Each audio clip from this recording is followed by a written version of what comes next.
Chapter 32. We seemed to be in a road, but that was no proof. We tested this by walking off in various directions. The regular snow mounds and the regular avenues between them convinced each man that he had found the true road, and that the others had found only false ones. Plainly the situation was desperate. We were cold and stiff, and the horses were tired. We decided to build a sage-brush fire and camp out till morning. This was wise, because if we were wandering from the right road and the snowstorm continued another day, our case would be the next thing to hopeless if we kept on. All agreed that a campfire was what would come nearest to saving us now, and so we set about building it. We could find no matches, and so we tried to make shift with the pistols. Not a man in the party had ever tried to do such a thing before, but not a man in the party doubted that it could be done. And without any trouble, because every man in the party had read about it in books many a time and had naturally come to believe it with trusting simplicity, just as he had long ago accepted and believed that other common book fraud about Indians and lost hunters, making a fire by rubbing two dry sticks together. We huddled together on our knees in the deep snow, and the horses put their noses together and bowed their patient heads over us. And while the feathery flakes eddied down and turned us into a group of white statuary, we proceeded with the momentous experiment. We broke twigs from a sage-bush and piled them on a little cleared place in the shelter of our bodies. In the course of 10 or 15 minutes all was ready, and then, while conversation ceased and our pulses beat low with anxious suspense, Ollendorf applied his revolver, pulled the trigger, and blew the pile clear out of the county. It was the flattest failure that ever was. This was distressing, but it paled before a great horror. The horses were gone. I had been appointed to hold the bridles, but in my absorbing anxiety over the pistol experiment I had unconsciously dropped them, and the released animals had walked off in the storm. It was useless to try to follow them, for their footfalls could make no sound, and one could pass within 2 yards of the creatures and never see them. We gave them up without an effort at recovering them, and cursed the lying books that said horses would stay by their masters for protection and companionship in a distressful time like ours. We were miserable enough before, we felt still more forlorn now. Patiently, but with blighted hope, we broke more sticks and piled them, and once more the Prussians shot them into annihilation. Plainly, to light a fire with a pistol was an art requiring patience and experience, and the middle of a desert, at midnight, in a snowstorm, was not a good place or time for the acquiring of the accomplishment. We gave it up and tried the other. Each man took a couple of sticks and fell to chafing them together. At the end of half an hour we were thoroughly chilled, and so were the sticks. We bitterly execrated the Indians, the hunters, and the books that had betrayed us with the silly device, and wondered dismally what was next to be done. This critical moment Mr. Ballou fished out 4 matches from the rubbish of an overlooked pocket. To have found 4 gold bars would have seemed poor and cheap good luck compared to this. One cannot think how good a match looks under such circumstances, or how lovable and precious, and sacredly beautiful to the eye. This time we gathered sticks with high hopes, and when Mr. Ballou prepared to light the first match, there was an amount of interest centered upon him that pages of writing could not describe. The match burned hopefully a moment, and then went out. It could not have carried more regret with it than if it had been a human life. The next match simply flashed and died. The wind puffed the third one out, just as it was on the imminent verge of success. We gathered together closer than ever, and developed a solicitude that was rapt and painful as Mr. Ballou scratched our last hope on his leg. It lit, turned blue and sickly, and then budded into a robust flame. Shading it with his hands, the old gentleman bent gradually down, and every heart went with him, everybody, too, for that matter, and blood and breath stood still.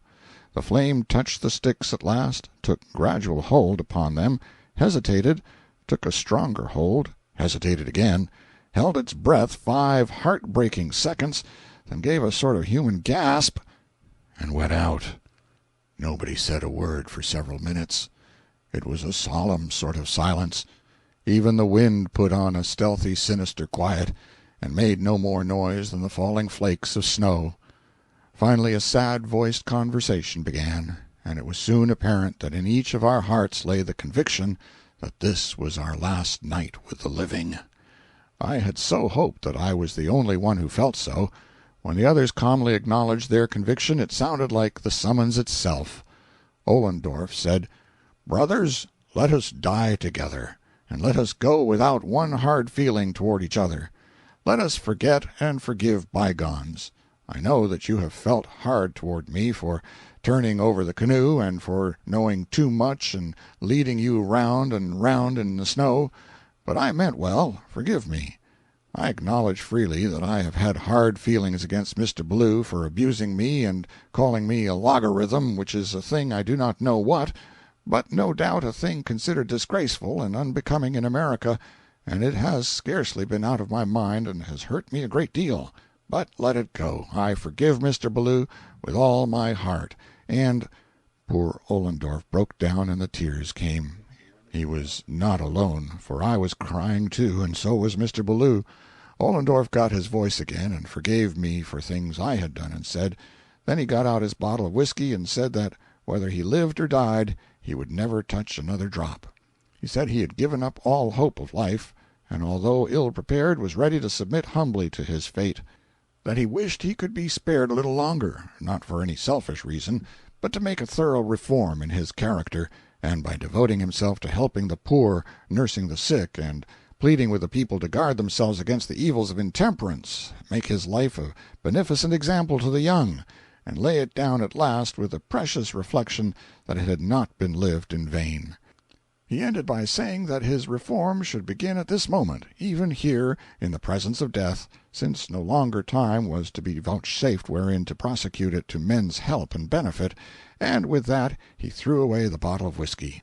Mr. Ballou made remarks of similar purport and began the reform he could not live to continue by throwing away the ancient pack of cards that had solaced our captivity during the flood and made it bearable. He said he never gambled, but still was satisfied that the meddling with cards in any way was immoral and injurious, and no man could be wholly pure and blemishless without eschewing them. "And therefore," continued he, "in doing this act I already feel more in sympathy with that spiritual saturnalia necessary to entire and obsolete reform."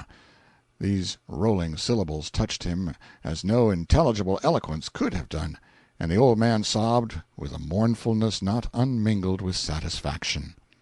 My own remarks were of the same tenor as those of my comrades, and I know that the feelings that prompted them were heartfelt and sincere. We were all sincere, and all deeply moved and earnest, for we were in the presence of death and without hope.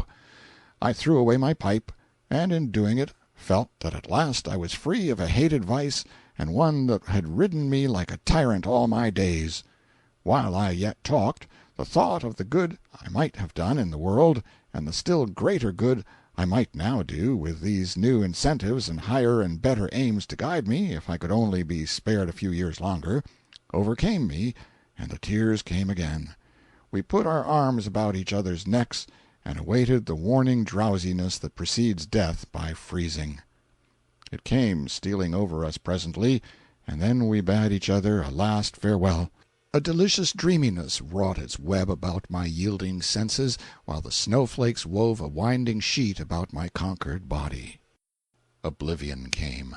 The battle of life was done. End of chapter 32. Chapter 33. I do not know how long I was in a state of forgetfulness, but it seemed an age. A vague consciousness grew upon me by degrees, and then came a gathering anguish of pain in my limbs and through all my body. I shuddered. The thought flitted through my brain, "This is death. This is the hereafter." Then came a white upheaval at my side, and a voice said with bitterness, "Will some gentleman be so good as to kick me behind?" It was Ballou. At least it was a tousled snow image in a sitting posture with Ballou's voice. I rose up, and there in the gray dawn, not 15 steps from us, were the frame buildings of a stage station, and under a shed stood our still saddled and bridled horses.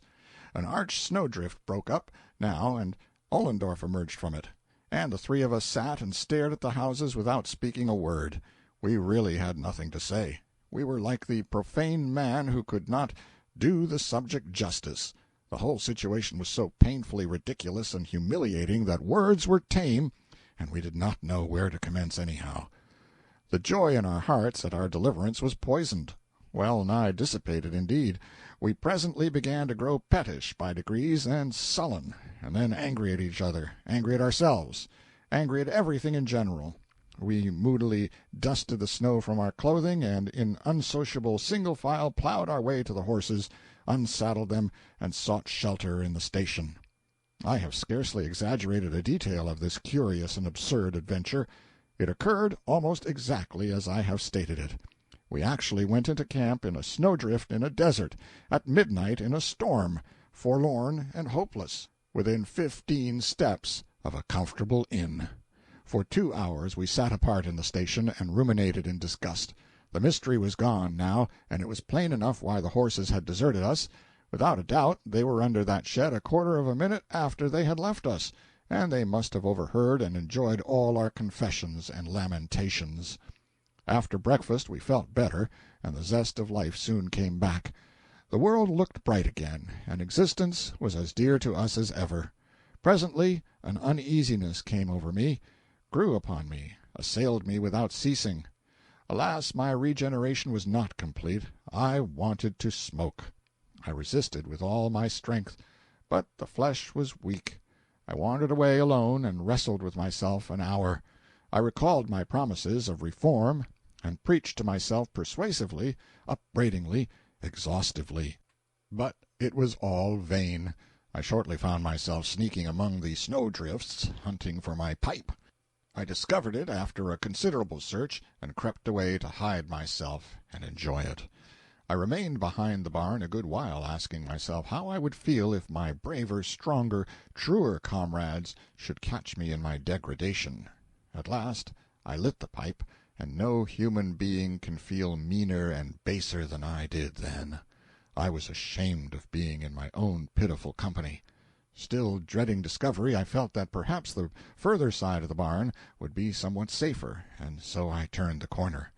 As I turned the one corner, smoking, Ollendorf turned the other, with his bottle to his lips, and between us sat unconscious Ballou deep in a game of solitaire with the old greasy cards. Absurdity could go no farther.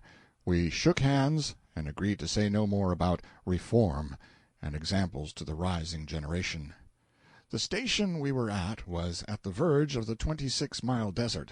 If we had approached it half an hour earlier the night before, we must have heard men shouting there and firing pistols, for they were expecting some sheep-drovers and their flocks, and knew that they would infallibly get lost and wander out of reach of help unless guided by sounds. While we remained at the station, 3 of the drovers arrived, nearly exhausted with their wanderings, but 2 others of their party were never heard of afterward.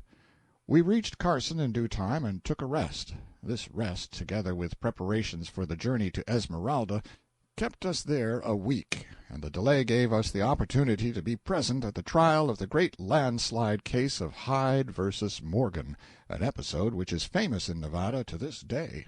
After a word or two of necessary explanation, I will set down the history of this singular affair just as it transpired. End of Chapter 33. Chapter 34.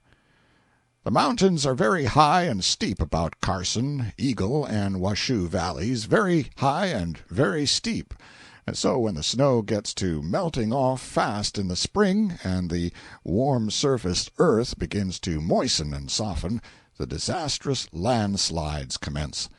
The reader cannot know what a landslide is unless he has lived in that country and seen the whole side of a mountain taken off some fine morning and deposited down in the valley, leaving a vast, treeless, unsightly scar upon the mountain's front to keep the circumstance fresh in his memory all the years that he may go on living within 70 miles of that place.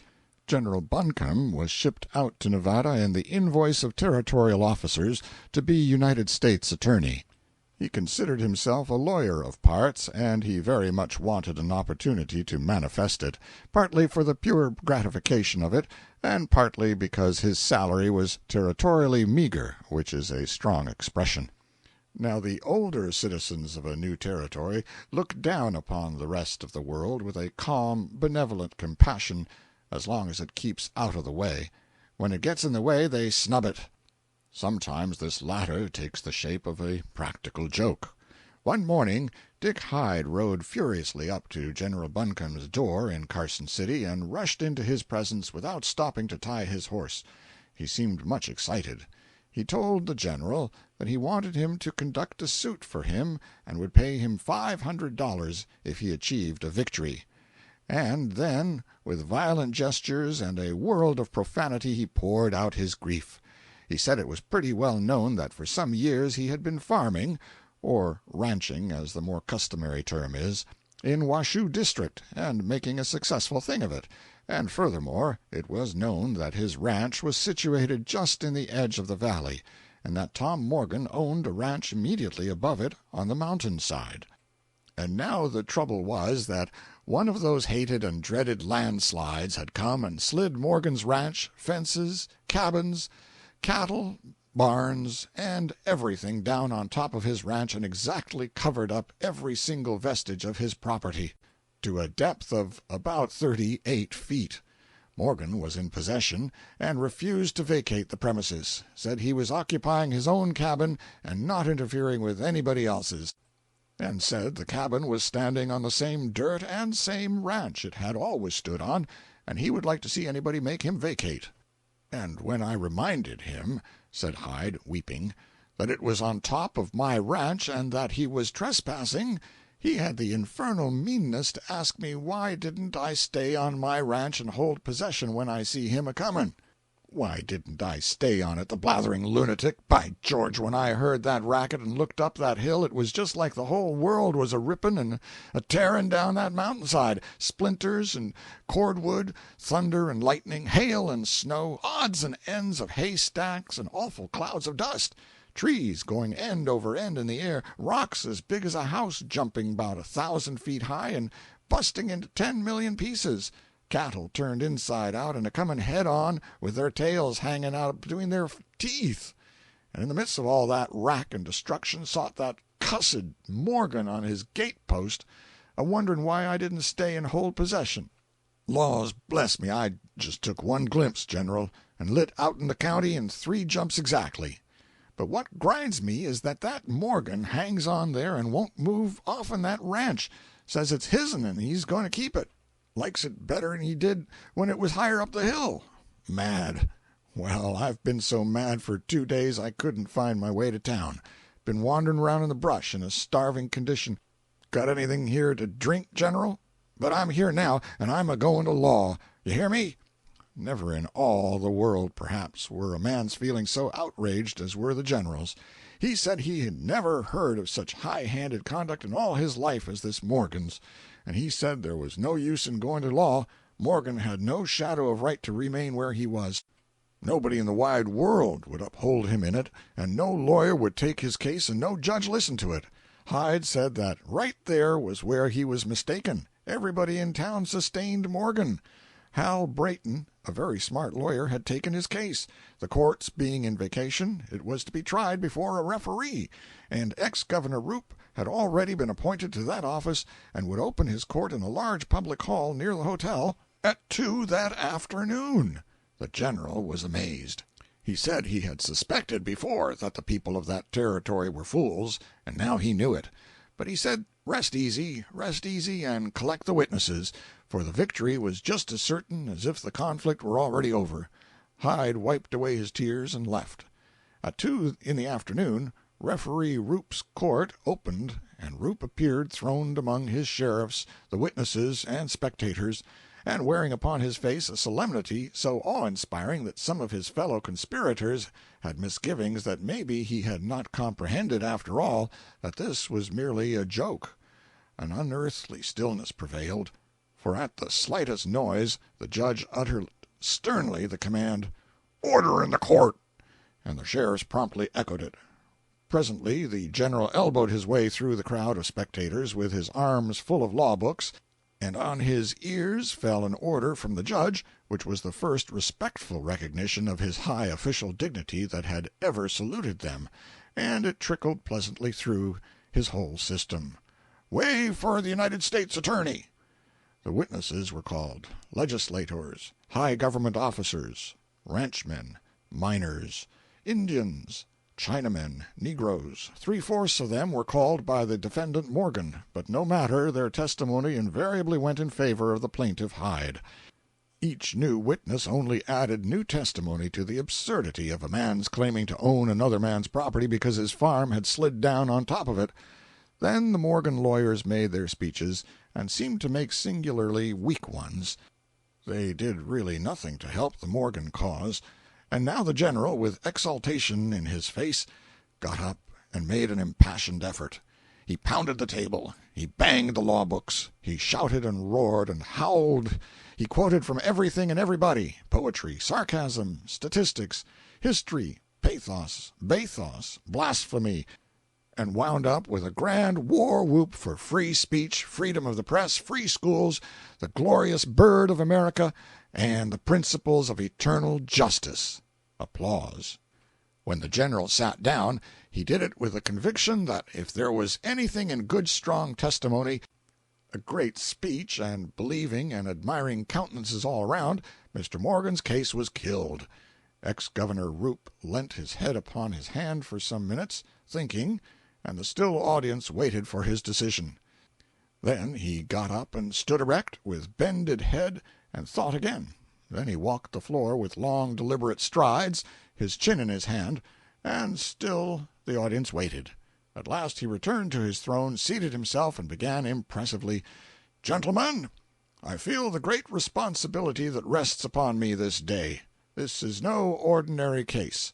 On the contrary, it is plain that it is the most solemn and awful that ever man was called upon to decide. Gentlemen, I have listened attentively to the evidence, and have perceived that the weight of it, the overwhelming weight of it, is in favor of the plaintiff Hyde. I have listened also to the remarks of counsel with high interest, and especially will I commend the masterly and irrefutable logic of the distinguished gentleman who represents the plaintiff. But, gentlemen, let us beware how we allow mere human testimony, human ingenuity in argument, and human ideas of equity to influence us at a moment so solemn as this.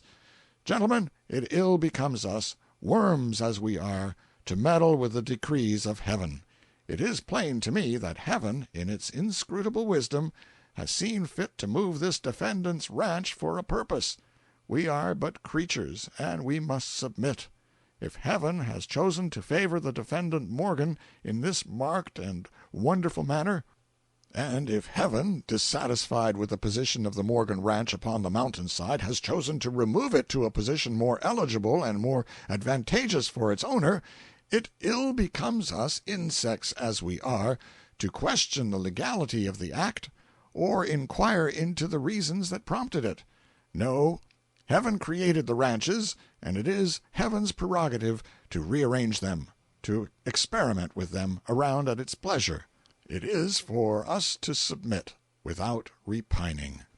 I warn you that this thing which has happened is a thing with which the sacrilegious hands and brains and tongues of men must not meddle.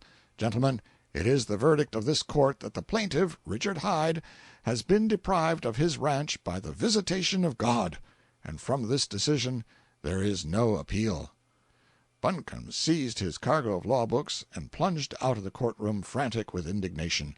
He pronounced Roop to be a miraculous fool, an inspired idiot.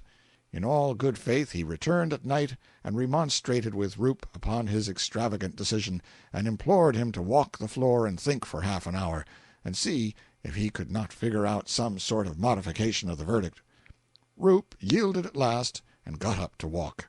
He walked 2 hours and a half, and at last his face lit up happily, and he told Buncombe it had occurred to him that the ranch underneath the new Morgan ranch still belonged to Hyde, that his title to the ground was just as good as it had ever been, and therefore he was of the opinion that Hyde had a right to dig it out from under there, and the General never waited to hear the end of it.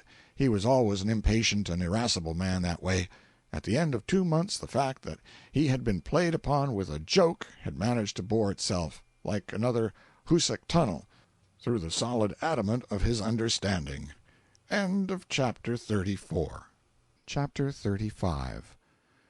We finally left for Esmeralda, horseback. We had an addition to the company in the person of Captain John Nye, the governor's brother. He had a good memory, and a tongue hung in the middle.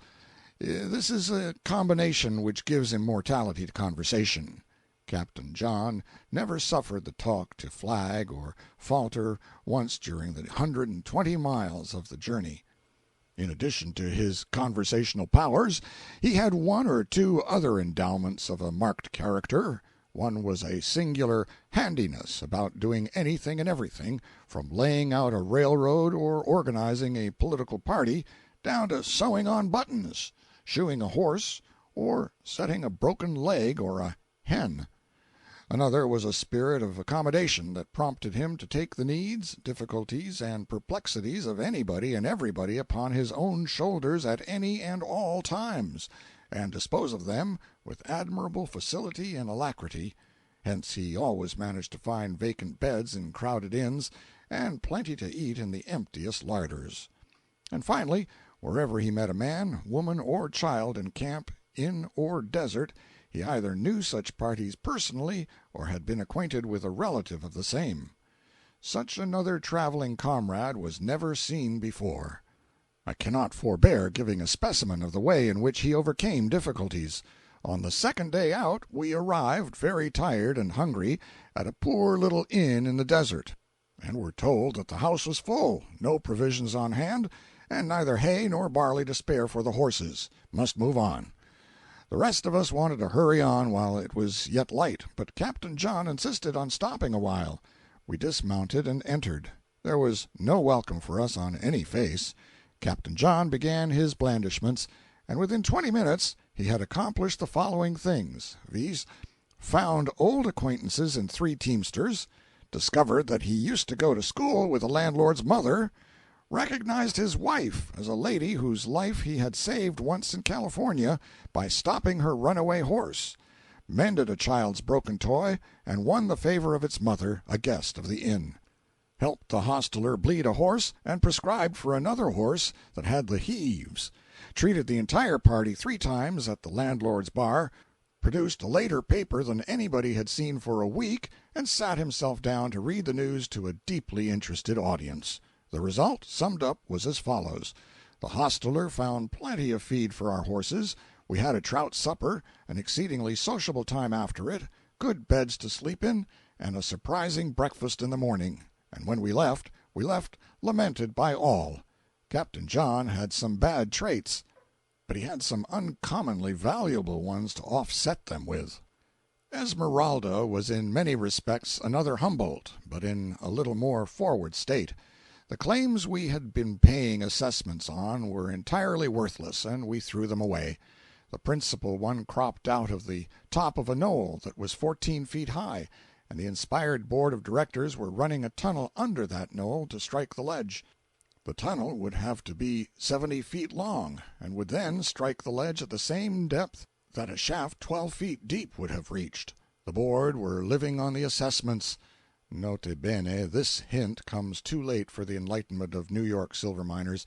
They have already learned all about this neat trick by experience. The board had no desire to strike the ledge, knowing that it was as barren of silver as a curbstone. This reminiscence calls to mind Jim Townsend's tunnel. He had paid assessments on a mine called the Daly till he was well nigh penniless. Finally an assessment was levied to run a tunnel 250 feet on the Daly, and Townsend went up on the hill to look into the matters. He found the Daly cropping out of the apex of an exceedingly sharp-pointed peak, and a couple of men up there facing the proposed tunnel. Townsend made a calculation. Then he said to the men, "So you have taken a contract to run a tunnel into this hill 250 feet to strike this ledge?" "Yes, sir." "Well, do you know that you have got one of the most expensive and arduous undertakings before you that was ever conceived by man?" "Why, no. How is that?" "Because this hill is only 25 feet through from side to side, and so you have got to build 225 feet of your tunnel on trestle work. The ways of silver mining boards are exceedingly dark and sinuous. We took up various claims, and commenced shafts and tunnels on them, but never finished any of them. We had to do a certain amount of work on each to hold it, else other parties could seize our property after the expiration of 10 days. We were always hunting up new claims and doing a little work on them, and then waiting for a buyer, who never came. We never found any ore that would yield more than $50 a ton, and as the mills charged $50 a ton for working ore and extracting the silver, our pocket money melted steadily away, and none returned to take its place. We lived in a little cabin and cooked for ourselves, and altogether it was a hard life, though a hopeful one, for we never ceased to expect fortune and a customer to burst upon us some day. At last, when flour reached $1 a pound and money could not be borrowed on the best security at less than 8% a month, I being without the security too, I abandoned mining and went to milling. That is to say, I went to work as a common laborer in a quartz mill at $10 a week and board. End of chapter 35. Chapter 36. I had already learned how hard and long and dismal a task it is to burrow down into the bowels of the earth and get out the coveted ore, and now I learned that the burrowing was only half the work, and that to get the silver out of the ore was the dreary and laborious other half of it. We had to turn out at 6 in the morning and keep at it till dark. This mill was a 6-stamp affair driven by steam. 6 tall, upright rods of iron, as large as a man's ankle, and heavily shod with a mass of iron and steel at their lower ends, were framed together like a gate, and these rose and fell, one after the other, in a ponderous dance, in an iron box called a battery. Each of these rods or stamps weighed 600 pounds. One of us stood by the battery all day long, breaking up masses of silver-bearing rock with a sledge and shoveling it into the battery. The ceaseless dance of the stamps pulverized the rock to powder, and a stream of water that trickled into the battery turned it into a creamy paste. The minutest particles were driven through a fine wire screen which fitted close round the battery, and were washed into great tubs warmed by superheated steam. Amalgamating pans, they are called. The mass of pulp in the pans was kept constantly stirred up by revolving mullers. A quantity of quicksilver was kept always in the battery, and this seized some of the liberated gold and silver particles and held on to them. Quicksilver was shaken in a fine shower into the pans, also, about every half hour, through a buckskin sack. Quantities of coarse salt and sulphate of copper were added, from time to time, to assist the amalgamation by destroying these base metals which coated the gold and silver and would not let it unite with the quicksilver. All these tiresome things we had to attend to constantly. Streams of dirty water flowed always from the pans, and were carried off in broad wooden troughs to the ravine. One would not suppose that atoms of gold and silver would float on top of 6 inches of water, but they did, and in order to catch them, coarse blankets were laid in the troughs, and little obstructing riffles charged with quicksilver were placed here and there across the troughs also. These riffles had to be cleaned and the blankets washed out every evening to get their precious accumulations, and after all this eternity of trouble, 1/3 of the silver and gold in a ton of rock would find its way to the end of the troughs in the ravine at last and have to be worked over again some day. There is nothing so aggravating as silver mining. There never was any idle time in that mill. There was always something to do. It is a pity that Adam could not have gone straight out of Eden into a quartz mill, in order to understand the full force of his doom to earn his bread by the sweat of his brow. Every now and then during the day we had to scoop some pulp out of the pans and tediously wash it in a horn spoon, wash it little by little over the edge till at last nothing was left but some little dull globules of quicksilver in the bottom. If they were soft and yielding, the pan needed some salt or some sulphate of copper or some other chemical rubbish to assist digestion. If they were crisp to the touch and would retain a dint, they were freighted with all the silver and gold they could seize and hold, and consequently the pan needed a fresh charge of quicksilver. When there was nothing else to do, one could always "screen tailings," that is to say, he could shovel up the dried sand that had washed down to the ravine through the troughs and dash it against an upright wire screen, to free it from pebbles and prepare it for working over. The process of amalgamation differed in the various mills, and this included changes in the style of pans and other machinery, and a great diversity of opinion existed as to the best in use, but none of the methods employed involved the principle of milling ore without screening the tailings. Of all recreations in the world, screening tailings on a hot day with a long-handled shovel is the most undesirable. At the end of the week the machinery was stopped, and we cleaned up. That is to say, we got the pulp out of the pans and batteries, and washed the mud patiently away till nothing was left but the long accumulating mass of quicksilver, with its imprisoned treasures. This we made into heavy, compact snowballs, and piled them up in a bright, luxurious heap for inspection. Making these snowballs cost me a fine gold ring, that and ignorance together, for the quicksilver invaded the ring with the same facility with which water saturates a sponge, separated its particles, and the ring crumbled to pieces. We put our pile of quicksilver balls into an iron retort that had a pipe leading from it to a pail of water, and then applied a roasting heat. The quicksilver turned to vapor, escaped through the pipe into the pail, and the water turned it into good wholesome quicksilver again. Quicksilver is very costly, and they never waste it. On opening the retort there was our week's work, a lump of pure white, frosty-looking silver, twice as large as a man's head. Perhaps a fifth of the mass was gold, but the color of it did not show, would not have shown if two-thirds of it had been gold.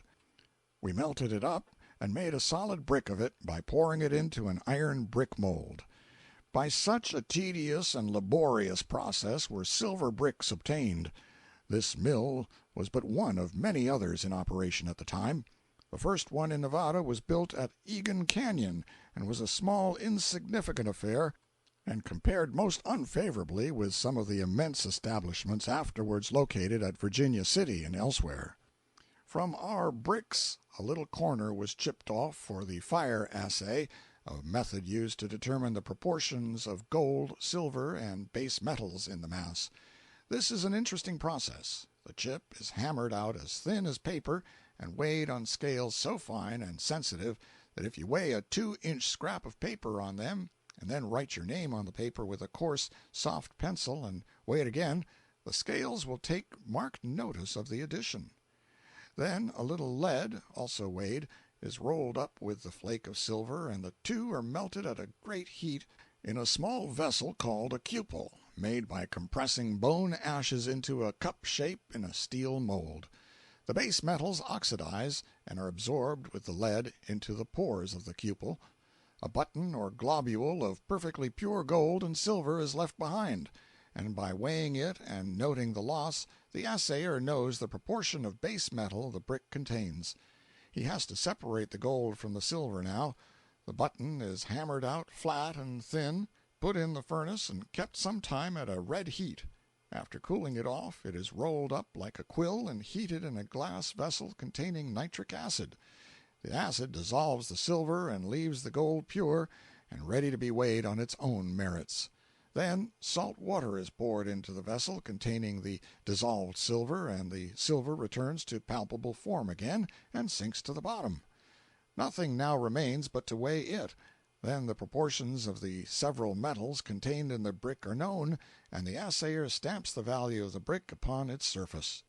The sagacious reader will know now, without being told, that the speculative miner, in getting a fire assay made of a piece of rock from his mine to help him sell the same, was not in the habit of picking out the least valuable fragment of rock on his dump pile, but quite the contrary.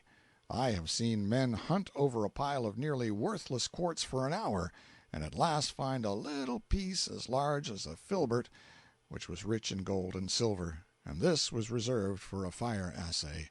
Of course the fire assay would demonstrate that a ton of such rock would yield hundreds of dollars, and on such assays many an utterly worthless mine was sold. Assaying was a good business, and so some men engaged in it occasionally who were not strictly scientific and capable.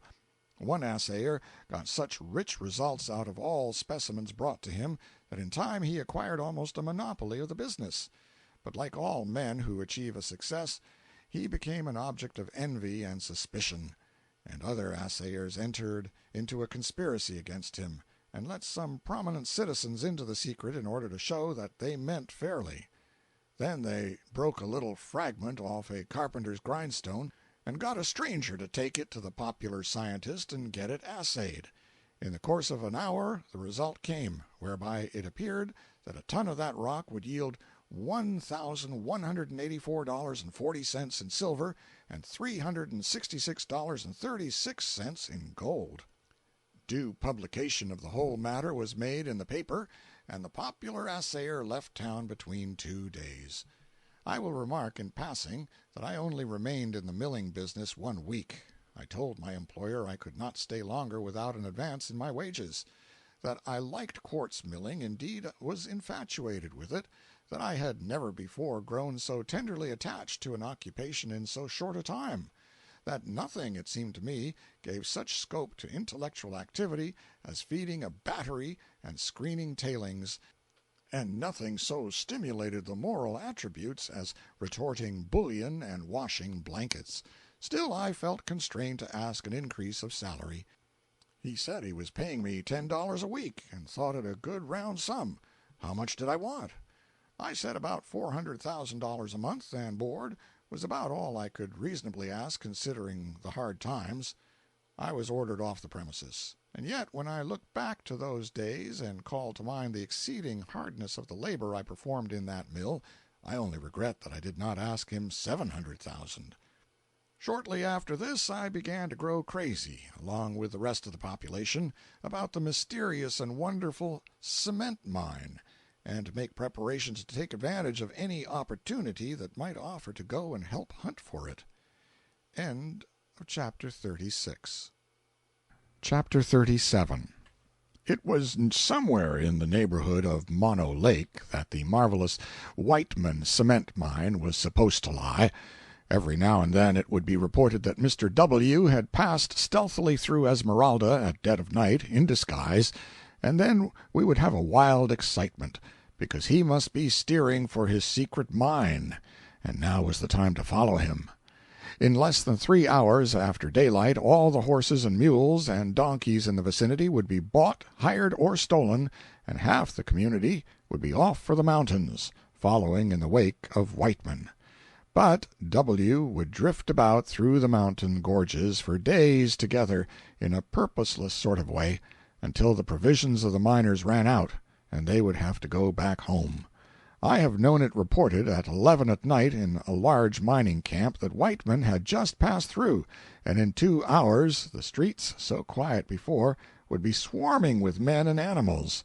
Every individual would be trying to be very secret, but yet venturing to whisper to just one neighbor that W. had passed through. And long before daylight, this in the dead of winter, the stampede would be complete, the camp deserted, and the whole population gone chasing after W. The tradition was that in the early immigration, more than 20 years ago, 3 young Germans, brothers, who had survived an Indian massacre on the plains, wandered on foot through the deserts, avoiding all trails and roads, and simply holding a westerly direction and hoping to find California before they starved or died of fatigue. And in a gorge in the mountains they sat down to rest one day, when one of them noticed a curious vein of cement running along the ground, shot full of lumps of dull yellow metal. They saw that it was gold, and that here was a fortune to be acquired in a single day. The vein was about as wide as a curbstone, and fully 2/3 of it was pure gold. Every pound of the wonderful cement was worth well nigh $200. Each of the brothers loaded himself with about 25 pounds of it, and then they covered up all traces of the vein, made a rude drawing of the locality and the principal landmarks in the vicinity, and started westward again. But troubles thickened about them.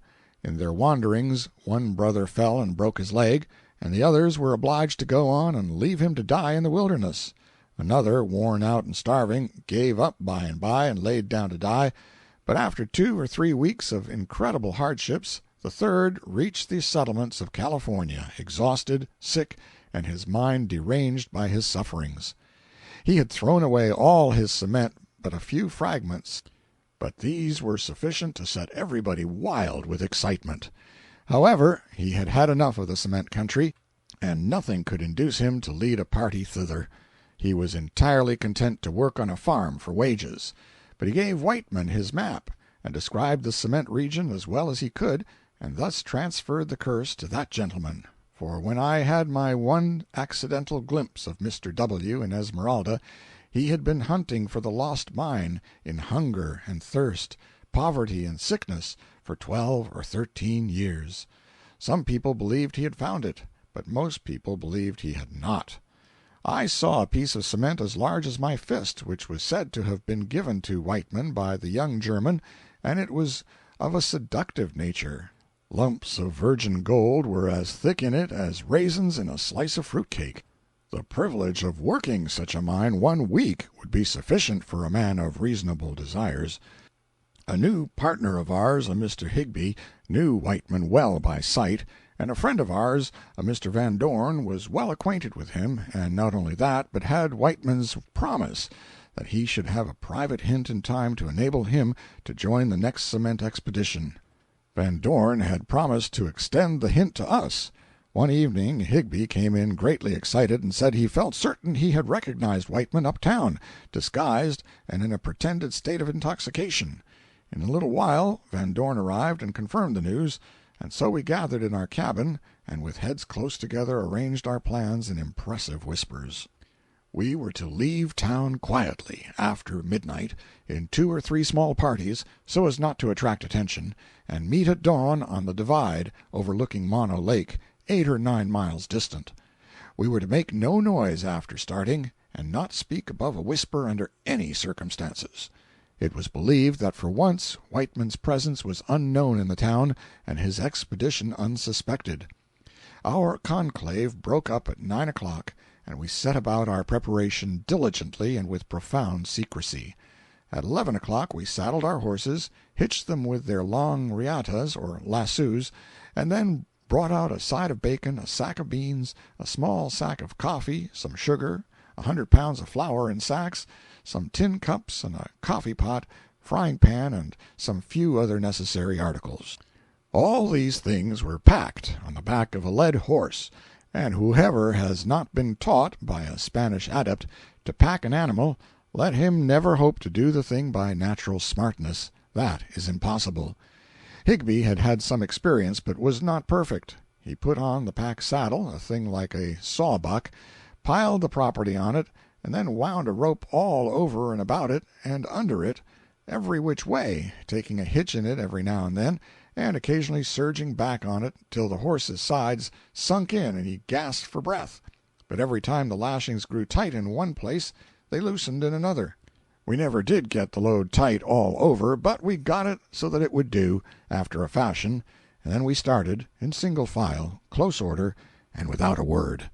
It was a dark night. We kept the middle of the road, and proceeded in a slow walk past the rows of cabins, and whenever a miner came to his door I trembled for fear the light would shine on us and excite curiosity.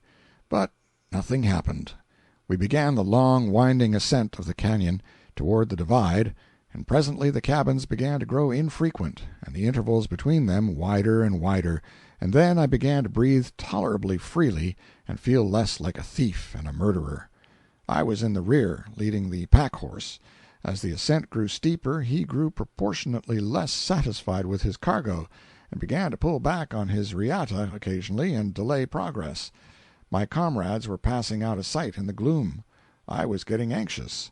I coaxed and bullied the pack-horse till I presently got him into a trot, and then the tin cups and pans strung about his person frightened him, and he ran. His riata was wound around the pummel of my saddle, and so, as he went by, he dragged me from my horse, and the 2 animals traveled briskly on without me. But I was not alone. The loosened cargo tumbled overboard from the pack-horse and fell close to me. It was abreast of almost the last cabin. A miner came out and said, "Hullo!" I was 30 steps from him and knew he could not see me. It was so very dark in the shadow of the mountain. So I lay still. Another head appeared in the light of the cabin door, and presently the 2 men walked toward me. They stopped within 10 steps of me, and one said, "Shh! Listen!" I could not have been in a more distressed state if I had been escaping justice with a price on my head.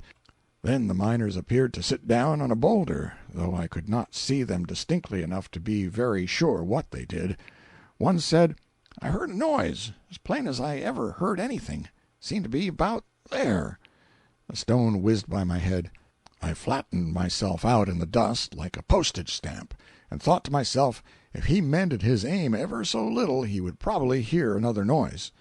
In my heart now I execrated secret expeditions. I promised myself that this should be my last, though the Sierras were ribbed with cement veins. Then one of the men said, "I'll tell you what.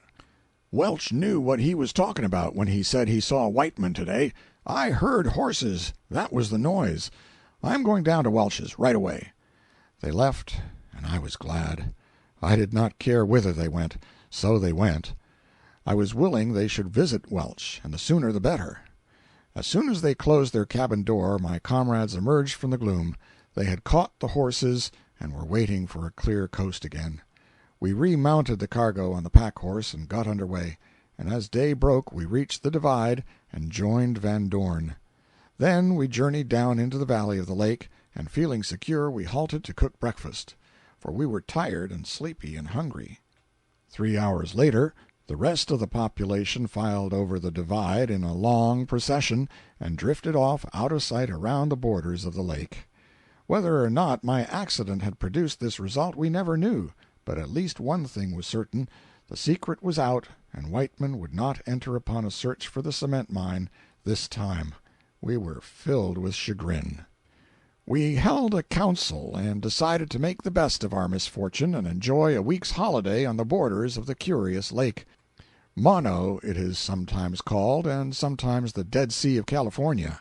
It is one of the strangest freaks of nature to be found in any land, but it is hardly ever mentioned in print, and very seldom visited, because it lies away off the usual routes of travel, and besides is so difficult to get at that only men content to endure the roughest life will consent to take upon themselves the discomforts of such a trip.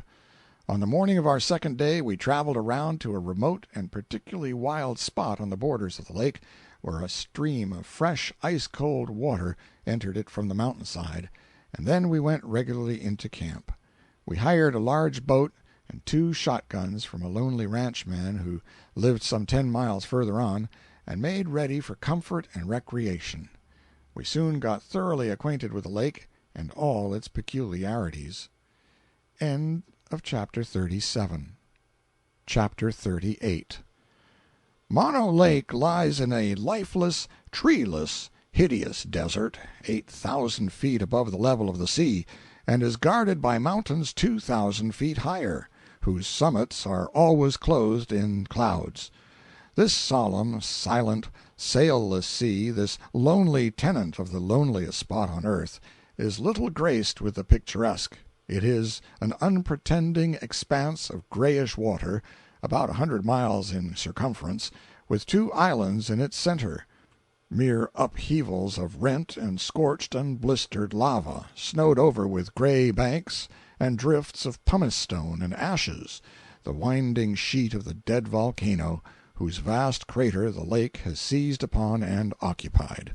The lake is 200 feet deep, and its sluggish waters are so strong with alkali that if you only dip the most hopelessly soiled garment into them once or twice, and wring it out, it will be found as clean as if it had been through the ablest of washerwomen's hands.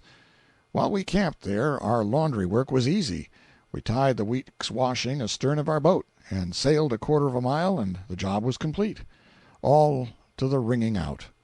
If we threw the water on our heads and gave them a rub or so, the white lather would pile up 3 inches high.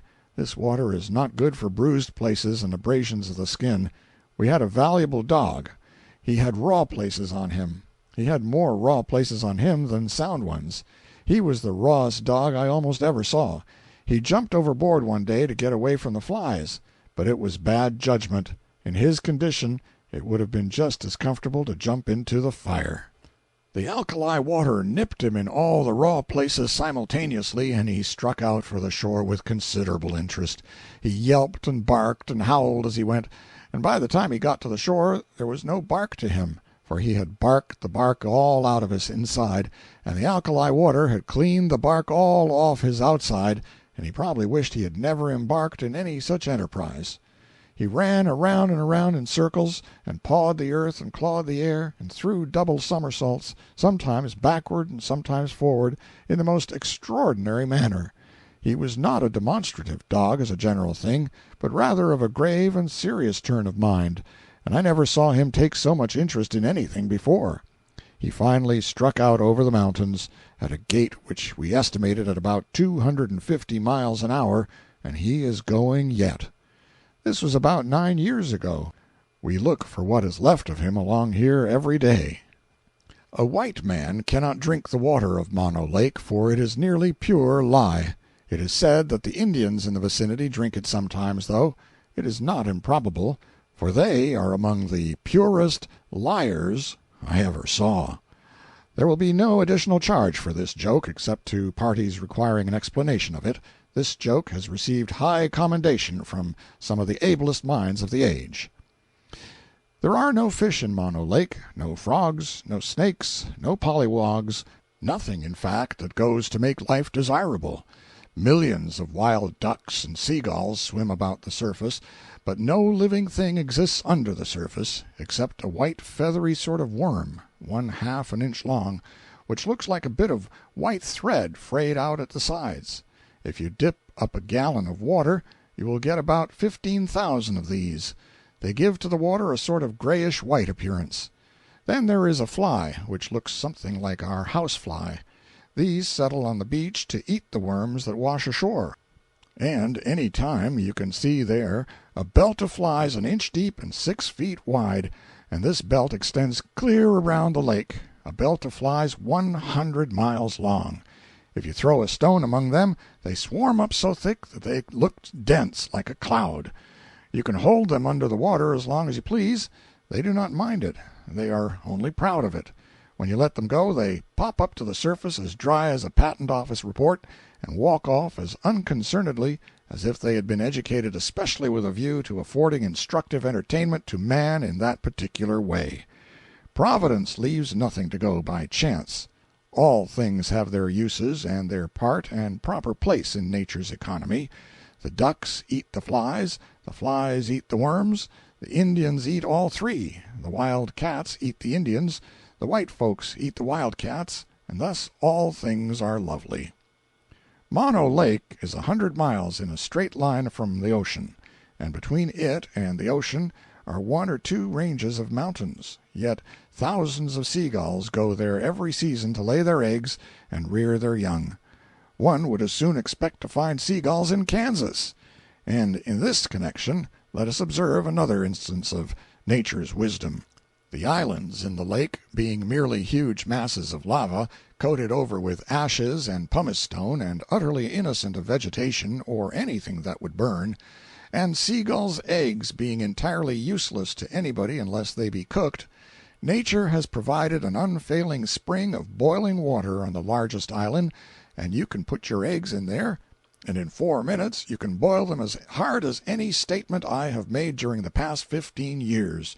Within 10 feet of the boiling spring is a spring of pure cold water, sweet and wholesome.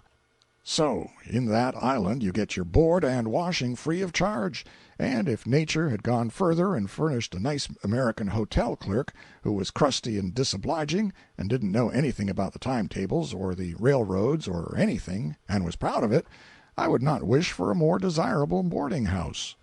Half a dozen little mountain brooks flow into Mono Lake, but not a stream of any kind flows out of it. It neither rises nor falls, apparently, and what it does with its surplus water is a dark and bloody mystery. There are only 2 seasons in the region round about Mono Lake, and these are the breaking up of one winter and the beginning of the next. More than once, in Esmeralda, I have seen a perfectly blistering morning open up with the thermometer at 90 degrees at 8 o'clock, and seen the snow fall 14 inches deep, and that same identical thermometer go down to 44 degrees under shelter, before 9 o'clock at night. Under favorable circumstances it snows at least once in every single month in the year in the little town of Mono. So uncertain is the climate in summer that a lady who goes out visiting cannot hope to be prepared for all emergencies unless she takes her fan under one arm and her snowshoes under the other. When they have a 4th of July procession it generally snows on them, and they do say that as a general thing when a man calls for a brandy toddy there, the barkeeper chops it off with a hatchet and wraps it up in a paper like maple sugar. And it is further reported that the old soakers haven't any teeth. Wore them out eating gin cocktails and brandy punches. I do not endorse that statement. I simply give it for what it is worth. And it is worth, well, I should say millions, to any man who can believe it without straining himself. But I do endorse the snow on the 4th of July, because I know that to be true. End of Chapter 38. Chapter 39.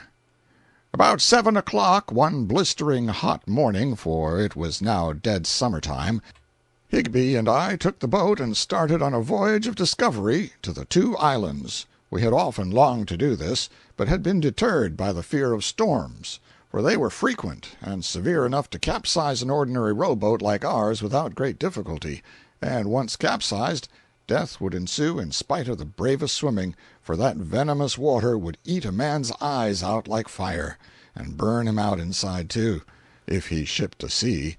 It was called 12 miles, straight out to the islands, a long pull and a warm one, but the morning was so quiet and sunny, and the lake so smooth and glassy and dead, that we could not resist the temptation. So we filled 2 large tin canteens with water, since we were not acquainted with the locality of the spring said to exist on the large island, and started. Higbee's brawny muscles gave the boat good speed, but by the time we reached our destination we judged that we had pulled nearer 15 miles than 12. We landed on the big island and went ashore. We tried the water in the canteens now, and found that the sun had spoiled it. It was so brackish that we could not drink it. So we poured it out and began a search for the spring, for thirst augments fast as soon as it is apparent that one has no means at hand of quenching it. The island was a long, moderately high hill of ashes, nothing but gray ashes and pumice stone, in which we sunk to our knees at every step, and all around the top was a forbidding wall of scorched and blasted rocks. When we reached the top and got within the wall, we found simply a shallow, far-reaching basin carpeted with ashes, and here and there a patch of fine sand. In places picturesque jets of steam shot up out of crevices, giving evidence that although this ancient crater had gone out of active business, there was still some fire left in its furnaces. Close to one of these jets of steam stood the only tree on the island, a small pine of most graceful shape and most faultless symmetry. Its color was a brilliant green, for the steam drifted unceasingly through its branches and kept them always moist. It contrasted strangely enough, did this vigorous and beautiful outcast, with its dead and dismal surroundings. It was like a cheerful spirit in a mourning household.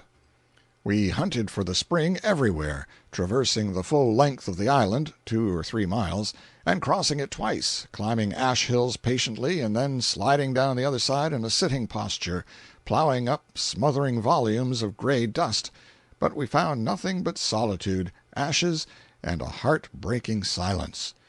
Finally we noticed that the wind had risen, and we forgot our thirst in a solitude of greater importance. For, the lake being quiet, we had not taken pains about securing the boat. We hurried back to a point overlooking our landing place, and then, but mere words cannot describe our dismay, the boat was gone. The chances were that there was not another boat on the entire lake. The situation was not comfortable. In truth, to speak plainly, it was frightful. We were prisoners on a desolate island, in aggravating proximity to friends who were for the present helpless to aid us, and what was still more uncomfortable was the reflection that we had neither food nor water. But presently we sighted the boat, It was drifting along leisurely, about 50 yards from shore, tossing in a foamy sea. It drifted, and continued to drift, but at the same safe distance from land, and we walked along abreast it and waited for fortune to favor us. At the end of an hour it approached a jutting cape, and Higbee ran ahead and posted himself on the utmost verge and prepared for the assault. If we failed there, there was no hope for us. It was driving gradually shoreward all the time now, but whether it was driving fast enough to make the connection or not was the momentous question. When it got within 30 steps of Higbee, I was so excited that I fancied I could hear my own heart beat. When a little later it dragged slowly along and seemed about to go by, only 1 little yard out of reach, it seemed as if my heart stood still. And when it was exactly abreast of him and began to widen away, and he still standing like a watching statue, I knew my heart did stop. But when he gave a great spring the next instant and lit fairly in the stern, I discharged a war-whoop that woke the solitudes. But it dulled my enthusiasm presently, when he told me that he had not been caring whether the boat came within jumping distance or not, so that it passed within 8 or 10 yards of him, for he had made up his mind to shut his eyes and mouth and swim that trifling distance. Imbecile that I was, I had not thought of that. It was only a long swim that could be fatal. The sea was running high and the storm increasing. It was growing late, too, 3 or 4 in the afternoon. Whether to venture toward the mainland or not was a question of some moment. But we were so distressed by thirst that we decided to try it. And so Higbee fell to work, and I took the steering oar. When we had pulled a mile, laboriously, we were evidently in serious peril, for the storm had greatly augmented. The billows ran very high and were capped with foaming crests. The heavens were hung with black, and the wind blew with great fury. We would have gone back now, but we did not dare to turn the boat around, because as soon as she got in the trough of the sea she would upset, of course. Our only hope lay in keeping her head on to the seas. It was hard work to do this, she plunged so, and so beat and belabored the billows with her rising and falling bows. And now and then one of Higbee's oars would trip on the top of a wave, and the other one would snatch the boat half round in spite of my cumbersome steering apparatus. We were drenched by the sprays constantly, and the boat occasionally shipped water. By and by, powerful as my comrade was, his great exertions began to tell on him, and he was anxious that I should change places with him till he could rest a little. But I told him this was impossible, for if the steering oar were dropped a moment while we changed, the boat would slew around into the trough of the sea, capsize, and in less than 5 minutes we would have 100 gallons of soap-suds in us, and be eaten up so quickly that we could not even be present at our own inquest. But things cannot last always. Just as the darkness shut down, we came booming into port, head on. Higbee dropped his oars to hurrah. I dropped mine to help. The sea gave the boat a twist, and over she went. The agony that alkali water inflicts on bruises, chafes, and blistered hands is unspeakable, and nothing but greasing all over will modify it. But we ate, drank, and slept well that night, notwithstanding. In speaking of the peculiarities of Mono Lake, I ought to have mentioned that at intervals all around its shores stand picturesque turret-looking masses and clusters of a whitish, coarse-grained rock that resembles inferior mortar dried hard. And if one breaks off fragments of this rock, he will find perfectly shaped and thoroughly petrified gulls' eggs deeply embedded in the mass. How did they get there? I simply state the fact, for it is a fact, and leave the geological reader to crack the nut at his leisure and solve the problem after his own fashion. At the end of a week we adjourned to the Sierras on a fishing excursion, and spent several days in camp under snowy Castle Peak, and fished successfully for trout in a bright miniature lake whose surface was between 10 and 11,000 feet above the level of the sea. Cooling ourselves during the hot August noons by sitting on snowbanks 10 feet deep, under whose sheltering edges fine grass and dainty flowers flourished luxuriously, and at night entertaining ourselves by almost freezing to death. Then we returned to Mono Lake, and finding that the cement excitement was over for the present, packed up and went back to Esmeralda. Mr. Ballou reconnoitered a while, and not liking the prospect, set out alone for Humboldt. About this time occurred a little incident which has always had a sort of interest to me, from the fact that it came so near instigating my funeral. At a time when an Indian attack had been expected, the citizens hid their gunpowder where it would be safe and yet convenient to hand when wanted. A neighbor of ours hid 6 cans of rifle powder in the bake-oven of an old discarded cooking stove which stood on the open ground near a frame outhouse or shed, and from and after that day never thought of it again. We hired a half-tamed Indian to do some washing for us, and he took up quarters under the shed with his tub. The ancient stove reposed within 6 feet of him and before his face. Finally it occurred to him that hot water would be better than cold, and he went out and fired up under that forgotten powder magazine and set on a kettle of water. Then he returned to his tub.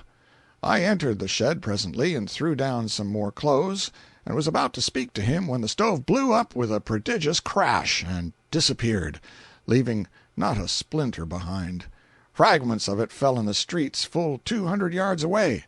Nearly a third of the shed roof over our heads was destroyed, and one of the stove lids, after cutting a small stanchion half in two in front of the Indian, whizzed between us and drove partly through the weatherboarding beyond. I was as white as a sheet and as weak as a kitten and speechless. But the Indian betrayed no trepidation, no distress, not even discomfort. He simply stopped washing, leaned forward and surveyed the clean, blank ground a moment, and then remarked, "Damn stove, heap gone," and resumed his scrubbing as placidly as if it were an entirely customary thing for a stove to do. I will explain that heap is Injun English for very much.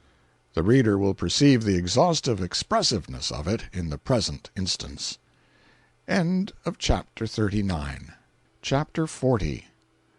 I now come to a curious episode, the most curious, I think, that had yet accented my slothful, valueless, heedless career. Out of a hillside toward the upper end of the town projected a wall of reddish-looking quartz croppings, the exposed comb of a silver-bearing ledge that extended deep down into the earth, of course. It was owned by a company entitled the Wide West. There was a shaft 60 or 70 feet deep on the under side of the croppings, and everybody was acquainted with the rock that came from it, and tolerably rich rock it was, too, but nothing extraordinary. I will remark here that although to the inexperienced stranger all the quartz of a particular district looks about alike, an old resident of the camp can take a glance at a mixed pile of rock, separate the fragments, and tell you which mine each came from, as easily as a confectioner can separate and classify the various kinds and qualities of candy in a mixed heap of the article. All at once the town was thrown into a state of extraordinary excitement. In mining parlance, the Wide West had "struck it rich." Everybody went to see the new developments, and for some days there was such a crowd of people about the Wide West shaft that a stranger would have supposed there was a mass meeting in session there. No other topic was discussed but the rich strike, and nobody thought or dreamed about anything else. Every man brought away a specimen, ground it up in a hand mortar, washed it out in his horn spoon, and glared speechless upon the marvelous result. It was not hard rock, but black, decomposed stuff which could be crumbled in the hand like a baked potato, and when spread out on a paper exhibited a thick sprinkling of gold and particles of native silver. Higbie brought a handful to the cabin, and when he had washed it out his amazement was beyond description. Wide West stock soared skywards. It was said that repeated offers had been made for it at $1,000 a foot, and promptly refused. We have all had the blues, the mere sky blues, but mine were indigo now, because I did not own in the Wide West. The world seemed hollow to me, and existence a grief. I lost my appetite, and ceased to take an interest in anything. Still I had to stay and listen to other people's rejoicings, because I had no money to get out of the camp with. The Wide West Company put a stop to the carrying away of "specimens," and well they might, for every handful of the ore was worth a sum of some consequence. To show the exceeding value of the ore, I will remark that a 1,600-pound parcel of it was sold just as it lay, at the mouth of the shaft, at $1 a pound, and the man who bought it packed it on mules 150 or 200 miles over the mountains to San Francisco, satisfied that it would yield at a rate that would richly compensate him for his trouble. The Wide West people also commanded their foremen to refuse any but their own operatives permission to enter the mine at any time or for any purpose. I kept up my blue meditations, and Higbie kept up a deal of thinking, too, but of a different sort. He puzzled over the rock, examined it with a glass, inspected it in different lights and from different points of view, and after each experiment delivered himself in a soliloquy of one and the same unvarying opinion in the same unvarying formula: "It is not Wide West rock." He said once or twice that he meant to have a look into the Wide West shaft if he got shot for it. I was wretched, and did not care whether he got a look into it or not. He failed that day, and tried again at night, failed again, got up at dawn and tried, and failed again. Then he lay in ambush in the sagebrush hour after hour, waiting for the 2 or 3 hands to adjourn to the shade of a boulder for dinner. Made a start once, but was premature. One of the men came back for something. Tried it again, but when almost at the mouth of the shaft, another of the men rose up from behind the boulder as if to reconnoiter, and he dropped on the ground and lay quiet. Presently he crawled on his hands and knees to the mouth of the shaft, gave a quick glance around, then seized the rope and slid down the shaft. He disappeared in the gloom of a side drift just as a head appeared in the mouth of the shaft, and somebody shouted, "Hello!" which he did not answer. He was not disturbed any more. An hour later he entered the cabin, hot, red, and ready to burst with smothered excitement, and exclaimed in a stage whisper, "I knew it! We are rich! It's a blind lead!" I thought the very earth reeled under me. Doubt, conviction, doubt again, exultation, hope, amazement, belief, unbelief. Every emotion imaginable swept in wild procession through my heart and brain, and I could not speak a word. After a moment or two of this mental fury, I shook myself to rights and said, "Say it again." "It's blind lead." "Cal, let's burn the house or kill somebody. Let's get out of where there's room to hurrah. But what is the use? It is 100 times too good to be true." "It's a blind lead for 1,000,000. Hanging wall, foot wall, clay casings, everything complete." He swung his hat and gave 3 cheers, and I cast doubt to the winds and chimed in with a will, for I was worth $1,000,000 and did not care whether school kept or not. But perhaps I ought to explain. A blind lead is a lead or ledge that does not crop out above the ground. A miner does not know where to look for such leads, but they are often stumbled upon by accident in the course of driving a tunnel or sinking a shaft. Higbie knew the Wide West rock perfectly well, and the more he had examined the new developments, the more he was satisfied that the ore could not have come from the Wide West vein. And so had it occurred to him alone, of all the camp, that there was a blind lead down in the shaft, and that even the Wide West people themselves did not suspect it. He was right. When he went down the shaft he found that the blind lead held its independent way through the Wide West vein, cutting it diagonally, and that it was enclosed in its own well-defined casing rocks and clay. Hence it was public property. Both leads being perfectly well defined, it was easy for any miner to see which one belonged to the Wide West and which did not. We thought it well to have a strong friend, and therefore we brought the foreman of the Wide West to our cabin that night and revealed the great surprise to him. Higbie said, "We are going to take possession of this blind lead, record it, and establish ownership, and then forbid the Wide West Company to take out any more of the rock. You cannot help your company in this matter. Nobody can help them. I will go into the shaft with you and prove to your entire satisfaction that it is a blind lead. Now we propose to take you in with us, and claim the blind lead in our 3 names. What do you say?" What could a man say who had an opportunity to simply stretch forth his hand and take possession of a fortune, without risk of any kind, and without wronging anyone or attaching the least taint of dishonor to his name? He could only say, "Agreed." The notice was put up that night, and duly spread upon the recorder's books before 10 o'clock. We claimed 200 feet each, 600 feet in all, the smallest and compactest organization in the district, and the easiest to manage. No one can be so thoughtless as to suppose that we slept that night. Higbie and I went to bed at midnight, but it was only to lie broad awake and think, dream, scheme. The floorless, tumble-down cabin was a palace, the ragged gray blankets silk, the furniture rosewood and mahogany. Each new splendor that burst out of my visions of the future whirled me bodily over in bed or jerked me to a sitting posture, just as if an electric battery had been applied to me. We shot fragments of conversation back and forth at each other. Once Higbie said, "When are you going home to the States?" "Tomorrow," with an evolution or two, ending with a sitting position. "Well, no, but next month at furthest." "We'll go in the same steamer." "Agreed." A pause. "Steamer of the 10th?" "Yes. No, the 1st." "All right." Another pause.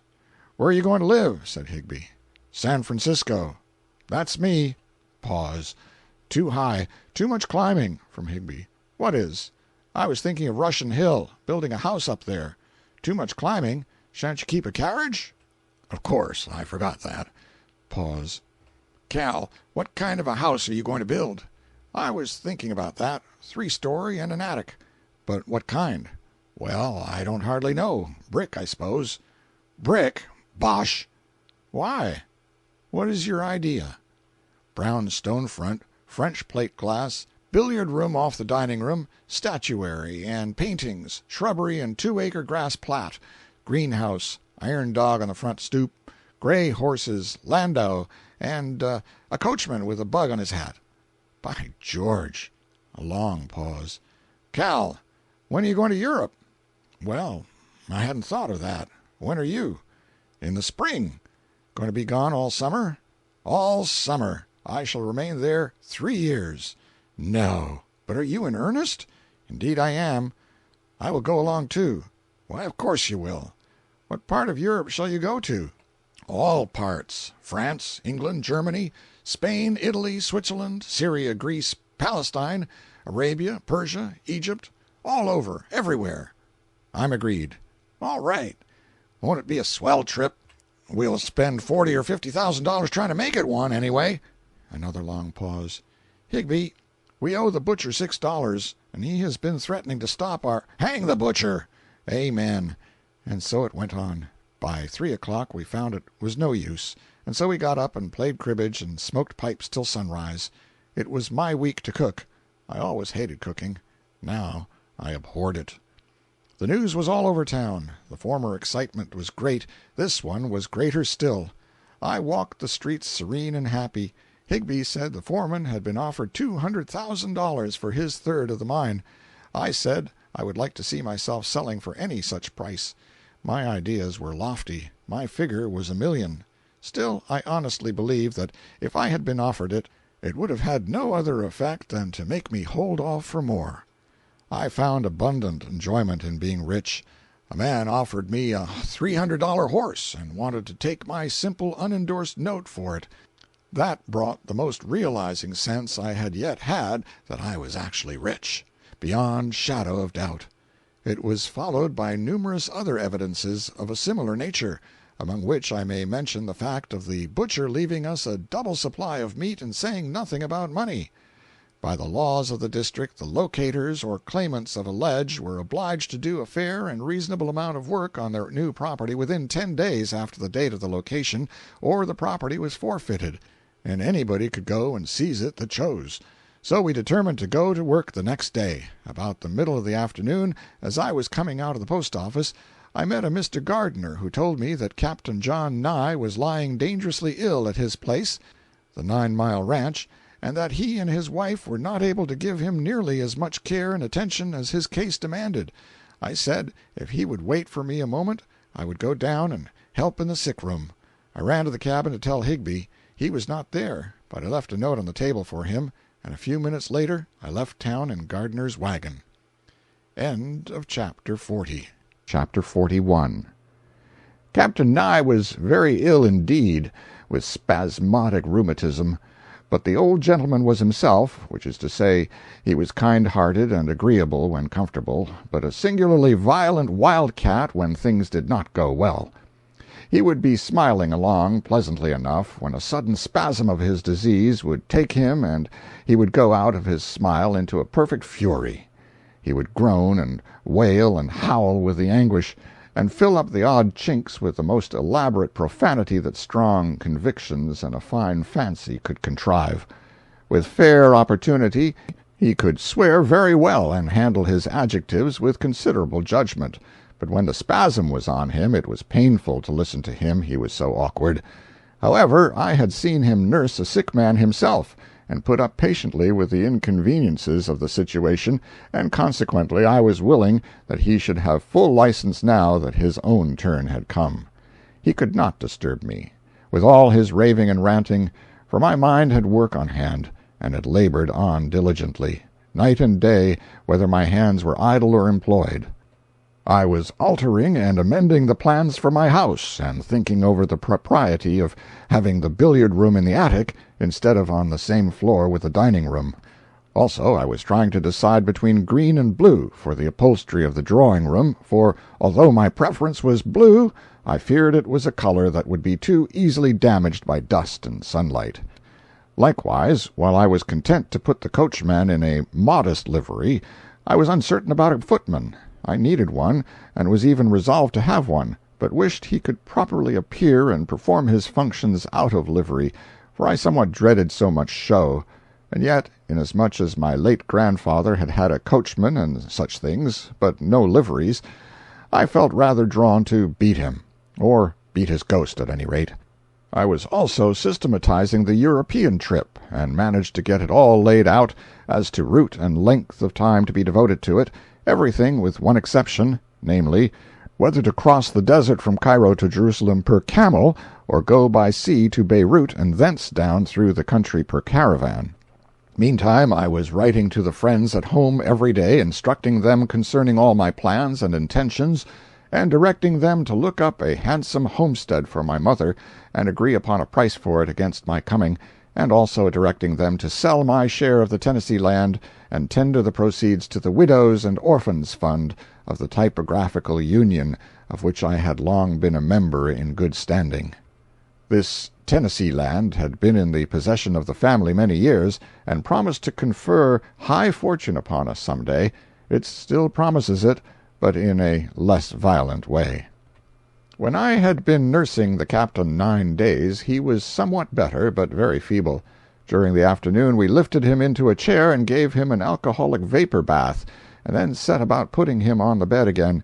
We had to be exceedingly careful, for the least jar produced pain. Gardner had his shoulders and I his legs. In an unfortunate moment I stumbled, and the patient fell heavily on the bed in an agony of torture. I never heard a man swear so in my life. He raved like a maniac, and tried to snatch a revolver from the table, but I got it. He ordered me out of the house, and swore a world of oaths that he would kill me wherever he caught me when he got on his feet again. It was simply a passing fury, and meant nothing. I knew he would forget it in an hour, and maybe be sorry for it, too, but it angered me a little at the moment, so much so, indeed, that I determined to go back to Esmeralda. I thought he was able to get along alone now, since he was on the war-path.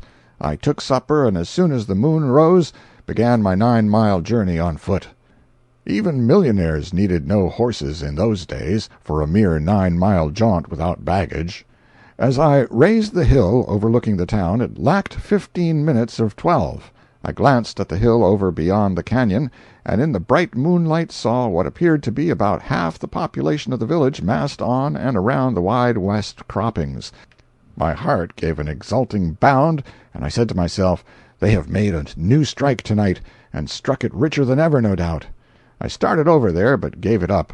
I said the strick would keep, and I had climbed hill enough for one night. I went on down through the town, and as I was passing a little German bakery, a woman ran out and begged me to come in and help her. She said her husband had a fit. I went in, and judged she was right. He appeared to have 100 of them, compressed into one. 2 Germans were there, trying to hold him, and not making much of a success of it. I ran up the street half a block or so, and routed out a sleeping doctor, brought him down half-dressed, and we 4 wrestled with the maniac, and doctored, drenched, and bled him for more than an hour, and the poor German woman did the crying. He grew quiet now, and the doctor and I withdrew and left him to his friends. It was a little after 1 o'clock. As I entered the cabin door, tired but jolly, the dingy light of a tallow candle revealed Higbie, sitting by the pine table gazing stupidly at my note, which he held in his fingers, and looking pale, old, and haggard. I halted and looked at him. He looked at me stolidly. I said, "Higbie, what is it?" "We're ruined. We didn't do the work. The blind lead's relocated." It was enough. I sat down sick, grieved, broken-hearted indeed. A minute before I was rich and brimful of vanity. I was a pauper now, and very meek.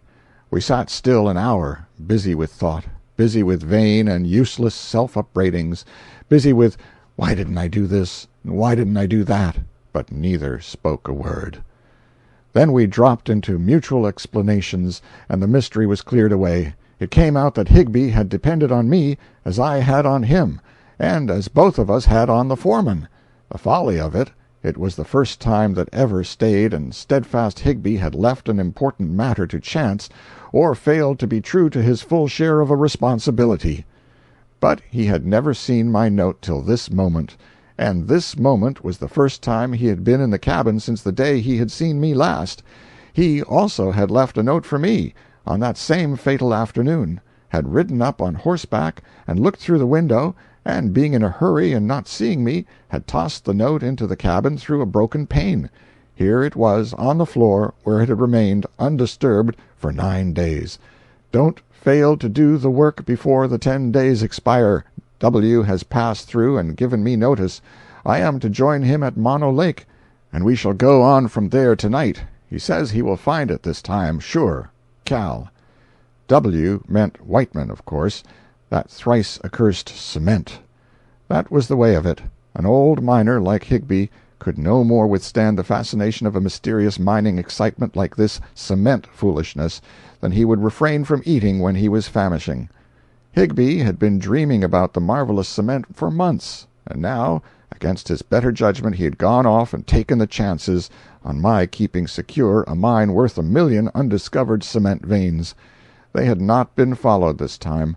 His riding out of town in broad daylight was such a commonplace thing to do that it had not attracted any attention. He said they prosecuted their search in the fastnesses of the mountains during 9 days without success. They could not find the cement. Then a ghastly fear came over him that something might have happened to prevent the doing of the necessary work to hold the blind lead, though indeed he thought such a thing hardly possible, and forthwith he started home with all speed. He would have reached Esmeralda in time, but his horse broke down and he had to walk a great part of the distance. And so it happened that as he came into Esmeralda by one road, I entered it by another. His was the superior energy, however, for he went straight to the Wide West, instead of turning aside as I had done, and he arrived there about 5 or 10 minutes too late. The notice was already up, the relocation of our mine completed beyond recall, and the crowd rapidly dispersing. He learned some facts before he left the ground. The foreman had not been seen about the streets since the night we had located the mine. A telegram had called him to California on a matter of life and death, it was said.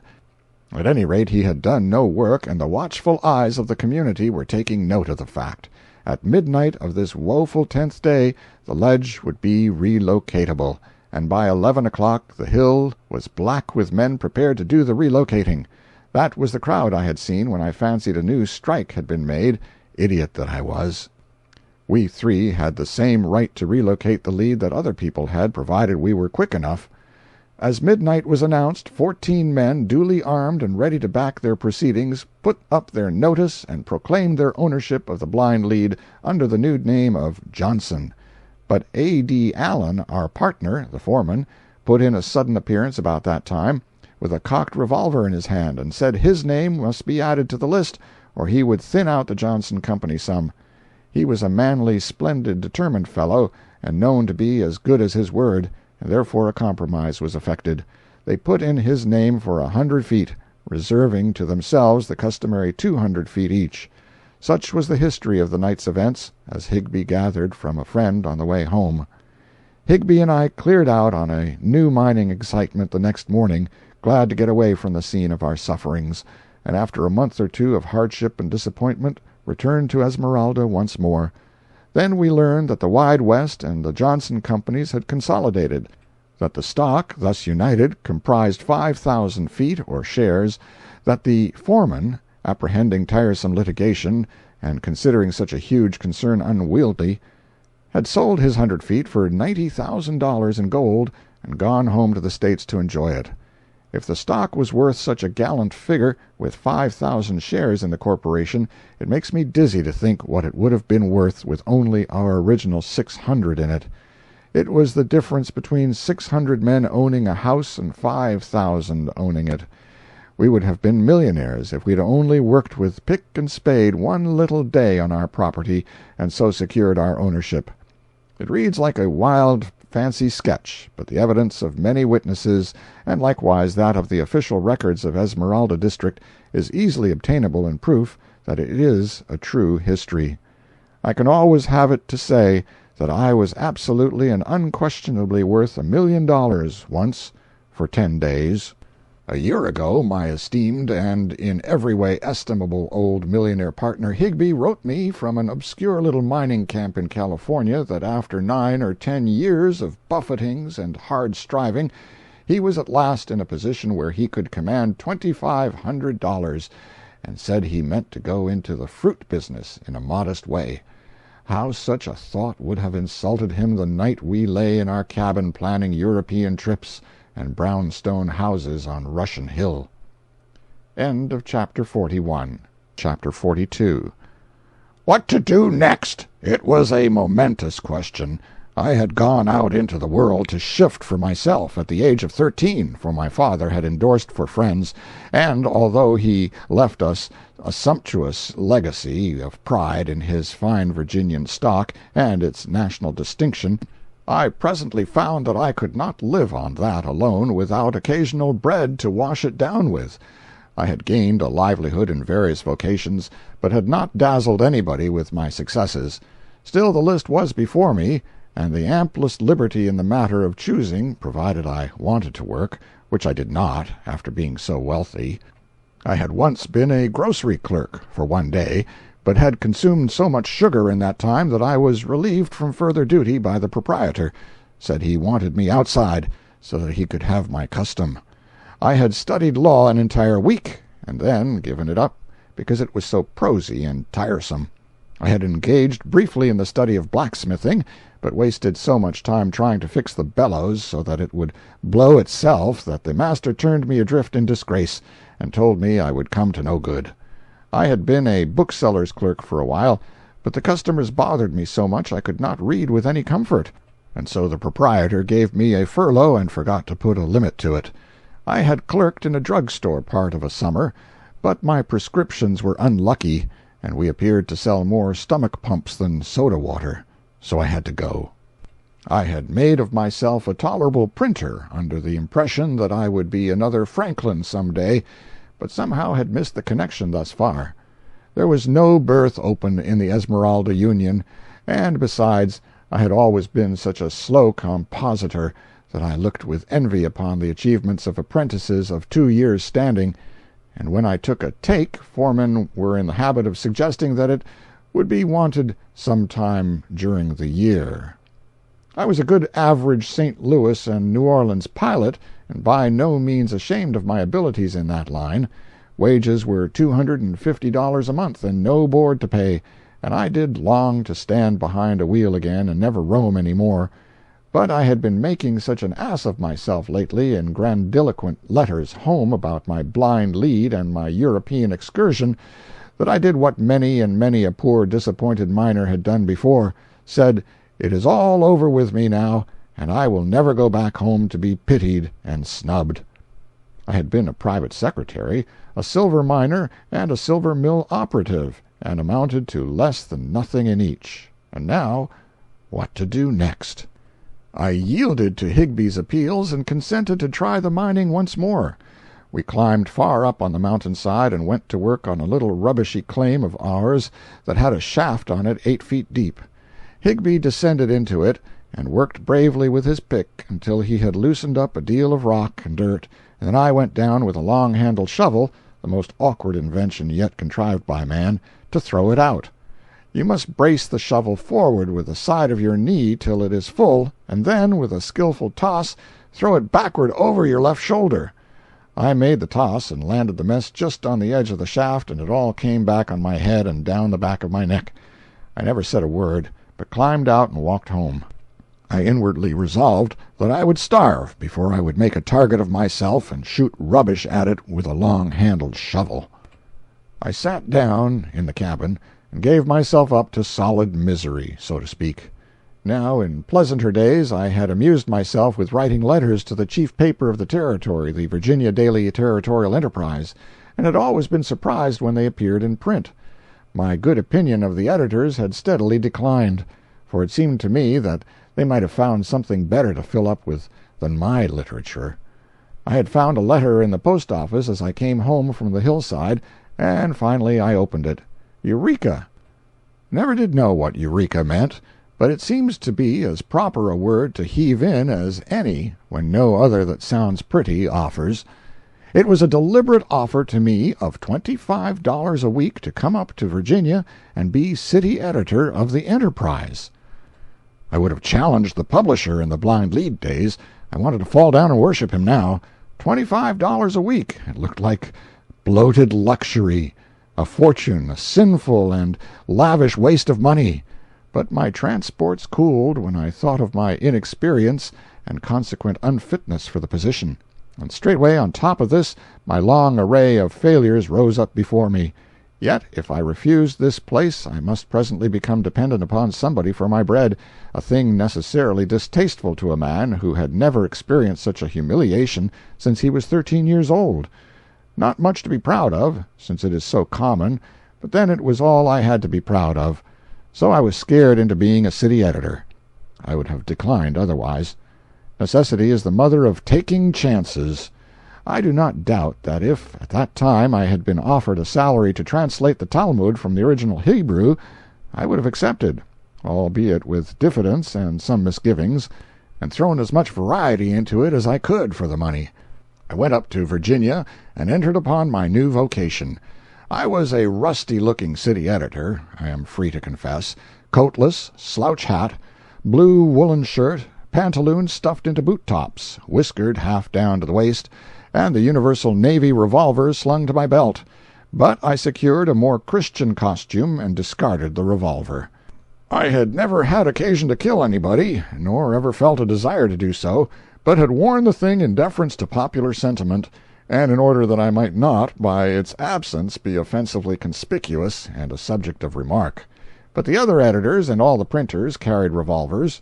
I asked the chief editor and proprietor, Mr. Goodman I will call him, since it describes him as well as any name could do, for some instructions with regard to my duties, and he told me to go all over town and ask all sorts of people all sorts of questions, and make notes of the information gained, and write them out for publication.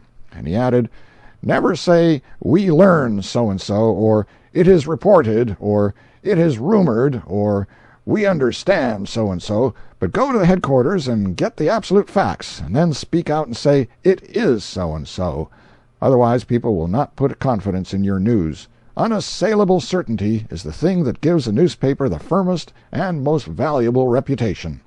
It was the whole thing in a nutshell, and to this day when I find a reporter commencing his article with, "We understand," I gather a suspicion that he has not taken as much pains to inform himself as he ought to have done.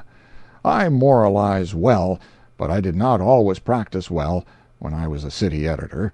I let fancy get the upper hand of fact too often when there was a dearth of news. I can never forget my first day's experience as a reporter. I wandered about town questioning everybody, boring everybody, and finding out that nobody knew anything. At the end of 5 hours my notebook was still barren. I spoke to Mr. Goodman. He said, "Dan used to make a good thing out of the hay wagons in a dry time when there were no fires or inquests. Are there no hay wagons in front of the Truckee? If there are, you might speak of the renewed activity and all that sort of thing. In the hay business, you know. It isn't sensational or exciting, but it fills up and looks businesslike." I canvassed the city again and found one wretched old hay truck dragging in from the country, but I made affluent use of it. I multiplied it by 16, brought it into town from 16 different directions, made 16 separate items out of it, and got up such another sweat about hay as Virginia City had never seen in the world before. This was encouraging. 2 nonpareil columns had to be filled, and I was getting along. Presently, when things began to look dismal again, a desperado killed a man in a saloon, and joy returned once more. I never was so glad over any mere trifle before in my life. I said to the murderer, "Sir, you are a stranger to me, but you have done me a kindness this day which I can never forget. If whole years of gratitude can be to you any slight compensation, they shall be yours. I was in trouble, and you have relieved me nobly, and at a time when all seemed dark and drear. Count me your friend from this time forth, for I am not a man to forget a favor." If I did not really say that to him, I at least felt a sort of itching desire to do it. I wrote up the murder with a hungry attention to details, and when it was finished experienced but one regret, namely, that they had not hanged my benefactor on the spot, so that I could work him up too. Next I discovered some emigrant wagons going into camp on the plaza, and found that they had lately come through the hostile Indian country, and had fared rather roughly. I made the best of the item that the circumstances permitted, and felt that if I were not confined within rigid limits by the presence of the reporters of the other papers, I could add particulars that would make the article much more interesting. However, I found one wagon that was going on to California, and made some judicious inquiries of the proprietor. When I learned, through his short and surly answers to my cross-questioning, that he was certainly going on and would not be in the city next day to make trouble, I got ahead of the other papers, for I took down his list of names and added his party to the killed and wounded. Having more scope here, I put this wagon through an Indian fight that to this day has no parallel in history. My 2 columns were filled. When I read them over in the morning, I felt that I had found my legitimate occupation at last. I reasoned within myself that news, and stirring news too, was what a paper needed, and I felt that I was particularly endowed with the ability to furnish it. Mr. Goodman said that I was as good a reporter as Dan. I desired no higher commendation. With encouragement like that, I felt that I could take my pen and murder all the immigrants on the plains, if need be, and the interests of the paper demanded it. End of Chapter 42. Chapter 43. However, as I grew better acquainted with the business and learned the run of the sources of information, I ceased to require the aid of fancy to any large extent, and became able to fill my columns without diverging noticeably from the domain of fact. I struck up friendships with the reporters of the other journals, and we swapped "regulars" with each other, and thus economized work. Regulars are permanent sources of news, like courts, bullion returns, clean-ups at the quartz mills, and inquests. Inasmuch as everybody went armed, we had an inquest about every day, and so this department was naturally set down among the regulars. We had lively papers in those days. My great competitor among the reporters was Boggs of the Union. He was an excellent reporter. Once in 3 or 4 months he would get a little intoxicated, but as a general thing he was a wary and cautious drinker, although always ready to tamper a little with the enemy. He had the advantage of me in one thing: he could get the monthly public school report, and I could not, because the principal hated the enterprise. One snowy night when the report was due, I started out sadly, wondering how I was going to get it. Presently, a few steps up the almost deserted street, I stumbled on Boggs, and asked him where he was going. "After the school report." "I'll go along with you." "No, sir, I'll excuse you." "Just as you say." A saloon-keeper's boy passed by with a steaming pitcher of hot punch, and Boggs snuffed the fragrance gratefully. He gazed fondly after the boy, and saw him start up the Enterprise stairs. I said, "I wish you could help me get that school business, but since you can't, I must run up to the Union office and see if I can get them to let me have a proof of it after they have it set up, though I don't begin to suppose they will. Good night." "Hold on a minute. I don't mind getting the report and sitting around with the boys a little while you copy it, if you're willing to drop down to the principal's with me." "Now you talk like a rational being. Come along." We plowed a couple of blocks through the snow, got the report, and returned to our office. It was a short document and soon copied. Meantime Boggs helped himself to the punch. I gave the manuscript back to him, and we started out to get an inquest, for we had heard pistol shots near by. We got the particulars with little loss of time, for it was only an inferior sort of bar-room murder, and of little interest to the public, and then we separated. Away at 3 o'clock in the morning, when we had gone to press and were having a relaxing concert as usual, for some of the printers were good singers and others good performers on the guitar and on that atrocity the accordion, the proprietor of the Union strode in and desired to know if anybody had heard anything of Boggs or the school report. We stated the case, and all turned out to help hunt for the delinquent. We found him standing on a table in a saloon, with an old tin lantern in one hand and the school report in the other, haranguing a gang of intoxicated Cornish miners on the iniquity of squandering the public moneys on education, when hundreds and hundreds of honest, hard-working men are literally starving for whiskey. Riotous applause. He had been assisting in a regal spree with those parties for hours. We dragged him away and put him to bed. Of course there was no school report in the Union, and Boggs held me accountable, though I was innocent of any intention or desire to compass its absence from that paper, and was as sorry as anyone that the misfortune had occurred. But we were perfectly friendly. The day that the school report was next due, the proprietor of the Genesee mine furnished us a buggy, and asked us to go down and write something about the property, a very common request, and one always gladly acceded to when people furnished buggies, for we were as fond of pleasure excursions as other people. In due time we arrived at the mine. Nothing but a hole in the ground, 90 feet deep, and no way of getting down into it but by holding on to a rope and being lowered with a windlass. The workmen had just gone off somewhere to supper. I was not strong enough to lower Boggs' bulk, so I took an unlighted candle in my teeth, made a loop for my foot in the end of the rope, implored Boggs not to go to sleep or let the windlass get the start of him, and then swung out over the shaft. I reached the bottom, muddy and bruised about the elbows, but safe. I lit the candle, made an examination of the rock, selected some specimens, and shouted to Boggs to hoist away. No answer. Presently a head appeared in the circle of daylight away aloft, and a voice came down, "Are you all set?" "All set. Hoist away." "Are you comfortable?"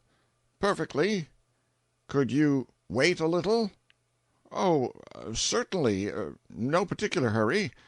"Well, good-bye." "Why? Where are you going?" "After the school report." And he did. I stayed down there an hour, and surprised the workmen when they hauled up and found a man on the rope instead of a bucket of rock. I walked home, too, 5 miles, uphill. We had no school report next morning, but the Union had. 6 months after my entry into journalism, the grand flush times of Silverland began, and they continued with unabated splendor for 3 years. All difficulty about filling up the local department ceased, and the only trouble now was how to make the lengthened columns hold the world of incidents and happenings that came to our literary net every day. Virginia had grown to the livest town, for its age and population, that America had ever produced. The sidewalks swarmed with people, to such an extent, indeed, that it was generally no easy matter to stem the human tide. The streets themselves were just as crowded with quartz wagons, freight teams, and other vehicles. The procession was endless. So great was the pack that buggies frequently had to wait half an hour for an opportunity to cross the principal street. Joy sat on every countenance, and there was a glad, almost fierce intensity in every eye that told of the money-getting schemes that were seething in every brain and the high hope that held sway in every heart. Money was as plenty as dust. Every individual considered himself wealthy, and a melancholy countenance was nowhere to be seen. There were military companies, fire companies, brass bands, banks, hotels, theaters, hurdy-gurdy houses, wide-open gambling palaces, political powwows, civic processions, street fights, murders, inquests, riots, a whiskey mill every 15 steps, a board of aldermen, A mayor, a city surveyor, a city engineer, a chief of the fire department, with first, second, and third assistants, a chief of police, city marshal, and a large police force, 2 boards of mining brokers, a dozen breweries, and half a dozen jails and station houses in full operation, and some talk of building a church. The flush times were in magnificent flower. Large fire-proof brick buildings were going up in the principal streets, and the wooden suburbs were spreading out in all directions. Town lots soared up to prices that were amazing. The great Comstock lode stretched its opulent length straight through the town from north to south, and every mine on it was in diligent process of development. One of these mines alone employed 675 men, and in the matter of election the adage was, "As the Gould and Curry goes, so goes the city." Laboring men's wages were $4 and $6 a day, and they worked in 3 shifts or gangs, and the blasting and picking and shoveling went on without ceasing, night and day.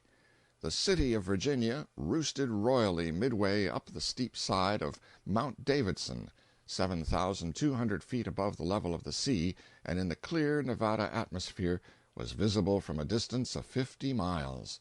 It claimed a population of 15,000 to 18,000, and all day long half of this little army swarmed the streets like bees, and the other half swarmed among the drifts and tunnels of the Comstock, hundreds of feet down in the earth, directly under those same streets.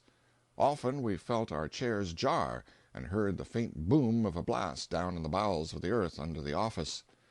The mountainside was so steep that the entire town had a slant to it like a roof. Each street was a terrace, and from each to the next street below the descent was 40 or 50 feet. The fronts of the houses were level with the street they faced, but their rear first floors were propped on lofty stilts. A man could stand at a rear first-floor window of a C Street house and look down the chimneys of the row of houses below him facing D Street. It was a laborious climb, in that thin atmosphere, to ascend from D to A Street, and you were panting and out of breath when you got there. But you could turn around and go down again like a house afire, so to speak.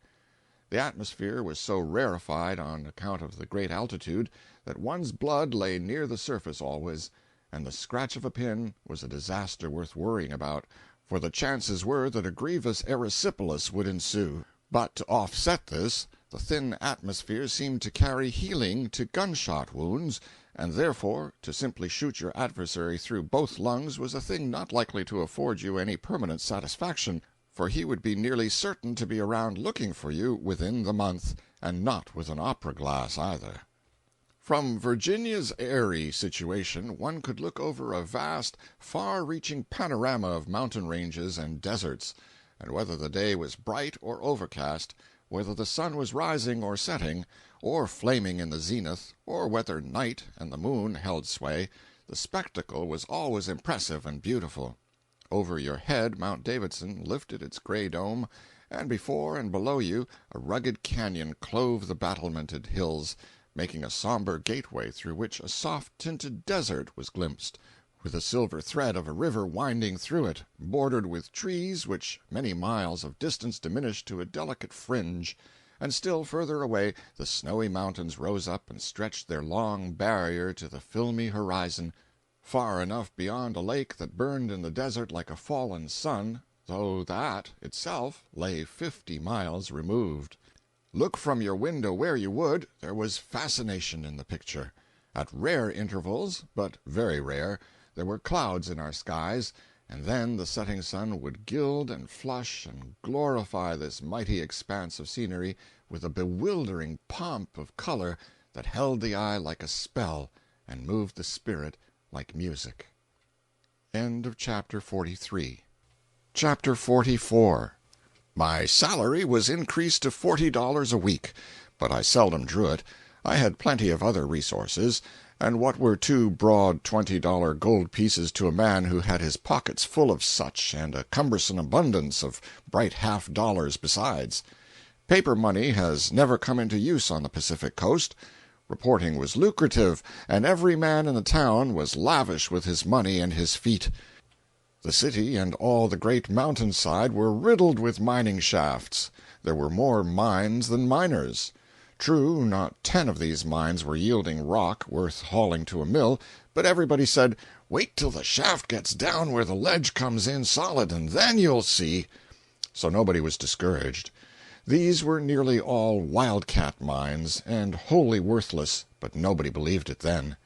The Ophir, the Gould and Curry, the Mexican, and other great mines on the Comstock lead in Virginia and Gold Hill were turning out huge piles of rich rock every day, and every man believed that his little wildcat claim was as good as any on the main lead, and would infallibly be worth $1,000 a foot when he got down where it came in solid.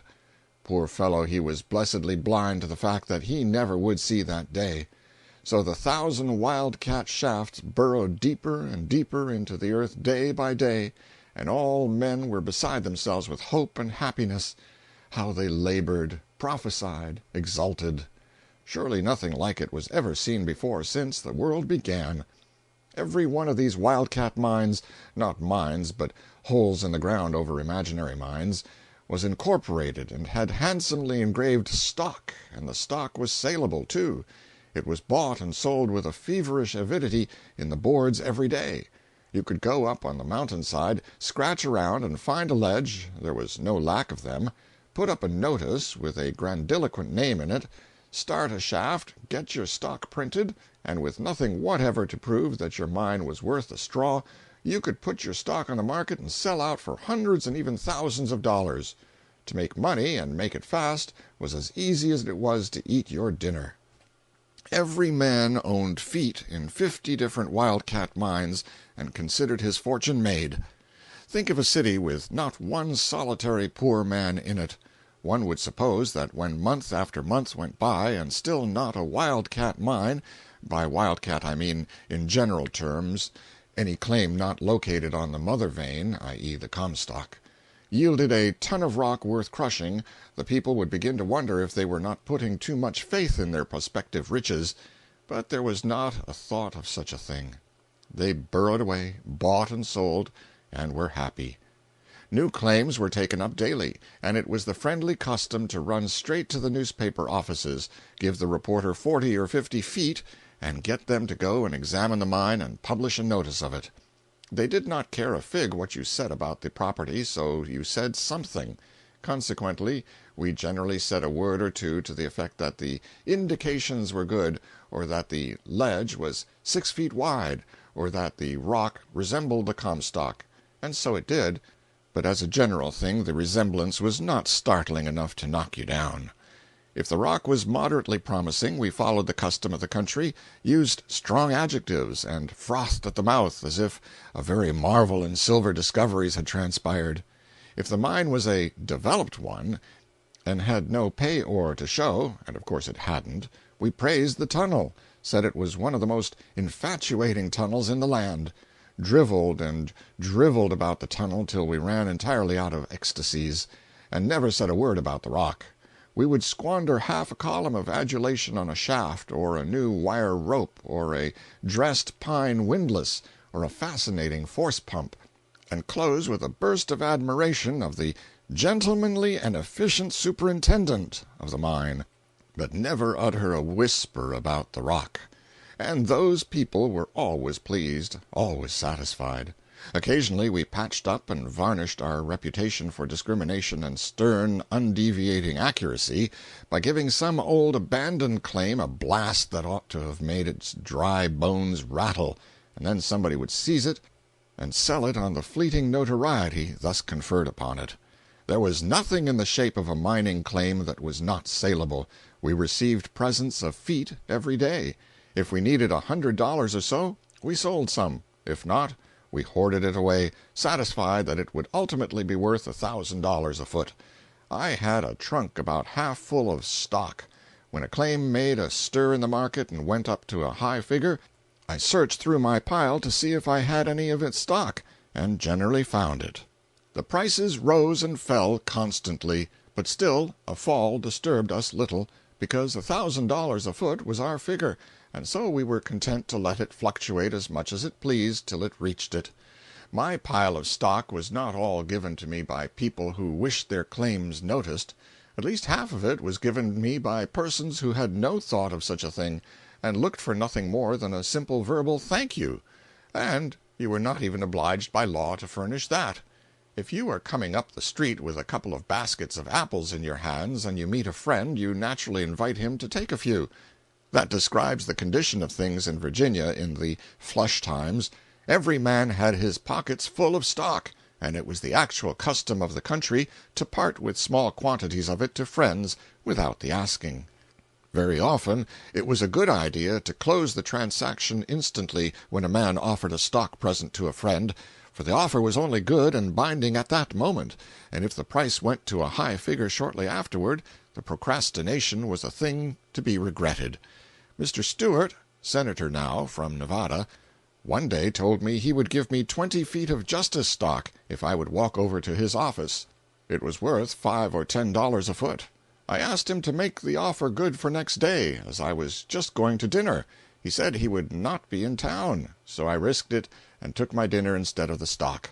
Within the week the price went up to $70 and afterward to $150, but nothing could make that man yield.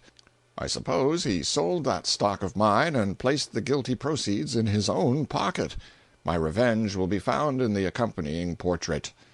I met 3 friends one afternoon who said they had been buying Overman's stock at auction at $8 a foot. One said if I would come up to his office he would give me 15 feet. Another said he would add 15. The third said he would do the same. But I was going after an inquest and could not stop. A few weeks afterward they sold all their Overman at $600 a foot, and generously came around to tell me about it, and also to urge me to accept of the next 45 feet of it that people tried to force on me. These are actual facts, and I could make the list a long one and still confine myself strictly to the truth. Many a time friends gave us as much as 25 feet of stock that was selling at $25 a foot, and they thought no more of it than they would of offering a guest a cigar. These were flush times indeed. I thought they were going to last always, but somehow I never was much of a prophet. To show what a wild spirit possessed the mining brain of the community, I will remark that claims were actually located in excavations for cellars where the pick had exposed what seemed to be quartz veins, and not cellars in the suburbs either, but in the very heart of the city, and forthwith stock would be issued and thrown on the market. It was small matter who the seller belonged to, the ledge belonged to the finder, and unless the United States government interfered, inasmuch as the government holds the primary right to mines of the noble metals in Nevada, or at least did then, it was considered to be his privilege to work it. Imagine a stranger staking out a mining claim among the costly shrubbery in your front yard, and calmly proceeding to lay waste the ground with pick and shovel and blasting powder. It has been often done in California. In the middle of one of the principal business streets of Virginia, a man located a mining claim and began a shaft on it. He gave me 100 feet of the stock, and I sold it for a fine suit of clothes, because I was afraid somebody would fall down the shaft and sue for damages. I owned in another claim that was located in the middle of another street, and to show how absurd people can be, that East India stock, as it was called, sold briskly, although there was an ancient tunnel running directly under the claim, and any man could go into it and see that it did not cut a quartz ledge or anything that remotely resembled one. One plan of acquiring sudden wealth was to "salt" a wildcat claim and sell out while the excitement was up. The process was simple. The schemer located a worthless ledge, sunk a shaft on it, bought a wagon load of rich Comstock ore, dumped a portion of it into the shaft, and piled the rest by its side, above ground. Then he showed the property to a simpleton and sold it to him at a high figure. Of course the wagon load of rich ore was all that the victim ever got out of his purchase. A most remarkable case of salting was that of the North Ophir. It was claimed that this vein was a remote extension of the original Ophir, a valuable mine on the Comstock. For a few days everybody was talking about the rich developments in the North Ophir. It was said that it yielded perfectly pure silver in small solid lumps. I went to the place with the owners and found a shaft 6 or 8 feet deep, in the bottom of which was a badly shattered vein of dull, yellowish, unpromising rock. One would as soon expect to find silver in a grindstone.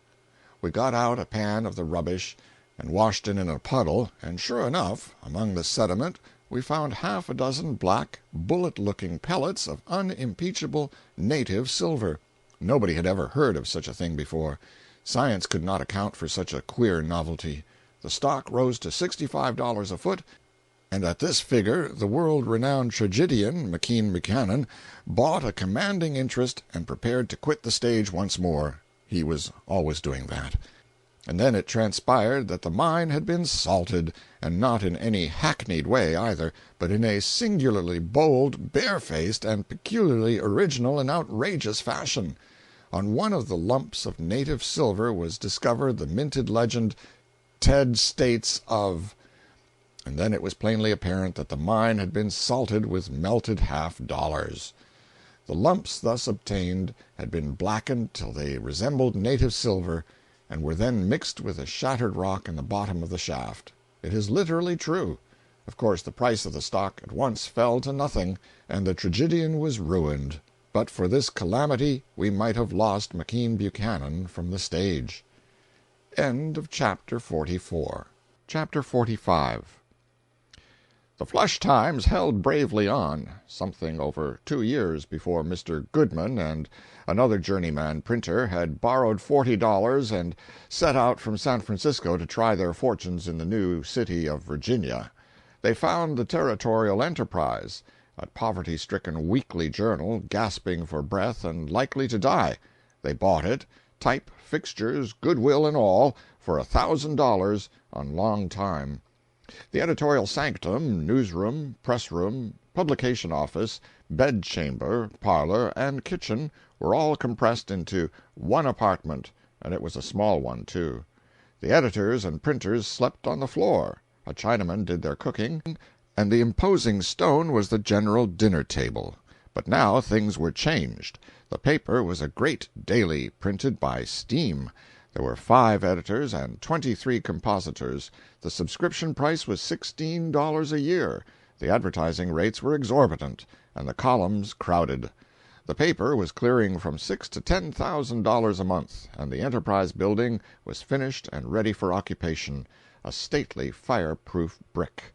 Every day from 5 all the way up to 11 columns of live advertisements were left out or crowded into spasmodic and irregular supplements.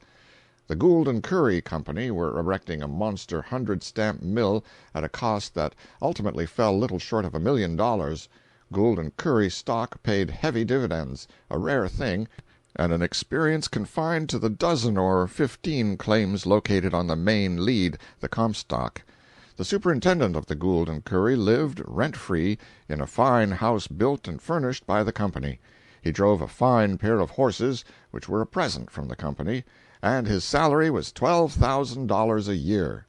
The superintendent of another of the great mines traveled in grand state, had a salary of $28,000 a year, and in a lawsuit in after days claimed that he was to have had 1% on the gross yield of the bullion likewise. Money was wonderfully plenty. The trouble was, not how to get it, but how to spend it, how to lavish it, get rid of it, squander it. And so it was a happy thing that just at this juncture the news came over the wires that a great United States Sanitary Commission had been formed, and money was wanted for the relief of the wounded sailors and soldiers of the Union languishing in the Eastern hospitals. Right on the heels of it came word that San Francisco had responded superbly before the telegram was half a day old. Virginia rose as one man. A sanitary committee was hurriedly organized, and its chairman mounted a vacant cart in C Street and tried to make the clamorous multitude understand that the rest of the committee were flying hither and thither and working with all their might and main, and that if the town would only wait an hour, an office would be ready, books opened, and the commission prepared to receive contributions. His voice was drowned and his information lost in a ceaseless roar of cheers and demands that the money be received now, They swore they would not wait. The chairman pleaded and argued, but, deaf to all entreaty, men plowed their way through the throng and rained checks of gold coin into the cart and scurried away for more. Hands clutching money were thrust aloft out of the jam by men who hoped this eloquent appeal would cleave a road their strugglings could not open. The very Chinamen and Indians caught the excitement and dashed their half-dollars into the cart without knowing or caring what it was all about. Women plunged into the crowd, trimly attired, fought their way to the cart with their coin, and emerged again by and by with their apparel in a state of hopeless dilapidation. It was the wildest mob Virginia had ever seen, and the most determined and ungovernable, and when at last it abated its fury and dispersed, it had not a penny in its pocket. To use its own phraseology, it came there flush and went away busted. After that, the commission got itself into systematic working order. And for weeks the contributions flowed into its treasury in a generous stream. Individuals and all sorts of organizations levied upon themselves a regular weekly tax for the sanitary fund, graduated according to their means, and there was not another grand universal outburst till the famous sanitary floor sack came our way. Its history is peculiar and interesting. A former schoolmate of mine, by the name of Ruel Gridley, was living at the little city of Austin in the Reese River country at this time, and was the Democratic candidate for mayor. He and the Republican candidate made an agreement that the defeated man should be publicly presented with a 50-pound sack of flour by the successful one, and should carry it home on his shoulder. Gridley was defeated. The new mayor gave him the sack of flour, and he shouldered it and carried it a mile or two from Lower Austin to his home in Upper Austin, attended by a band of music and the whole population. Arrived there, he said he did not need the flour, and asked what the people thought he had better do with it. A voice said, "Sell it to the highest bidder for the benefit of the sanitary fund." The suggestion was greeted with a round of applause, and Gridley mounted a dry goods box and assumed the role of auctioneer. The bids went higher and higher as the sympathies of the pioneers awoke and expanded, till at last the sack was knocked down to a millman at $250, and his check taken.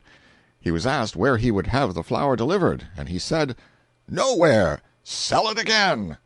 Now the cheers went up royally, and the multitude were fairly in the spirit of the thing. So Gridley stood there and shouted and perspired till the sun went down, and when the crowd dispersed he had sold the sack to 300 different people, and had taken in $8,000 in gold, and still the flour sack was in his possession. The news came to Virginia, and a telegram went back, "Fetch along your flour sack." 36 hours afterward Gridley arrived, and an afternoon mass meeting was held in the Opera House, and the auction began. But the sack had come sooner than it was expected, the people were not thoroughly aroused, and the sale dragged.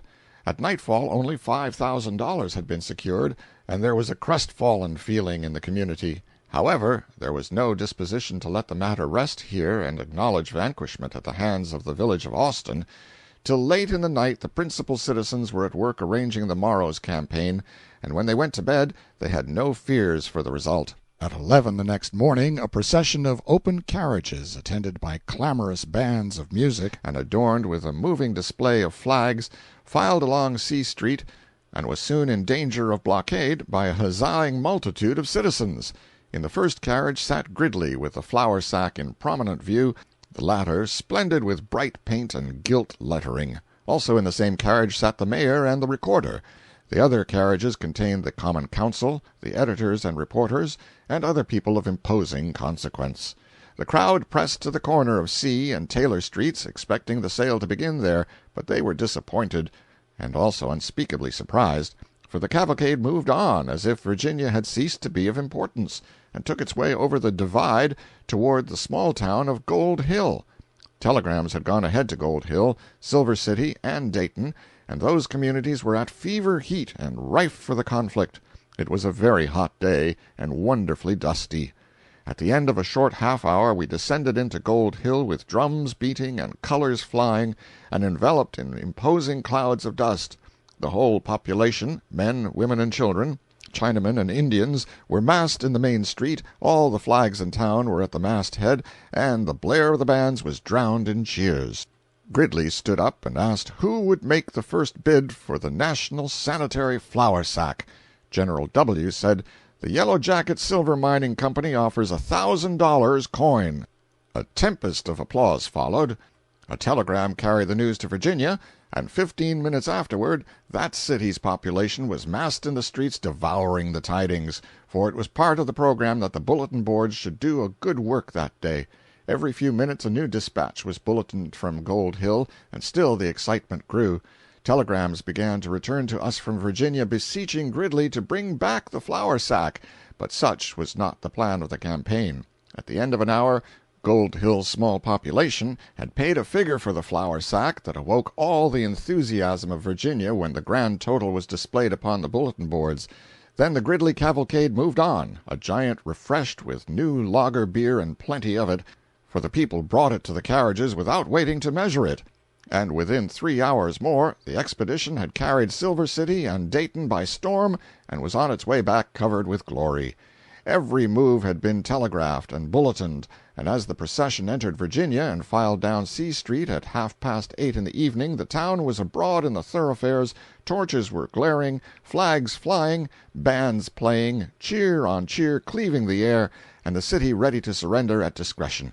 The auction began. Every bid was greeted with bursts of applause, and at the end of 2 hours and a half a population of 15,000 souls had paid in coin for a 50-pound sack of flour a sum equal to $40,000 in greenbacks.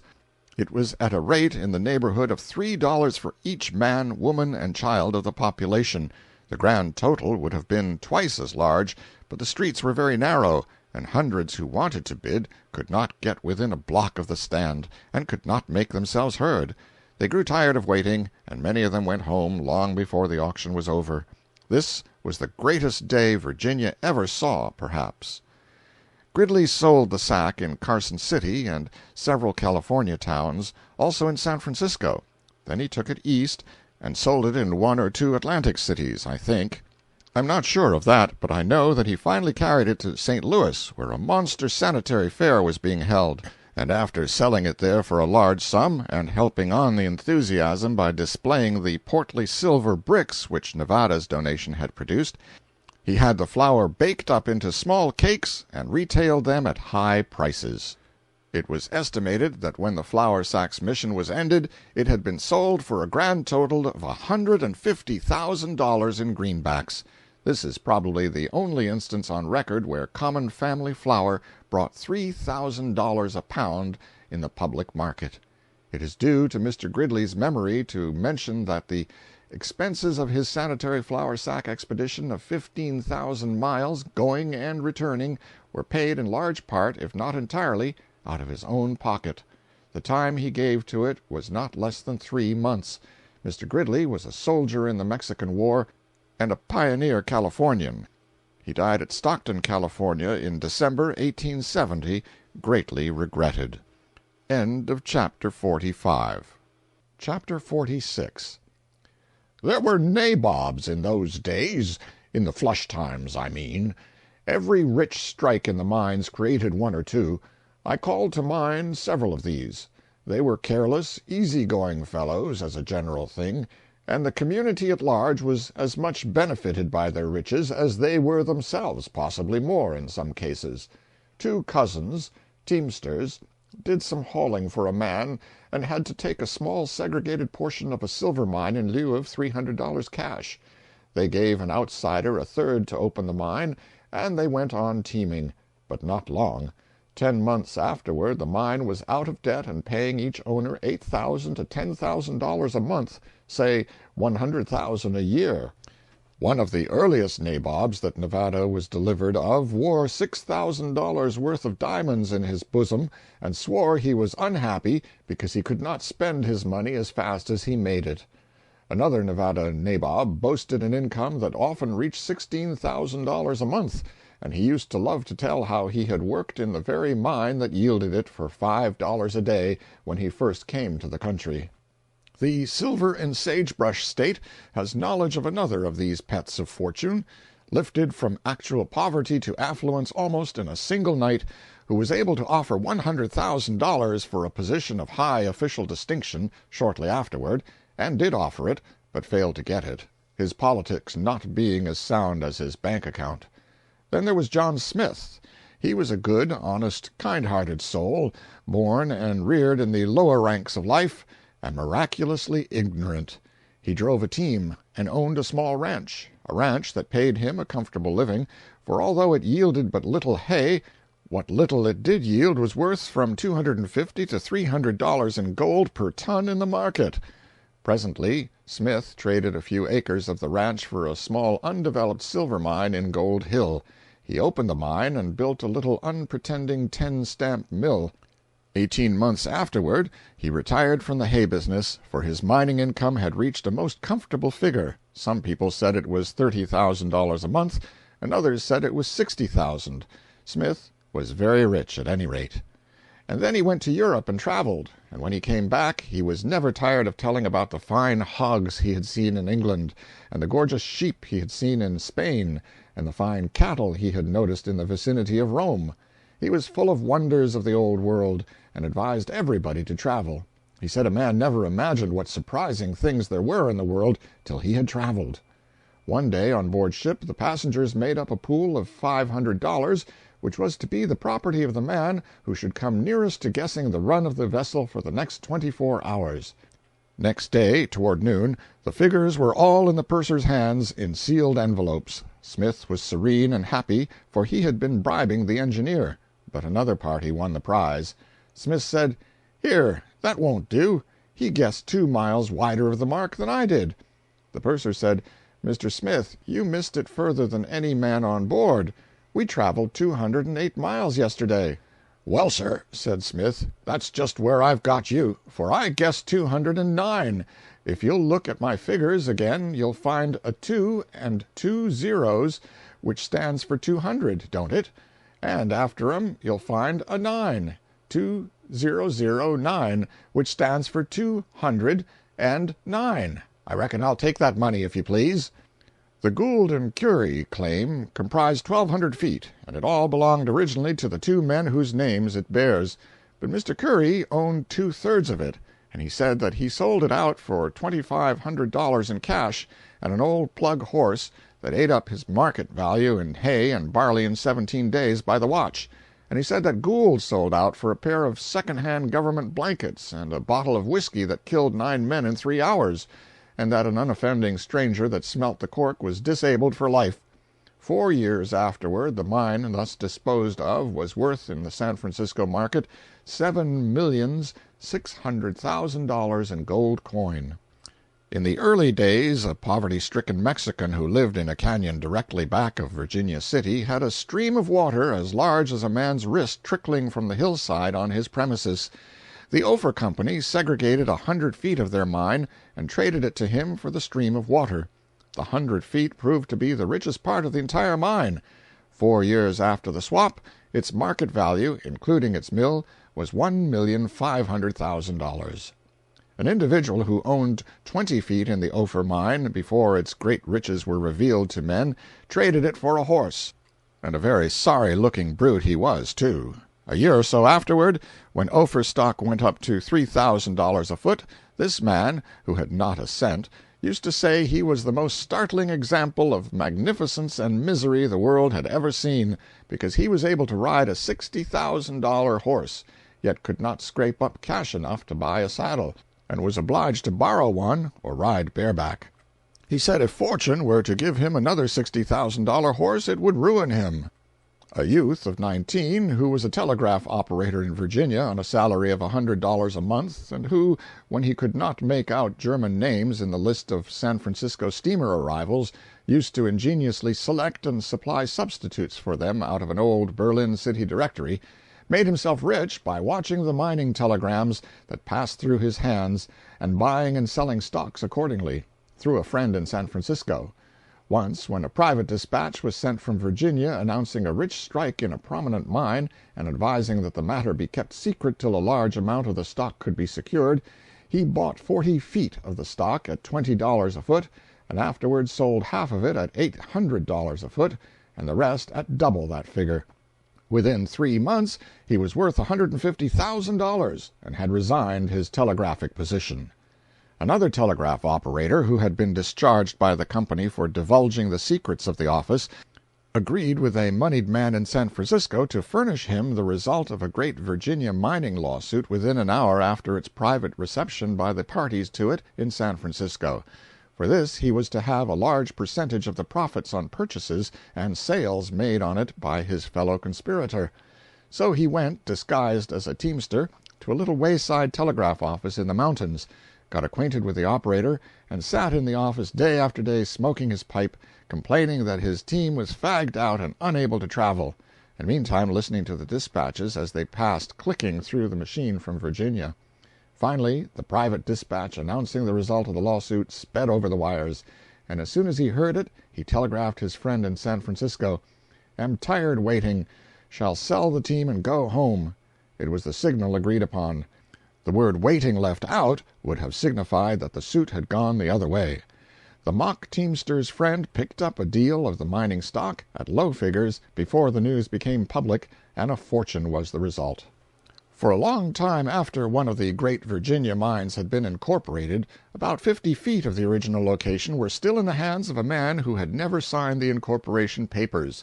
The stock became very valuable, and every effort was made to find this man, but he had disappeared.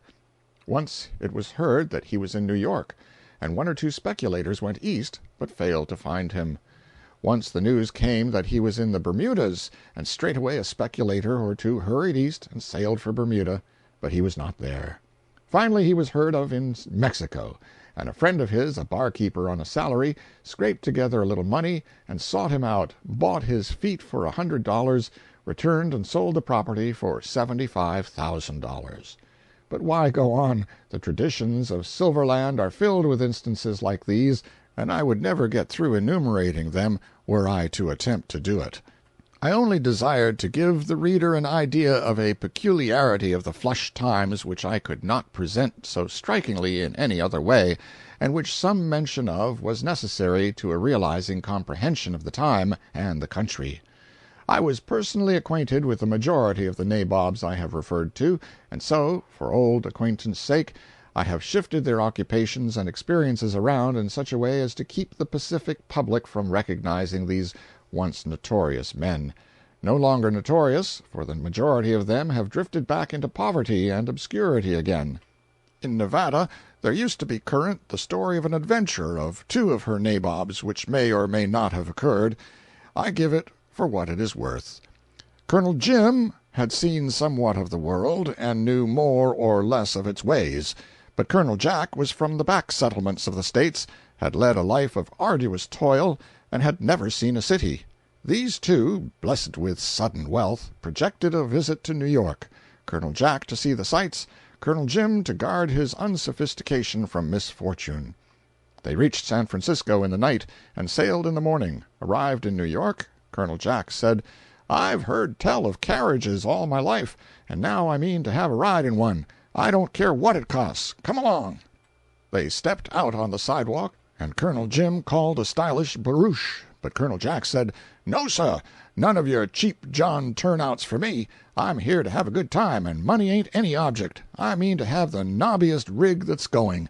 Now here comes the very trick. Stop that yaller one with the pictures on it. Don't you fret. I'll stand all the expenses myself." So Colonel Jim stopped an empty omnibus, and they got in.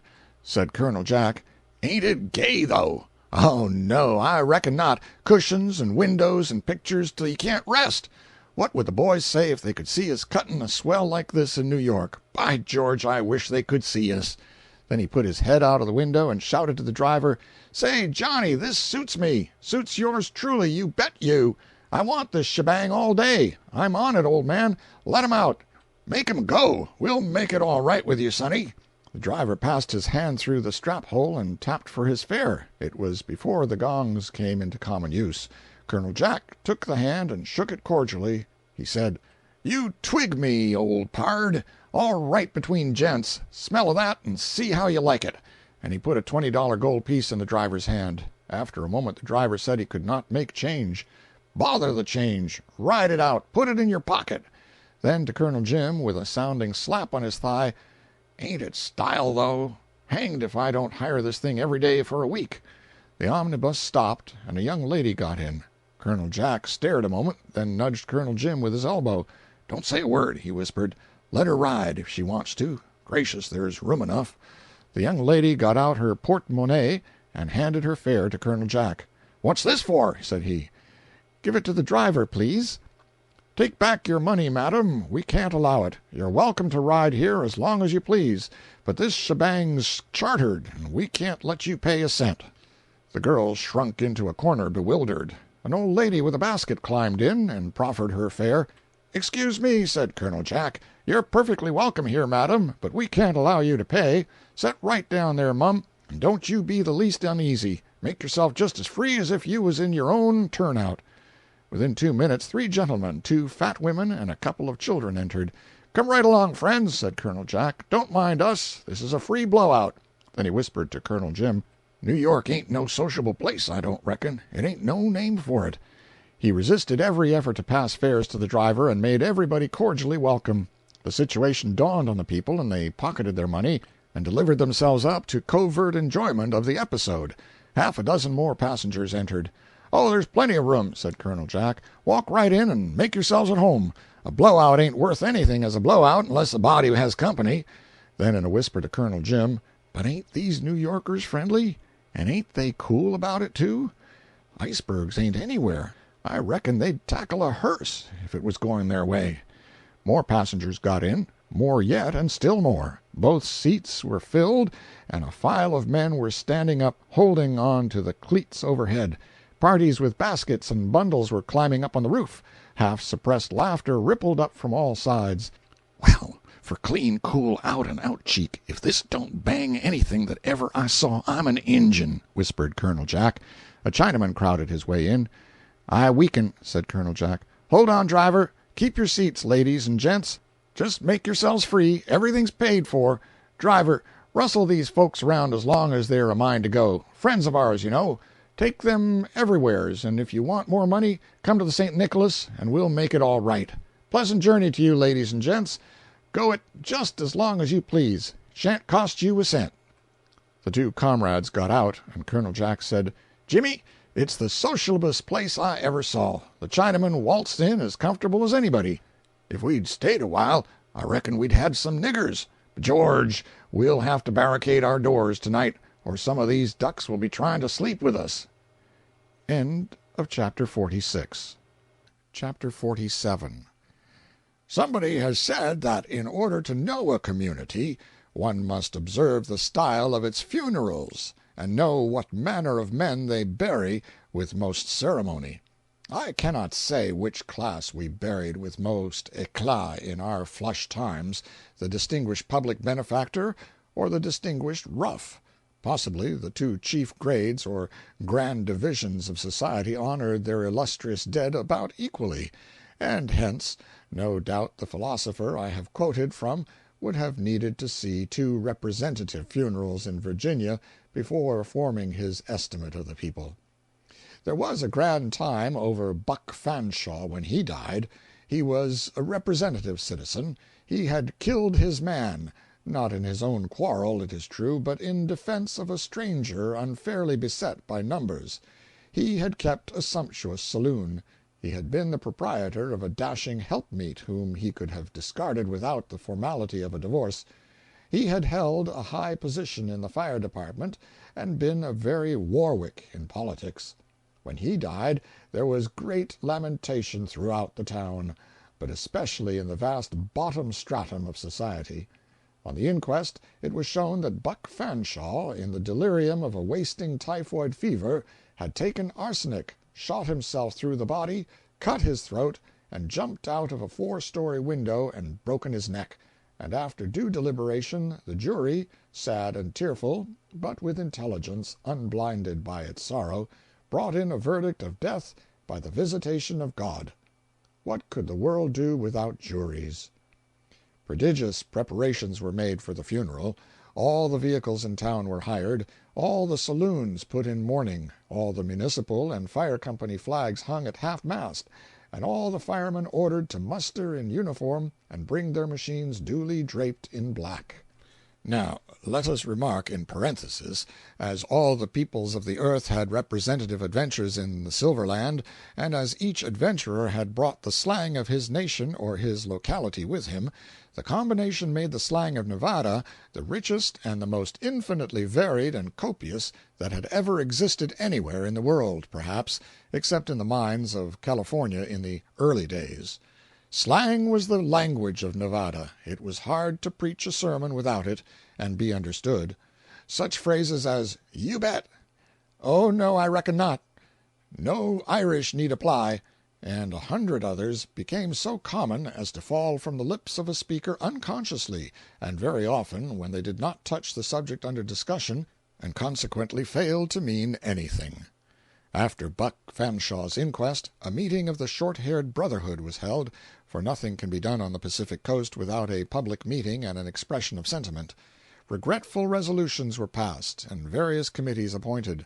Among others, a committee of one was deputed to call on the minister, a fragile, gentle, spiritual new fledgling from an Eastern theological seminary, and as yet unacquainted with the ways of the mines. The committee man, Scotty Briggs, made his visit, and in after days it was worth something to hear the minister tell about it. Scotty was a stalwart rough, whose customary suit, when on weighty official business, like committee work, was a fire helmet, flaming red flannel shirt, patent leather belt with spanner and revolver attached, coat hung over arm, and pants stuffed into boot tops. He formed something of a contrast to the pale theological student. It is fair to say of Scotty, however, in passing, that he had a warm heart and a strong love for his friends, and never entered into a quarrel when he could reasonably keep out of it. Indeed, it was commonly said that whenever one of Scotty's fights was investigated, it always turned out that it had originally been no affair of his, but that out of native good-heartedness he had dropped in of his own accord to help the man who was getting the worst of it. He and Buck Fanshaw were bosom friends for years, and had often taken adventurous potluck together. On one occasion they had thrown off their coats and taken the weaker side in a fight among strangers, and after gaining a hard-earned victory, turned and found that the men they were helping had deserted early, and not only that, but had stolen their coats and made off with them. But to return to Scotty's visit to the minister. He was on a sorrowful mission now, and his face was the picture of woe. Being admitted to the presence, he sat down before the clergyman, placed his fire hat on an unfinished manuscript sermon under the minister's nose, took from it a red silk handkerchief, wiped his brow, and heaved a sigh of dismal impressiveness explanatory of his business. He choked and even shed tears, but with an effort he mastered his voice and said in lugubrious tones, "Are you the duck that runs the gospel mill next door?" "Am I the— pardon me, I believe I do not understand." With another sigh and a half-sob, Scotty rejoined, "Why, you see, we are in a bit of trouble, and the boys thought maybe you would give us a lift if we'd tackle you, that is, if I've got the rights of it, and you are the head clerk of the doxology works next door." "I am the shepherd in charge of the flock whose fold is next door." "The which?" "The spiritual adviser of the little company of believers whose sanctuary adjoins these premises." Scotty scratched his head, reflected a moment, and then said, "You rather hold over me, pard. I reckon I can't call that hand. Ante and pass the buck." "How? I beg your pardon? What did I understand you to say?" "Well, you've rather got the bulge on me. Or maybe we've both got the bulge somehow. You don't smoke me, and I don't smoke you. You see, one of the boys has passed in his checks, and we want to give him a good send-off, and so the thing I'm on now is to roust out somebody to jerk a little chin music for us and waltz him through handsome." "My friend, I seem to grow more and more bewildered. Your observations are wholly incomprehensible to me. Cannot you simplify them in some way? At first I thought perhaps I understood you, but I grope now. Would it not expedite matters if you restricted yourself to categorical statements of fact, unencumbered with obstructing accumulations of metaphor and allegory?" Another pause, and more reflection. Then said Scotty, "I'll have to pass, I judge." "How?" "You've raised me out, pard." "I still fail to catch your meaning." "Why, that last lead of yourn is too many for me. That's the idea. I can't neither trump nor follow suit." The clergyman sank back in his chair perplexed. Scotty leaned his head on his hand and gave himself up to thought. Presently his face came up, sorrowful but confident. "I've got it now so's you can savvy," he said. "What we want is a gospel sharp, see?" "A what?" "Gospel sharp, parson." "Oh, why did you not say so before? I am a clergyman, a parson." "Now you talk. You see my blind and straddle it like a man. Put it there," extending a brawny paw, which closed over the minister's small hand and gave it a shake indicative of fraternal sympathy and fervent gratification. "Now we're all right, pard. Let's start afresh. Don't you mind my snuffling a little, because we're in a power of trouble. You see, one of the boys has gone up the flume." "Gone where?" "Up the flume. Throwed up the sponge, you understand?" "Thrown up the sponge?" "Yes, kicked the bucket." "Ah, has departed to that mysterious country from whose bourne no traveler returns." "Return? I reckon not. Why, pard, he's dead." "Yes, I understand." "Oh, you do? Well, I thought maybe you might be getting tangled some more.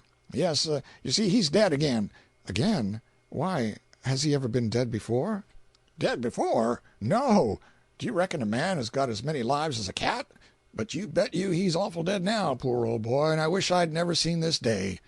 I don't want no better friend than Buck Fanshaw. I knowed him by the back, but when I know a man and I like him, I freeze to him, you hear me? Take him all round, pard.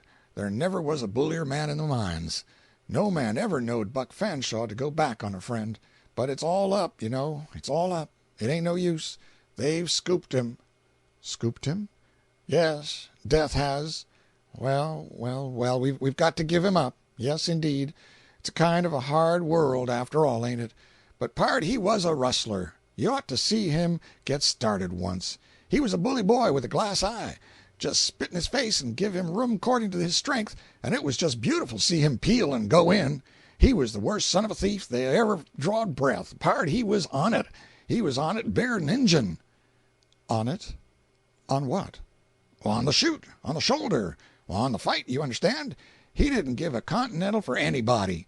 Beg your pardon, friend, for coming so near saying a cuss word, but you see I'm on an awful strain in this palaver on account of having to cramp down and draw everything so mild. But we've got to give him up. There ain't any getting around it, I don't reckon.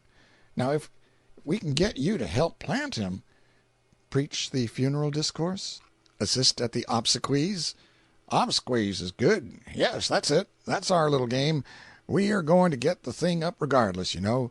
He was always nifty himself, and so you bet you his funeral ain't going to be no slouch. Solid silver door plate on his coffin, 6 plumes on the hearse, and a nigger on the box in a biled shirt and a plug hat.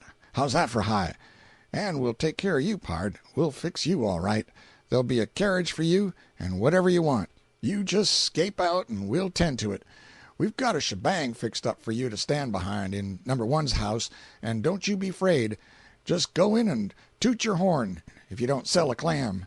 Put Buck through as bully as you can, pard, for anybody that knowed him will tell you that he was one of the whitest men that was ever in the mines.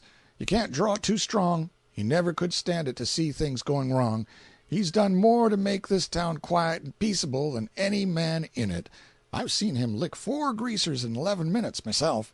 If a thing wanted regulating, he warn't a man to go browsing round after somebody to do it, but he would prance in and regulate it himself. He weren't a Catholic. Scasely, he was down on 'em. His word was, no Irish need apply.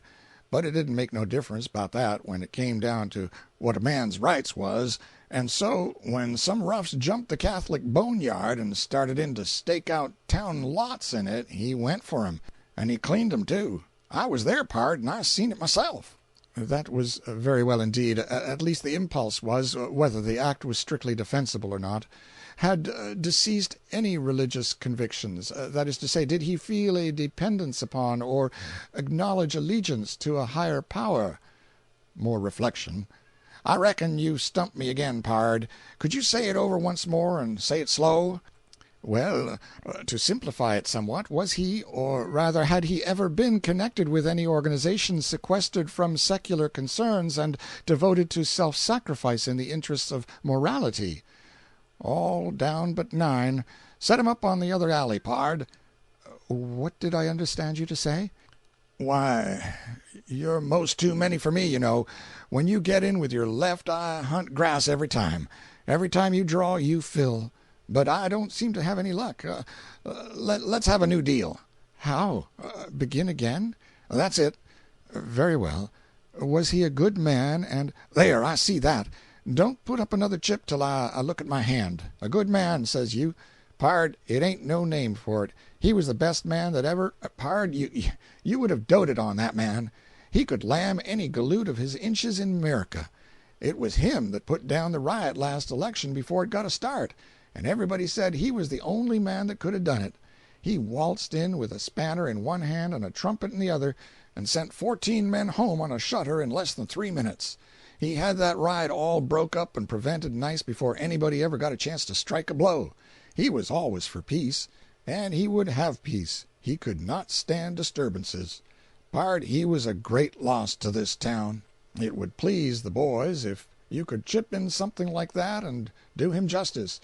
Here, once, when the mix got to throwing stones through the Methodist Sunday school windows, Buck Fanshaw, all of his own notion, shut up his saloon and took a couple of 6-shooters and mounted guard over the Sunday school. Says he, no Irish need apply. And they didn't. He was the bulliest man in the mountains, pard. He could run faster, jump higher, hit harder, and hold more Tanglefoot whiskey without spilling it than any man in 17 counties. Put that in, pard. It'll please the boys more than anything you could say. And you can say, pard, that he never shook his mother. Never shook his mother? That's it. Any of the boys will tell you so. Well, but why should he shake her? That's what I say, but some people does. Not people of any repute? Well, some that averages pretty so-so. In my opinion, the man that would offer personal violence to his own mother ought to— Cheese it, pard, you've banked your ball clean outside the string.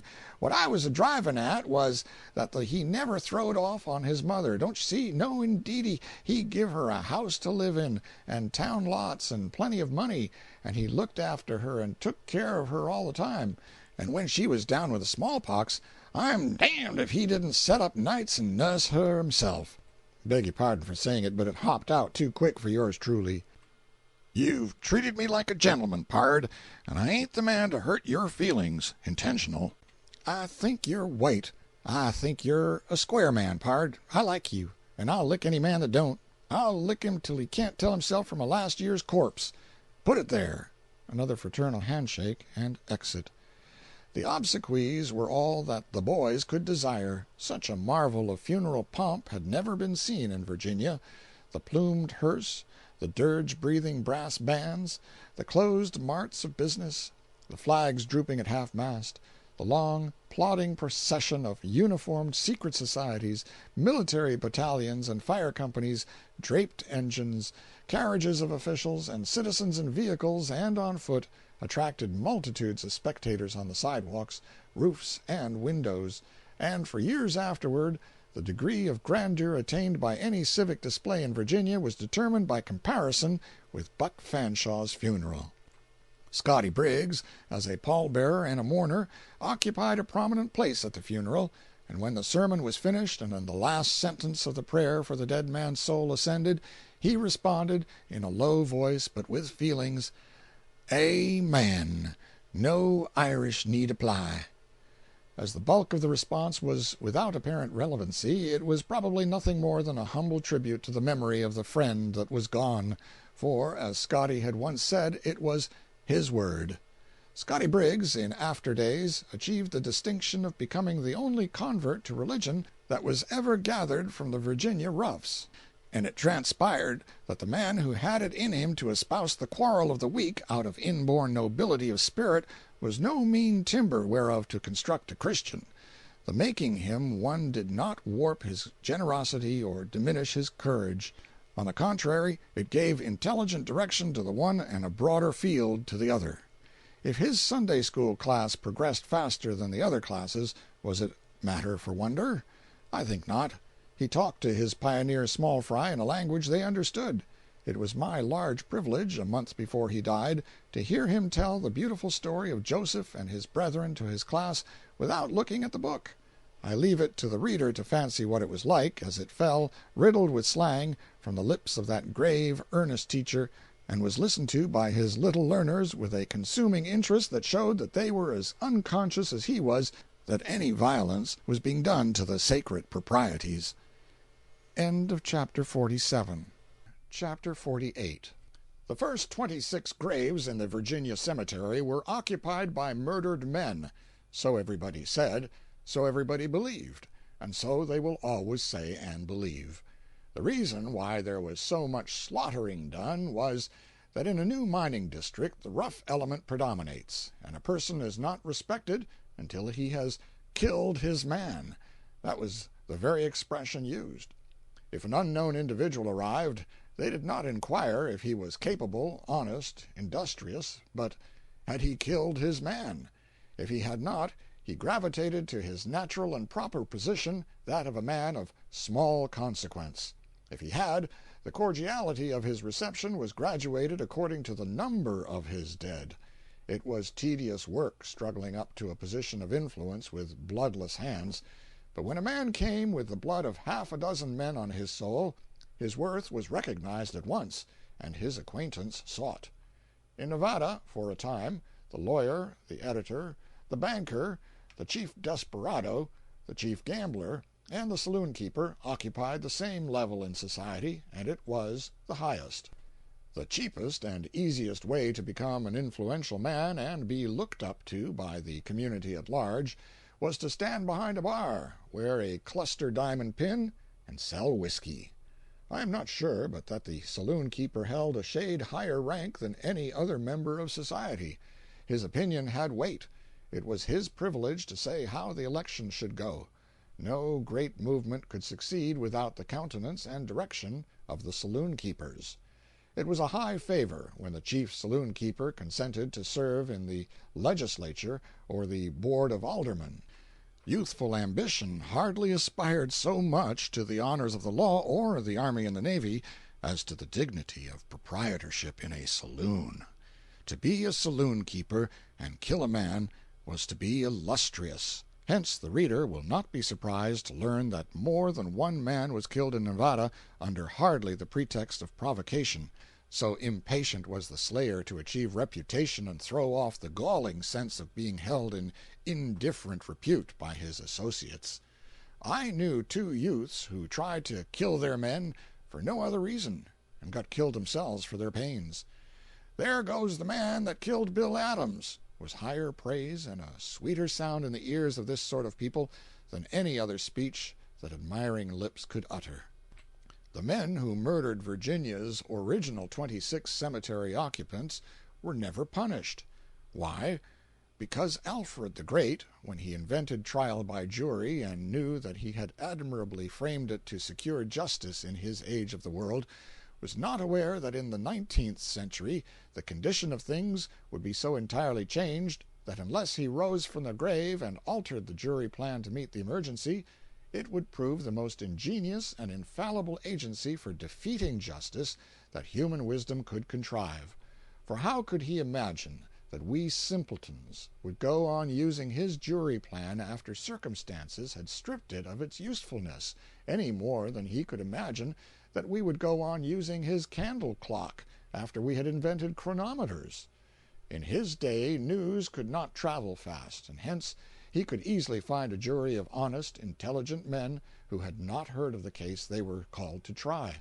But in our day of telegraphs and newspapers, his plan compels us to swear in juries composed of fools and rascals, because the system rigidly excludes honest men and men of brains.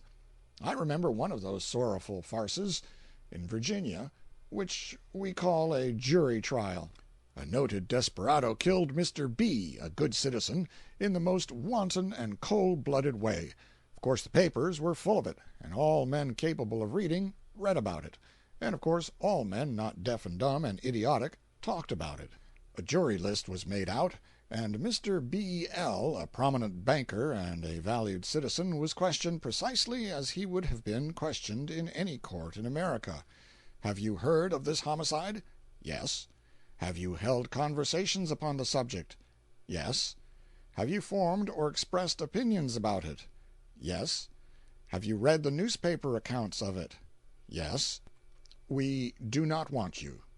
A minister, intelligent, esteemed, and greatly respected, a merchant of high character and known probity, a mining superintendent of intelligence and unblemished reputation, a quartz mill owner of excellent standing, were all questioned in the same way and all set aside. Each said the public talk and the newspaper reports had not so biased his mind but that sworn testimony would overthrow his previously formed opinions and enable him to render a verdict without prejudice and in accordance with the facts. But of course such men could not be trusted with the case. Ignoramuses alone could mete out unsullied justice. When the peremptory challenges were all exhausted, a jury of 12 men was impaneled, a jury who swore they had neither heard, read, talked about, nor expressed an opinion concerning a murder which the very cattle in the corrals, the Indians in the sagebrush, and the stones in the streets were cognizant of. It was a jury composed of 2 desperadoes, 2 low beer-house politicians, 3 barkeepers, 2 ranchmen who could not read, and 3 dull, stupid, human donkeys. It actually came out afterward that one of these latter thought that incest and arson were the same thing. The verdict rendered by this jury was "not guilty." What else could one expect? The jury system puts a ban upon intelligence and honesty, and a premium upon ignorance, stupidity, and perjury. It is a shame that we must continue to use a worthless system because it was good 1,000 years ago.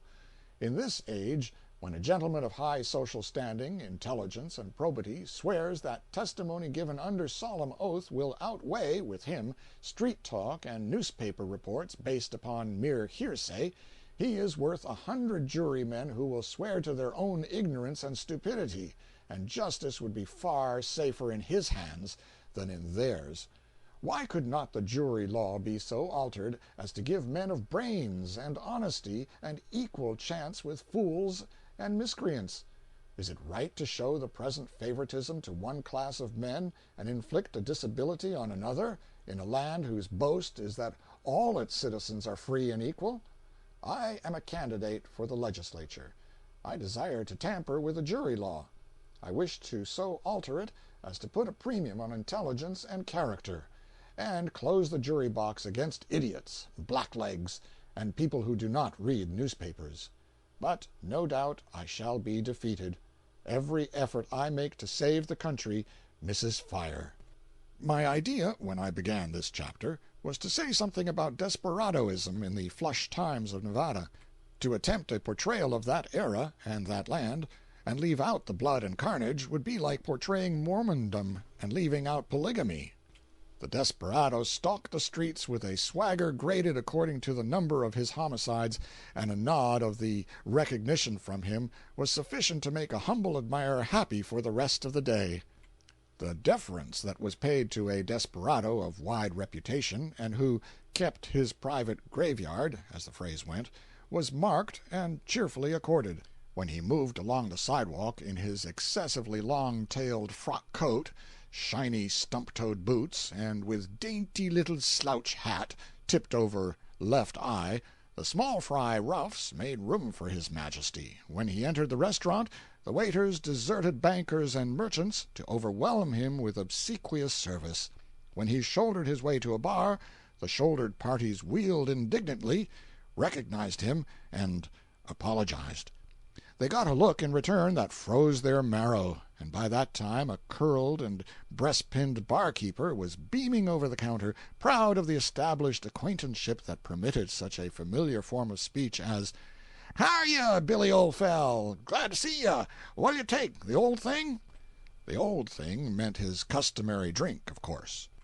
The best-known names in the territory of Nevada were those belonging to these long-tailed heroes of the revolver.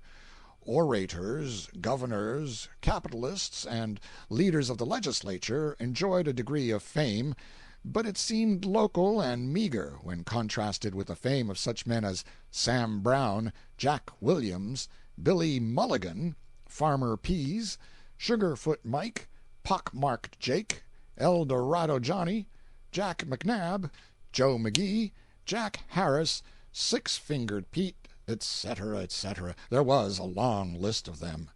They were brave, reckless men, and traveled with their lives in their hands.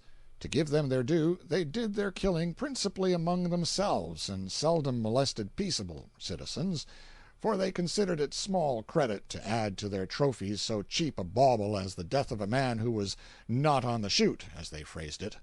They killed each other on slight provocation, and hoped and expected to be killed themselves, for they held it almost shame to die otherwise than "with their boots on," as they expressed it. I remember an instance of a desperado's contempt for such small game as a private citizen's life. I was taking a late supper in a restaurant one night, with 2 reporters and a little printer named Brown, for instance. Any name will do. Presently a stranger with a long-tailed coat on came in, and not noticing Brown's hat, which was lying in a chair, sat down on it.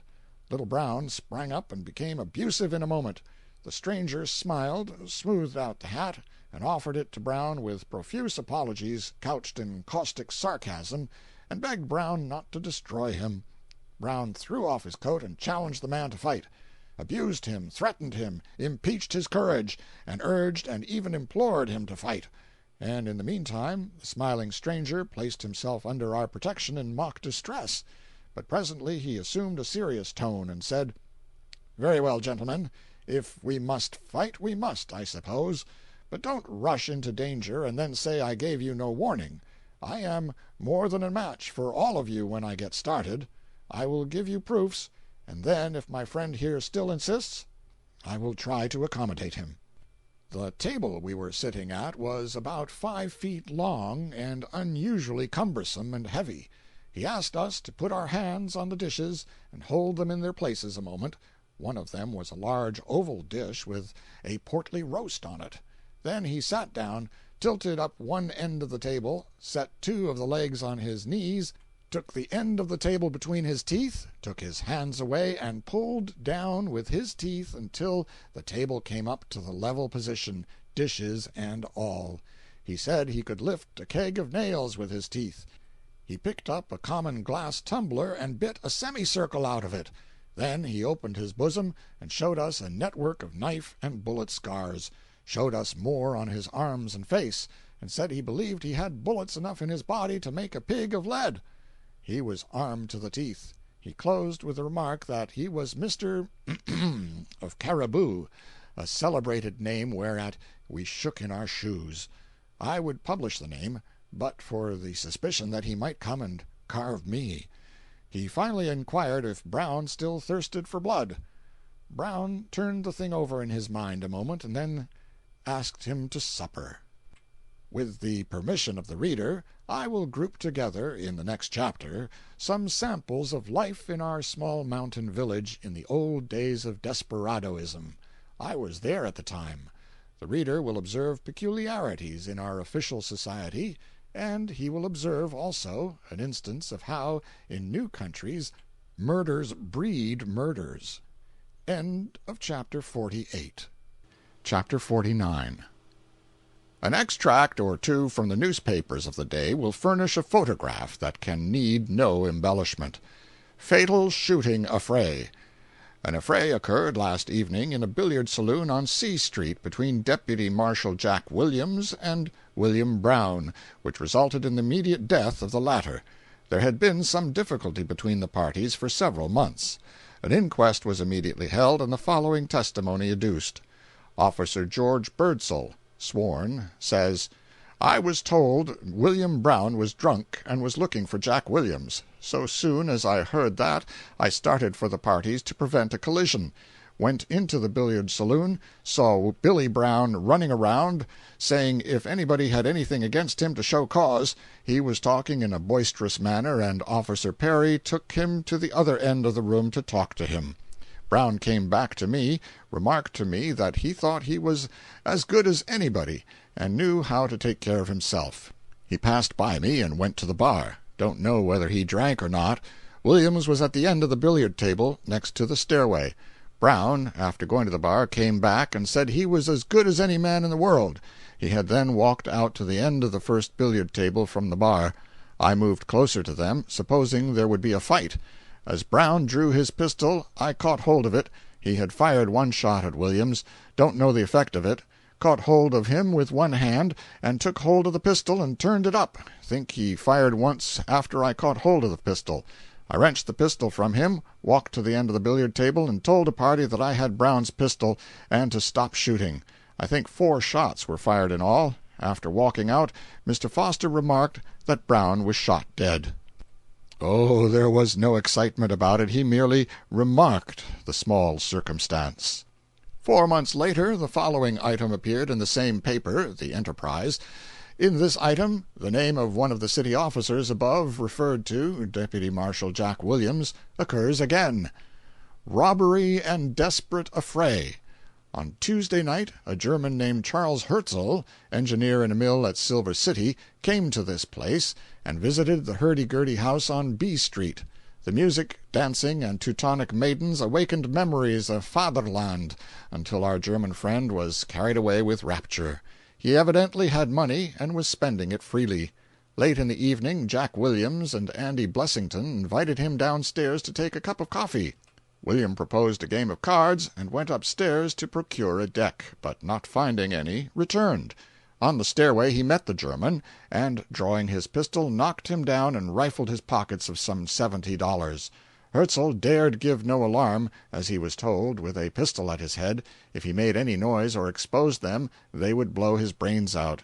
So effectually was he frightened that he made no complaint until his friends forced him.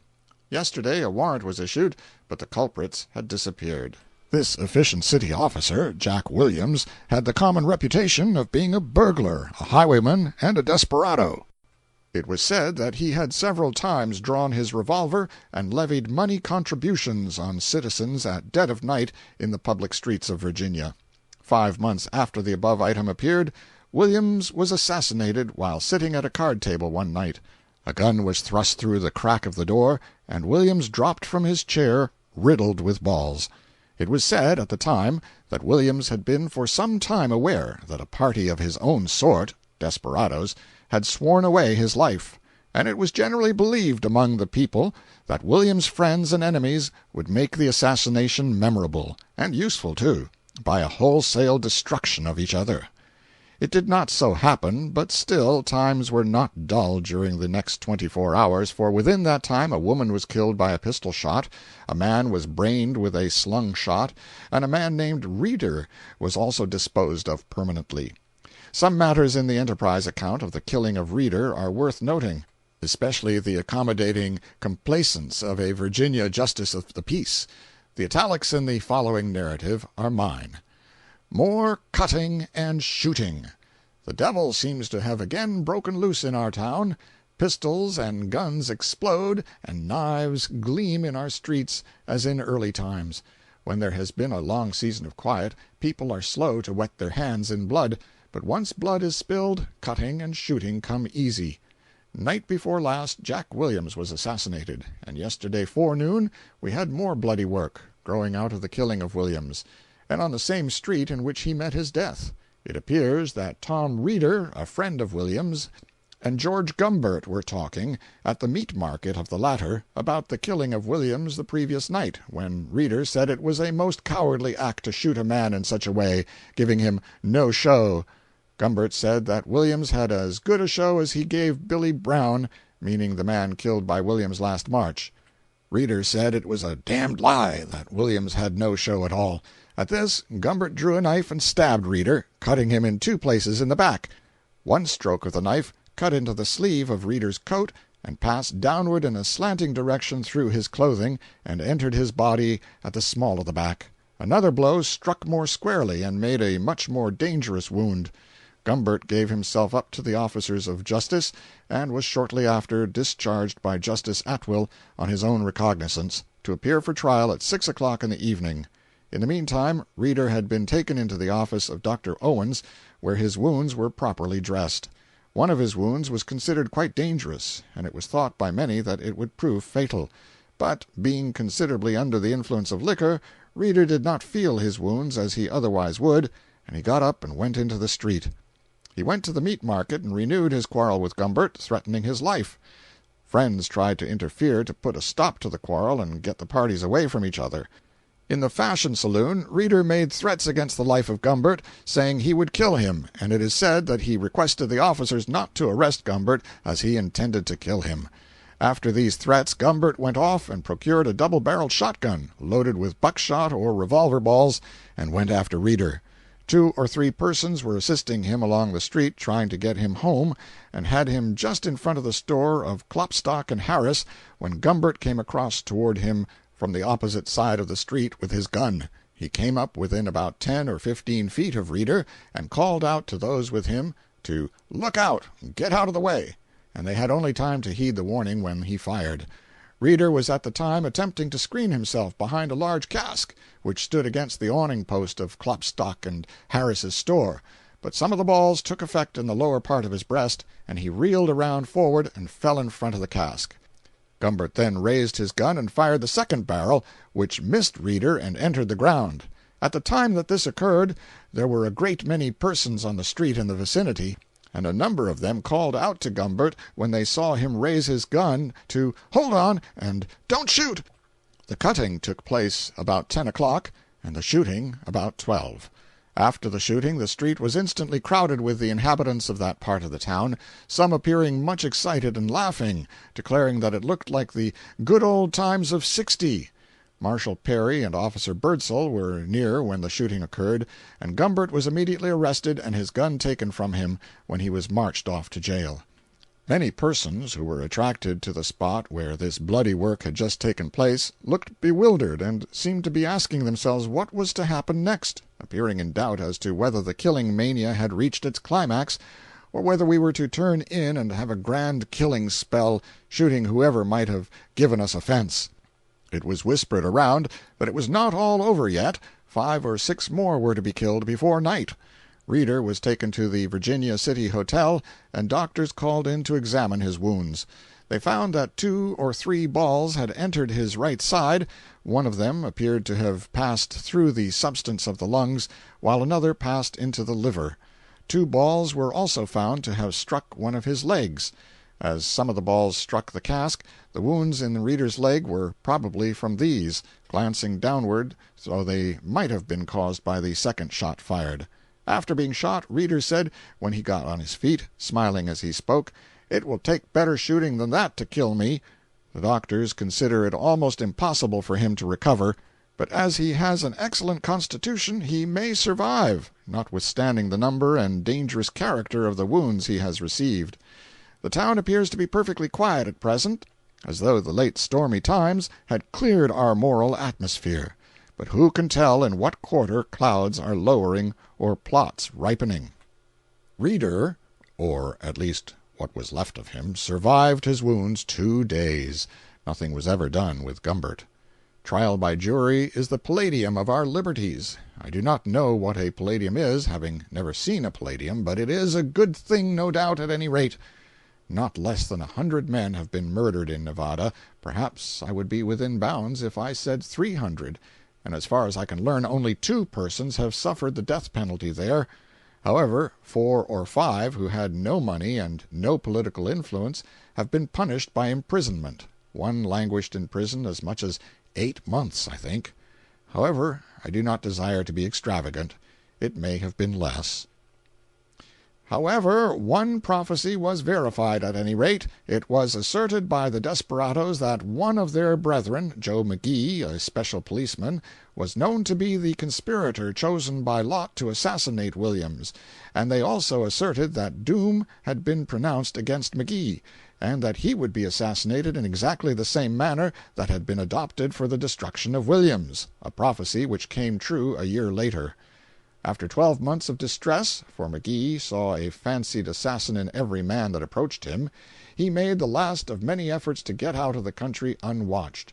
He went to Carson and sat down in a saloon to wait for the stage. It would leave at 4 in the morning.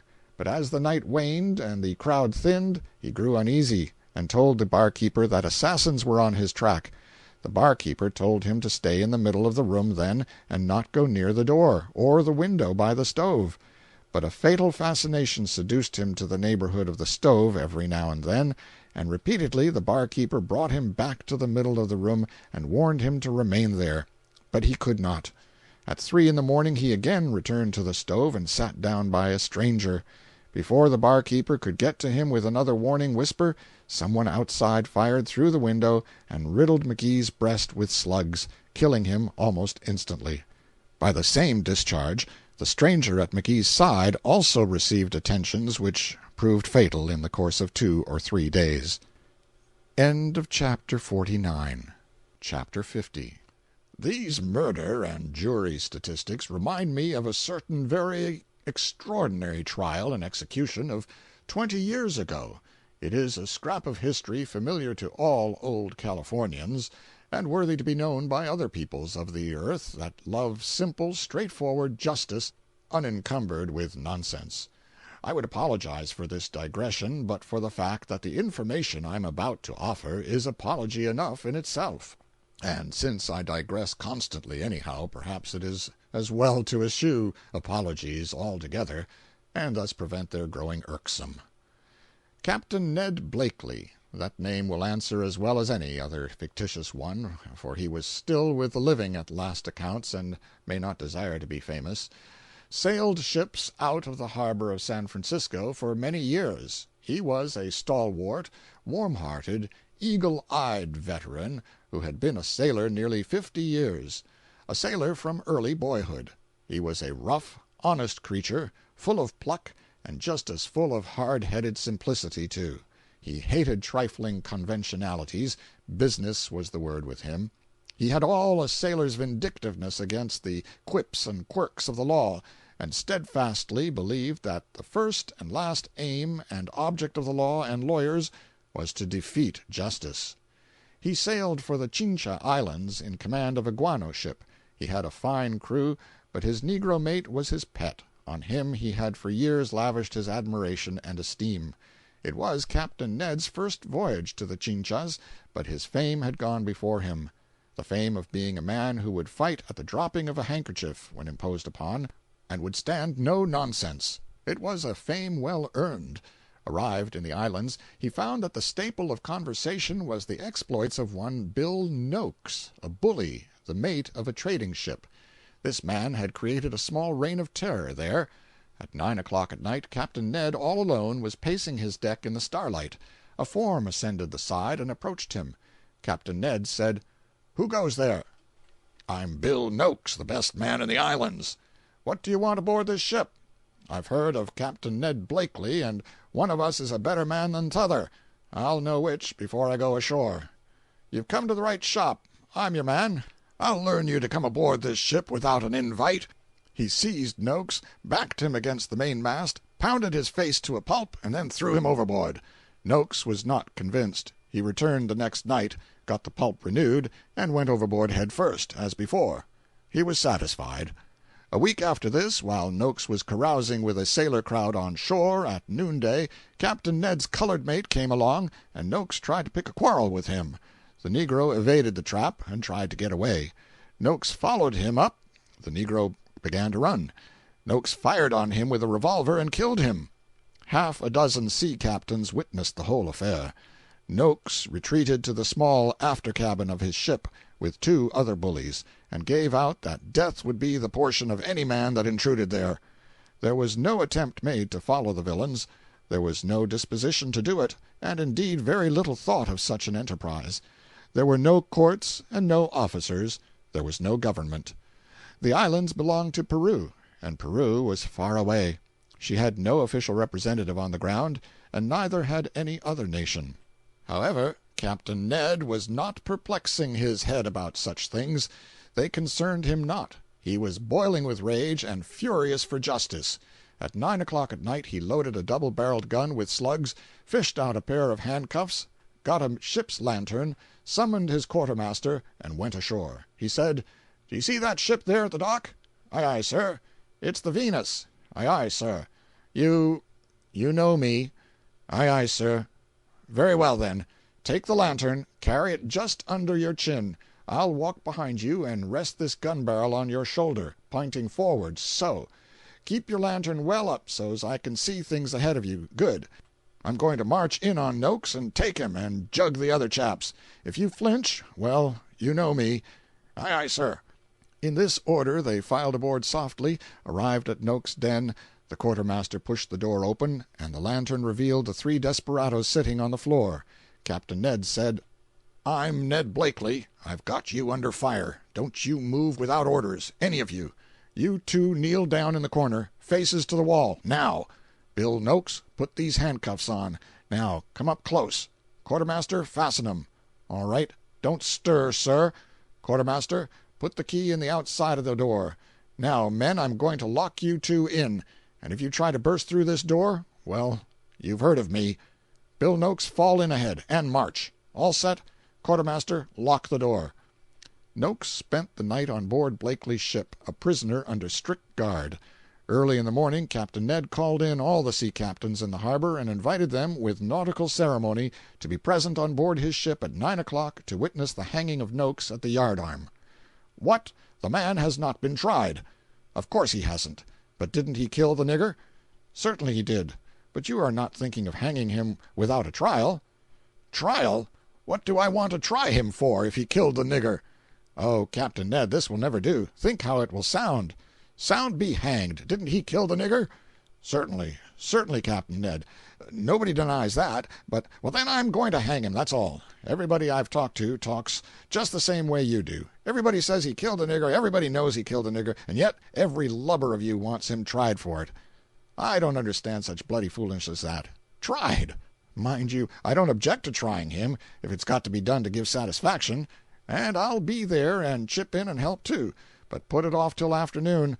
Put it off till afternoon, or I'll have my hands middling full till after the burying."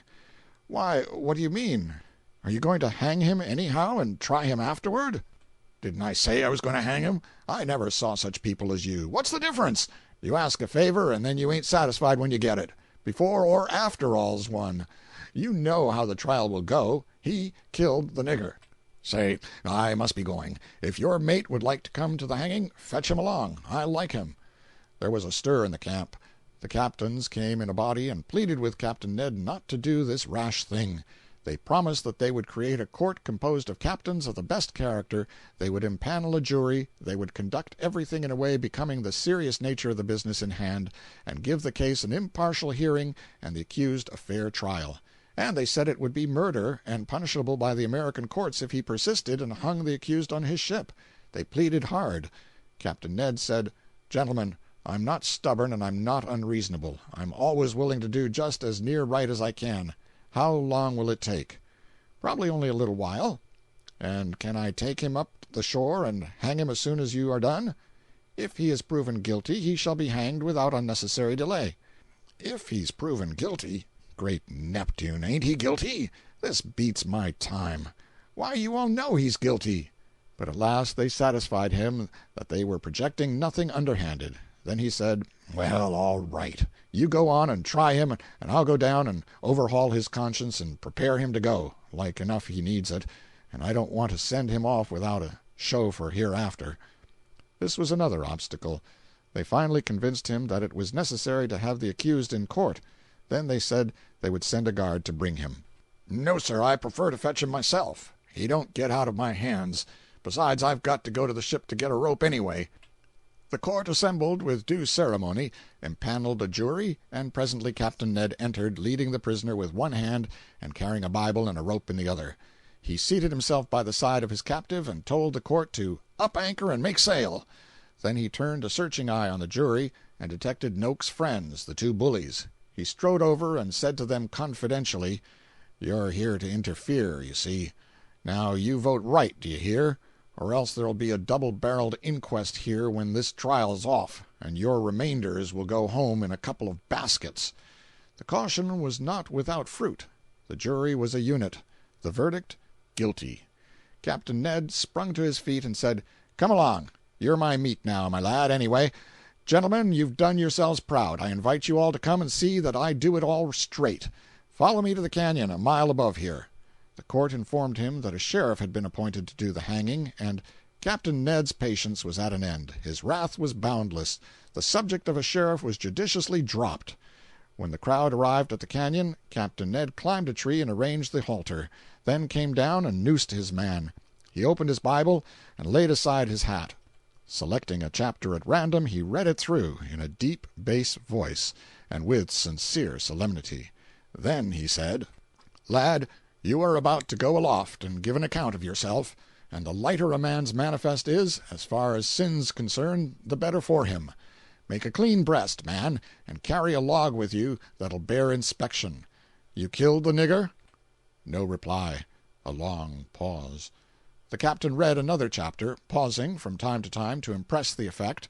Then he talked an earnest, persuasive sermon to him, and ended by repeating the question, "Did you kill the nigger?" No reply, other than a malignant scowl. The captain now read the first and second chapters of Genesis with deep feeling, paused a moment, closed the book reverently, and said with a perceptible savor of satisfaction, "There, 4 chapters. There's few that would have took the pains with you that I have." Then he swung up the condemned and made the rope fast, stood by and timed him half an hour with his watch, and then delivered the body to the court. A little after, as he stood contemplating the motionless figure, a doubt came into his face. Evidently he felt a twinge of conscience, a misgiving, and he said with a sigh, "Well, p'raps I ought to burn him, maybe, but I was trying to do for the best." When the history of this affair reached California, it was in the early days, it made a deal of talk, but did not diminish the captain's popularity in any degree. It increased it, indeed. California had a population then that inflicted justice after a fashion that was simplicity and primitiveness itself, and could therefore admire appreciatively when the same fashion was followed elsewhere. End of Chapter 50. Chapter 51. Vice flourished luxuriantly during the heyday of our flush times. The saloons were overburdened with custom. So were the police courts, the gambling dens, the brothels, and the jails, unfailing signs of high prosperity in a mining region, in any region for that matter. Is it not so? A crowded police court docket is the surest of all signs that trade is brisk and money plenty. Still, there is one other sign. It comes last. But when it does come, it establishes beyond cavil that the flush times are at the flood. This is the birth of the literary paper. The Weekly Occidental, devoted to literature, made its appearance in Virginia. All the literary people were engaged to write for it. Mr. F. was to edit it. He was a felicitous skirmisher with a pen, and a man who could say happy things in a crisp, neat way. Once, while editor of the Union, he had disposed of a labored, incoherent 2-column attack made upon him by a contemporary with a single line, which at first glance seemed to contain a solemn and tremendous compliment, viz., "The logic of our adversary resembles the peace of God," and left it to the reader's memory and afterthought to invest the remark with another and more different meaning by supplying for himself, and at his own leisure, the rest of the Scripture, "in that it passeth understanding." He once said of a little half-starved wayside community that had no subsistence except what they could get by preying upon chance passengers who stopped over with them a day when traveling by the overland stage, that in their church service they had altered the Lord's Prayer to read, "Give us this day our daily stranger." We expected great things of the Occidental. Of course it would not get along without an original novel, and so we made arrangements to hurl into the work the full strength of the company. Mrs. F. was an able romancist of the ineffable school. I know no other word to apply to a school whose heroes are all dainty and all perfect. She wrote the opening chapter, and introduced a lovely blonde simpleton who talked nothing but pearls and poetry, and who was virtuous to the verge of eccentricity. She also introduced a young French duke of aggravated refinement, in love with a blonde. Mr. F. followed next week, with a brilliant lawyer who set about getting the Duke's estates into trouble, and a sparkling young lady of high society who fell to fascinating the Duke and impairing the appetite of the blonde. Mr. D., a dark and bloody editor of one of the dailies, followed Mr. F. the third week, introducing a mysterious Rosicrucian who transmuted metals, held consultations with the devil in a cave at dead of night, and cast the horoscope of the several heroes and heroines in such a way as to provide plenty of trouble for their future careers and breed a solemn and awful public interest in the novel. He also introduced a cloaked and masked melodramatic miscreant, put him on a salary, and set him on the midnight track of the Duke with a poisoned dagger.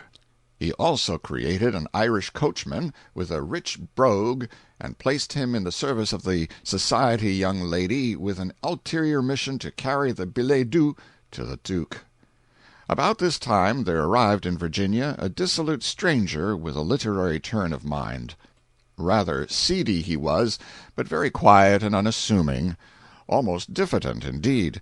He was so gentle, and his manners were so pleasing and kindly, whether he was sober or intoxicated, that he made friends of all who came in contact with him. He applied for literary work, offered conclusive evidence that he wielded an easy and practised pen, and so Mr. F. engaged him at once to help write the novel. His chapter was to follow Mr. D.'s, and mine was to come next.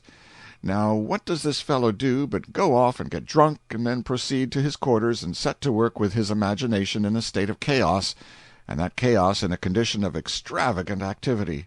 The result may be guessed.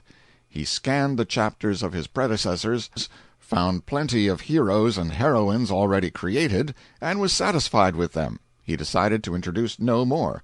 With all the confidence that whiskey inspires and all the easy complacency it gives to its servant, he then launched himself lovingly into his work. He married the coachman to the society young lady for the sake of the scandal, married the Duke to the blonde stepmother for the sake of the sensation, stopped the desperado's salary, created a misunderstanding between the devil and the Rosicrucian, threw the Duke's property into the wicked lawyer's hands, made the lawyer's upbraiding conscience drive him to drink, thence to delirium tremens, thence to suicide, broke the coachman's neck, let his widow succumb to contumely, neglect, poverty, and consumption, caused the blonde to drown herself, leaving her clothes on the bank with the customary note pinned to them forgiving the Duke and hoping he would be happy, revealed to the Duke, by means of the usual strawberry mark on left arm, that he had married his own long-lost mother, and destroyed his long-lost sister, instituted the proper and necessary suicide of the Duke and the Duchess in order to compass poetical justice, opened the earth and let the Rosicrucian through, accompanied with the accustomed smoke and thunder and smell of brimstone, and finished with the promise that in the next chapter, after holding a general inquest, he would take up the surviving character of the novel and tell what became of the devil. It read with singular smoothness, and with a dead earnestness that was funny enough to suffocate a body. But there was war when it came in. The other novelists were furious. The mild stranger, not yet more than half sober, stood there, under a scathing fire of vituperation, meek and bewildered, looking from one to another of his assailants, and wondering what he could have done to invoke such a storm. When a lull came at last, he said his say, gently and appealingly, said he did not rightly remember what he had written, but was sure he had tried to do the best he could, and knew his object had been to make the novel not only pleasant and plausible, but instructive, and the bombardment began again. The novelists assailed his ill-chosen adjectives and demolished them with a storm of denunciation and ridicule, and so the siege went on. Every time the stranger tried to appease the enemy he only made matters worse. Finally he offered to rewrite the chapter. This arrested hostilities. The indignation gradually quieted down, peace reigned again, and the sufferer retired in safety and got him to his own citadel. But on the way thither the evil angel tempted him, and he got drunk again, and again his imagination went mad. He led the heroes and heroines a wilder dance than before, and yet all through it ran the same convincing air of honesty and earnestness that had marked his first work. He got the characters into the most extraordinary situations, put them through the most surprising performances, and made them talk the strangest talk. But the chapter cannot be described. It was symmetrically crazy. It was artistically absurd. And it had explanatory footnotes that were fully as curious as the text.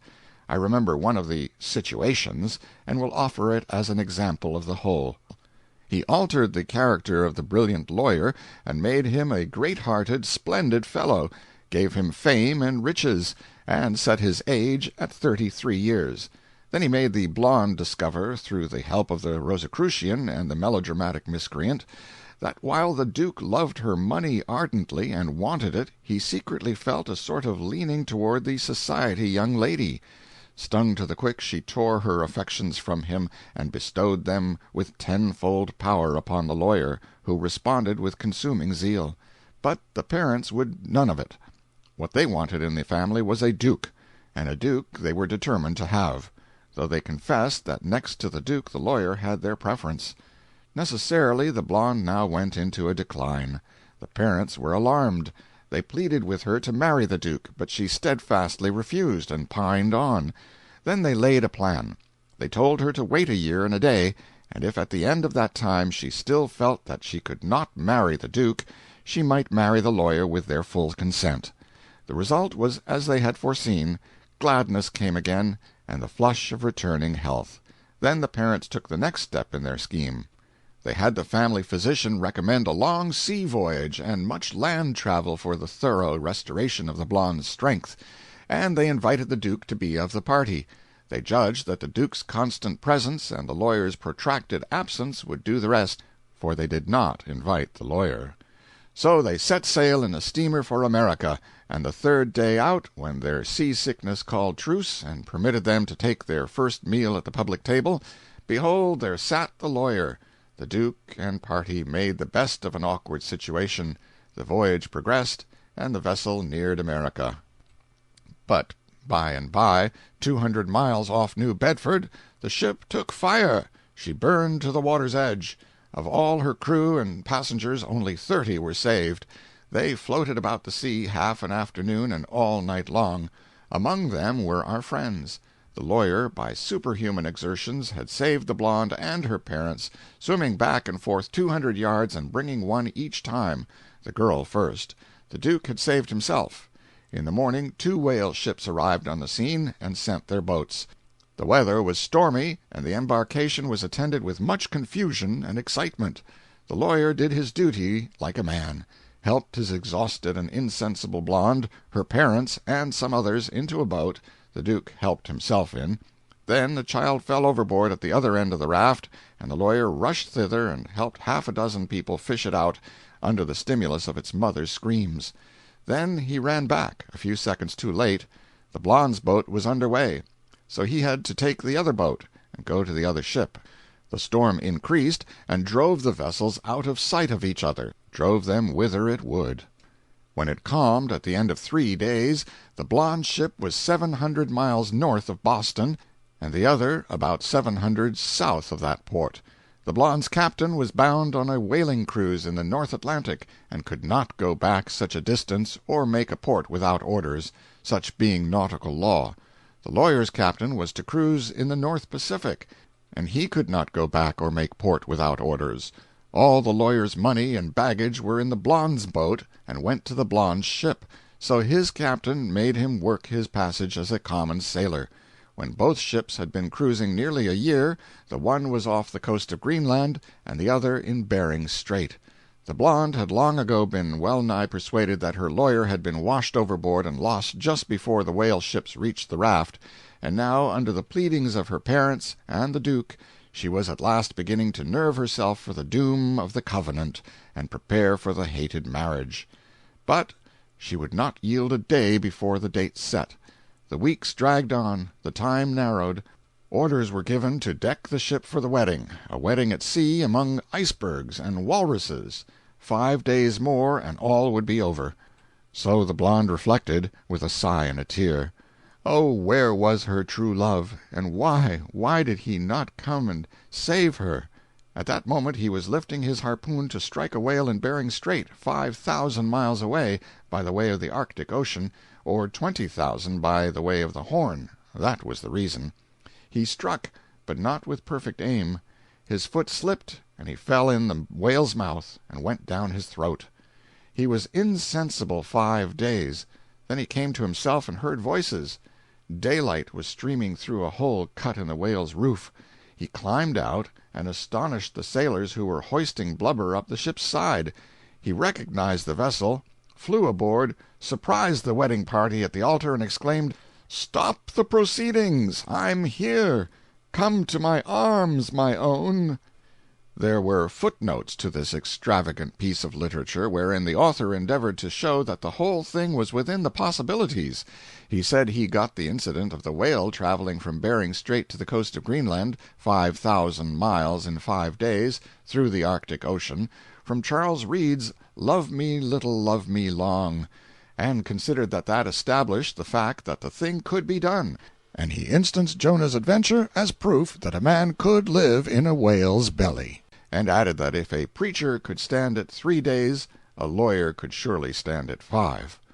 There was a fiercer storm than ever in the editorial sanctum now, and the stranger was peremptorily discharged, and his manuscript flung at his head. But he had already delayed things so much that there was not time for some one else to rewrite the chapter, and so the paper came out without any novel in it.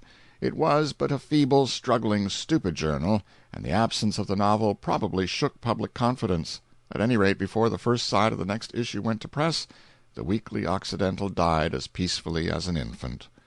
An effort was made to resurrect it, with the proposed advantage of telling a new title, and Mr. F. said that the Phoenix would be just the name for it, because it would give the idea of a resurrection from its dead ashes in a new and undreamed-of condition of splendor. But some low-priced smarty on one of the dailies suggested that we call it the Lazarus, and inasmuch as the people were not profound in scriptural matters, but thought the resurrected Lazarus and the dilapidated mendicant that begged in the rich man's gateway were one and the same person, the name became the laughing-stock of the town, and killed the paper for good and all. I was sorry enough, for I was very proud of being connected with a literary paper, prouder than I have ever been of anything since, perhaps. I had written some rhymes for it, poetry I considered it, and it was a great grief to me that the production was on the first side of the issue that was not completed, and hence did not see the light. But time brings its revenges. I can put it in here. It will answer in place of a tear dropped to the memory of the lost Occidental. The idea, not the chief idea, but the vehicle that bears it, was probably suggested by the old song called "The Raging Canal," but I cannot remember now. I do remember, though, that at that time I thought my doggerel was one of the ablest poems of the age. The Aged Pilot Man. On the Erie Canal it was, all on a summer's day, I sailed forth with my parents, far away to Albany. From out the clouds at noon that day there came a dreadful storm that piled the billows high about and filled us with alarm. A man came rushing from a house, saying, "Snub up your boat, I pray," the customary canal technicality for tie up. "Snub up your boat, snub up, alas, snub up while yet you may." Our captain cast one glance astern, then forward glanced he, and said, "My wife and little ones I never more shall see." Said Dollinger, the pilot man, in noble words but few, "Fear not, but lean on Dollinger, and he will fetch you through." The boat drove on, the frightened mules tore through the rain and wind, and bravely still in danger's post the whip-boy strode behind. Come board, the captain cried, "nor tempt so wild a storm." But still the raging mules advanced, and still the boy strode on. Then said the captain to us all, "Alas, 'tis plain to me the greater danger is not there, but here upon the sea. So let us strive while life remains to save all souls on board, and then if die at last we must, let—" I cannot speak the word. Said Dollinger the pilot man, towering above the crew, "Fear not, but trust in Dollinger, and he will fetch you through." "Low bridge! Low bridge!" All heads went down. The laboring bark sped on. A mill we passed a church. hamlets and fields of corn, and all the world came out to see, and chased along the shore, crying, Alas, alas, the sheeted rain, the wind, the tempest roar! Alas, the gallant ship and crew, can nothing help them more? And from our deck sad eyes looked out across the stormy scene, the tossing wake of billows aft, the bending forest green, the chickens sheltered under carts, in lee of barn the cows, the scurrying swine with straw in mouth, the wild spray from our bows. She balances, she wavers, now let her go about. If she misses stays and broaches too, we're all— Then with a shout, Hooray, hooray! Avast, belay! Take in more sail! Lord, what a gale! Ho, boy! Haul taut on the hind mule's tail! Ho, lighten ship! Ho, man the pump! Ho, hostler, heave the lead! A quarter 3, 'tis shoaling fast, 3 feet large, 3 feet! 3 feet scant! I cried in fright. Oh, is there no retreat? Said Dollinger, the pilot-man, as on the vessel flew, Fear not, but trust in Dollinger, and he will fetch you through. A panic struck the bravest hearts, the boldest cheek turned pale, for plain to all this shoaling said, a leak had burst the ditch's bed, and straight as bolt from crossbow sped, our ship swept on with shoaling lead, before the fearful gale. Sever the tow-lines! Cripple the mules! Too late, there comes a shock. Another length, and the fated craft would have swum in the saving lock. Then gathered together the shipwrecked crew, and took one last embrace, while sorrowful tears from despairing eyes ran down each hopeless face. And some did think of their little ones, whom they never more might see, and others of waiting wives at home, and mothers that grieved would be. But of all the children of misery there on that poor sinking frame, but one spake words of hope and faith, and I worshipped as they came. Said Dollinger, the pilot-man, O brave heart strong and true, Fear not, but trust in Dollinger, for he will fetch you through. Lo, scarce the words have passed his lips, the dauntless prophet saith, when every soul about him seeth a wonder crown his faith. And count ye all, both great and small, as numbered with the dead, for mariner for 40 year on Erie, boy and man, I never yet saw such a storm, or want with it began. So overboard a keg of nails and anvils 3 we threw, likewise 4 bales of gunny sacks, 200 pounds of glue, 2 sacks of corn, 4 ditto wheat, a box of books, a cow, a violin, Lord Byron's work, a rip-saw, and a sow. A curve! A curve! The dangers grow! Larboard! Starboard! Steady so! Hard a port, Doll! Hallum a lee! Haul the head mule! The aft one gee! Luff, bring her to the wind! For straight a farmer brought a plank, mysteriously inspired, and laying it unto the ship, in silent awe retired. Then every sufferer stood amazed, that pilot-man before a moment stood, then wondering turned, and speechless walked ashore. End of chapter 51. Chapter 52. Since I desire in this chapter to say an instructive word or two about the silver mines, the reader may take this fair warning and skip if he chooses. The year 1863 was perhaps the very top blossom and culmination of the flush times. Virginia swarmed with men and vehicles to that degree that the place looked like a very hive, that is, when one's vision could pierce through the thick fog of alkali dust that was generally blowing in summer.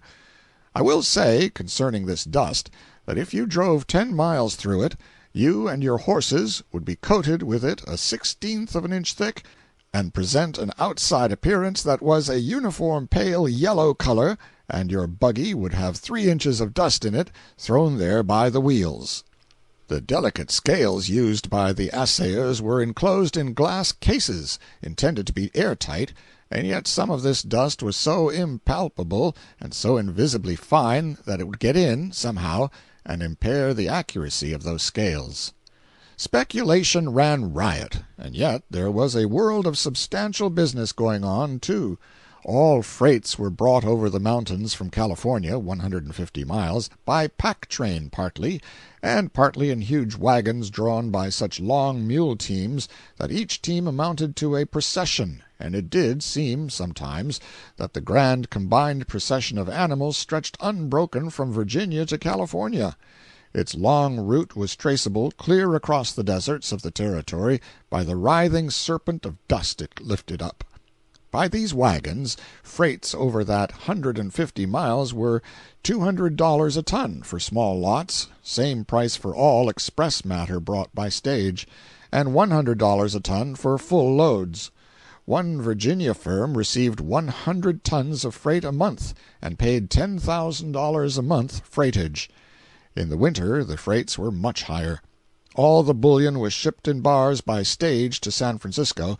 A bar was usually about twice the size of a pig of lead, and contained from $1,500 to $3,000 according to the amount of gold mixed with the silver, and the freight on it, when the shipment was large, was 1¼ per cent. Of its intrinsic value. So the freight on these bars probably averaged something more than $25 each. Small shippers paid 2 per cent. There were 3 stages a day each way, and I have seen the outgoing stages carry away 1/3 of a ton of bullion each, and more than once I saw them divide a 2-ton lot and take it off. However, these were extraordinary events. Mr. Valentine, Wells Fargo's agent, has handled all of the bullion shipped through the Virginia office for many a month. To his memory, which is excellent, we are indebted for the following exhibit of the company's business in the Virginia office since the 1st of January, 1862. From January 1st to April 1st, about $270,000 worth of bullion passed through that office. During the next quarter, $570,000. Next quarter, $800,000. Next quarter, $956,000. Next quarter, $1,275,000, and for the quarter ending on the 30th of last June, about $1,600,000. Thus, in a year and a half, the Virginia office only shipped $5,330,000 in bullion. During the year 1862, they shipped $2,615,000, so we perceive the average shipments have more than doubled in the last 6 months. This gives us room to promise for the Virginia office $500,000 a month for the year 1863, though perhaps judging by the steady increase in the business, we are underestimating somewhat. This gives us $6 million for the year. Gold Hill and Silver City together can beat us. We will give them $10 million. To Dayton, Empire City, Ophir, and Carson City we will allow an aggregate of $8 million, which is not over the mark perhaps, and may possibly be a little under it. To Esmeralda we give $4 million. To Reese, River, and Humboldt, $2 million, which is liberal now, but may not be before the year is out. So we prognosticate that the yield of bullion this year will be about $30 million. Placing the number of mills in the Territory at 100, this gives to each the labor of producing $300,000 in bullion during the 12 months. Allowing them to run 300 days in the year, which none of them more than do, this makes their work average $1,000 a day. Say the mills average 20 tons of rock a day, and this rock worth $50 as a general thing, and you have the actual work of our 100 mills figured down to a spot, $1,000 a day each, and $30 million a year in the aggregate. Enterprise. A considerable overestimate. M.T. 2 tons of silver bullion would be in the neighborhood of 40 bars, and the freight on it over $1,000. Each coach always carried a deal of ordinary express matter beside, and also from 15 to 20 passengers at from $25 to $30 a head. With 6 stages going all the time, Wells Fargo and Company's Virginia City business was important and lucrative. All along under the center of Virginia and Gold Hill, for a couple of miles ran the great Comstock Silver Lode, a vein of ore from 50 to 80 feet thick between its solid walls of rock, a vein as wide as some of New York's streets. I will remind the reader that in Pennsylvania a coal vein only 8 feet wide is considered ample. Virginia was a busy city of streets and houses above ground. Under it was another busy city, down in the bowels of the earth, where a great population of men thronged in and out among the intricate maze of tunnels and drifts, flitting hither and thither under a winking sparkle of lights, and over their heads towered a vast web of interlocking timbers that held the walls of the gutted Comstock apart. These timbers were as large as a man's body, and the framework stretched upward so far that no eye could pierce to its top through the closing gloom. It was like peering up through the clean-picked ribs and bones of some colossal skeleton. Imagine such a framework 2 miles long, 60 feet wide, and higher than any church spire in America. Imagine this stately lattice-work stretching down Broadway from the St. Nicholas to Wall Street, and a Fourth of July procession, reduced to pygmies, parading on top of it and flaunting their flags high above the pinnacle of Trinity Steeple. One can imagine that, but he cannot well imagine what that forest of timbers cost, from the time they were felled in the pineries beyond Washoe Lake, hauled up and around Mount Davidson at atrocious rates of freightage, then squared, let down into the deep maw of the mine, and built up there. 20 ample fortunes would not timber one of the greatest of those silver mines. The Spanish proverb says it requires a gold mine to run a silver one, and it is true. A beggar with a silver mine is a pitiable pauper indeed if he cannot sell. I spoke of the underground Virginia as a city. The Gould and Curry is only one single mine under there, among a great many others. Yet the Gould and Curry streets of dismal drifts and tunnels were 5 miles in extent altogether, and its population 500 miners. Taken as a whole, the underground city had some 30 miles of streets and a population of 5,000 or 6,000. In this present day some of those populations are at work from 12 to 1,600 feet under Virginia and Gold Hill, and the signal bells that tell them what the superintendent above ground desires them to do are struck by telegraph as we strike a fire alarm. Sometimes men fall down a shaft there 1,000 feet deep. In such cases the usual plan is to hold an inquest.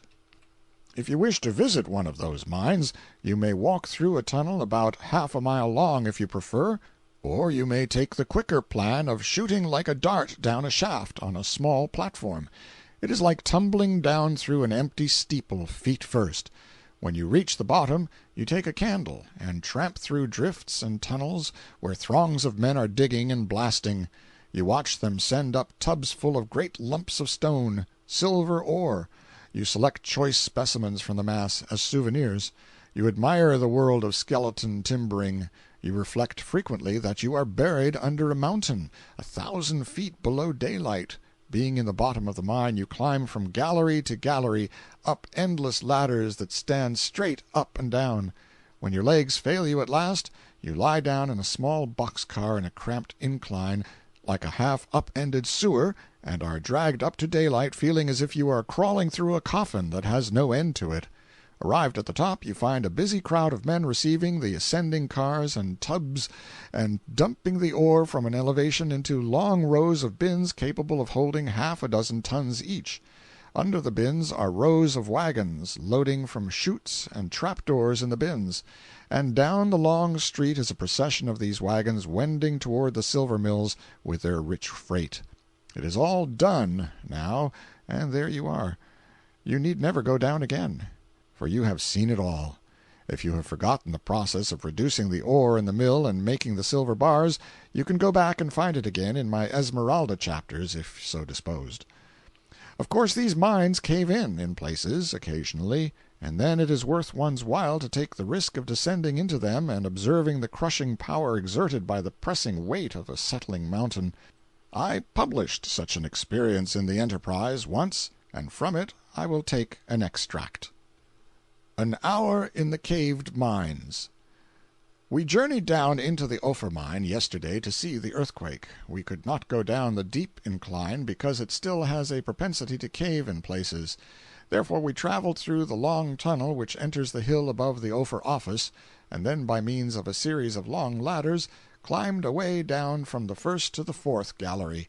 Traversing a drift we came to the Spanish line, passed 5 sets of timbers still uninjured, and found the earthquake. Here was as complete a chaos as ever was seen.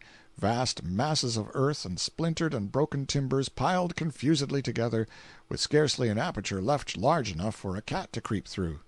Rubbish was still falling at intervals from above, and one timber which had braced others earlier in the day was now crushed down out of its former position, showing that the caving and settling of the tremendous mass was still going on.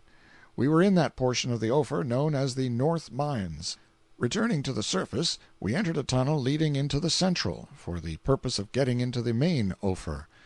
Descending a long incline in this tunnel, we traversed a drift or so, and then went down a deep shaft from whence we proceeded into the 5th gallery of the Ophir. From a side drift we crawled through a small hole and got into the midst of the earthquake again. Earth and broken timbers mingled together without regard to grace or symmetry. A large portion of the 2nd, 3rd, and 4th galleries had caved in and gone to destruction, the 2 latter at 7 o'clock on the previous evening. At the turntable, near the northern extremity of the 5th gallery, 2 big piles of rubbish had forced their way through from the 5th gallery, and from the looks of the timbers more was about to come. These beams are solid, 18 inches square.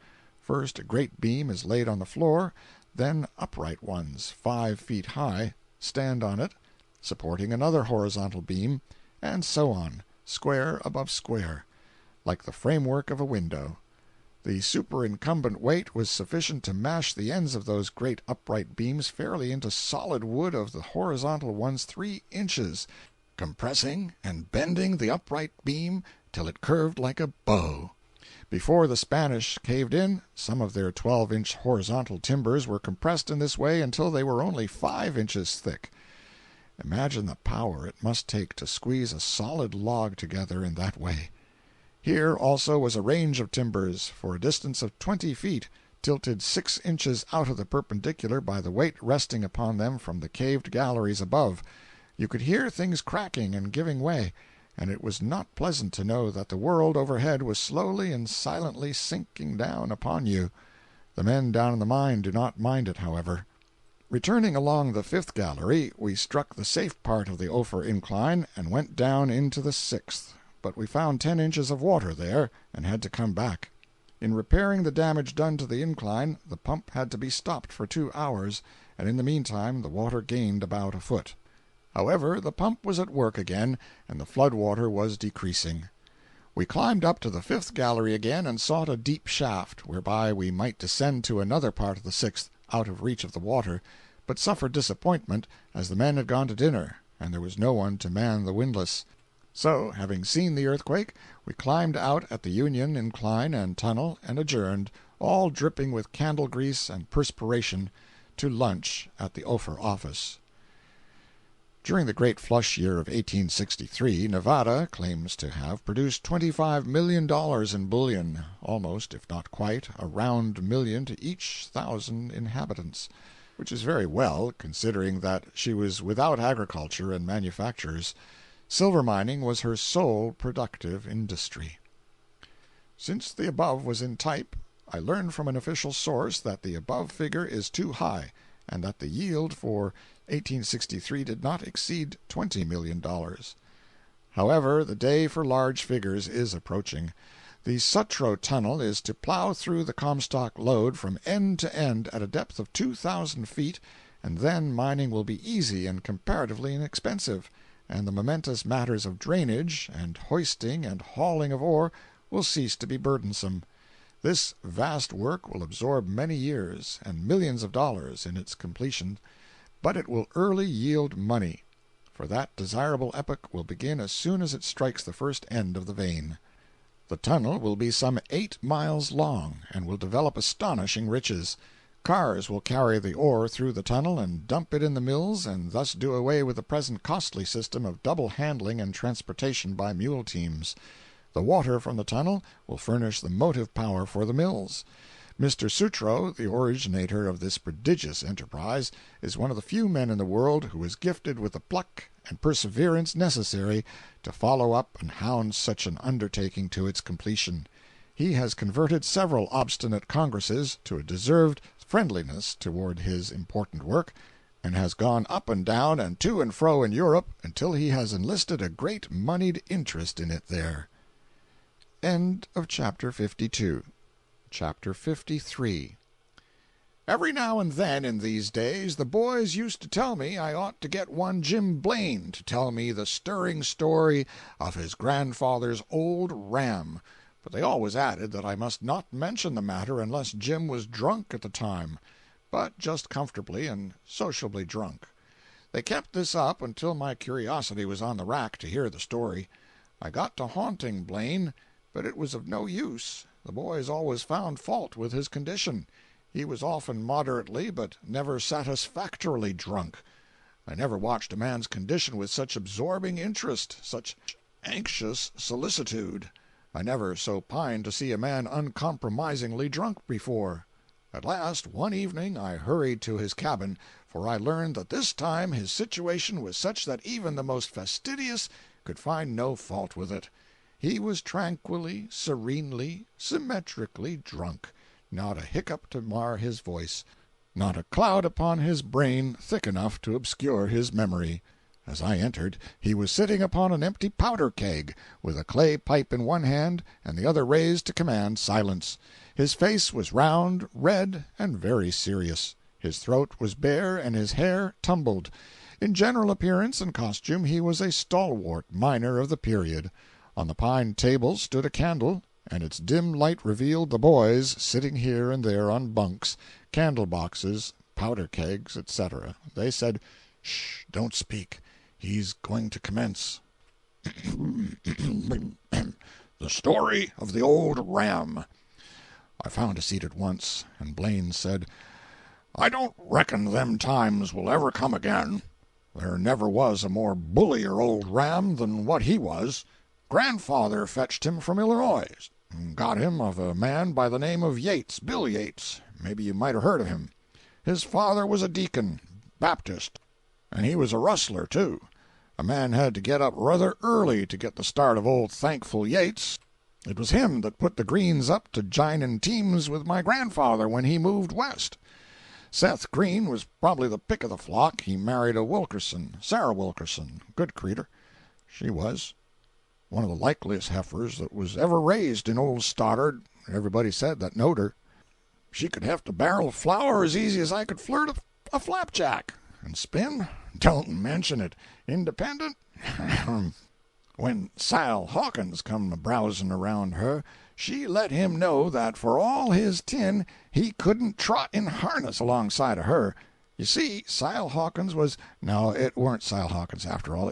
It was a galoot by the name of Filkins. I disremember his first name, but he was a stump, coming to prayer meeting drunk one night, hurraying for Nixon because he thought it was a primary, and old Deacon Ferguson up and scooted him through the window, and he lit on old Miss Jefferson's head, poor old filly. She was a good soul, had a glass eye, and used to lend it to old Miss Wagner that hadn't any, to receive company in. It weren't big enough, and Miss Wagner weren't noticing. It would get twisted round in the socket and look up maybe, or out to one side, and every which way, while t'other one was looking as straight ahead as a spyglass. Grown people didn't mind it, but it most always made the children cry, it was so sort of skeery. She tried packing it in raw cotton, but it wouldn't work somehow. The cotton would get loose and stick out and look so kind of awful that the children couldn't stand it no way. She was always dropping it out and turning it up her old dead light on the company empty and making them uncomfortable because she never could tell when it hopped out, being blind on that side, you see. So somebody would have to hunch her and say, "Your game eye has fetched loose, Miss Wagner dear," and then all of them would have to sit and wait till she jammed it in again. Wrong side before, as a general thing, and green as a bird's egg, being a bashful creetur and easy sot back before company. But being wrong side before warn't much difference anyway, because her own eye was sky blue, and the glass one was yaller on the front side, so whichever way she turned it, didn't match nohow. Old Miss Wagner was considerable on the borrow, she was. When she had a quiltin' or Dorcas society at her house, she generally borrowed Miss Higgins' wooden leg to stump round on. It was considerable shorter than her other pin. but much she minded that. She said she couldn't bide crutches when she had company, 'cause they were so slow. Said when she had company and things had to be done, she wanted to get up and hump herself. She was as bald as a jug, and so she used to borrow Miss Jacobs's wig. Miss Jacobs was the coffin peddler's wife. A ratty old buzzard he was, that used to go roosting around where people was sick, waiting for 'em, and there that old rip would sit all day in the shade on a coffin that he judged would fit the candidate, and if it was a slow customer and kind of uncertain, he'd fetch his rations and a blanket along and sleep in the coffin nights. He was anchored out that way in frosty weather for about 3 weeks once, before old Robbins's place, waiting for him. And after that, for as much as 2 years, Jacobs was not on speaking terms with the old man on account of his disappointing him. He got one of his feet froze and lost money, too, because old Robbins took a favorable turn and got well. The next time Robbins got sick, Jacobs tried to make up with him and varnished up the same old coffin and fetched it along, but old Robbins was too many for him. He had him in and 'peared to be powerful weak. He bought the coffin for $10, and Jacobs was to pay it back and 25 more besides if Robbins didn't like the coffin after he'd tried it. And then Robbins died, and at the funeral he bursted off the lid and riz up in his shroud and told the parson to let up on the performances, because he could not stand such a coffin as that. You see, he had been in a trance once before when he was young, and he took the chances on another, calculating that if he made the trip it was money in his pocket, and if he missed fire he couldn't lose a cent. And by George, he sued Jacobs for the rhino and got judgment, and he set up the coffin in his back parlor and said he allowed to take his time now. It was always an aggravation to Jacobs, the way that miserable old thing acted. He moved back to Indiany pretty soon, went to Wellsville. Wellsville was the place the Hoggadorns was from. Mighty fine family, old Maryland stock. Old Squire Hoggadorn could carry around more mixed liquor and cuss better than most any man I ever see. His second wife was the Widder Billings, she that was Becky Martin. Her dam was Deacon Dunlap's first wife. Her oldest child, Maria, married a missionary and died in grace, et up by the savages. They et him too, poor feller, biled him. It warn't the custom, so they say, but they explained to friends of his'n that went down there to bring away his things that they'd tried missionaries every other way and never could get any good out of them, and so it annoyed all his relations to find out that that man's life was fooled away just out of a derned experiment, so to speak. But mind you, there ain't anything ever really lost. Everything that people can't understand and don't see the reason of does good if you only hold on and give it a fair shake. Providence don't fire no blank cartridges, boys. That there missionary's substance, unbeknownst to himself, actually converted every last one of them heathens that took a chance at the barbecue. Nothing ever fetched them but that. Don't tell me it was an accident that he was biled. There ain't no such thing as an accident. When my Uncle Lem was leaning up agin a scaffolding once, sick or drunk or something, an Irishman with a hod full of bricks fell on him out of the 3rd story and broke the old man's back in 2 places. People said it was an accident.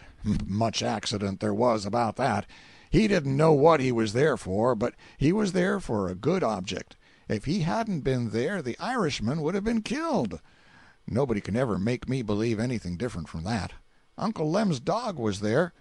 Why didn't the Irishman fall on the dog? Because the dog would a seen him a-comin' and stood from under. That's the reason the dog warn't appointed. A dog can't be depended on to carry out a special providence. Mark my words, it was a put-up thing. Accidents don't happen, boys. Uncle Lem's dog, I wish you could seen that dog. He was a reg'lar shepherd, or rather he was part bull and part shepherd. Splendid animal. Belonged to Parson Hagar before Uncle Lem got him. Parson Hagar belonged to the Western Reserve Hagars, prime family. His mother was a Watson. One of his sisters married a Wheeler. They settled in Morgan County, and he got nipped by the machinery in a carpet factory and went through in less than a quarter of a minute. His widder bought the piece of carpet that had his remains wove in it, and people come 100 miles to attend the funeral. There was 14 yards in the piece. She wouldn't let 'em roll him up, and planted him just so, full length. The church was middlin' small where they preached the funeral, and they had to let one end of the coffin stick out the window. They didn't bury him. They planted one end and let him stand up, same as a monument. And they nailed a sign on it and put on it, "Sacred to the memory of 14 yards of 3-ply carpet containing all that was mortal of William Wee." Jim Blaine had been growing gradually drowsy and drowsier. His head nodded once, twice, 3 times, dropped peacefully upon his breast, and he fell tranquilly asleep. The tears were running down the boy's cheeks. They were suffocating with suppressed laughter, and had been from the start, though I had never noticed it. I perceived that I was sold. I learned then that Jim Blaine's peculiarity was that whenever he reached a certain stage of intoxication no human power could keep him from setting out, with impressive unction, to tell about a wonderful adventure which he had once had with his grandfather's old ram, and the mention of the ram in the first sentence was as far as any man had ever heard him get concerning it. He always maundered off interminably from one thing to another till his whiskey got the best of him and he fell asleep. What the thing was that happened to him and his grandfather's old ram is a dark mystery to this day, for nobody has ever yet found out. End of Chapter 53. Chapter 54. Of course there was a large Chinese population in Virginia. It is the case with every town and city on the Pacific coast. They are a harmless race when white men either let them alone or treat them no worse than dogs. In fact, they are almost entirely harmless anyhow, for they seldom think of resenting the vilest insults or the cruelest injuries. They are quiet, peaceable, tractable, free from drunkenness, and they are as industrious as the day is long. A disorderly Chinaman is rare, and a lazy one does not exist. So long as a Chinaman has strength to use his hands, he needs no support from anybody. White men often complain of want of work, but a Chinaman offers no such complaint. He always manages to find something to do. He is a great convenience to everybody, even to the worst class of white men, for he bears the most of their sins, suffering fines for their petty thefts, imprisonment for their robberies, and death for their murders. Any white man can swear a Chinaman's life away in the courts, but no Chinaman can testify against a white man. Ours is the land of the free. Nobody denies that. Nobody challenges it. Maybe it is because we won't let other people testify. As I write, news comes that in broad daylight in San Francisco some boys have stoned an inoffensive Chinaman to death, and that although a large crowd witnessed the shameful deed, no one interfered. There are 70,000 and possibly 100,000 Chinamen on the Pacific coast. There were about 1,000 in Virginia. They were penned into a Chinese quarter, a thing which they do not particularly object to, as they are fond of herding together. Their buildings were of wood, usually only 1 story high, and set thickly together along streets scarcely wide enough for a wagon to pass through. Their quarter was a little removed from the rest of the town. The chief employment of Chinamen in towns is to wash clothing. They always send a bill, like this below, pinned to the clothes. It is mere ceremony, for it does not enlighten the customer much. Their price for washing was $2.50 per dozen, rather cheaper than white people could afford to wash for at that time. A very common sign on the Chinese houses was, "See Yup, Washer and Ironer," "Hung Wo, Washer," "Sam Sing and Ah Hop, Washing." The house servants, cooks, etc., in California and Nevada were chiefly Chinamen. There were few white servants, and no China women so employed.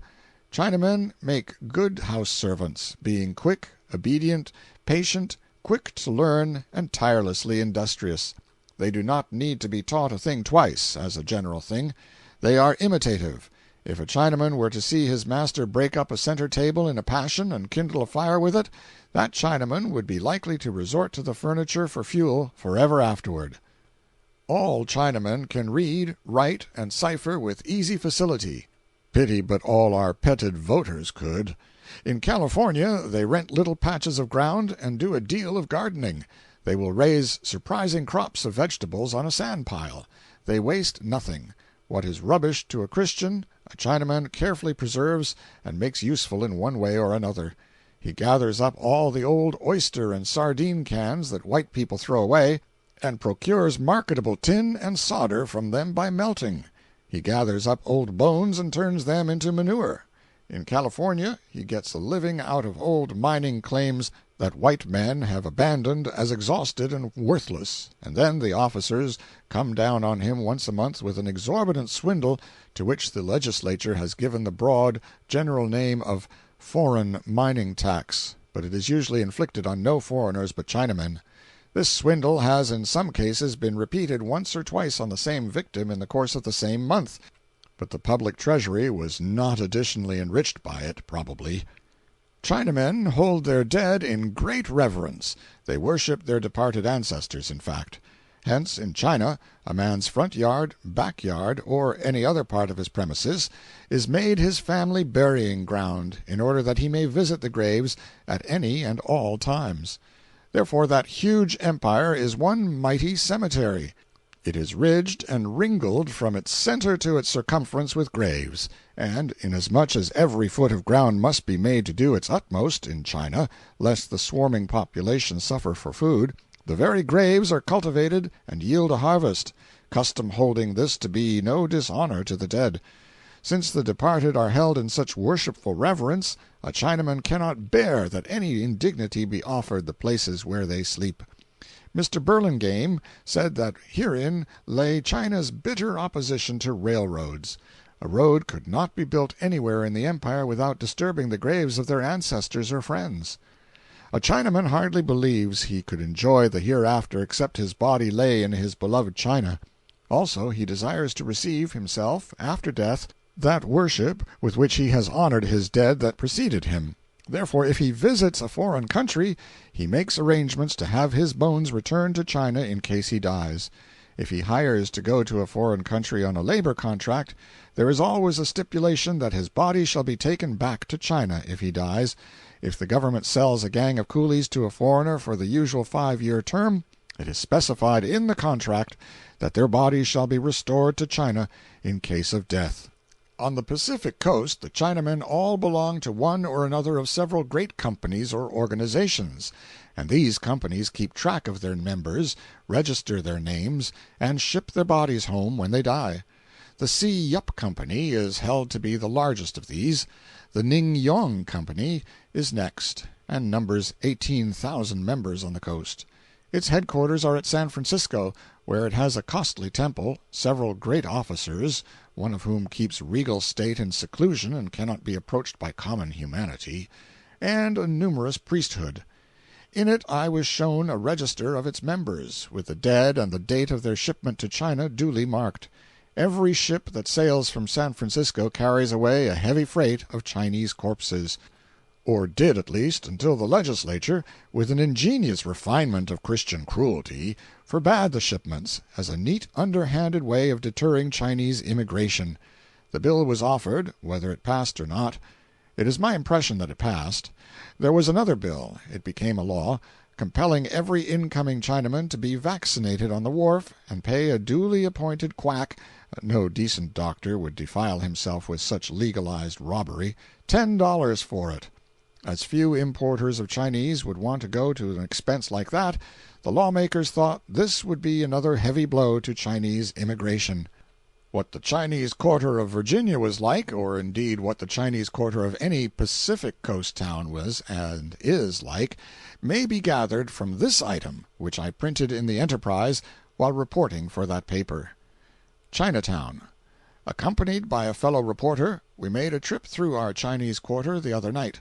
The Chinese have built their portion of the city to suit themselves, and as they keep neither carriages nor wagons, their streets are not wide enough, as a general thing, to admit the passage of vehicles.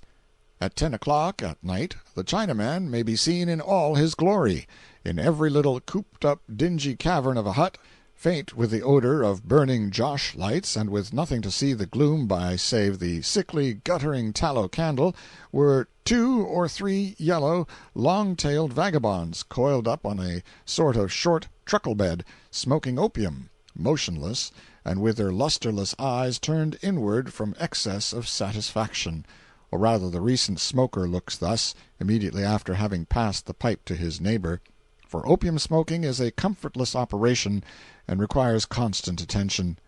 A lamp sits on the bed, the length of the long pipe stem from the smoker's mouth. He puts a pellet of opium on the end of a wire, sets it on fire, and plasters it into the pipe much as a Christian would fill a hole with putty. Then he applies the bowl to the lamp and proceeds to smoke, and the stewing and frying of the drug and the gurgling of the juices in the stem would well nigh turn the stomach of a statue. John likes it, though. It soothes him. He takes about 2 dozen whiffs, and then rolls over to dream. Heaven knows what, for we could not imagine by looking at the soggy creature.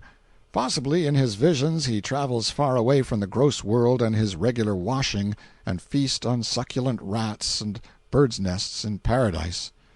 Mr. Ah Sing keeps a general grocery and provision store at No. 13 Wang Street. He lavished his hospitality upon our party in the friendliest way. He had various kinds of colored and colorless wines and brandies, with unpronounceable names, imported from China in little crockery jugs, and which he offered to us in dainty little miniature wash-basins of porcelain. He offered us a mess of birds' nests, also small, neat sausages, of which we could have swallowed several yards if we had chosen to try, but we suspected that each link contained the corpse of a mouse, and therefore refrained. Mr. Sing had in his store 1,000 articles of merchandise, curious to behold, impossible to imagine the uses of, and beyond our ability to describe. His ducks, however, and his eggs we could understand. The former were split open and flattened out like codfish, and came from China in that shape, and the latter were plastered over with some kind of paste which kept them fresh and palatable through the long voyage. We found Mr. Hong Wo, No. 37 Chow Chow Street, making up a lottery scheme. In fact, we found a dozen others occupied in the same way in various parts of the quarter, for about every third Chinaman runs a lottery, and the balance of the tribe buck at it. Tom, who speaks faultless English and used to be chief and only cook to the Territorial Enterprise when the establishment kept bachelors' halls 2 years ago, said that some time Chinaman buy ticket $1 hap, catch 'em 2-300, sometime no catch 'em anything. Lottery like one man fight 'em 70. Maybe he whip, maybe he get whip, heself. Welly good. However, the percentage being 69 against him, the chances are, as a general thing, that he get whip heself. He could not see that these lotteries differed in any respect from our own, save that the figures being Chinese, no ignorant white man might ever hope to succeed in telling t'other from which. The manner of drawing is similar to ours. Mr. C. Yupp keeps a fancy store on Live Fox Street. He sold us fans of white feathers, gorgeously ornamented, perfumery that smelled like Limburger cheese, Chinese pens, and watch charms made of a stone unscratchable with steel instruments, yet polished and tinted like the inner coat of a sea-shell. As tokens of his esteem, C. Yupp presented the party with gaudy plumes made of gold tinsel and trimmed with peacock's feathers. We ate chow-chow with chopsticks in the celestial restaurants. Our comrade chided the moon-eyed damsels in front of the houses for their want of feminine reserve. We received protecting josh-lights from our hosts, and dickered for a pagan god or two. Finally, we were impressed with the genius of a Chinese bookkeeper. He figured up his accounts on a machine like a gridiron with buttons strung on its bars. The different rows represented units, tens, hundreds, and thousands. He fingered them with incredible rapidity. In fact, he pushed them from place to place as fast as a musical professor's fingers travel over the keys of a piano. They are a kindly disposed, well-meaning race, and are respected and well treated by the upper classes all over the Pacific coast. No Californian gentleman or lady ever abuses or oppresses a Chinaman, under any circumstances, an explanation that seems to be much needed in the East. Only the scum of the population do it, they and their children. They, and naturally and consistently the policemen and politicians likewise, for these are the dust-licking pimps and slaves of the scum. there as well as elsewhere in America. End of Chapter 54. Chapter 55. I began to get tired of staying in one place so long.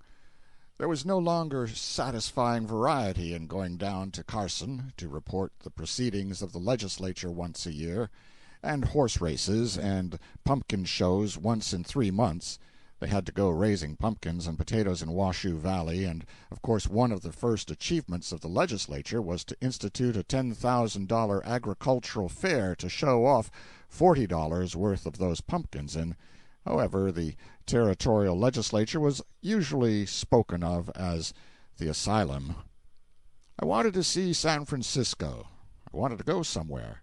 I did not know what I wanted. I had the spring fever, and wanted a change principally, no doubt. Besides, a convention had framed a state constitution. 9 men out of every 10 wanted an office. I believed that these gentlemen would treat the moneyless and the irresponsible among the population into adopting the Constitution and thus well nigh killing the country.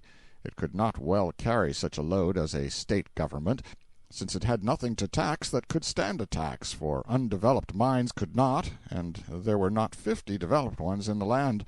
There was but little realty to tax, and it did seem as if nobody was ever going to think of the simple salvation of inflicting a money penalty on murder.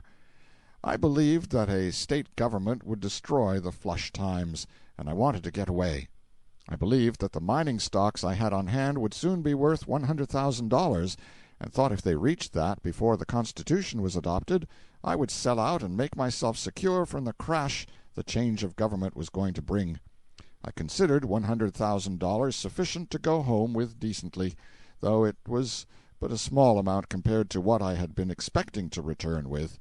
I felt rather downhearted about it, but I tried to comfort myself with the reflection that with such a sum I could not fall into want. About this time a schoolmate of mine, whom I had not seen since boyhood, came tramping in on foot from the Reese River, a very allegory of poverty. The son of wealthy parents, here he was, in a strange land, hungry, bootless, mantled in an ancient horse blanket, roofed with a brimless hat, and so generally and so extravagantly dilapidated that he could have taken the shine out of the prodigal son himself, as he pleasantly remarked. He wanted to borrow $46, 26 to take him to San Francisco, and 20 for something else, to buy some soap with, maybe, for he needed it. I found I had but little more than the amount wanted in my pocket, so I stepped in and borrowed $46 of a banker on 20 days' time, without the formality of a note, and gave it him, rather than walk half a block to the office, where I had some specie laid up. If anybody had told me that it would take me 2 years to pay back that $46 to the banker, for I did not expect it of the prodigal and was not disappointed, I would have felt injured, and so would the banker. I wanted a change. I wanted variety of some kind. It came. Mr. Goodman went away for a week and left me the post of chief editor. It destroyed me. The first day I wrote my leader in the forenoon. The second day I had no subject and put it off till the afternoon. The third day I put it off till evening, and then copied an elaborate editorial out of the American Cyclopedia, that steadfast friend of the editor, all over this land. The fourth day I fooled around till midnight, and then fell back on the Cyclopedia again. The fifth day I cudgeled my brain till midnight, and then kept the press waiting while I penned some bitter personalities on 6 different people. The sixth day I labored in anguish till far into the night, and brought forth nothing. The paper went to press without an editorial. The 7th day I resigned. On the 8th Mr. Goodman returned and found 6 duels on his hands. My personalities had borne fruit. Nobody, except he has tried it, knows what it is to be an editor. It is easy to scribble local rubbish. With the facts all before you, it is easy to clip selections from other papers. It is easy to string out a correspondence from any locality, but it is unspeakable hardship to write editorials. Subjects are the trouble, the dreary lack of them, I mean. Every day it is drag, drag, drag. Think and worry and suffer, all the world is a dull blank, and yet the editorial columns must be filled. Only give the editor a subject, and his work is done. It is no trouble to write it up, but fancy how you would feel if you had to pump your brains dry every day in the week, 52 weeks in the year. It makes one low-spirited simply to think of it. The matter that each editor of a daily paper in America writes in the course of a year would fill from 4 to 8 bulky volumes like this book. Fancy what a library an editor's work would make, after 20 or 30 years' service. Yet people often marvel that Dickens, Scott, Bulwer, Dumas, etc., have been able to produce so many books. If these authors had wrought as voluminously as newspaper editors do, the result would be something to marvel at indeed. How editors can continue this tremendous labor, this exhausting consumption of brain fiber, for their work is creative and not a mere mechanical laying up of facts like reporting, day after day and year after year, is incomprehensible. Preachers take 2 months' holiday in midsummer, for they find that to produce 2 sermons a week is wearing, in the long run. In truth it must be so, and is so. And therefore, how an editor can take from 10 to 20 texts and build upon them from 10 to 20 painstaking editorials a week, and keep it up all the year round, is farther beyond comprehension than ever. Ever since I survived my week as editor, I have found at least one pleasure in any newspaper that comes to my hand. It is in admiring the long columns of editorial, and wondering to myself how in the mischief he did it. Mr. Goodman's return relieved me of employment, unless I chose to become a reporter again. I could not do that. I could not serve in the ranks after being general of the army, so I thought I would depart and go abroad into the world somewhere. Just at this juncture, Dan, my associate in the reportorial department, told me, casually, that 2 citizens had been trying to persuade him to go with them to New York and aid in selling a rich silver mine which they had discovered and secured in a new mining district in our neighborhood. He said they offered to pay his expenses and give him 1/3 of the proceeds of the sale. He had refused to go. It was the very opportunity I wanted. I abused him for keeping so quiet about it and not mentioning it sooner. He said it had not occurred to him that I would like to go, and so he had recommended them to apply to Marshall, the reporter of the other paper. I asked Dan if it was a good, honest mine and no swindle. He said the men had shown him 9 tons of the rock which they had got out to take to New York, and he could cheerfully say that he had seen but little rock in Nevada that was richer, and, moreover, he said that they had secured a tract of valuable timber and a mill site near the mine. My first idea was to kill Dan, but I changed my mind, notwithstanding I was so angry, for I thought maybe the chance was not yet lost. Dan said it was by no means lost, that the men were absent at the mine again, and would not be in Virginia to leave for the East for some 10 days, that they had requested him to do the talking to Marshall, and he had promised that he would either secure Marshall or somebody else for them by the time they got back. He would now say nothing to anybody till they returned, and then fulfill his promise by furnishing me to them. It was splendid. I went to bed all on fire with excitement, for nobody had yet gone east to sell a Nevada silver mine, and the field was white for the sickle. I felt that such a mine as the one described by Dan would bring a princely sum in New York and sell without delay or difficulty. I could not sleep, my fancy so rioted through its castles in the air. It was the blind lead come again. Next day I got away on the coach, with the usual éclat attending departures of old citizens, for if you have only half a dozen friends out there, they will make noise for 100 rather than let you seem to go away neglected and unregretted, and Dan promised to keep strict watch for the men that had the mine to sell. The trip was signalized, but by one little incident, and that occurred just as we were about to start. A very seedy-looking vagabond passenger got out of the stage a moment to wait till the usual ballast of silver bricks was thrown in. He was standing on the pavement when an awkward express employee carrying a brick weighing 100 pounds stumbled and let it fall on the bummer's foot. He instantly dropped on the ground and began to howl in the most heart-breaking way. A sympathizing crowd gathered around and were going to pull his boot off, but he screamed louder than ever and they desisted. Then he fell to gasping, and between the gasps ejaculated, "Brandy! For heaven's sake, brandy!" They poured half a pint down him, and it wonderfully restored and comforted him.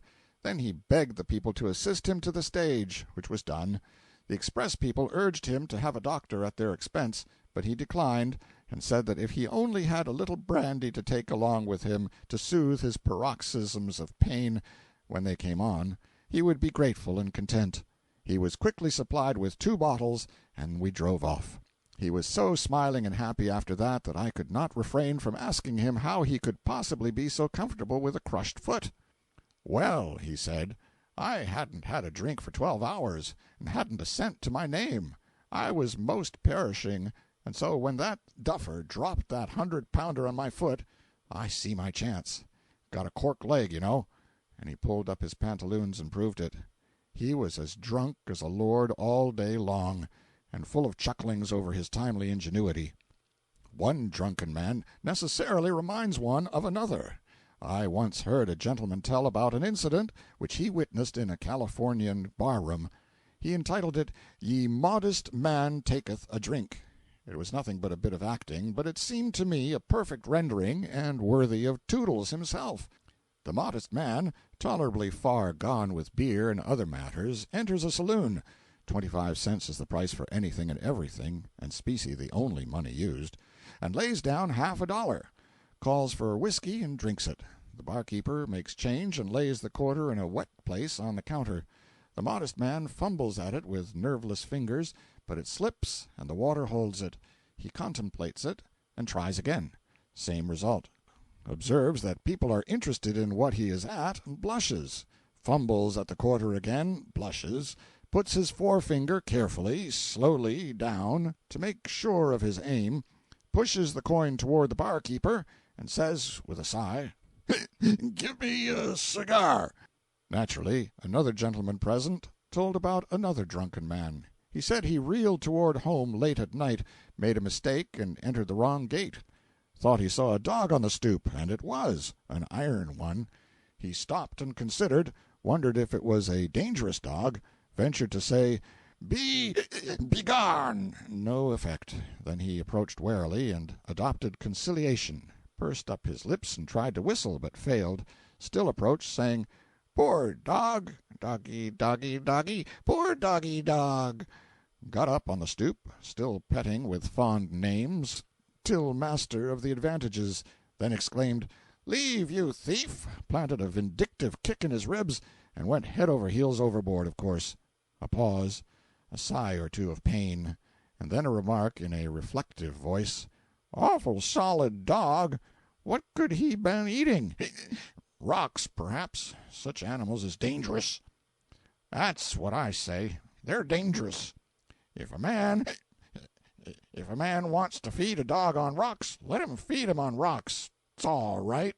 But let him keep him at home, not have him laying round promiscuous where people's liable to stumble over him when they ain't noticing." It was not without regret that I took a last look at the tiny flag.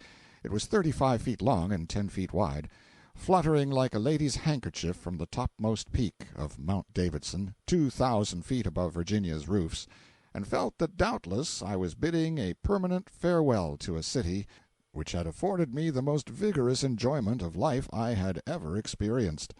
And this reminds me of an incident which the dullest memory Virginia could boast at the time it happened must vividly recall, at times, till its possessor dies. Late one summer afternoon we had a rain shower. That was astonishing enough in itself to set the whole town buzzing, for it only rains, during a week or 2 weeks, in the winter in Nevada, and even then not enough at a time to make it worth while for any merchant to keep umbrellas for sale. But the rain was not the chief wonder. It only lasted 5 or 10 minutes. While the people were still talking about it, all the heavens gathered to themselves a dense blackness as of midnight.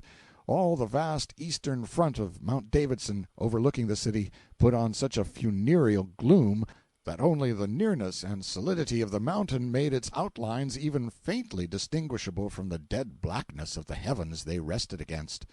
This unaccustomed sight turned all eyes toward the mountain, and as they looked, a little tongue of rich golden flame was seen waving and quivering in the heart of the midnight, away up on the extreme summit.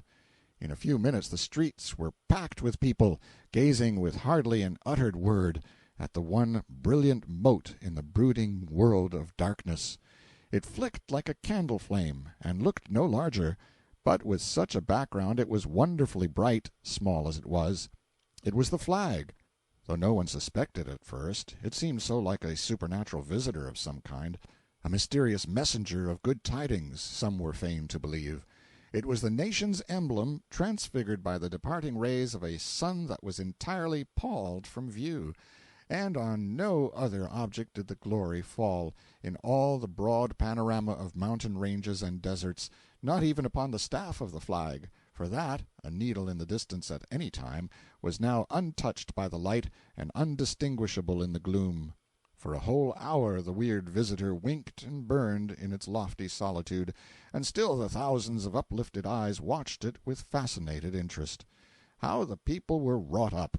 The superstition grew apace that this was a mystic courier come with great news from the war, the poetry of the idea excusing and commending it, and on it spread, from heart to heart, from lip to lip, and from street to street, till there was a general impulse to have out the military and welcome the bright waif with a salvo of artillery.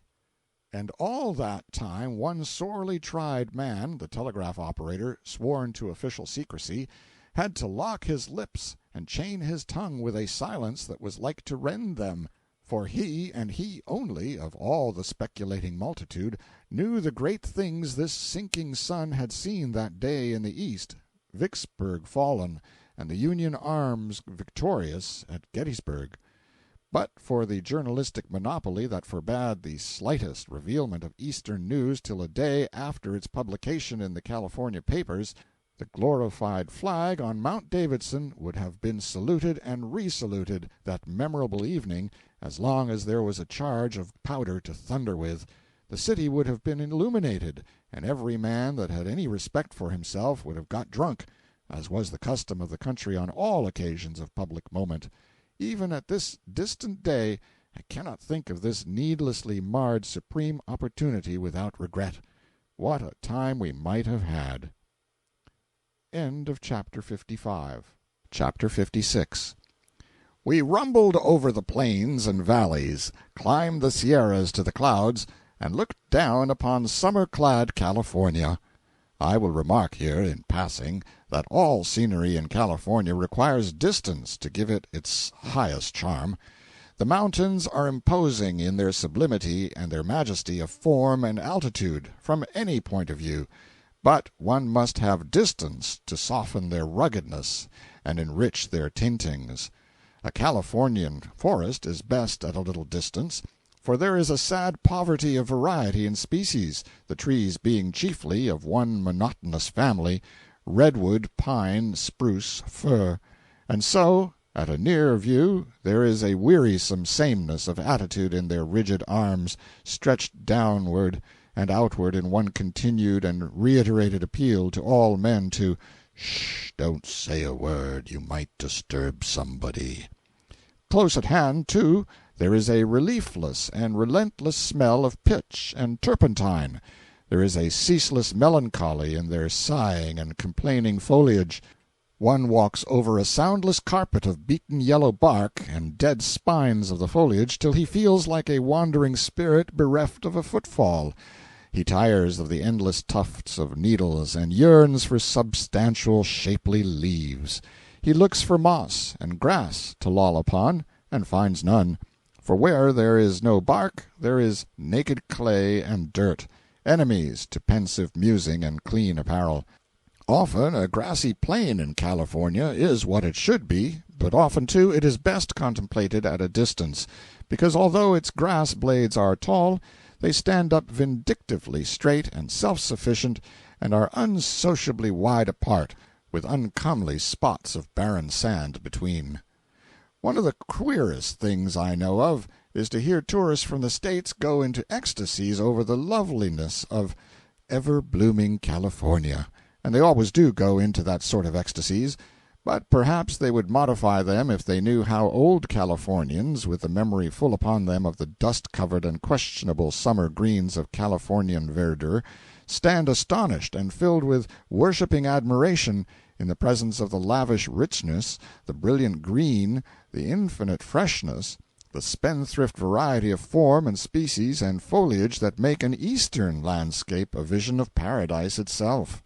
The idea of a man falling into raptures over grave and somber California, when that man has seen New England's meadow expanses and her maples, oaks, and cathedral-windowed elms decked in summer attire, or the opaline splendors of autumn descending upon her forests, comes very near being funny. Would be, in fact, but that it is so pathetic. No land with an unvarying climate can be very beautiful. The tropics are not, for all the sentiment that is wasted on them. They seem beautiful at first, but sameness impairs the charm by and by. Change is the handmaiden Nature requires to do her miracles with.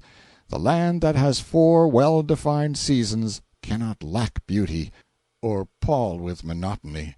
Each season brings a world of enjoyment and interest in the watching of its unfolding, its gradual, harmonious development, its culminating graces, and just as one begins to tire of it, it passes away, and a radical change comes, with new witcheries and new glories in its train.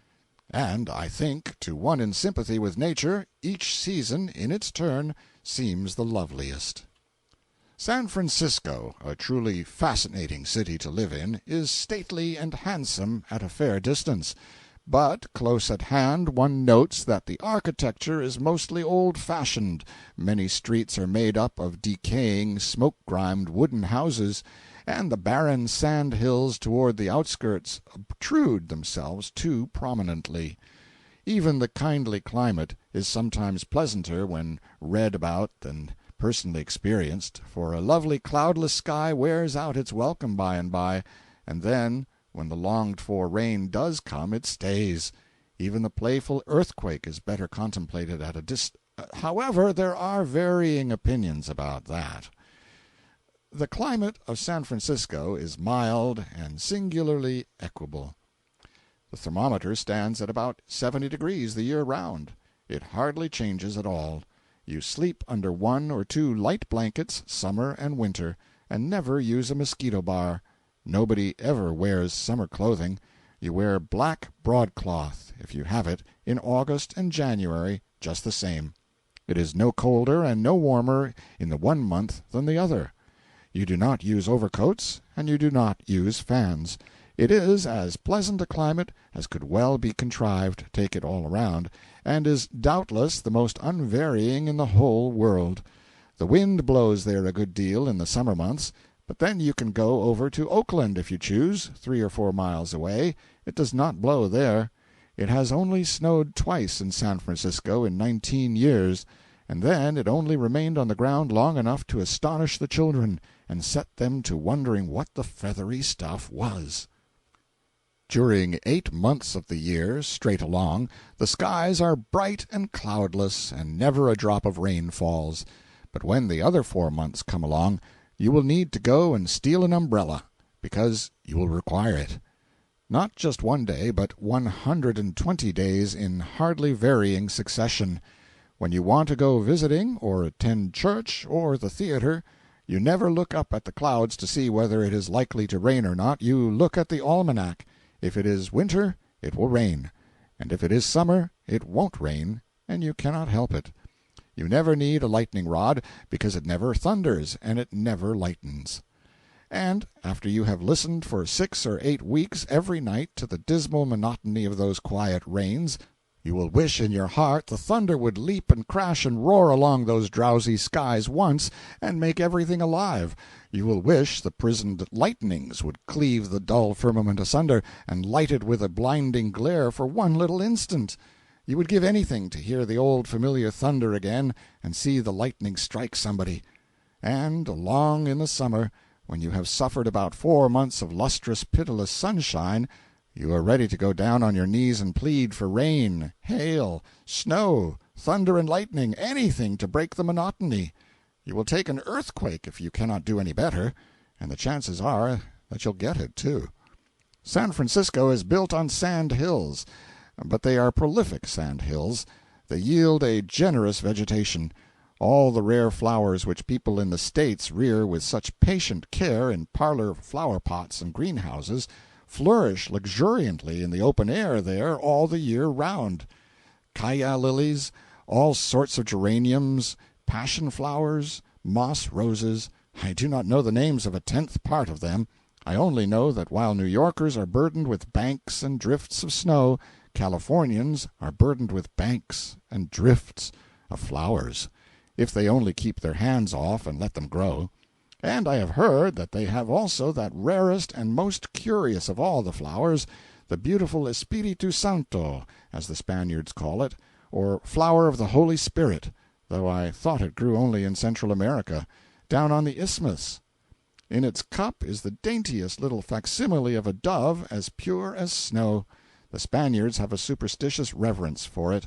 The blossom has been conveyed to the States, submerged in ether, and the bulb has been taken thither also, but every attempt to make it bloom after it arrived has failed. I have elsewhere spoken of the endless winter of Mono, California, and but this moment of the eternal spring of San Francisco. Now, if we travel 100 miles in a straight line, we come to the eternal summer of Sacramento. One never sees summer clothing or mosquitoes in San Francisco, but they can be found in Sacramento. Not always and unvaryingly, but about 143 months out of 12 years, perhaps. Flowers bloom there, always, the reader can easily believe.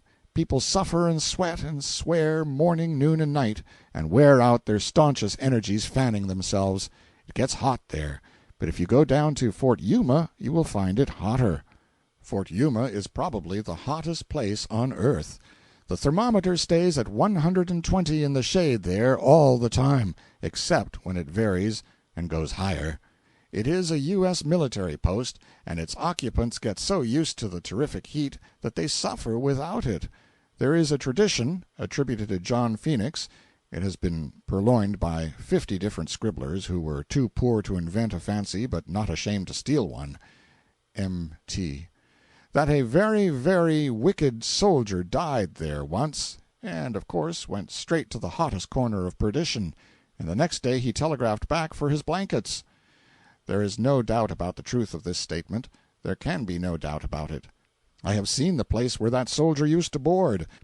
In Sacramento it is fiery summer always, and you can gather roses and eat strawberries and ice cream and wear white linen clothes and pant and perspire at 8 or 9 o'clock in the morning, and then take the cars and at noon put on your furs and your skates and go skimming over frozen Donner Lake, 7,000 feet above the valley, among snowbanks 15 feet deep, and in the shadow of grand mountain peaks that lift their frosty crags 10,000 feet above the level of the sea.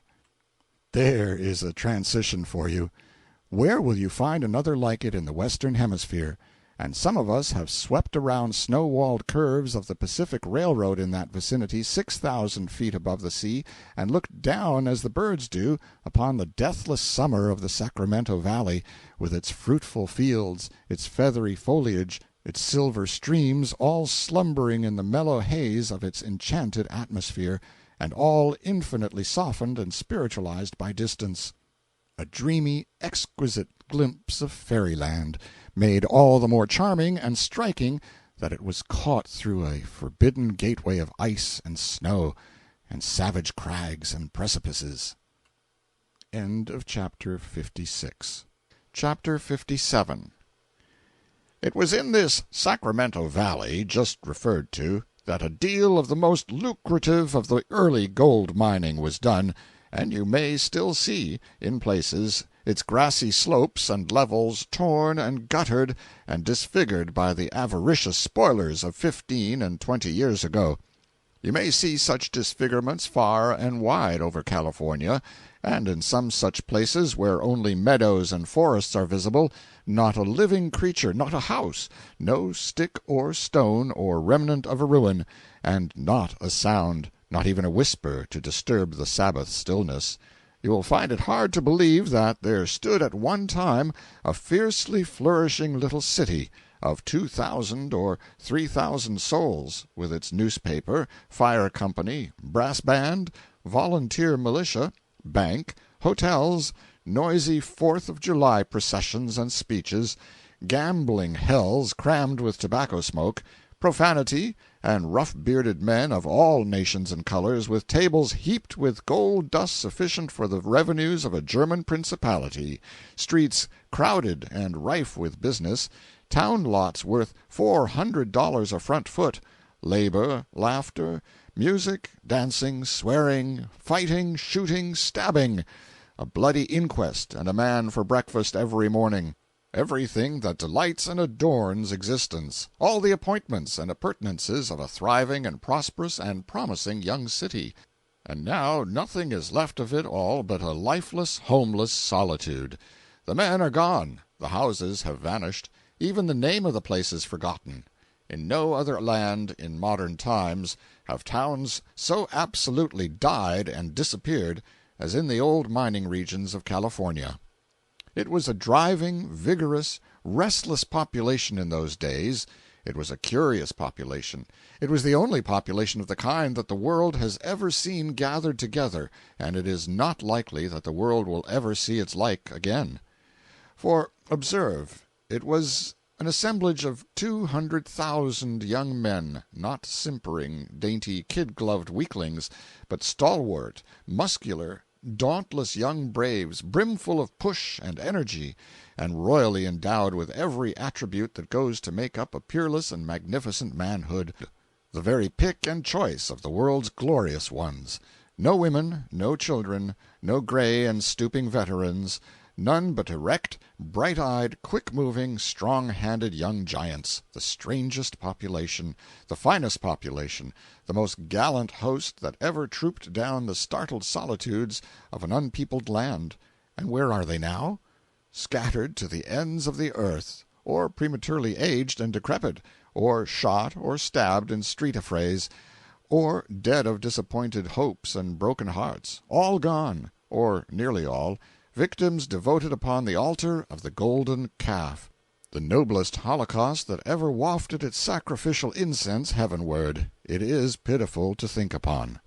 It was a splendid population, for all the slow, sleepy, sluggish-brained sloths stayed at home. You never find that sort of people among pioneers. You cannot build pioneers out of that sort of material.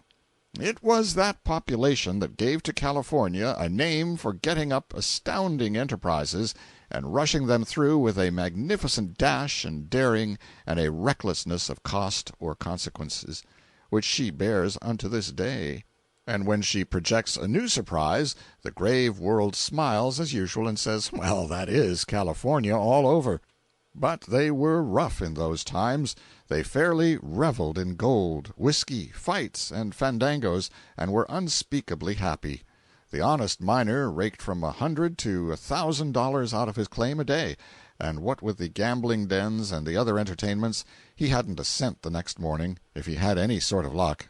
They cooked their own bacon and beans, sewed on their own buttons, washed their own shirts, blue woolen ones, and if a man wanted a fight on his hands without any annoying delay, all he had to do was to appear in public in a white shirt or a stove-pipe hat, and he would be accommodated.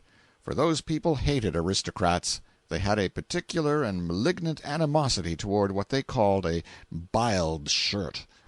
It was a wild, free, disorderly, grotesque society.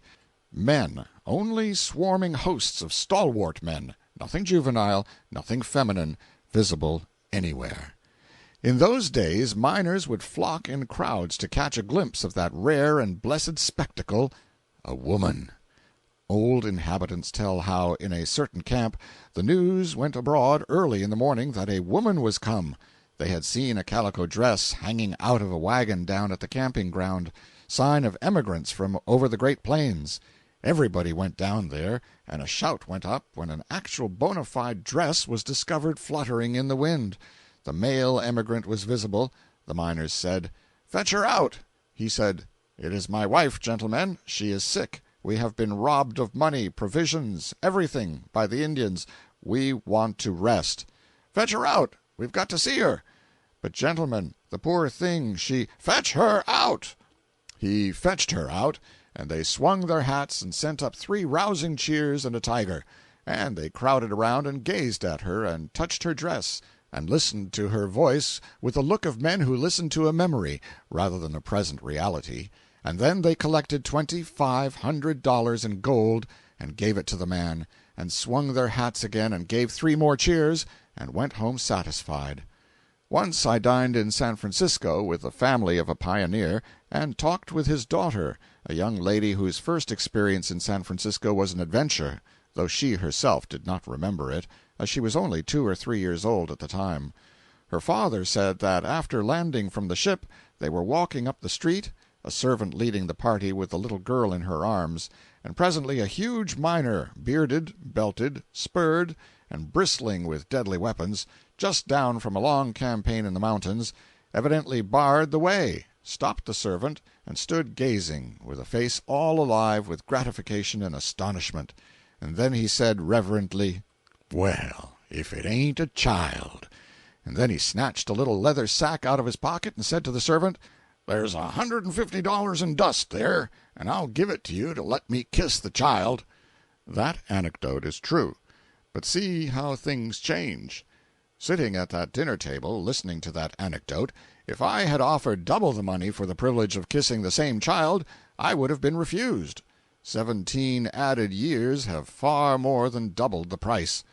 And, while upon this subject, I will remark that once in Star City, in the Humboldt Mountains, I took my place in a sort of long post-office single file of miners to patiently await my chance to peep through a crack in the cabin and get a sight of the splendid new sensation, a genuine live woman. And at the end of half an hour my turn came, and I put my eye to the crack, and there she was, with one arm akimbo, and tossing flapjacks in a frying-pan with the other.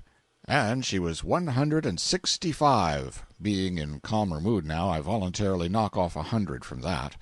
M.T. years old, and hadn't a tooth in her head. End of Chapter 57. Chapter 58. For a few months I enjoyed what to me was an entirely new phase of existence, a butterfly idleness. Nothing to do, nobody to be responsible to, and untroubled with financial uneasiness. I fell in love with the most cordial and sociable city in the Union. After the sagebrush and alkali deserts of Washoe, San Francisco was paradise to me. I lived at the best hotel, exhibited my clothes in the most conspicuous places, infested the opera, and learned to seem enraptured with music which oftener afflicted my ignorant ear than enchanted it, if I had had the vulgar honesty to confess it. However, I suppose I was not greatly worse than the most of my countrymen in that. I had longed to be a butterfly, and I was one at last. I attended private parties in sumptuous evening dress, simpered and aired my graces like a born beau, and polkaed and schottished with a step peculiar to myself and the kangaroo. In a word, I kept the due state of a man worth $100,000 prospectively, and likely to reach absolute affluence when that silver mine sale should be ultimately achieved in the East. I spent money with a free hand, and meantime watched the stock sales with an interested eye and looked to see what might happen in Nevada. Something very important happened. The property holders of Nevada voted against the state constitution, but the folks who had nothing to lose were in the majority and carried the measure over their heads. But after all, it did not immediately look like a disaster, though unquestionably it was one. I hesitated, calculated the chances, and then concluded not to sell. Stocks went on rising, speculation went mad. Bankers, merchants, lawyers, doctors, mechanics, laborers, even the very washerwomen and servant girls, were putting up their earnings on silver stocks, and every sun that rose in the morning went down on paupers enriched and rich men beggared. What a gambling carnival it was! Gould and Curry soared to $6,300 a foot, and then, all of a sudden, out went the bottom, and everything and everybody went to ruin and destruction. The wreck was complete. The bubble scarcely left a microscopic moisture behind it. I was an early beggar, and a thorough one. My hoarded stocks were not worth the paper they were printed on. I threw them all away. I, the cheerful idiot that had been squandering money like water, and thought myself beyond the reach of misfortune, had not now as much as $50 when I gathered together my various debts and paid them. I removed from the hotel to a very private boarding-house. I took a reporter's berth and went to work. I was not entirely broken in spirit, for I was building confidently on the sale of the silver mine in the East. But I could not hear from Dan. My letters miscarried or were not answered. One day I did not feel vigorous and remained away from the office. The next day I went down toward noon as usual and found a note on my desk which had been there 24 hours. It was signed Marshall, the Virginia reporter, and contained a request that I should call at the hotel and see him and a friend or two that night, as they would sail for the East in the morning. A postscript added that their errand was a big mining speculation. I was hardly ever so sick in my life. I abused myself for leaving Virginia and entrusting to another man a matter I ought to have attended to myself. I abused myself for remaining away from the office on the one day of all the year that I should have been there. And thus, berating myself, I trotted a mile to the steamer wharf and arrived just in time to be late. The ship was in the stream and under way. I comforted myself with the thought that maybe the speculation would amount to nothing, poor comfort at best, and then went back to my slavery, resolved to put up with my $35 a week and forget all about it. A month afterward I enjoyed my first earthquake. It was one which was long called the Great Earthquake, and is doubtless so distinguished till this day. It was just after noon, on a bright October day. I was coming down Third Street. The only objects in motion anywhere in sight in that thickly built and populous quarter were a man in a buggy behind me, and a street-car wending slowly up the cross-street. Otherwise all was solitude and a Sabbath stillness. As I turned the corner around a frame house, there was a great rattle and jar, and it occurred to me that here was an item. No doubt a fight in that house. Before I could turn and seek the door, there came a really terrific shock. The ground seemed to roll under me in waves, interrupted by a violent joggling up and down, and there was a heavy grinding noise, as of brick houses rubbing together. I fell up against the frame house and hurt my elbow. I knew what it was now, and from mere reportorial instinct, nothing else, I took out my watch and noted the time of day. At that moment a third and still severer shock came, and as I reeled about on the pavement trying to keep my footing, I saw a sight. The entire front of a tall 4-story brick building in Third Street sprung outward like a door and fell sprawling across the street, raising a dust like a great volume of smoke. And here came the buggy, overboard went the man, and in less time than I can tell it the vehicle was distributed in small fragments along 300 yards of the street. One could have fancied that somebody had fired a charge of chair-rounds and rags down the thoroughfare. The street-car had stopped. The horses were rearing and plunging. The passengers were pouring out at both ends, and one fat man had crashed halfway through a glass window on one side of the car, got wedged fast, and was squirming and screaming like an impaled madman. Every door of every house, as far as the eye could reach, was vomiting a stream of human beings, and almost before one could execute a wink and begin another, there was a massed multitude of people stretching in endless procession down every street my position commanded. Never was solemn solitude turned into teeming life quicker. Of the wonders wrought by the great earthquake, these were all that came under my eye, but the tricks it did elsewhere, and far and wide over the town, made toothsome gossip for 9 days. The destruction of property was trifling. The injury to it was widespread and somewhat serious. The curiosities of the earthquake were simply endless. Gentlemen and ladies who were sick, or were taking a siesta, or had dissipated till a late hour, and were making up lost sleep, thronged into the public streets in all sorts of queer apparel, and some without any at all. One woman, who had been washing a naked child, ran down the street holding it by the ankles as if it were a dressed turkey. Prominent citizens, who were supposed to keep the Sabbath strictly, rushed out of saloons in their shirt-sleeves with billiard cues in their hands. Dozens of men with necks swathed in napkins rushed from barber shops, lathered to the eyes, or with one cheek clean-shaved and the other still bearing a hairy stubble. Horses broke from stables, and a frightened dog rushed up a short attic ladder and out onto a roof, and when his scare was over, had not the nerve to go down again the same way he had gone up. A prominent editor flew downstairs in the principal hotel with nothing on but one brief undergarment, met a chambermaid, and exclaimed, "Oh, what shall I do? Where shall I go?" She responded with naive serenity, "If you have no choice, you might try a clothing store." A certain foreign consul's lady was the acknowledged leader of fashion, and every time she appeared in anything new or extraordinary, the ladies in the vicinity made a raid on their husbands' purses and arrayed themselves similarly. One man who had suffered considerably and growled accordingly was standing at the window when the shocks came, and the next instant the consul's wife, just out of the bath, fled by with no other apology for clothing than a bath-towel. The sufferer rose superior to the terrors of the earthquake, and said to his wife, "Now that is something like! Get out your towel, my dear." The plastering that fell from ceilings in San Francisco that day would have covered several acres of ground. For some days afterward groups of eyeing and pointing men stood about many a building, looking at long zigzag cracks that extended from the eaves to the ground. 4 feet of the tops of 3 chimneys on one house were broken square off and turned around in such a way as to completely stop the draft.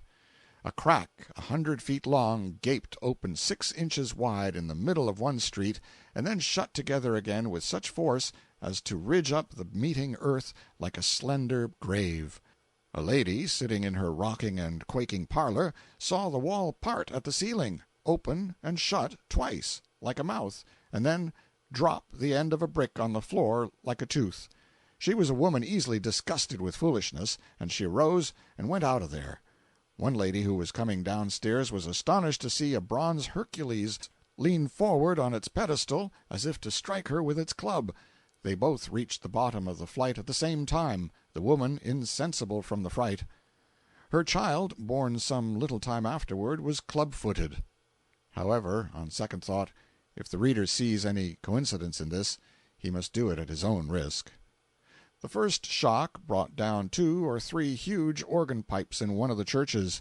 The minister, with uplifted hands, was just closing the services. He glanced up, hesitated, and said, "However, we will omit the benediction," and the next instant there was a vacancy in the atmosphere where he had stood. After the first shock, an Oakland minister said, "Keep your seats, there is no better place to die than this," and added, after the third, "But outside is good enough," and then he skipped out the back door. Such another destruction of mantel ornaments and toilet bottles as the earthquake created, San Francisco never saw before. There was hardly a girl or a matron in the city but suffered losses of this kind.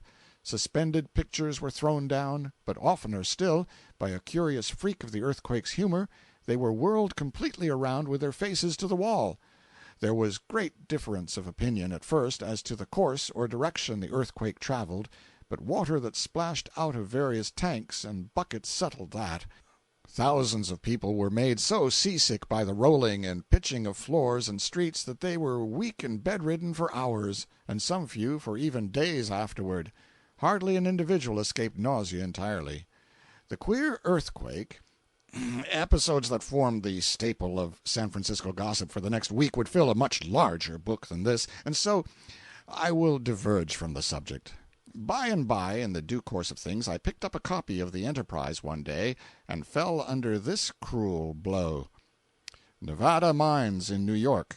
G. M. Marshall, Sheba Hurs, and Amos H. Rose, who left San Francisco last July for New York City with ores from mines in Pinewood District, Humboldt County, and on the Reese River Range, have disposed of a mine containing 6,000 feet and called the Pine Mountains Consolidated, for the sum of $3 million. The stamps on the deed, which is now on its way to Humboldt County from New York for record, amounted to $3,000, which is said to be the largest amount of stamps ever placed on one document. A working capital of $1 million has been paid into the Treasury, and machinery has already been purchased for a large quartz mill, which will be put up as soon as possible. The stock in this company is all full paid and entirely unaccessible. The ores of the mines in this district somewhat resemble those of the Sheba mine in Humboldt. Sheba Hurst, the discoverer of the mines, with his friends corralled all the best leads and all the land and timber they desired before making public their whereabouts. Ores from there, assayed in this city, showed them to be exceedingly rich in silver and gold, silver predominating. There is an abundance of wood and water in the district. We are glad to know that New York capital has been enlisted in the development of the mines of this region. Having seen the ores and assays, we are satisfied that the mines of the district are very valuable, anything but wildcat. Once more, native imbecility had carried the day, and I had lost $1 million. It was the blind lead over again. Let us not dwell on this miserable matter. If I were inventing these things, I could be wonderfully humorous over them, but they are too true to be talked of with hearty levity, even at this distant day. True, and yet not exactly as given in the above figures, possibly. I saw Marshall, months afterward, and although he had plenty of money, he did not claim to have captured an entire $1,000,000. In fact, I gathered that he had not then received $50,000. Beyond that figure, his fortune appeared to consist of uncertain vast expectations rather than prodigious certainties.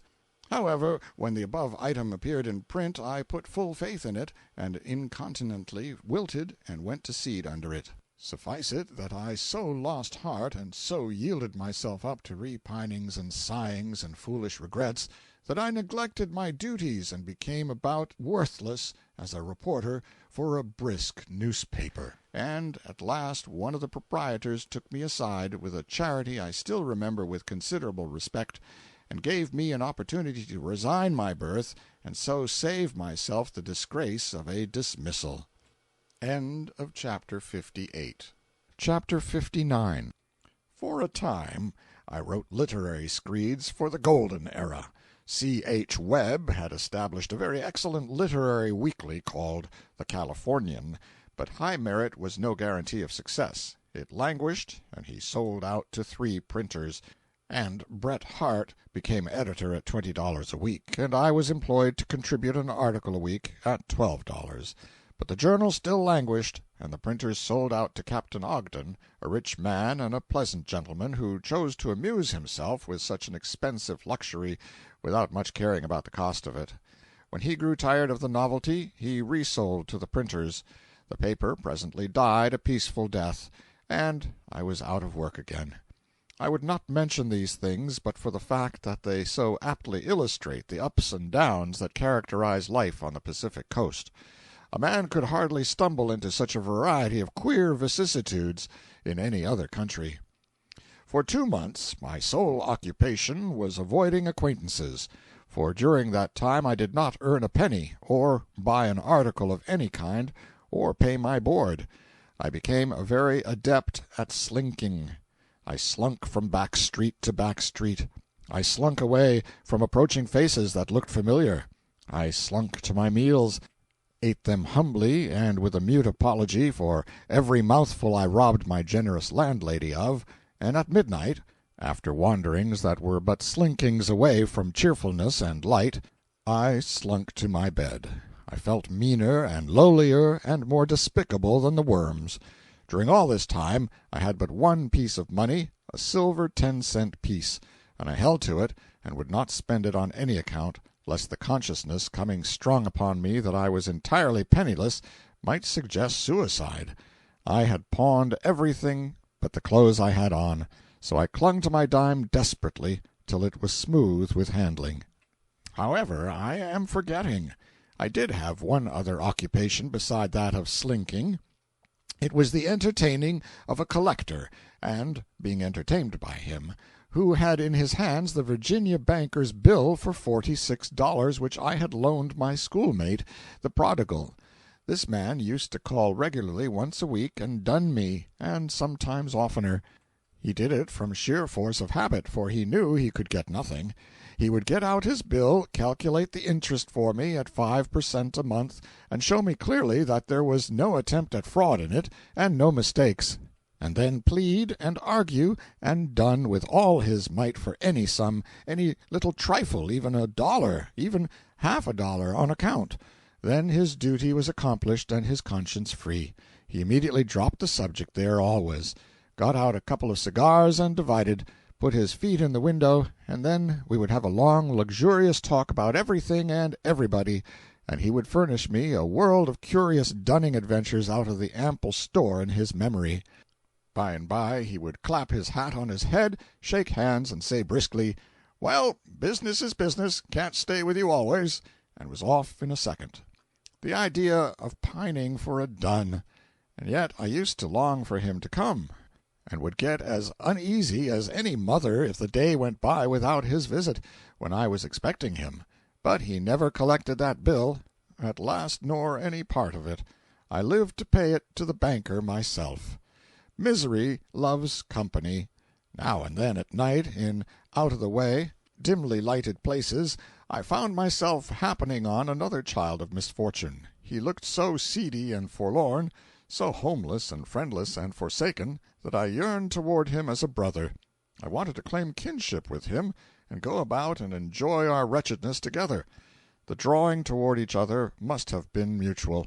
At any rate, we got to falling together oftener, though still seemingly by accident, and although we did not speak or evince any recognition, I think the dull anxiety passed out of both of us when we saw each other, and then for several hours we would idle along contentedly, wide apart, and glancing furtively in at home lights and fireside gatherings, out of the night shadows, and very much enjoying our dumb companionship. Finally we spoke, and were inseparable after that, for our woes were identical, almost. He had been a reporter, too, and lost his berth, and this was his experience, as nearly as I can recollect it. After losing his berth he had gone down, down, down, with never a halt, from a boarding-house on Russian Hill to a boarding-house in Kearney Street, from thence to Dupont, from thence to a low sailor den, and from thence to lodgings in goods boxes and empty hogsheads near the wharves. Then, for a while, he had gained a meagre living by sewing up bursted sacks of grain on the piers. When that failed, he had found food here and there, as chance threw it in his way. He had ceased to show his face in daylight, now, for a reporter knows everybody, rich and poor, high and low, and cannot well avoid familiar faces in the broad light of day. This mendicant Blucher, I call him that for convenience, was a splendid creature. He was full of hope, pluck, and philosophy. He was well-read and a man of cultivated taste. He had a bright wit and was a master of satire. His kindliness and his generous spirit made him royal in my eyes, and changed his curbstone seat to a throne and his damaged hat to a crown. He had an adventure, once, which sticks fast in my memory as the most pleasantly grotesque that ever touched my sympathies.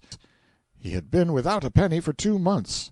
He had shirked about obscure streets, among friendly dim lights, till the thing had become second nature to him. But at last he was driven abroad in daylight. The cause was sufficient. He had not tasted food for 48 hours, and he could not endure the misery of his hunger in idle hiding. He came along a back street, glowering at the loaves and bake-shop windows, and feeling that he could trade his life away for a morsel to eat. The sight of the bread doubled his hunger, but it was good to look at it, anyhow, and imagine what one might do if one only had it.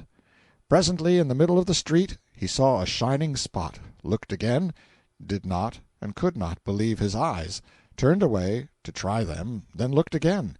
It was a verity, no vain, hunger-inspired delusion. It was a silver dime. He snatched it, gloated over it, doubted it, bit it, found it genuine, choked his heart down, and smothered a hallelujah.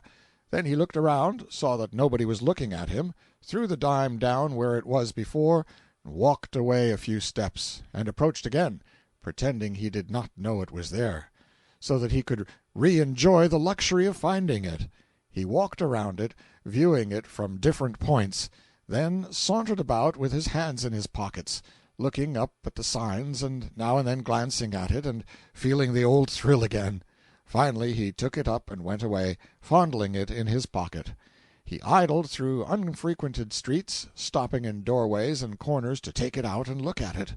By and by he went home to his lodgings, an empty queensware hogshead, and employed himself till night trying to make up his mind what to buy with it. But it was hard to do. To get the most for it was the idea. He knew that at the miner's restaurant he could get a plate of beans and a piece of bread for 10 cents, or a fish ball and some few trifles, but they gave no bread with one fish ball there. At French Pete's he could get a veal cutlet, plain, and some radishes and bread for 10 cents, or a cup of coffee, a pint at least, and a slice of bread, but the slice was not thick enough by the eighth of an inch, and sometimes they were still more criminal than that in the cutting of it. At 7 o'clock his hunger was wolfish, and still his mind was not made up.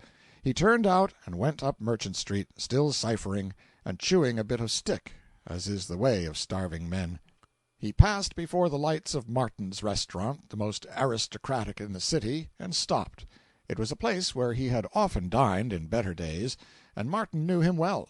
Standing aside, just out of the range of the light, he worshipped the quails and steaks in the show window, and imagined that may be the fairy times were not gone yet, and some prince in disguise would come along presently and tell him to go in there and take whatever he wanted. He chewed his stick with a hungry interest as he warmed to his subject.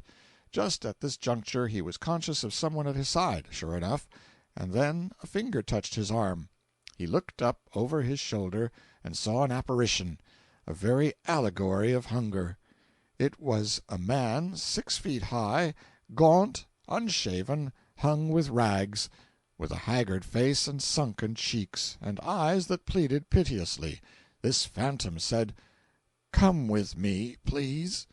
He locked his arm in Blucher's and walked up the street to where the passengers were few and the light not strong, and then, facing about, put out his hands in a beseeching way and said, "Friend, stranger, look at me. Life is easy to you. You go about, placid and content, as I did once, in my day. You have been there, and eaten your sumptuous supper, and picked your teeth, and hummed your tune, and thought your pleasant thoughts, and said to yourself, it is a good world, but you've never suffered. You don't know what trouble is. You don't know what misery is, nor hunger. Look at me. Stranger, have pity on a poor, friendless, homeless dog. As God is my judge, I have not tasted food for 48 hours. Look in my eyes and see if I lie. Give me the least trifle in the world to keep me from starving, anything, 25 cents. Do it, stranger, do it, please. It will be nothing to you, but life to me. Do it, and I will go down on my knees and lick the dust before you. I will kiss your footprints. I will worship the very ground you walk on. Only 25 cents. I am famishing, perishing, starving by inches. For God's sake, don't desert me." Blucher was bewildered, and touched, too, stirred to the depths. He reflected, thought again, then an idea struck him, and he said, "Come with me." He took the outcast's arm, walked him down to Martin's restaurant, seated him at a marble table, placed the bill of fare before him, and said, "Order what you want, friend. Charge it to me, Mr. Martin." "All right, Mr. Blucher," said Martin. Then Blucher stepped back and leaned against the counter and watched the man stow away cargo after cargo of buckwheat cakes at 75 cents a plate, cup after cup of coffee, and porterhouse steaks worth $2 apiece, and when $6.50 worths of destruction had been accomplished and the stranger's hunger appeased, Blucher went down to French Pete's, bought a veal cutlet plain, a slice of bread, and 3 radishes with his dime, and set to and feasted like a king. Take the episode all around, it was as odd as any that can be culled from the myriad curiosities of Californian life, perhaps. End of chapter 59. Chapter 60. By and by, an old friend of mine, a miner, came down from one of the decayed mining camps of Tuolumne, California, and I went back with him. We lived in a small cabin on a verdant hillside, and there were not 5 other cabins in view over the wide expanse of hill and forest.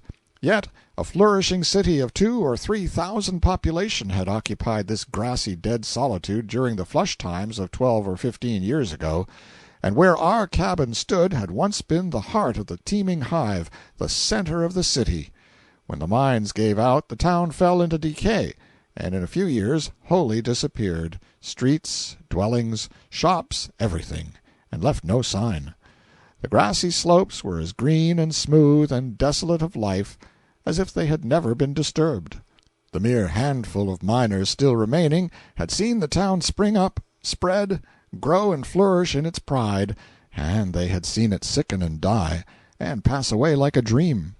With it their hopes had died, and their zest of life. They had long ago resigned themselves to their exile, and ceased to correspond with their distant friends or turn longing eyes toward their early homes. They had accepted banishment, forgotten the world, and been forgotten of the world.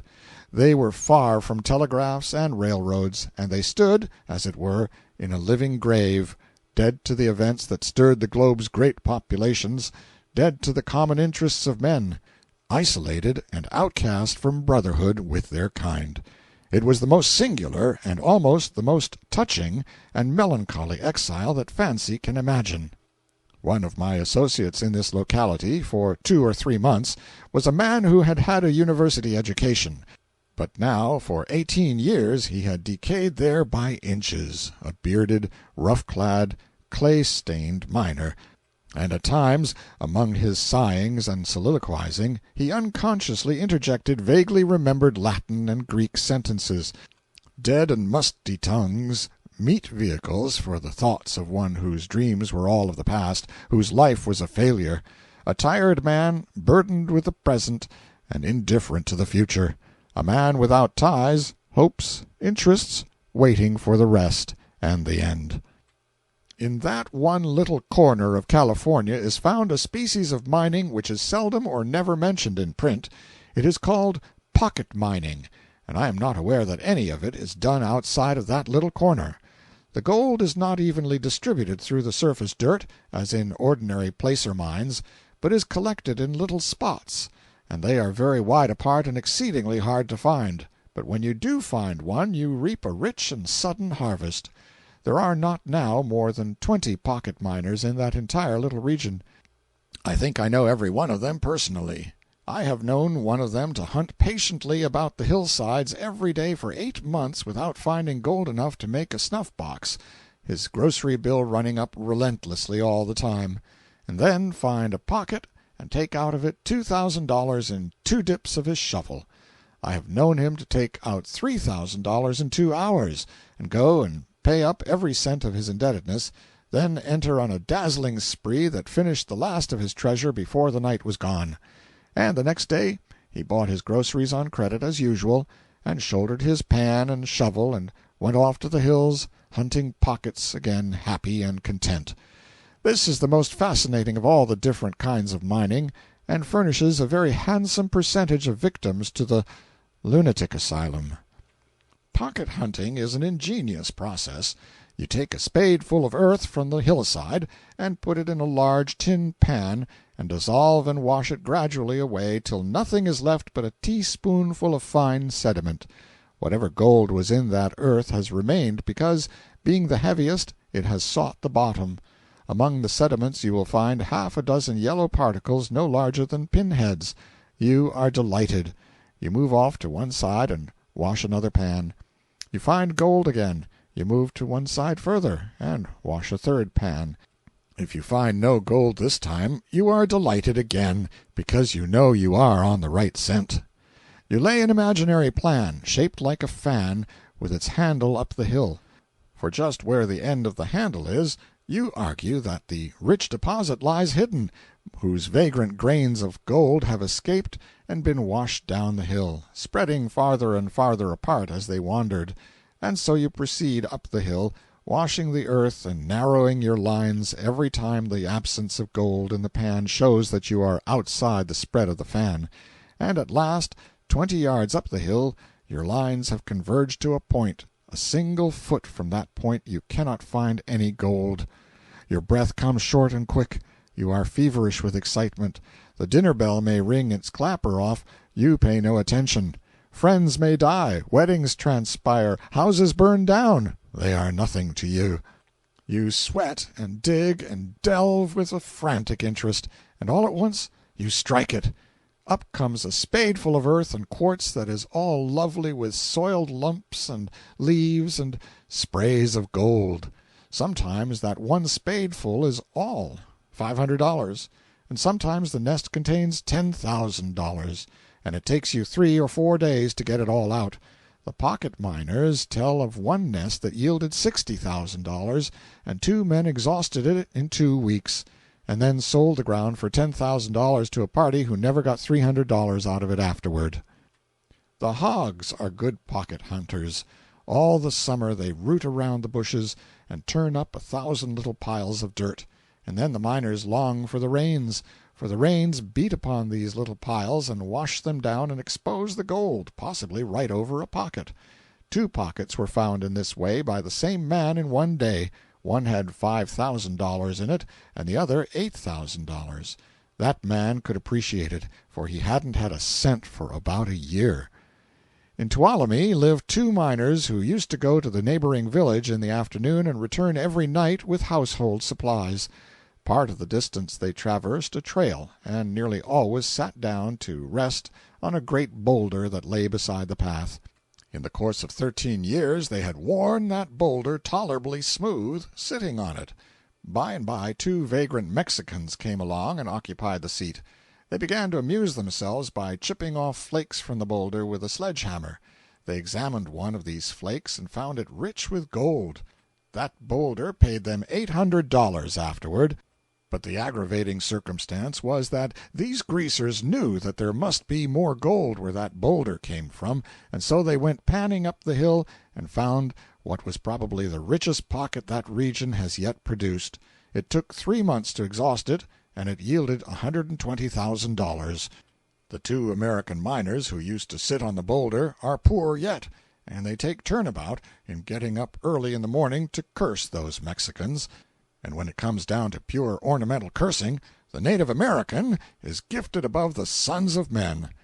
I have dwelt at some length upon this matter of pocket mining because it is a subject that is seldom referred to in print, and therefore I judged that it would have for the reader that interest which naturally attaches to novelty. End of Chapter 60. Chapter 61. One of my comrades there, another of those victims of 18 years of unrequited toil and blighted hopes, was one of the gentlest spirits that ever bore its patient cross in a weary exile. Grave and simple Dick Baker, pocket miner of Dead House Gulch. He was 46, gray as a rat, earnest, thoughtful, slenderly educated, slouchily dressed, and clay-soiled, but his heart was finer metal than any gold his shovel ever brought to light, than any, indeed, that ever was mined or minted. Whenever he was out of luck and a little downhearted, he would fall to mourning over the loss of a wonderful cat he used to own, for where women and children are not, men of kindly impulses take up with pets, for they must love something. And he always spoke of the strange sagacity of that cat with the air of a man who believed in his secret heart that there was something human about it, maybe even supernatural. I heard him talking about this animal once. He said, "Gentlemen, I used to have a cat here by the name of Tom Quartz, which you'd took an interest in, I reckon. Most anybody would. I had him here 8 year, and he was the remarkablest cat I ever see. He was a large gray one of the Tom specie, and he had more hard, natural sense than any man in this camp, and a power of dignity. He wouldn't let the governor of California be familiar with him. He never ketched a rat in his life, 'peared to be above it. He never cared for nothing but mining. He knowed more about mining, that cat did, than any man I ever see. You couldn't tell him nothing about placer diggin's, and as for pocket mining, why, he was just born for it. He would dig out after me and Jim when we went over the hills prospecting, and he would trot along behind us for as much as 5 mile, if we went so fur. And he had the best judgment about mining ground. Why, you never see anything like it. When we went to work, he'd scatter a glance around, and if he didn't think much of the indications, he would give a look as much to say, Well, I'll have to get you to excuse me," and without another word he'd hist his nose into the air and shove for home. But if the ground suited him, he would lay low and keep dark till the first pan was washed, and then he would sidle up and take a look, and if there was about 6 or 7 grains of gold he was satisfied. He didn't want no better prospect than that. And then he would lie down on our coats and snore like a steamboat till we'd struck the pocket, and then get up and superintend. He was nearly lightning on superintending. Well, by and by, up comes this yer quartz excitement. Everybody was into it. Everybody was picking and blasting instead of shoveling dirt on the hillside. Everybody was putting down a shaft instead of scraping the surface. Nothing would do Jim but we must tackle the ledges too, and so we did. We commenced putting down a shaft, and Tom Quartz he began to wonder what in the dickens it was all about. He hadn't ever seen any mining like that before, and he was all upset, as you may say. He couldn't come to a right understanding of it no way. It was too many for him. He was down on it, too, you bet you. He was down on it powerful, and always appeared to consider it the cussedest foolishness out. But that cat, you know, was always agin new-fangled arrangements. Somehow he never could abide 'em. You know how it is with old habits. But by and by Tom Quartz begun to git sort of reconciled a little, though he never could altogether understand that eternal sinking of a shaft and never panning out anything. At last he got to comin' down in the shaft hisself, to try to cipher it out, and when he'd git the blues, and feel kind of scruffy, and aggravated and disgusted, knowin' as he did that the bills was runnin' up all the time and we warn't making a cent, he would curl up on a gunny sack in a corner and go to sleep. Well, one day when the shaft was down about 8 foot, the rock got so hard that we had to put in a blast, the first blastin' we'd ever done since Tom Quartz was born. And then we lit the fuse and clumb out and got off about 50 yards, and forgot and left Tom Quartz sound asleep on the gunny sack. In about a minute we seen a puff of smoke burst up out of the hole, and then everything let go with an awful crash, and about 4,000,000 ton of rocks and dirt and smoke and the splinters shot up about a mile and a half into the air, and by George, right in the dead center of it was old Tom Quartz, a-going end over end, and a-snorting and a-sneezing and a-clawing and a-reaching for things like all possessed. But it warn't no use, you know, it warn't no use. And that was the last we see of him for about 2 minutes and a half, and then all of a sudden it began to rain rocks and rubbage, and directly he come down kerwop about 10 foot off where we stood. Well, I reckon he was perhaps the orniest looking beast you ever see. One ear was sot back on his neck, and his tail was stove up, and his eye winkers was swinged off, and he was all blacked up with powder and smoke, and all sloppy with mud and slush from one end to the other. Well, sir, it warn't no use to try to apologize. We couldn't say a word. He took a sort of a disgusted look at himself, and then he looked at us, and it was just exactly the same as if he had said, "Gents, maybe you think it's smart to take advantage of a cat that ain't had no experience of quartz mining, but I think different." And then he turned on his heel and marched off home without ever saying another word. Now, that was just his style, and maybe you won't believe it, but after that you never see a cat so prejudiced agin quartz mining as what he was. And by, when he did get to going down in the shaft again, you'd have been astonished at his sagacity. The minute we'd tetch off a blast and the fuse begin to sizzle, he'd give a look as much to say, "Well, I'll have to get you to excuse me," and it was surprising the way he'd shin out of that hole and go for a tree. Sagacity? It ain't no name for it. 'Twas inspiration. I said, "Well, Mr. Baker, his prejudice against quartz mining was remarkable, considering how he came by it. Couldn't you ever cure him of it?" "Cure him? No. When Tom Quartz was sot once, he was always sot, and you might have blowed him up as much as 3,000,000 times, and you'd never have broken him of his cussed prejudice agin quartz mining." The affection and the pride that lit up Baker's face when he delivered this tribute to the firmness of his humble friend of other days will always be a vivid memory with me. At the end of 2 months we had never struck a pocket. We had panned up and down the hillsides till they looked plowed like a field. We could have put in a crop of grain then, but there would have been no way to get it to market. We got many good prospects, but when the gold gave out in the pan and we dug down, hoping and longing, we found only emptiness. The pocket that should have been there was as barren as our own.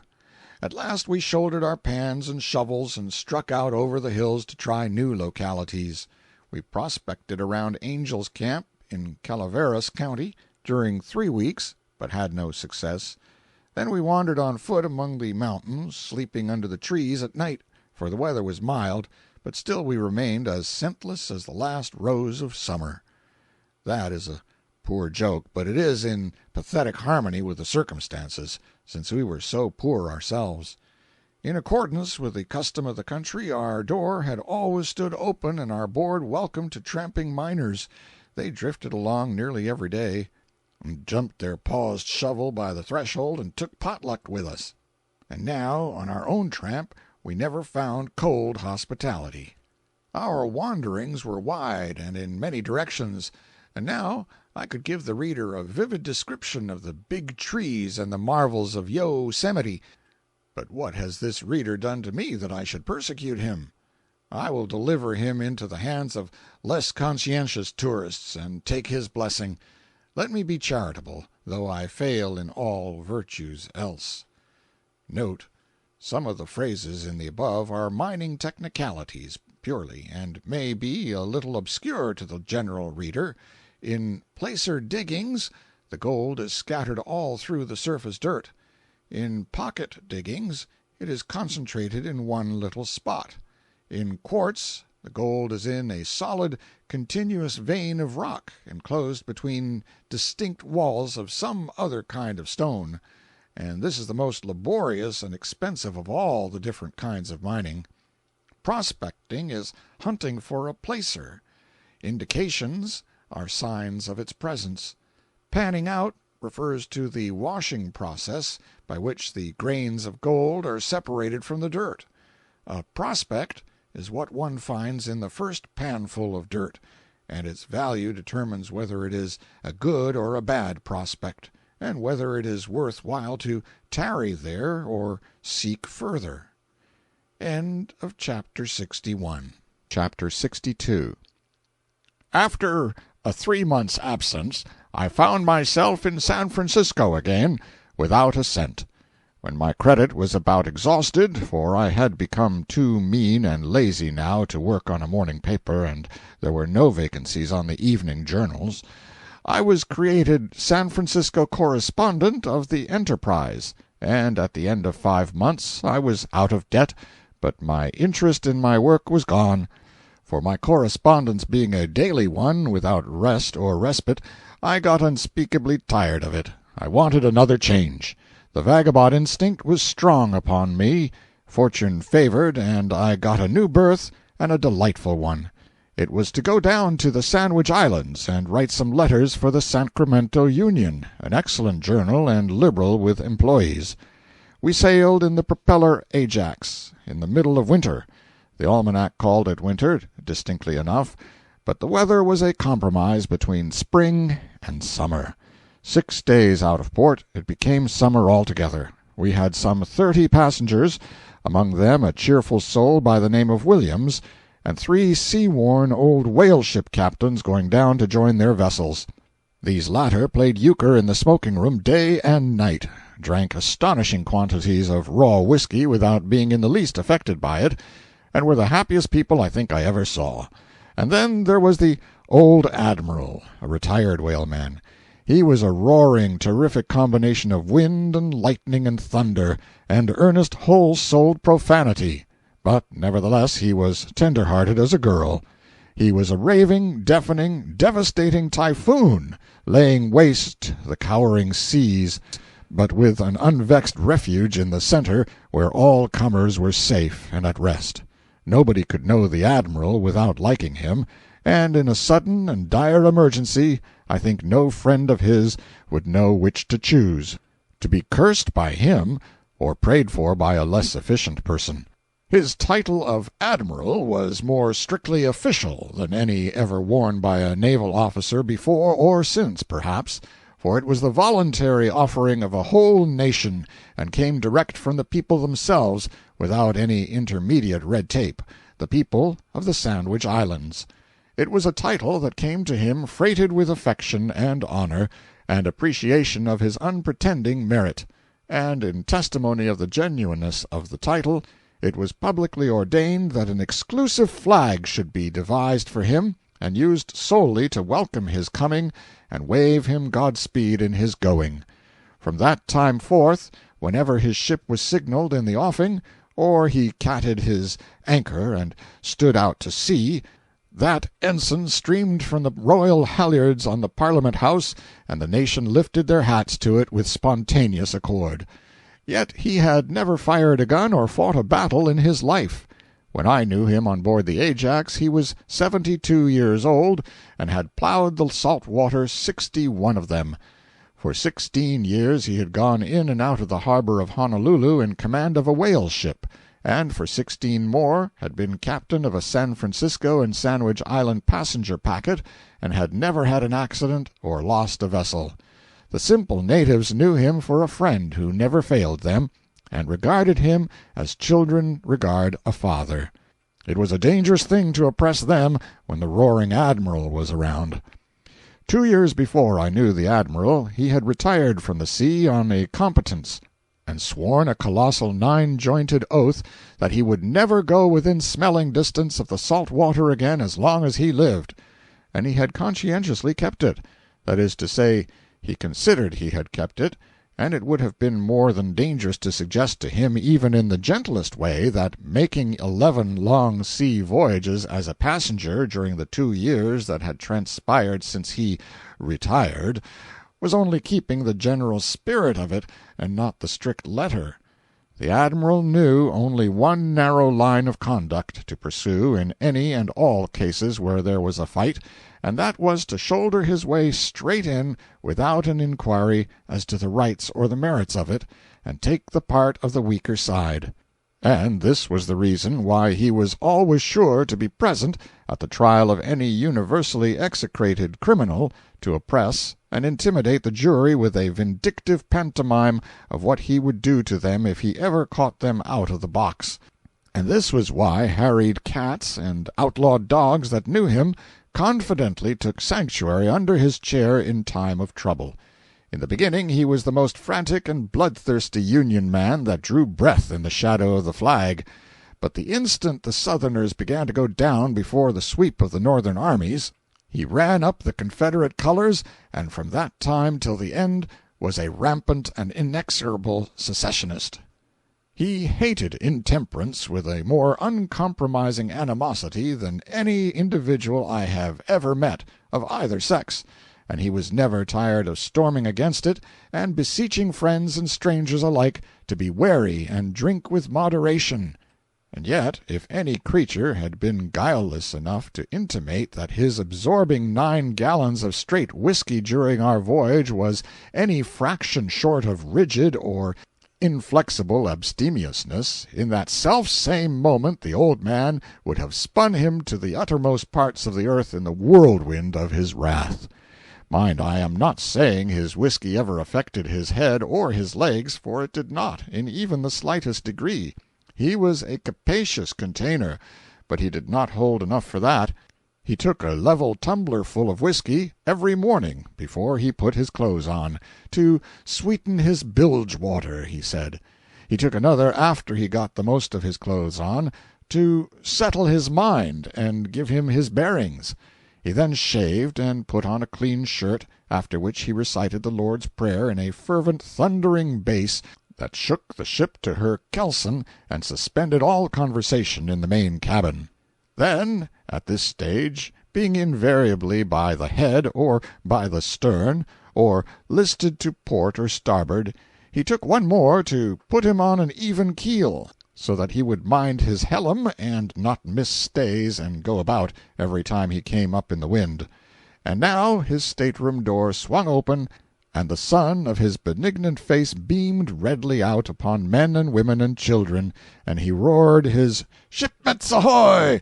in a way that was calculated to wake the dead and precipitate the final resurrection, and forth he strode, a picture to look at and a presence to enforce attention.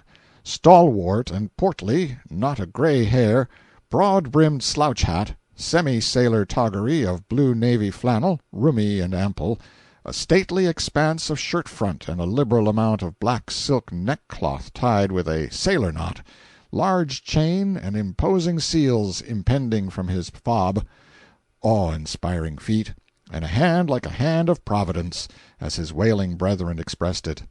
Wristbands and sleeves pushed back halfway to the elbow, out of respect for the warm weather, and exposing hairy arms, gaudy with red and blue anchors, ships, and goddesses of liberty tattooed in India ink. But these details were only secondary matters. His face was the lodestone that chained the eye. It was a sultry disk, glowing determinately out through a weather-beaten mask of mahogany, and studded with warts, seamed with scars, blazed all over with unfailing fresh slips of the razor, and with cheery eyes under shaggy brows, contemplating the world from over the back of a gnarled crag of a nose that loomed vast and lonely out of the undulating immensity that spread away from its foundation. At his heels frisked the darling of his bachelor estate, his terrier Fan, a creature no larger than a squirrel. The main part of his daily life was occupied in looking after Fan in a motherly way, and doctoring her for 100 ailments which existed only in his imagination. The Admiral seldom read newspapers, and when he did, he never believed anything they said. He read nothing and believed in nothing but the Old Guard, a secession periodical published in New York. He carried a dozen copies of it with him, always, and referred to them for all required information. If it was not there, he supplied it himself, out of a bountiful fancy, inventing history, names, dates, and everything else necessary to make his point good in an argument. Consequently, he was a formidable antagonist in a dispute. Whenever he swung clear of the record and began to create history, the enemy was helpless and had to surrender. Indeed, the enemy could not keep from betraying some little spark of indignation at his manufactured history, and when it came to indignation, that was the Admiral's very best hold. He was always ready for a political argument, and if nobody started one he would do it himself. With his third retort his temper would begin to rise, and within 5 minutes he would be blowing a gale, and within 15 his smoking-room audience would be utterly stormed away, and the old man left solitary and alone, banging the table with his fist, kicking the chairs, and roaring a hurricane of profanity. It got so, after a while, that whenever the Admiral approached, with politics in his eye, the passengers would drop out with quiet accord, afraid to meet him, and he would camp on a deserted field. But he found his match at last, and before a full company. At one time or another everybody had entered the lists against him and been routed, except the quiet passenger Williams. He had never been able to get an expression of opinion out of him on politics. But now, just as the Admiral drew near the door and the company were about to slip out, Williams said, "Admiral, are you certain about that circumstance concerning the clergymen you mentioned the other day?" referring to a piece of the Admiral's manufactured history. Every one was amazed at the man's rashness. The idea of deliberately inviting annihilation was a thing incomprehensible. The retreat came to a halt. Then everybody sat down again, wondering, to await the upshot of it. The Admiral himself was as surprised as any one. He paused in the door, with his red handkerchief half raised to his sweating face, and contemplated the daring reptile in the corner. "Certain of it? Am I certain of it? Do you think I've been lying about it? What do you take me for? Anybody that don't know that circumstance don't know anything. A child ought to know it. Read up your history. Read it up. And don't come asking a man if he's certain about a bit of ABC stuff that the very Southern niggers know all about." Here the Admiral's fires began to wax hot. The atmosphere thickened. The coming earthquake rumbled. He began to thunder and lighten. Within 3 minutes his volcano was in full eruption, and he was discharging flames and ashes of indignation, belching black volumes of foul history aloft, and vomiting red-hot torrents of profanity from his crater. Meantime, William sat silent, and apparently deeply and earnestly interested in what the old man was saying. By and by, when the lull came, he said in the most deferential way, and with the gratified air of a man who has had a mystery cleared up which had been puzzling him uncomfortably, "Now I understand it. I always thought I knew that piece of history well enough, but was still afraid to trust it, because there was not that convincing particularity about it that one likes to have in history. But when you mentioned every name the other day, and every date, and every little circumstance, in their just order and sequence, I said to myself, this sounds something like this is history. This is putting it in a shape that gives a man confidence. And I said to myself afterward, I will just ask the Admiral if he is perfectly certain about the details, and if he is, I will come out and thank him for clearing this matter up for me. And that is what I want to do now.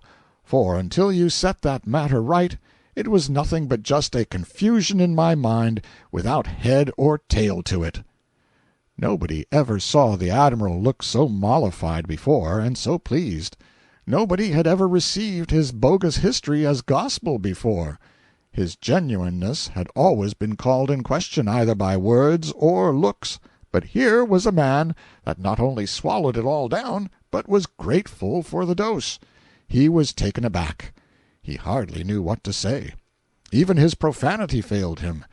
Now Williams continued, modestly and earnestly, "But, Admiral, in saying that this was the first stone thrown, and that this precipitated the war, you have overlooked a circumstance which you are perfectly familiar with, but which has escaped your memory. Now I grant you that what you have stated is correct in every detail, to wit, that on the 16th of October, 1860, 2 Massachusetts clergymen named Waite and Granger went in disguise to the house of John Moody in Rockport at dead of night, and dragged forth 2 Southern women and their 2 little children, and after tarring and feathering them conveyed them to Boston and burned them alive in the State House Square. And I also grant your proposition that this deed is what led to the secession of South Carolina on the 20th of December following. Very well." Here the company were pleasantly surprised to hear Williams proceed to come back at the Admiral with his own invincible weapon, clean, pure, manufactured history without a word of truth in it. "Very well, I say. But, Admiral, why overlook the Willis and Morgan case in South Carolina?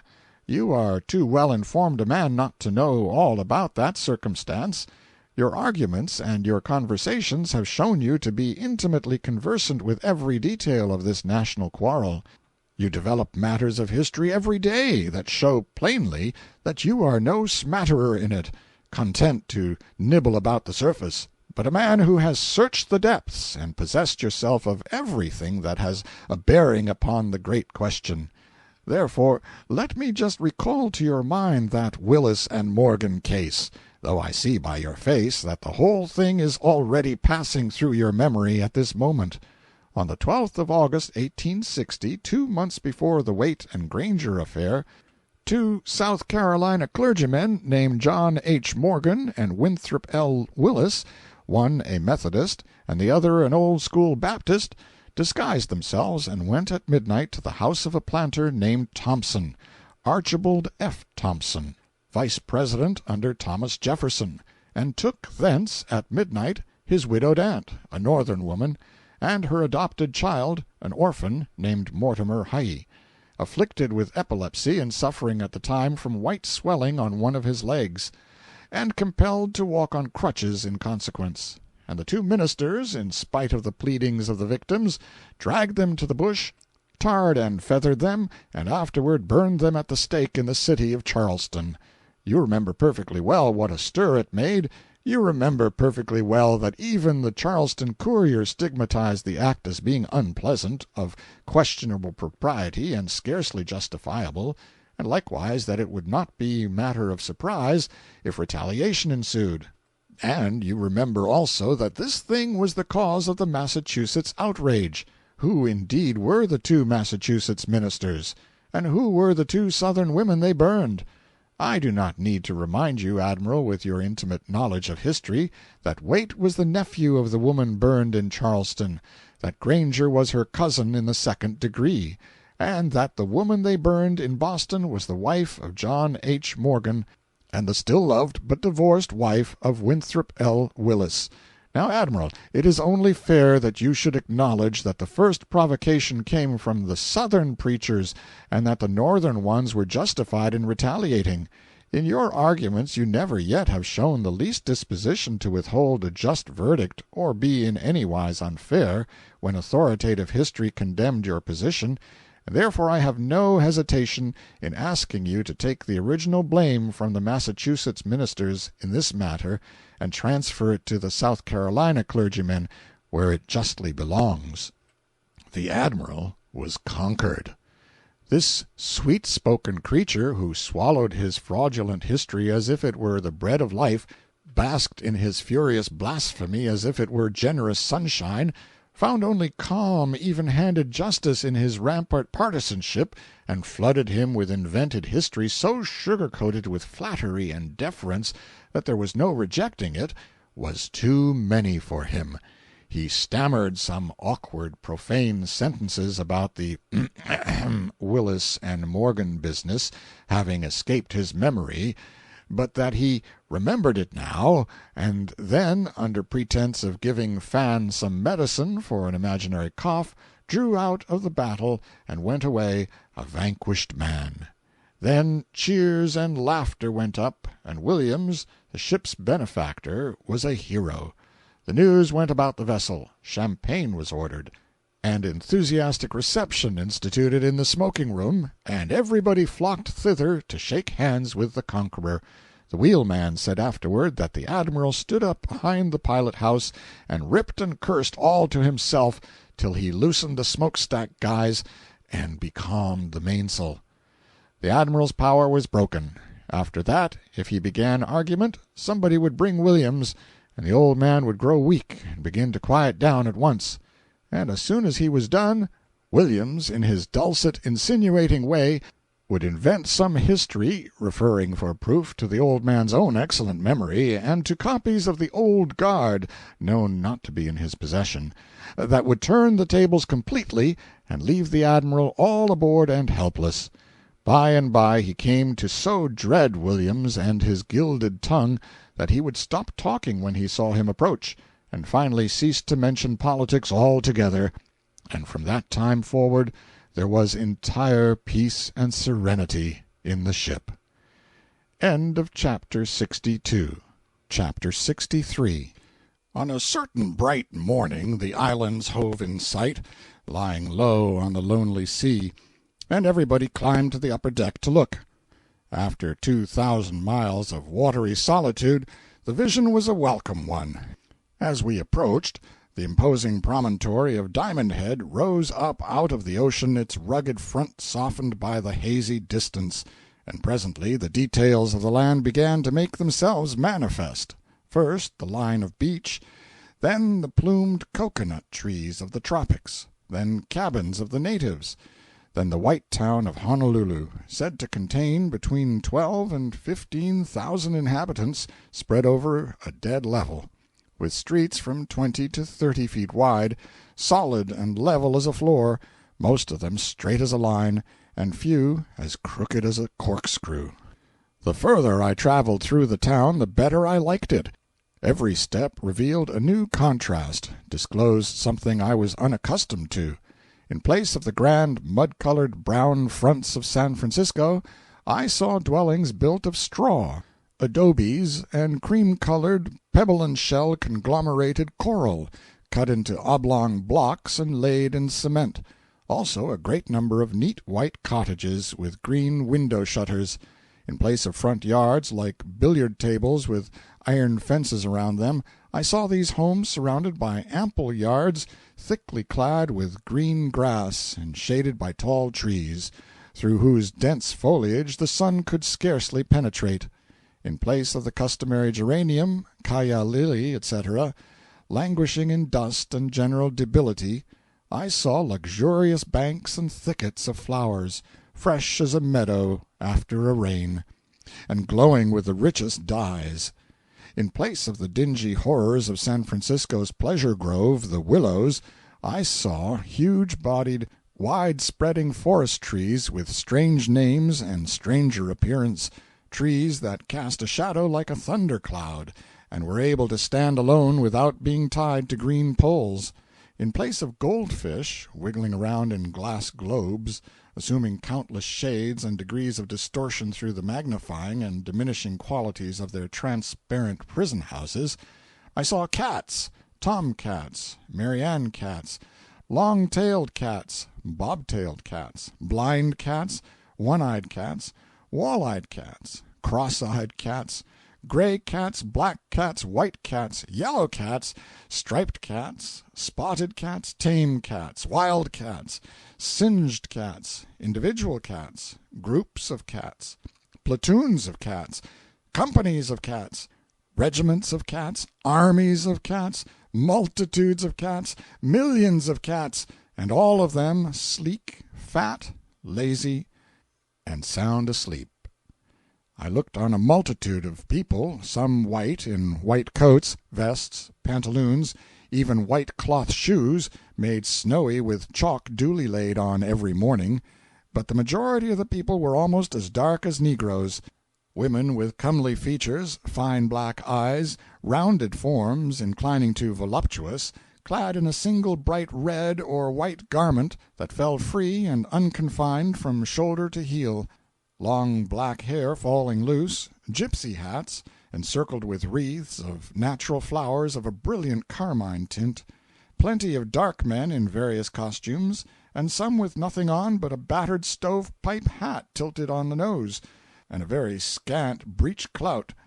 Certain smoke-dried children were clothed in nothing but sunshine, a very neat-fitting and picturesque apparel indeed.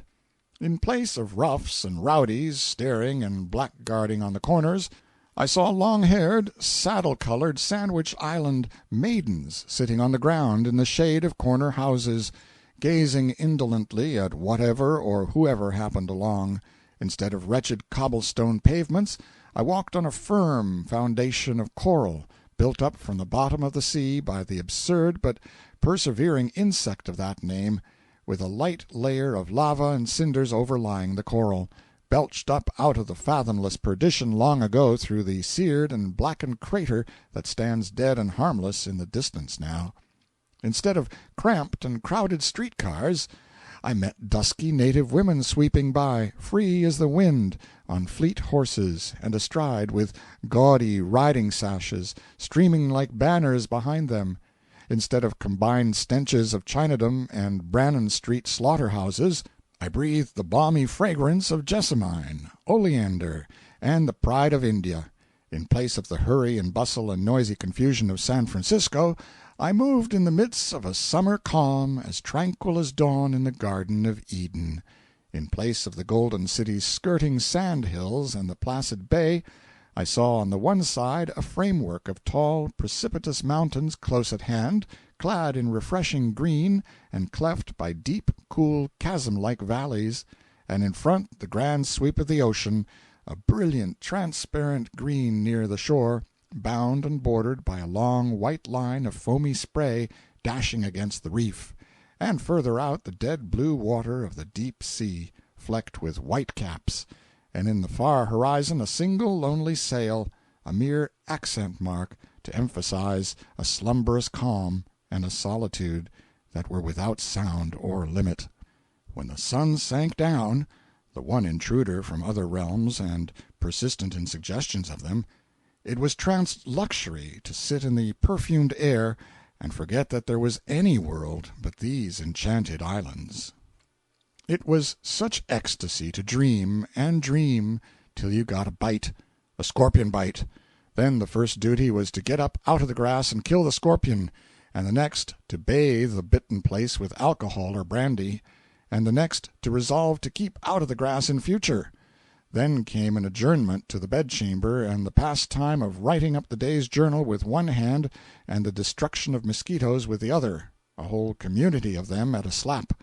Then, observing an enemy approaching, a hairy tarantula on stilts, why not set the spittoon on him? It is done, and the projecting ends of his paws give a luminous idea of the magnitude of his reach. Then to bed, and become a promenade for a centipede with 42 legs on a side, and every foot hot enough to burn a hole through a rawhide. More soaking with alcohol, and a resolution to examine the bed before entering it in future. Then wait and suffer till all the mosquitoes in the neighborhood have crawled in under the bar, then slip out quietly, shut them in, and sleep peacefully on the floor till morning. Meantime, it is comforting to curse the tropics in occasional wakeful intervals. We had an abundance of fruit in Honolulu, of course: oranges, pineapples, bananas, strawberries, lemons, limes, mangoes, guavas, melons, and a rare and curious luxury called the cherimoya, which is deliciousness itself. Then there is the tamarind. I thought tamarinds were made to eat, but that was probably not the idea. I ate several, and it seemed to me that they were rather sour that year. They pursed up my lips till they resembled the stem end of a tomato, and I had to take my sustenance through a quill for 24 hours. They sharpened my teeth till I could have shaved with them, and gave them a wire edge that I was afraid would stay. But a citizen said, no, it will come off when the enamel does, which was comforting at any rate. I found afterward that only strangers eat tamarinds, but they only eat them once. End of chapter 63. Chapter 64. In my diary of our third day in Honolulu I find this: I am probably the most sensitive man in Hawaii tonight, especially about sitting down in the presence of my betters. I have ridden 15 or 20 miles on horseback since 5 p.m., and to tell the honest truth, I have a delicacy about sitting down at all. An excursion to Diamond Head and the King's Coconut Grove was planned today, time 4:30 p.m., the party to consist of half a dozen gentlemen and 3 ladies. They all started at the appointed hour except myself. I was at the government prison, with Captain Fish and another whale ship skipper, Captain Phillips, and got so interested in its examination that I did not notice how quickly the time was passing. Somebody remarked that it was 20 minutes past 5 o'clock, and that woke me up. It was a fortunate circumstance that Captain Phillips was along with his turnout, as he calls a top buggy that Captain Cook brought here in 1778, and a horse that was here when Captain Cook came. Captain Phillips takes a just pride in his driving and in the speed of his horse, and to his passion for displaying them I owe it that we were only 16 minutes coming from the prison to the American Hotel, a distance which has been estimated to be over half a mile. But it took some fearful driving. The captain's whip came down fast, and the blows started so much dust out of the horse's hide that during the last half of the journey we rode through an impenetrable fog, and ran by a pocket compass in the hands of Captain Fish, a whaler of 26 years' experience, who sat there through the perilous voyage as self-possessed as if he had been on the euchre deck of his own ship, and calmly said, "Port your helm, port," from time to time, and "Hold her a little free, steady, so," and "Luff, hard down to starboard," and never once lost his presence of mind or betrayed the least anxiety by voice or manner. When we came to anchor at last, and Captain Phillips looked at his watch and said, 16 minutes, I told you it was in her. That's over 3 miles an hour.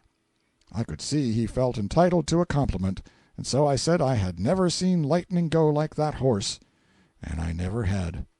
The landlord of the American said the party had been gone nearly an hour, but that he could give me my choice of several horses that could overtake them. I said, never mind, I preferred a safe horse to a fast one. I would like to have an excessively gentle horse, a horse with no spirit whatever, a lame one, if he had such a thing. Inside of 5 minutes I was mounted and perfectly satisfied with my outfit. I had no time to label him, "This is a horse," and so if the public took him for a sheep, I cannot help it. I was satisfied, and that was the main thing. I could see that he had as many fine points as any man's horse, and so I hung my hat on one of them, behind the saddle, and swabbed the perspiration from my face, and started. I named him after this island, Oahu, pronounced O-Wauhi. The first gate he came to, he started in. I had neither whip nor spur, and so I simply argued the case with him. He resisted argument, but ultimately yielded to insult and abuse. He backed out of that gate and steered for another one on the other side of the street. I triumphed by my former process.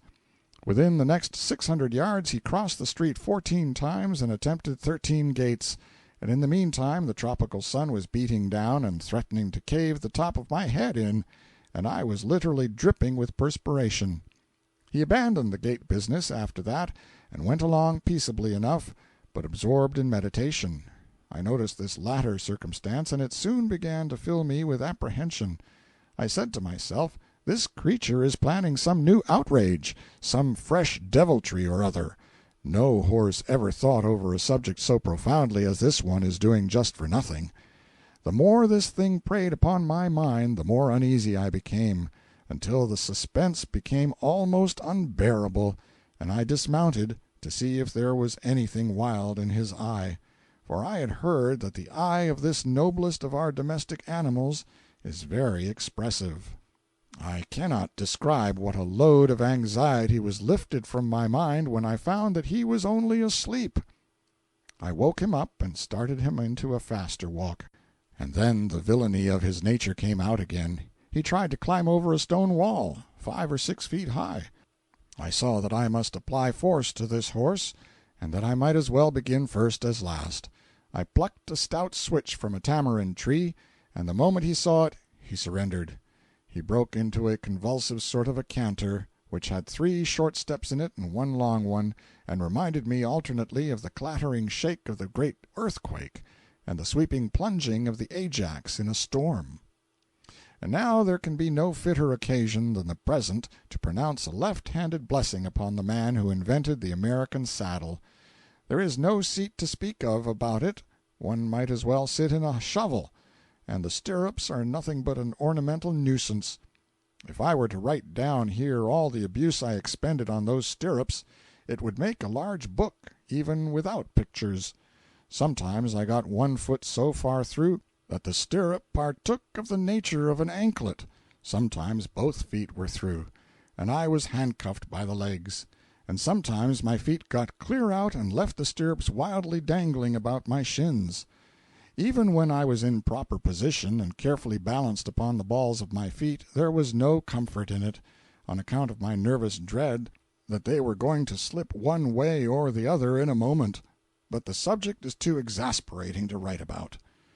A mile and a half from town I came to a grove of tall cocoanut trees, with clean branchless stems reaching straight up 60 or 70 feet, and topped with a spray of green foliage sheltering clusters of cocoanuts, not more picturesque than a forest of colossal ragged parasols with bunches of magnified grapes under them would be. I once heard a gouty northern invalid say that a cocoanut tree might be poetical. Possibly it was, but it looked like a feather duster struck by lightning. I think that describes it better than a picture. And yet, without any question, there is something fascinating about a cocoanut tree, and graceful, too. About a dozen cottages, some frame and the others of native grass, nestled sleepily in the shade here and there. The grass cabins are of a grayish color, and are shaped much like our own cottages, only with higher and steeper roofs usually, and are made of some kind of weed strongly bound together in bundles. The roofs are very thick, and so are the walls. The latter have square holes in them for windows. At a little distance these cabins have a furry appearance, as if they might be made of bear skins. They are very cool and pleasant inside. The King's flag was flying from the roof of one of the cottages, and His Majesty was probably within. He owns the whole concern thereabouts, and passes his time there frequently, on sultry days, laying off. The spot is called the King's Grove. Near by is an interesting ruin, the meager remains of an ancient heathen temple, a place where human sacrifices were offered up in those old bygone days when the simple child of nature, yielding momentarily to sin when sorely tempted, acknowledged his error when calm reflection had shown it him, and came forward with noble frankness and offered up his grandmother as an atoning sacrifice. In those old days, when the luckless sinner could keep on cleansing his conscience and achieving periodical happiness as long as his relations held out. Long, long before the missionaries braved 1,000 privations to come and make them permanently miserable by telling them how beautiful and how blissful a place heaven is, and how nearly impossible it is to get there, and showed the poor native how dreary a place perdition is, and what unnecessarily liberal facilities there are for going to it, showed him how, in his ignorance, he had gone and fooled away all his kinfolks to no purpose, showed him what rapture it is to work all day long for 50 cents to buy food for next day with, as compared with fishing for pastime and lolling in the shade through eternal summer, and eating of the bounty that nobody labored to provide but nature. How sad it is to think of the multitudes who have gone to their graves in this beautiful island and never knew there was a hell. This ancient temple was built of rough blocks of lava, and was simply a roofless enclosure 130 feet long and 70 wide, nothing but naked walls, very thick, but not much higher than a man's head. They will last for ages, no doubt, if left unmolested. Its 3 altars and other sacred appurtenances have crumbled and passed away years ago. It is said that in the old times thousands of human beings were slaughtered here, in the presence of naked and howling savages.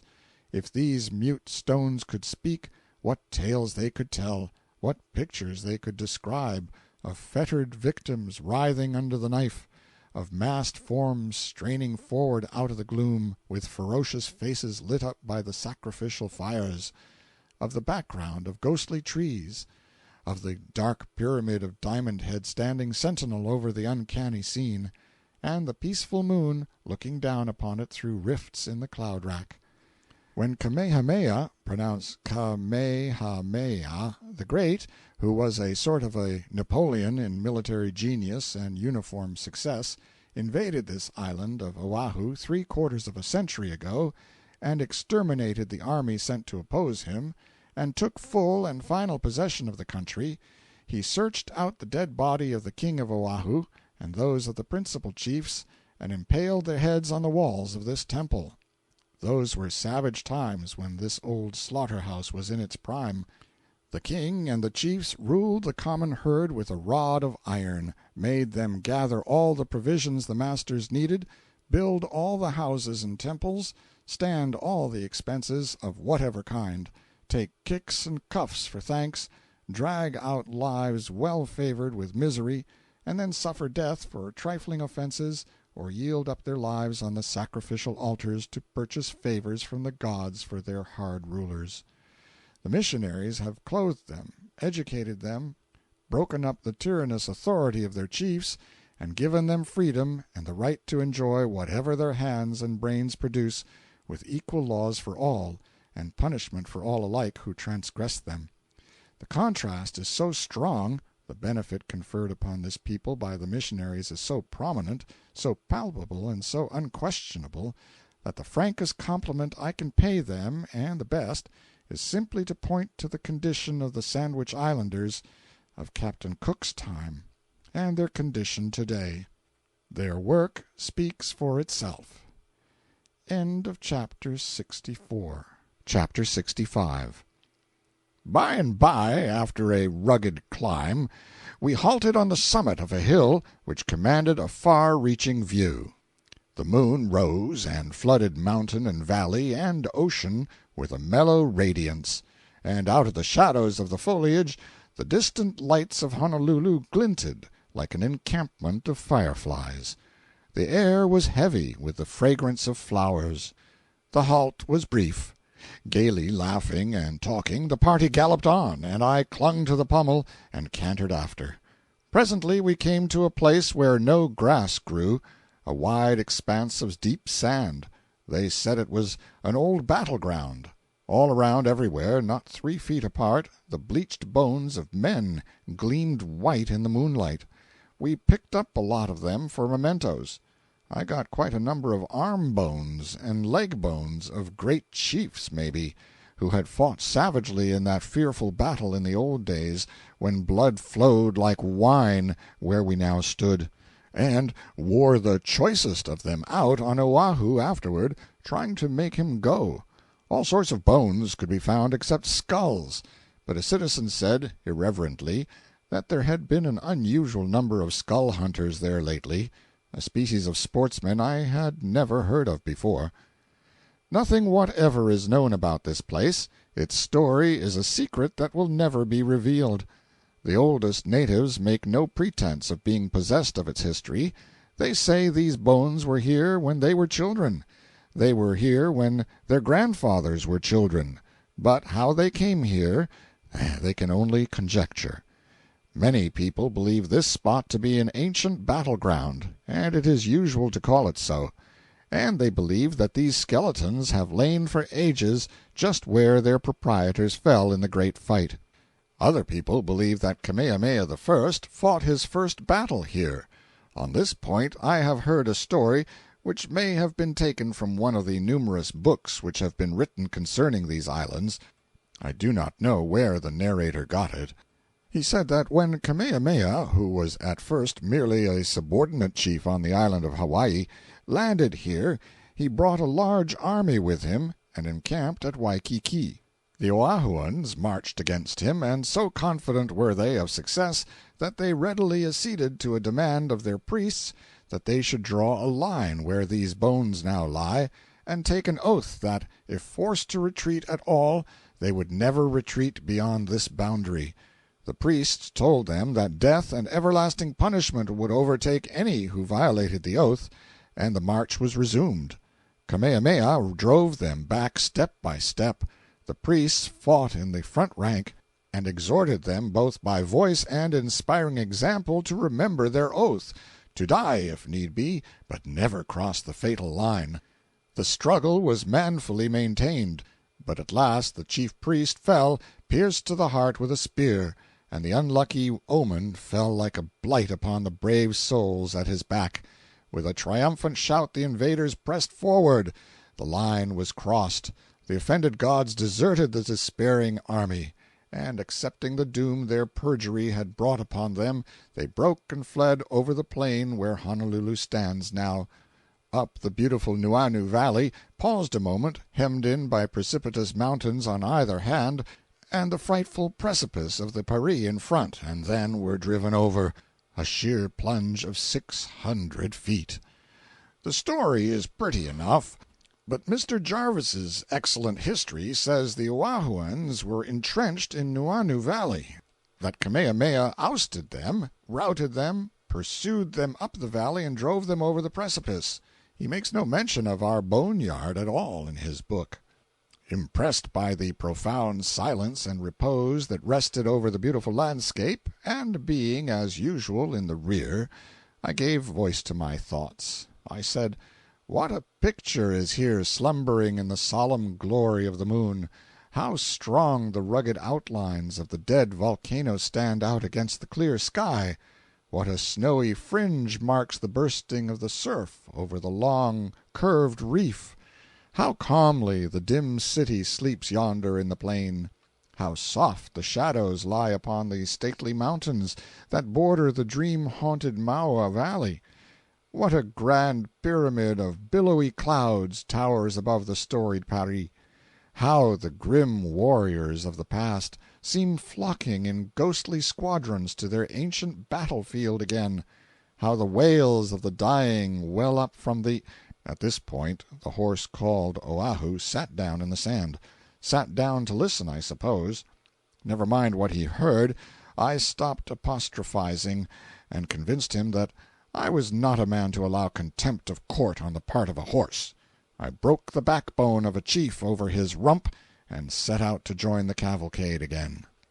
Very considerably fagged out, we arrived in town at 9 o'clock at night, myself in the lead, for when my horse finally came to understand that he was homeward bound and hadn't far to go, he turned his attention strictly to business.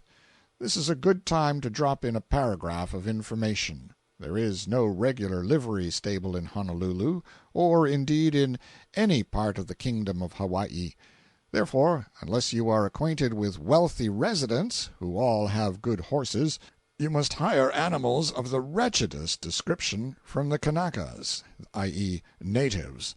Any horse you hire, even though it be from a white man, is not often of much account, because it will be brought in for you from some ranch and has necessarily been leading a hard life.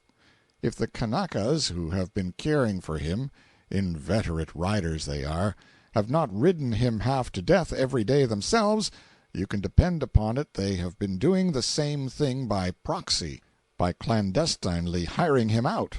At least, so I am informed. The result is that no horse has a chance to eat, drink, rest, recuperate, or look well or feel well, and so strangers go about the islands mounted as I was today. In hiring a horse from a Kanaka, you must have all your eyes about you, because you can rest satisfied that you are dealing with a shrewd, unprincipled rascal. You may leave your door open and your trunk unlocked as long as you please, and he will not meddle with your property. He has no important vices and no inclination to commit robbery on a large scale, but if he can get ahead of you in the horse business, he will take a genuine delight in doing it. This trait is characteristic of horse jockeys the world over, is it not? He will overcharge you if he can. He will hire you a fine-looking horse at night, anybody's, maybe the king's, if the royal steed be in a convenient view, and bring you the mate to my Oahu in the morning, and contend that it is the same animal. If you make trouble, he will get out by saying it was not himself who made the bargain with you, but his brother, who went out in the country this morning. They have always got a brother to shift the responsibility upon. A victim said to one of these fellows one day, "But I know I hired the horse of you, because I noticed that scar on your cheek." The reply was not bad. "Oh, yes, yes, my brother all the same, we twins." A friend of mine, J. Smith, hired a horse yesterday, the Kanaka warranting him to be in excellent condition. Smith had a saddle and blanket of his own, and he ordered the Kanaka to put these on the horse. The Kanaka protested that he was perfectly willing to trust the gentleman with the saddle that was already on the animal, but Smith refused to use it. The change was made.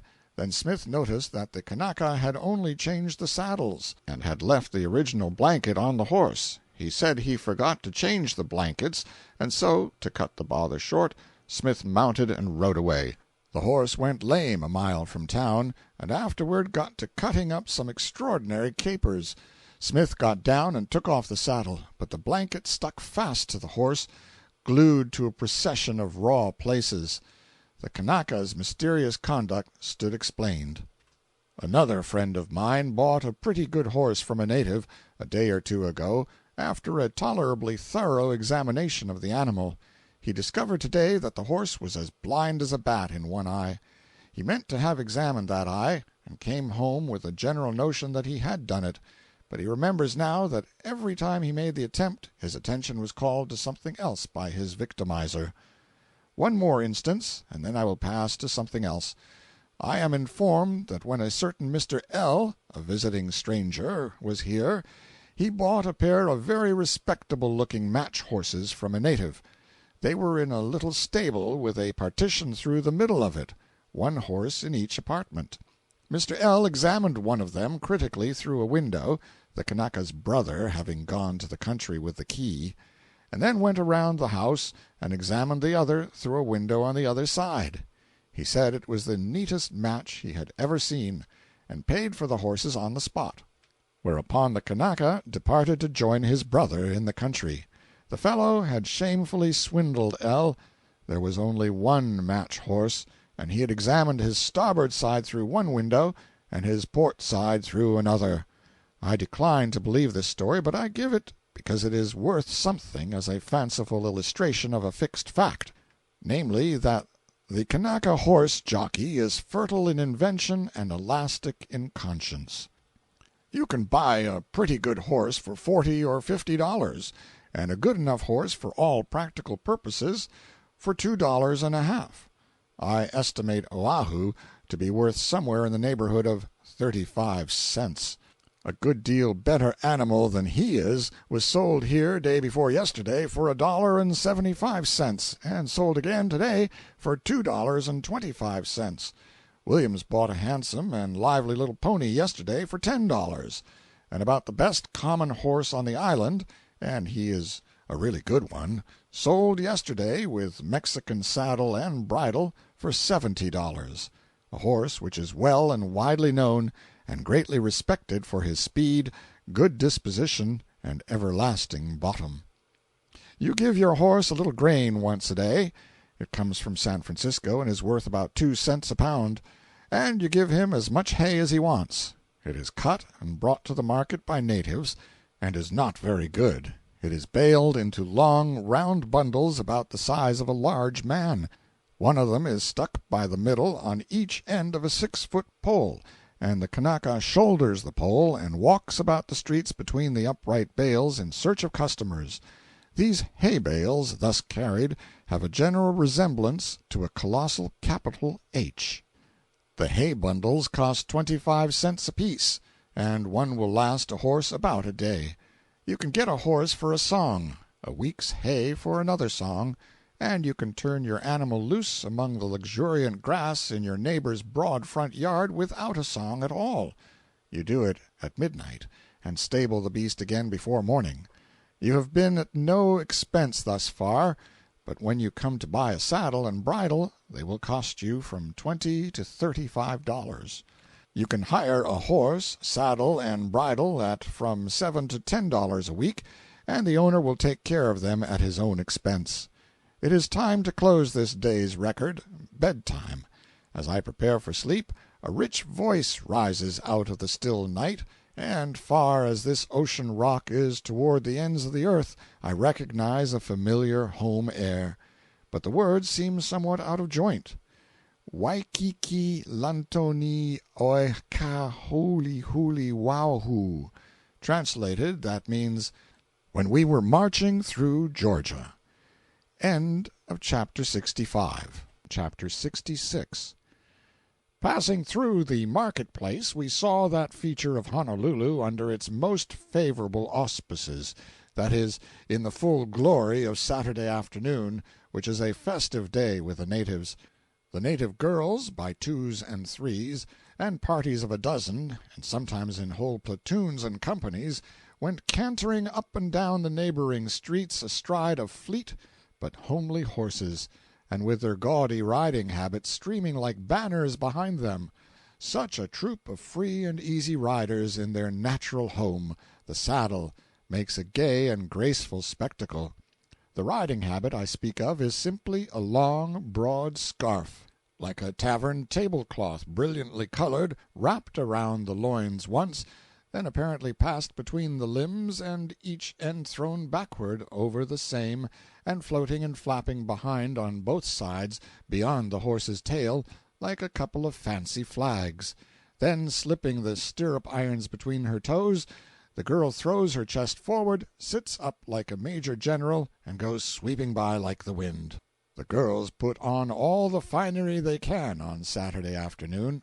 Fine black silk robes, flowing red ones that nearly put your eyes out, others as white as snow, still others that discount the rainbow, and they wear their hair in nets, and trim their jaunty hats with fresh flowers, and encircle their dusky throats with home-made necklaces of the brilliant vermilion-tinted blossom of the ohia, and they fill the markets and the adjacent street with their bright presences, and smell like a rag factory on fire with their offensive cocoanut oil. Occasionally you see a heathen from the sunny isles away down in the South Seas, with his face and neck tattooed till he looks like the customary mendicant from Washoe who has been blown up in a mine. Some are tattooed a dead blue color down to the upper lip, masked as it were, leaving the natural light yellow skin of Micronesia unstained from thence down.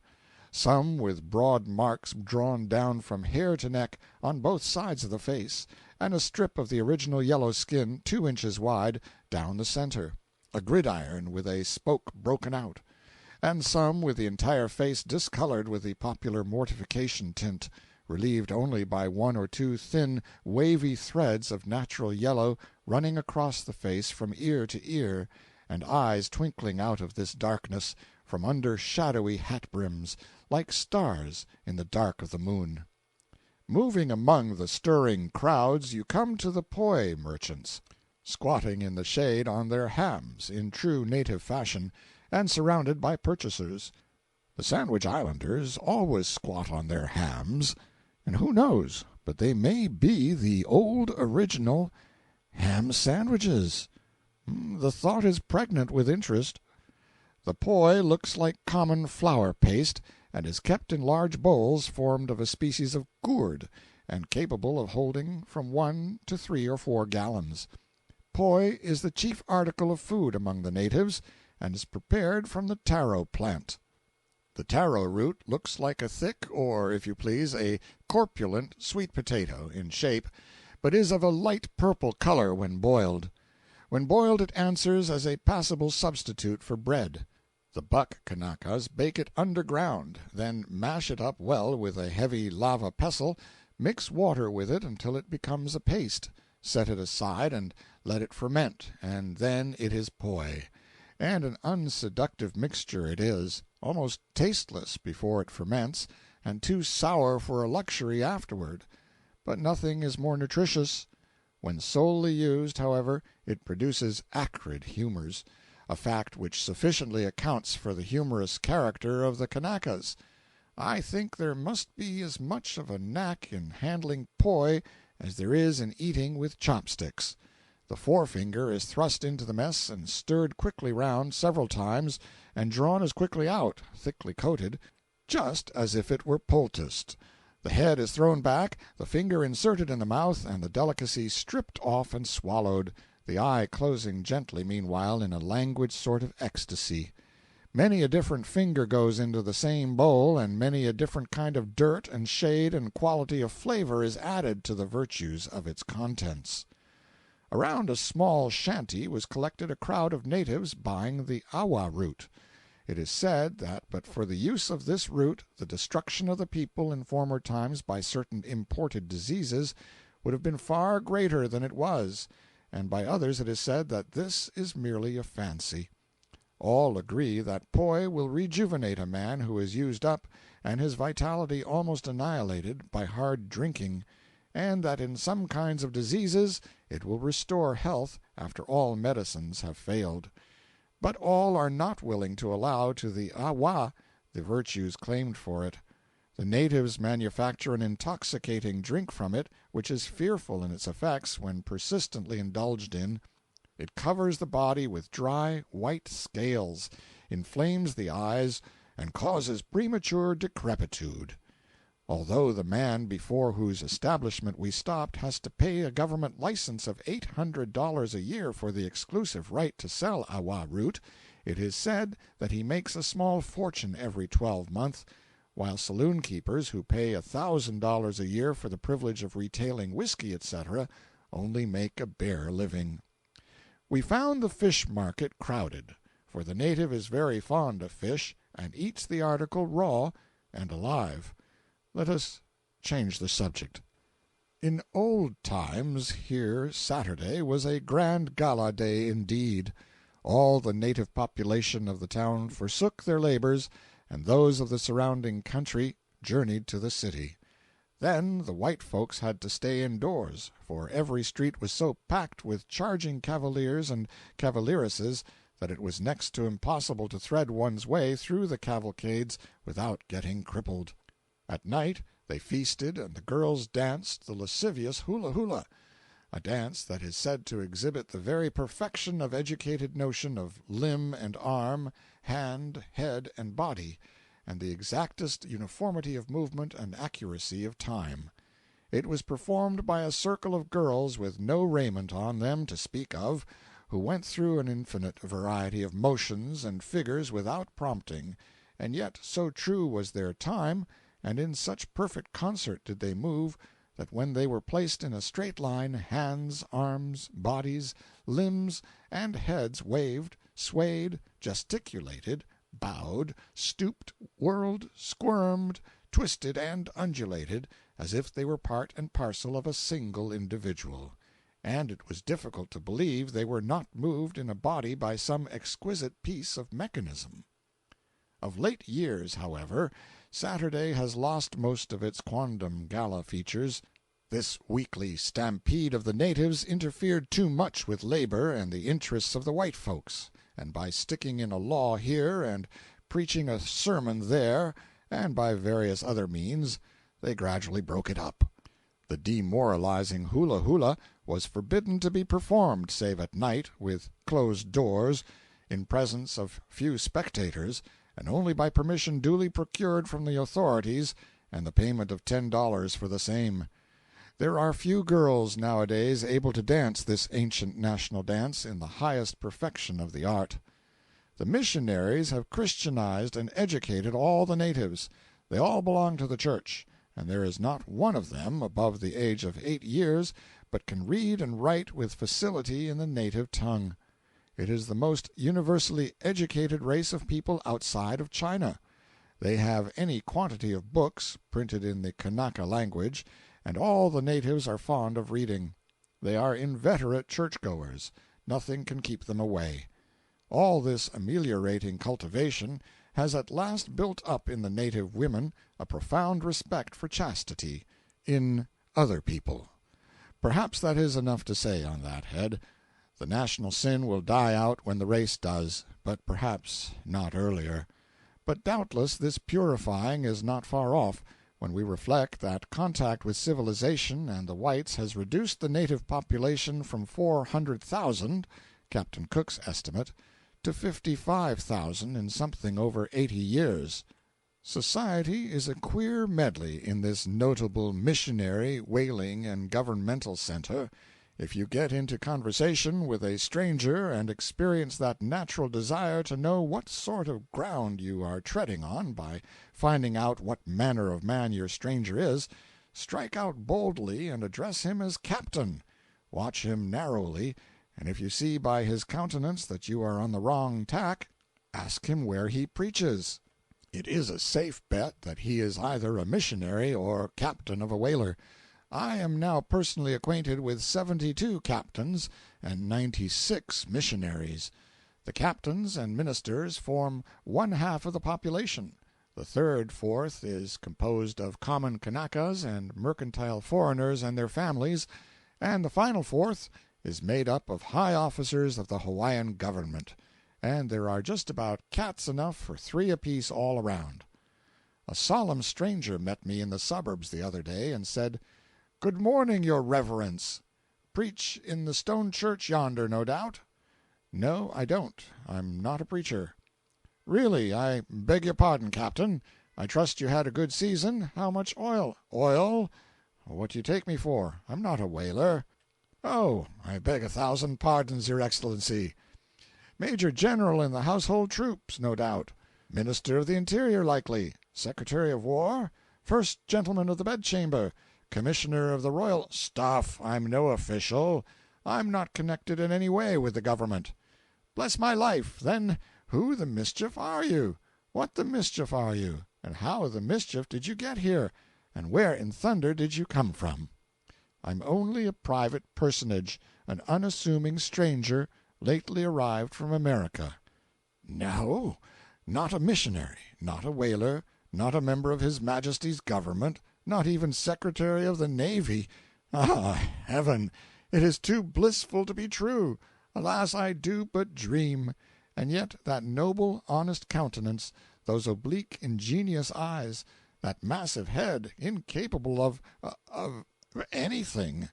Your hand! Give me your hand, bright waif! Excuse these tears. For 16 weary years I have yearned for a moment like this, and—" Here his feelings were too much for him, and he swooned away. I pitied this poor creature from the bottom of my heart. I was deeply moved. I shed a few tears on him and kissed him for his mother. I then took what small change he had and shoved. End of chapter 66. Chapter 67. I still quote from my journal. I found the national legislature to consist of half a dozen white men and some 30 or 40 natives. It was a dark assemblage. The nobles and ministers, about a dozen of them altogether, occupied the extreme left of the hall, with David Kalakaua, the King's Chamberlain, and Prince William at the head. The President of the Assembly, His Royal Highness M. Kekuanaoa is not of the blood royal. He derives his princely rank from his wife, who was a daughter of Kamehameha the Great. Under other monarchies the male line takes precedence of the female in tracing genealogies, but here the opposite is the case, the female line takes precedence. The reason for this is exceedingly sensible, and I recommend it to the aristocracy of Europe. They say it is easy to know who a man's mother was, but, etc., etc. And the vice president, the latter a white man, sat in the pulpit, if I may so term it. The president is the king's father. He is an erect, strongly built, massive-featured, white-haired, tawny old gentleman of 80 years of age or thereabouts. He was simply but well dressed, in a blue cloth coat and white vest, and white pantaloons without spot, dust, or blemish upon them. He bears himself with a calm, stately dignity, and is a man of noble presence. He was a young man and a distinguished warrior under that terrific fighter, Kamehameha the First, more than half a century ago. A knowledge of his career suggested some such thought as this: this man, naked as the day he was born, and war-club and spear in hand, has charged at the head of a horde of savages against other hordes of savages more than a generation and a half ago, and reveled in slaughter and carnage, has worshipped wooden images on his devout knees, has seen hundreds of his race offered up in heathen temples as sacrifices to wooden idols at a time when no missionary's foot had ever pressed this soil, and he had never heard of the white man's God, has believed his enemy could secretly pray him to death, has seen the day, in his childhood, when it was a crime punishable by death for a man to eat with his wife, or for a plebeian to let his shadow fall upon the king. And now look at him, an educated Christian, neatly and handsomely dressed, a high-minded, elegant gentleman, a traveler in some degree, and one who has been the honored guest of royalty in Europe, a man practiced in holding the reins of an enlightened government, and well versed in the politics of his country and in general practical information. Look at him, sitting there presiding over the deliberations of a legislative body among whom are white men, a grave, dignified, statesmanlike personage, and as seemingly natural and fitted to the place as if he had been born in it and had never been out of it in his lifetime.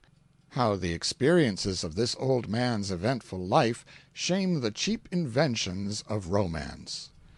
The Christianizing of the natives has hardly even weakened some of their barbarian superstitions, much less destroyed them.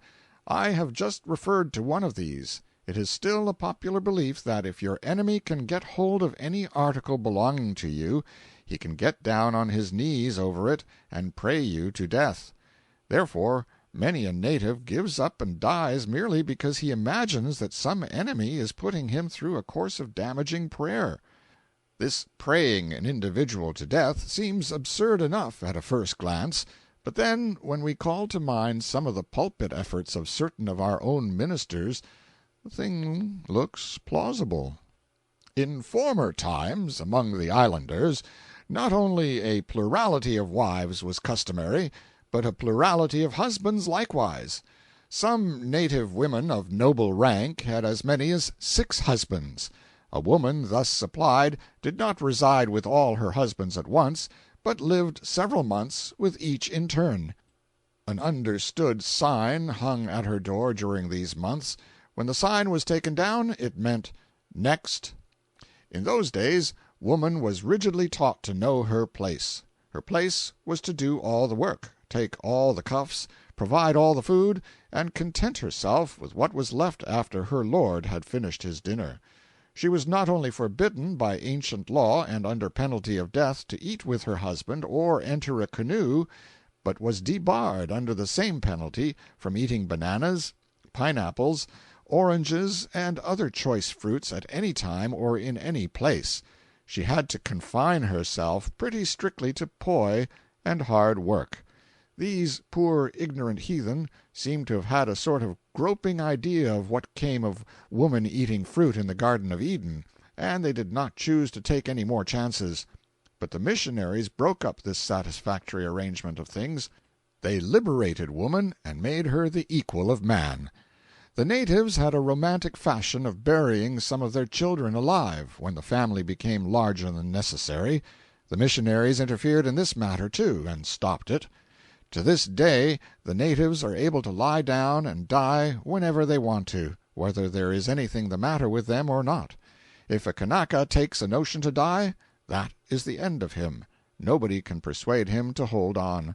All the doctors in the world could not save him. A luxury which they enjoy more than anything else is a large funeral. If a person wants to get rid of a troublesome native, it is only necessary to promise him a fine funeral and name the hour, and he will be on hand to the minute, at least his remains will. All the natives are Christians now, but many of them still desert to the great shark god for temporary succor in time of trouble. An eruption of the great volcano of Kilauea, or an earthquake, always brings a deal of latent loyalty to the great shark god to the surface. It is common report that the king, educated, cultivated, and refined Christian gentleman as he undoubtedly is, still turns to the idols of his fathers for help when disaster threatens. A planter caught a shark, and one of his Christianized natives testified his emancipation from the thrall of ancient superstition by assisting to dissect the shark after a fashion forbidden by his abandoned creed. But remorse shortly began to torture him. He grew moody and sought solitude, brooded over his sin, refused food, and finally said he must die and ought to die, for he had sinned against the great shark god and could never know peace any more. He was proof against persuasion and ridicule, and in the course of a day or two took to his bed and died, although he showed no symptom of disease. His young daughter followed his lead and suffered a like fate within the week. Superstition is ingrained in the native blood and bone, and it is only natural that it should crop out in time of distress. Wherever one goes in the islands, he will find small piles of stones by the wayside, covered with leafy offerings, placed there by the natives to appease evil spirits or honor local deities belonging to the mythology of former days. In the rural districts of any of the islands, the traveler hourly comes upon parties of dusky maidens bathing in the streams or in the sea without any clothing on, and exhibiting no very intemperate zeal in the matter of hiding their nakedness. When the missionaries first took up their residence in Honolulu, the native women would pay their families frequent friendly visits, day by day, not even clothed with a blush. It was found a hard matter to convince them that this was rather indelicate. Finally, the missionaries provided them with long, loose, calico robes, and that ended the difficulty, for the women would troop through the town stark naked with their robes folded under their arms, march to the missionary houses, and then proceed to dress. The natives soon manifested a strong proclivity for clothing, but it was shortly apparent that they only wanted it for grandeur. The missionaries imported a quantity of hats, bonnets, and other male and female wearing apparel, instituted a general distribution, and begged the people not to come to church naked next Sunday as usual. And they did not, but the national spirit of unselfishness led them to divide up with neighbors who were not at the distribution, and next Sabbath the poor preachers could hardly keep countenance before their vast congregations. In the midst of the reading of a hymn a brown, stately dame would sweep up the aisle with a world of airs, with nothing in the world on but a stovepipe hat and a pair of cheap gloves. Another dame would follow, tricked out in a man's shirt, and nothing else. Another one would enter with a flourish with simply the sleeves of a bright calico dress tied around her waist, and the rest of the garment dragging behind like a peacock's tail off duty. A stately buck Kanaka would stalk in with a woman's bonnet on, wrong side before, only this, and nothing more. After him would stride his fellow with the legs of a pair of pantaloons tied around his neck, the rest of his person untrammeled. In his rear would come another gentleman, simply gotten up in a fiery necktie and a striped vest. The poor creatures were beaming with complacency and wholly unconscious of any absurdity in their appearance. They gazed at each other with happy admiration, and it was plain to see that the young girls were taking note of what each other had on, as naturally as if they had always lived in a land of Bibles and knew what churches were made for.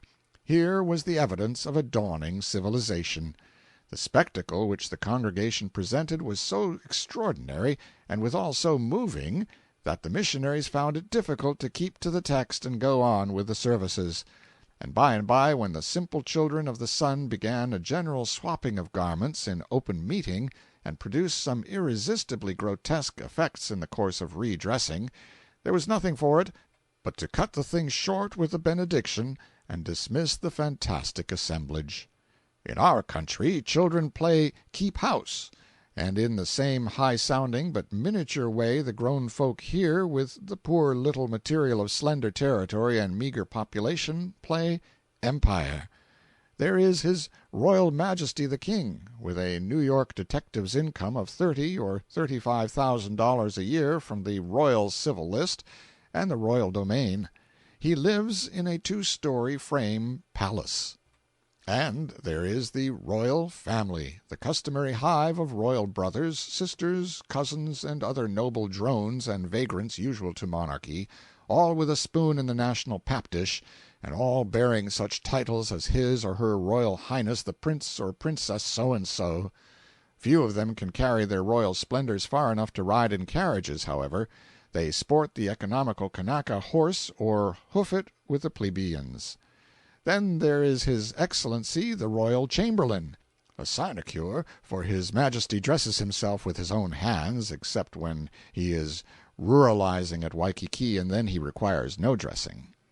Next we have His Excellency the Commander-in-Chief of the Household Troops, whose forces consist of about the number of soldiers usually placed under a corporal in other lands. Next comes the Royal Steward and the Grand Equerry in waiting, high dignitaries with modest salaries and little to do. Then we have His Excellency the First Gentleman of the Bedchamber, an office as easy as it is magnificent. Next we come to His Excellency the Prime Minister, a renegade American from New Hampshire, all jaw, vanity, bombast, and ignorance, a lawyer of shyster caliber, a fraud by nature, a humble worshipper of the scepter above him, a reptile never tired of sneering at the land of his birth, or glorifying the 10-acre kingdom that has adopted him. Salary, $4,000 a year, vast consequence, and no perquisites. Then we have His Excellency the Imperial Minister of Finance, who handles $1 million of public money a year, sends in his annual budget with great ceremony, talks prodigiously of finance, suggests imposing schemes for paying off the national debt of $150,000, and does it all for $4,000 a year and unimaginable glory. Next we have His Excellency the Minister of War, who holds sway over the royal armies. They consist of 230 uniformed Kanakas, mostly brigadier generals, and if the country ever gets into trouble with a foreign power we shall probably hear from them. I knew an American whose copper-plate visiting card bore this impressive legend: Lieutenant Colonel in the Royal Infantry. To say that he was proud of this distinction is stating it but tamely. The Minister of War has also in his charge some venerable swivels on Punchbowl Hill, wherewith royal salutes are fired when foreign vessels of war enter the port. Next comes His Excellency the Minister of the Navy, a nabob who rules the Royal Fleet, a steam-tug, and a 60-ton schooner. And next comes His Grace the Lord Bishop of Honolulu, the chief dignitary of the Established Church, For when the American Presbyterian missionaries had completed the reduction of the nation to a compact condition of Christianity, native royalty stepped in and erected the grand dignity of an established Episcopal church over it, and imported a cheap ready-made bishop from England to take charge. The chagrin of the missionaries has never been comprehensively expressed to this day, profanity not being admissible. Next comes His Excellency the Minister of Public Instruction. Next, Their Excellencies the Governors of Oahu, Hawaii, etc., and after them a string of high sheriffs and other small fry, too numerous for computation. Then there are Their Excellencies the Envoy Extraordinary and the Minister Plenipotentiary of His Imperial Majesty the Emperor of the French, Her British Majesty's Minister, the Minister Resident of the United States, and some 6 or 8 representatives of other foreign nations, all with sounding titles, imposing dignity, and prodigious but economical state. Imagine all this grandeur in a playhouse kingdom whose population falls absolutely short of 60,000 souls. The people are so accustomed to 9-jointed titles and colossal magnates that a foreign prince makes very little more stir in Honolulu than a Western congressman does in New York. And let it be borne in mind that there is a strictly defined court costume of so stunning a nature that it would make the clown in a circus look tame and commonplace by comparison, and each Hawaiian official dignitary has a gorgeous, vari-colored, gold-laced uniform peculiar to his office.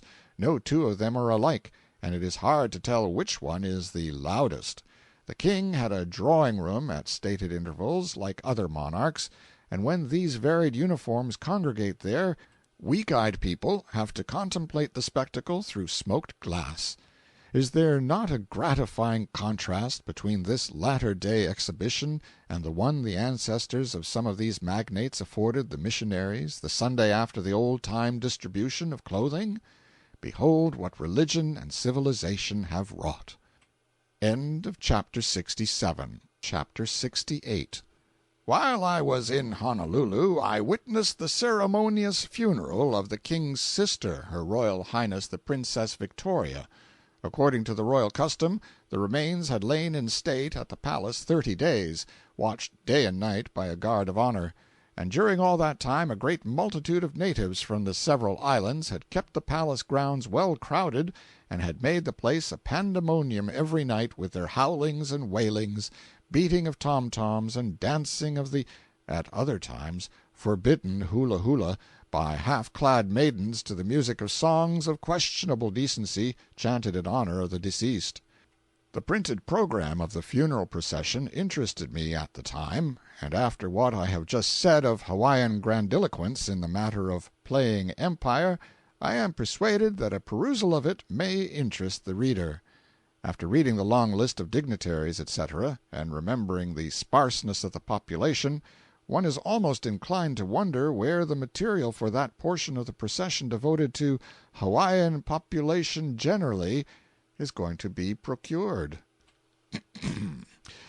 Undertaker, Royal School, Kauaiahao School, Roman Catholic School, Mai School, Honolulu Fire Department, Mechanics Benefit Union, Attending Physicians, Knonohikis, Superintendents of the Crown Lands, Knonohikis of the Private Lands of His Majesty, Knonohikis of the Private Lands of Her late Royal Highness, Governor of Oahu and Staff, Hulumanu Military Company, Household Troops, the Prince of Hawaii's Own Military Company, the King's Household Servants, Servants of Her late Royal Highness, Protestant Clergy, the Clergy of the Roman Catholic Church, His Lordship Louis Maigret, the Right Reverend Bishop of Arathea, Vicar Apostolic of the Hawaiian Islands, the clergy of the Hawaiian Reformed Catholic Church, His Lordship the Right Reverend Bishop of Honolulu, Her Majesty Queen Emma's carriage, His Majesty's staff,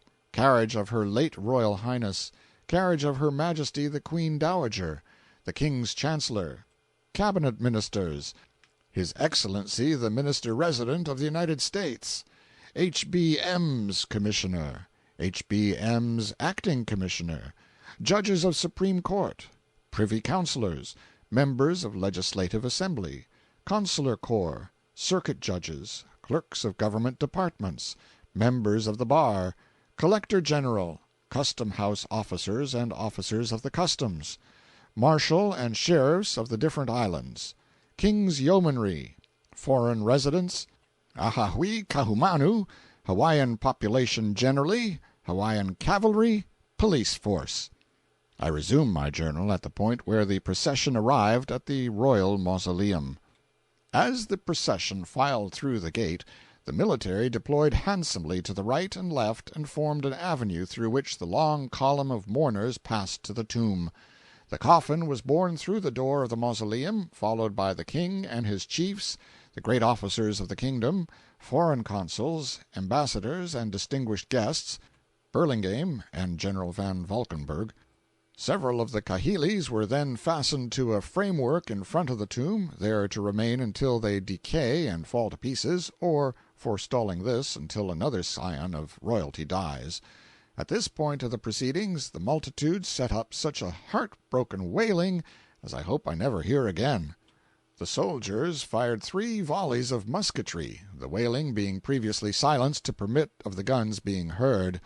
His Highness Prince William, in a showy military uniform, the true prince, this scion of the house overthrown by the present dynasty, he was formerly betrothed to the princess but was not allowed to marry her, stood guard and paced back and forth within the door. The privileged few who followed the coffin into the mausoleum remained some time, but the king soon came out and stood in the door and near one side of it. A stranger could have guessed his rank, although he was so simply and unpretentiously dressed, by the profound deference paid him by all persons in his vicinity, by seeing his high officers receive his quiet orders and suggestions with bowed and uncovered heads, and by observing how careful those persons who came out of the mausoleum were to avoid crowding him, although there was room enough in the doorway for a wagon to pass, for that matter. How respectfully they edged out sideways, scraping their backs against the wall and always presenting a front view of their persons to his majesty, and never putting their hats on until they were well out of the royal presence. He was dressed entirely in black, dress coat and silk hat, and looked rather democratic in the midst of the showy uniforms about him. On his breast he wore a large gold star, which was half hidden by the lapel of his coat. He remained at the door a half hour, and occasionally gave an order to the men who were erecting the kahilis, ranks of long-handled mops made of gaudy feathers, sacred to royalty. They are stuck in the ground around the tomb and left there, before the tomb. He had the good taste to make one of them substitute black crape for the ordinary hempen rope he was about to tie one of them to the framework with. Finally he entered his carriage and drove away, and the populace shortly began to drop into his wake.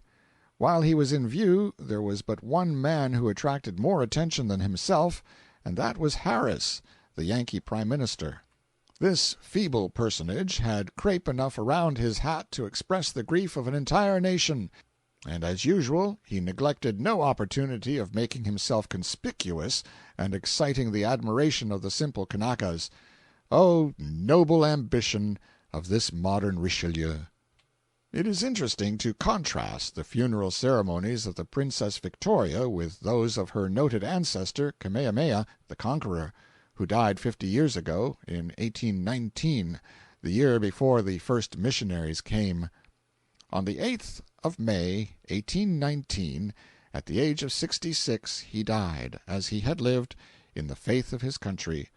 It was his misfortune not to have come in contact with men who could have rightly influenced his religious aspirations. Judged by his advantages and compared with the most eminent of his countrymen, he may be justly styled not only great, but good. To this day his memory warms the heart and elevates the national feelings of Hawaiians. They are proud of their old warrior king. They love his name. His deeds form their historical age, and an enthusiasm everywhere prevails, shared even by foreigners who knew his worth, that constitutes the firmest pillar of the throne of his dynasty.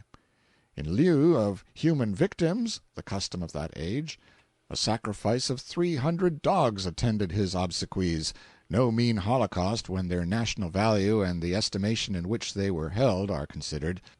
The bones of Kamehameha, after being kept for a while, were so carefully concealed that all knowledge of their final resting place is now lost.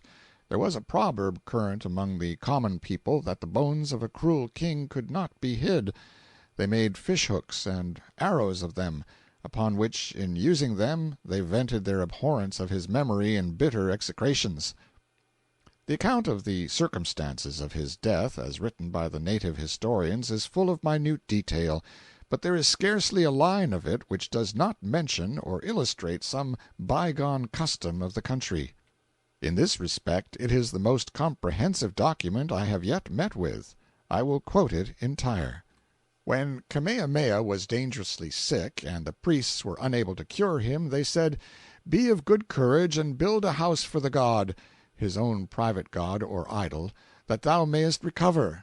The chiefs corroborated this advice of the priests, and a place of worship was prepared for Kukailimoku and consecrated in the evening. They proposed also to the king, with a view to prolong his life, that human victims should be sacrificed to his deity, upon which the greater part of the people absconded through fear of death, and concealed themselves in hiding-places till the tabu pronounced ta-boo, means prohibition, we have borrowed it, or sacred. The tabu was sometimes permanent, sometimes temporary, and the person or thing placed under tabu was for the time being sacred to the purpose for which it was set apart. In the above case, the victims selected under the tabu would be sacred to the sacrifice, till the tabu in which destruction impended was passed. It is doubtful whether Kamehameha approved of the plan of the chiefs and priests to sacrifice men, as he was known to say, "The men are sacred for the king," meaning that they were for the service of his successor. This information was derived from Liholiho, his son. After this, his sickness increased to such a degree that he had not strength to turn himself in his bed. When another season, consecrated for worship at the new temple, Heau, arrived, he said to his son Liholiho, "Go thou and make supplication to thy God. I am not able to go, and will offer my prayers at home." When his devotions to his feathered god, Kukailimoku, were concluded, a certain religiously disposed individual, who had a bird god, suggested to the king that through its influence his sickness might be removed. The name of this god was Pua. Its body was made of a bird, now eaten by the Hawaiians, and called in their language alai. Kamehameha was willing that a trial should be made, and 2 houses were constructed to facilitate the experiment.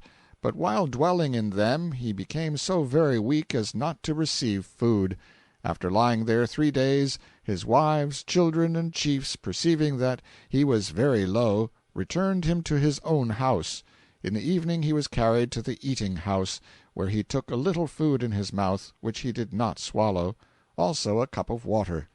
The chiefs requested him to give them his counsel, but he made no reply, and was carried back to the dwelling-house. But when near midnight, 10 o'clock perhaps, he was carried again to the place to eat, but as before he merely tasted of what was presented to him. Then Kaikiowa addressed him thus: "Here we all are, your younger brethren, your son Liholiho, and your foreigner. Impart to us your dying charge, that Liholiho and Kahumanu may hear." Then Kamehameha inquired, "What do you say?" Kaikiowa repeated, "Your counsels for us." He then said, "Move on in my good way, and—" He could proceed no further. The foreigner, Mr. Young, embraced and kissed him. Haopili also embraced him, whispering something in his ear, after which he was taken back to the house. About 12 he was carried once more to the house for eating, into which his head entered, while his body was in the dwelling-house immediately adjoining. It should be remarked that this frequent carrying of a sick chief from one house to another resulted from the tabu system then in force. There were at that time 6 houses, huts, connected with an establishment. One was for worship, one for the men to eat in, an eating-house for the women, a house to sleep in, a house in which to manufacture kapa, native cloth, and one where, at certain intervals, the women might dwell in seclusion. The sick was once more taken to his house when he expired. This was at 2 o'clock, a circumstance from which Leleiohoku derived his name. As he breathed his last, Kalaimoku came to the eating-house to order those in it to go out. There were 2 aged persons thus directed to depart. One went, the other remained on account of love to the king, by whom he had formerly been kindly sustained. The children also were sent away. Then Kalaimoku came to the house, and the chiefs had a consultation. One of them spoke thus: "This is my thought. We will eat him raw." This sounds suspicious, in view of the fact that all Sandwich Island historians, white and black, protest that cannibalism never existed in the islands. However, since they only propose to eat him raw, we won't count that. But it would certainly have been cannibalism if they had cooked him. M.T. Kahumanu, one of the dead king's widows, replied, "Perhaps his body is not at our disposal. That is more properly with his successor. Our part in him, his breath, has departed. His remains will be disposed of by Liholiho." After this conversation the body was taken into the consecrated house for the performance of the proper rites by the priest and the new king. The name of this ceremony is Uko, and when the sacred hog was baked the priest offered it to the dead body, and it became a god, the king at the same time repeating the customary prayers. Then the priest, addressing himself to the king and chiefs, said, "I will now make known to you the rules to be observed respecting persons to be sacrificed on the burial of this body. If you obtain 1 man before the corpse is removed, 1 will be sufficient. But after it leaves this house, 4 will be required. If delayed until we carry the corpse to the grave, there must be 10. But after it is deposited in the grave, there must be 15. Tomorrow morning there will be a tabu, and if the sacrifice be delayed until that time, 40 men must die." Then the high priest, Hewa, inquired of the chiefs, "Where shall be the residence of King Liholiho?" They replied, "Where indeed? You of all men ought to know." Then the priest observed, "There are 2 suitable places. One is Kau, the other is Kohala." The chiefs preferred the latter, as it was more thickly inhabited. The priest added, "These are proper places for the king's residence, but he must not remain in Kona, for it is polluted." This was agreed to. It was now break of day. As he was being carried to the place of burial, the people perceived that their king was dead, and they wailed. When the corpse was removed from the house to the tomb, a distance of 1 chain, the procession was met by a certain man who was ardently attached to the deceased. He leapt upon the chiefs who were carrying the king's body. He desired to die with him on account of his love. The chiefs drove him away. He persisted in making numerous attempts, which were unavailing. Kalaimoka also had it in his heart to die with him, but was prevented by Hukio. The morning following Kamehameha's death, Liholiho and his train departed for Kohala, according to the suggestions of the priest, to avoid the defilement occasioned by the dead. At this time, if a chief died, the land was polluted, and the heirs sought a residence in another part of the country until the corpse was dissected and the bones tied in a bundle, which being done, the season of defilement terminated. If the deceased were not a chief, the house only was defiled, which became pure again on the burial of the body. Such were the laws on this subject. On the morning on which Liholiho sailed in his canoe for Kohala, the chiefs and the people mourned after their manner on occasion of a chief's death, conducting themselves like madmen and like beasts. Their conduct was such as to forbid description. The priests also put into action the sorcery apparatus, that the person who had prayed the king to death might die, for it was not believed that Kamehameha's departure was the effect either of sickness or old age. When the sorcerers set up by their fireplaces sticks with a strip of kapa flying at the top, the chief Keeaumoku, Kaumau's brother, came in a state of intoxication and broke the flagstaff of the sorcerers, from which it was inferred that Kaahumanu and her friends had been instrumental in the king's death. On this account they were subjected to abuse. You have the contrast, now, and a strange one it is. This great queen, Kahumanu, who was subjected to abuse during the frightful orgies that followed the king's death, in accordance with ancient custom, afterward became a devout Christian, and a steadfast and powerful friend of the missionaries. Dogs were, and still are, reared and fattened for food by the natives, hence the reference to their value in one of the above paragraphs. 40 years ago it was the custom in the islands to suspend all law for a certain number of days after the death of a royal personage, and then a Saturnalia ensued which one may picture to himself after a fashion, but not in the full horror of the reality. The people shaved their heads, knocked out a tooth or two, plucked out an eye sometimes, cut, bruised, mutilated, or burned their flesh, got drunk, burned each other's huts, maimed or murdered one another according to the caprice of the moment, and both sexes gave themselves up to brutal and unbridled licentiousness. And, after it all, came a torpor from which the nation slowly emerged, bewildered and dazed, as if from a hideous half-remembered nightmare.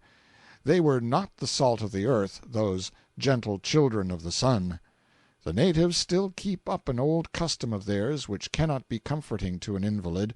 When they think a sick friend is going to die, a couple of dozen neighbors surround his hut and keep up a deafening wailing night and day till he either dies or gets well. No doubt this arrangement has helped many a subject to a shroud before his appointed time. They surround a hut and wail in the same heart-broken way when its occupant returns from a journey. This is their dismal idea of a welcome. A very little of it would go a great way with most of us. End of Chapter 68. Chapter 69.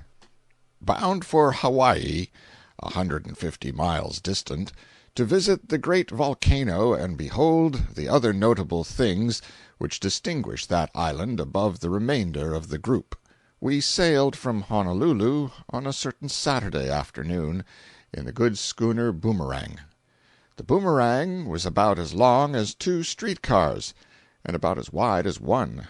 She was so small, though she was larger than the majority of the inter-island coasters, that when I stood on her deck I felt but little smaller than the Colossus of Rhodes must have felt when he had a man-of-war under him. I could reach the water when she lay over under a strong breeze. When the captain and my comrade, Mr. Billings, myself and 4 other persons were all assembled on the little after portion of the deck which is sacred to the cabin passengers, it was full. There was not room for any more quality folks. Another section of the deck, twice as large as ours, was full of natives of both sexes, with their customary dogs, mats, blankets, pipes, calabashes of poi, fleas, and other luxuries, and baggage of minor importance. As soon as we set sail, the natives all lay down on the deck as thick as negroes in a slave-pen, and smoked, conversed, and spit on each other, and were truly sociable. The little low-ceiled cabin below was rather larger than a hearse, and as dark as a vault. It had 2 coffins on each side, 2 bunks. A small table, capable of accommodating 3 persons at dinner, stood against the forward bulkhead, and over it hung the dingiest whale-oil lantern that ever peopled the obscurity of a dungeon with ghostly shapes. The floor-room, unoccupied, was not extensive. One might swing a cat in it, perhaps, but not a long cat. The hold forward of the bulkhead had but little freight in it, and from morning till night a portly old rooster, with a voice like Balin's ass, and the same disposition to use it, strutted up and down in that part of the vessel and crowed. He usually took dinner at 6 o'clock, and then, after an hour devoted to meditation, he mounted a barrel and crowed a good part of the night. He got hoarser all the time, but he scorned to allow any personal consideration to interfere with his duty, and kept up his labors in defiance of threatened diphtheria. Sleeping was out of the question when he was on watch. He was a source of genuine aggravation and annoyance. It was worse than useless to shout at him or apply offensive epithets to him. He only took these things for applause, and strained himself to make more noise. Occasionally, during the day, I threw potatoes at him through an aperture in the bulkhead, but he only dodged and went on crowing. The first night, as I lay in my coffin, idly watching the dim lamp swinging to the rolling of the ship, and snuffing the nauseous odors of bilge-water, I felt something gallop over me. I turned out promptly. However, I turned in again when I found it was only a rat. Presently something galloped over me once more. I knew it was not a rat this time, and I thought it might be a centipede, because the captain had killed one on deck in the afternoon. I turned out. The first glance at the pillow showed me repulsive sentinel perched upon each end of it, cockroaches as large as peach leaves, fellows with long quivering antennae and fiery malignant eyes. They were grating their teeth like tobacco worms, and appeared to be dissatisfied about something. I had often heard that these reptiles were in the habit of eating off sleeping sailors' toe-nails down to the quick, and I would not get in the bunk any more. I lay down on the floor, but a rat came and bothered me, and shortly afterward a procession of cockroaches arrived and camped in my hair. In a few moments the rooster was crowing with uncommon spirit, and a party of fleas were throwing double somersaults about my person in the wildest disorder, and taking a bite every time they struck. I was beginning to feel really annoyed. I got up and put my clothes on and went on deck. The above is not overdrawn. It is a truthful sketch of inter-island schooner life. There is no such thing as keeping a vessel in elegant condition when she carries molasses and Kanakas. It was compensation for my sufferings to come unexpectedly upon so beautiful a scene as met my eye, to step suddenly out of the sepulchral gloom of the cabin and stand under the strong light of the moon, in the center, as it were, of a glittering sea of liquid silver, to see the broad sails straining in the gale, the ship heeled over on her side, the angry foam hissing past her lee bulwarks, and sparkling sheets of spray dashing high over her bows and raining upon her decks, to brace myself and hang fast to the first object that presented itself, with hat jammed down and coat-tails whipping in the breeze, and feel that exhilaration that thrills in one's hair and quivers down his backbone when he knows that every inch of canvas is drawing, and the vessel cleaving through the waves at her utmost speed. There was no darkness, no dimness, no obscurity there. All was brightness. Every object was vividly defined. Every prostrate Kanaka, every coil of rope, every calabash of poi, every puppy, every seam in the flooring, every bolt-head, every object, however minute, showed sharp and distinct in its every outline, and the shadow of the broad mainsail lay black as a pall upon the deck, leaving Billings' white upturned face glorified, and his body in a total eclipse. Monday morning we were close to the island of Hawaii. Two of its high mountains were in view, Mauna Loa and Hualai. The latter is an imposing peak, but being only 10,000 feet high is seldom mentioned or heard of. Mauna Loa is said to be 16,000 feet high. The rays of glittering snow and ice that clasped its summit like a claw looked refreshing when viewed from the blistering climate we were in. One could stand on that mountain, wrapped up in blankets and furs to keep warm, and while he nibbled a snowball or an icicle to quench his thirst, he could look down the long sweep of its sides and see spots where plants are growing that grow only where the bitter cold of winter prevails. Lower down he could see sections devoted to production that thrive in the temperate zone alone, and at the bottom of the mountain he could see the home of the tufted cocoa palms and other species of vegetation that grow only in the sultry atmosphere of eternal summer. He could see all the climes of the world at a single glance of the eye, and that glance would only pass over a distance of 4 or 5 miles as the bird flies. By and by we took boat and went ashore at Kailua, designing to ride horseback through the pleasant orange and coffee region of Kona, and rejoin the vessel at a point some leagues distant. This journey is well worth taking. The trail passes along on high ground, say 1,000 feet above sea level, and usually about a mile distant from the ocean, which is always in sight, save that occasionally you find yourself buried in the forest in the midst of a rank tropical vegetation and a dense growth of trees, whose great boughs overarch the road, and shut out sun and sea and everything, and leave you in a dim, shady tunnel, haunted with invisible singing birds and fragrant with the odor of flowers. It was pleasant to ride occasionally in the warm sun, and feast the eye upon the ever-changing panorama of the forest, beyond and below us, with its many tints, its softened lights and shadows, its billowy undulations sweeping gently down from the mountain to the sea.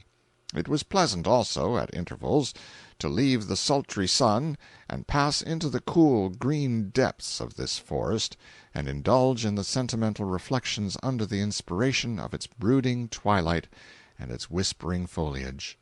We rode through one orange grove that had 10,000 trees in it. They were all laden with fruit.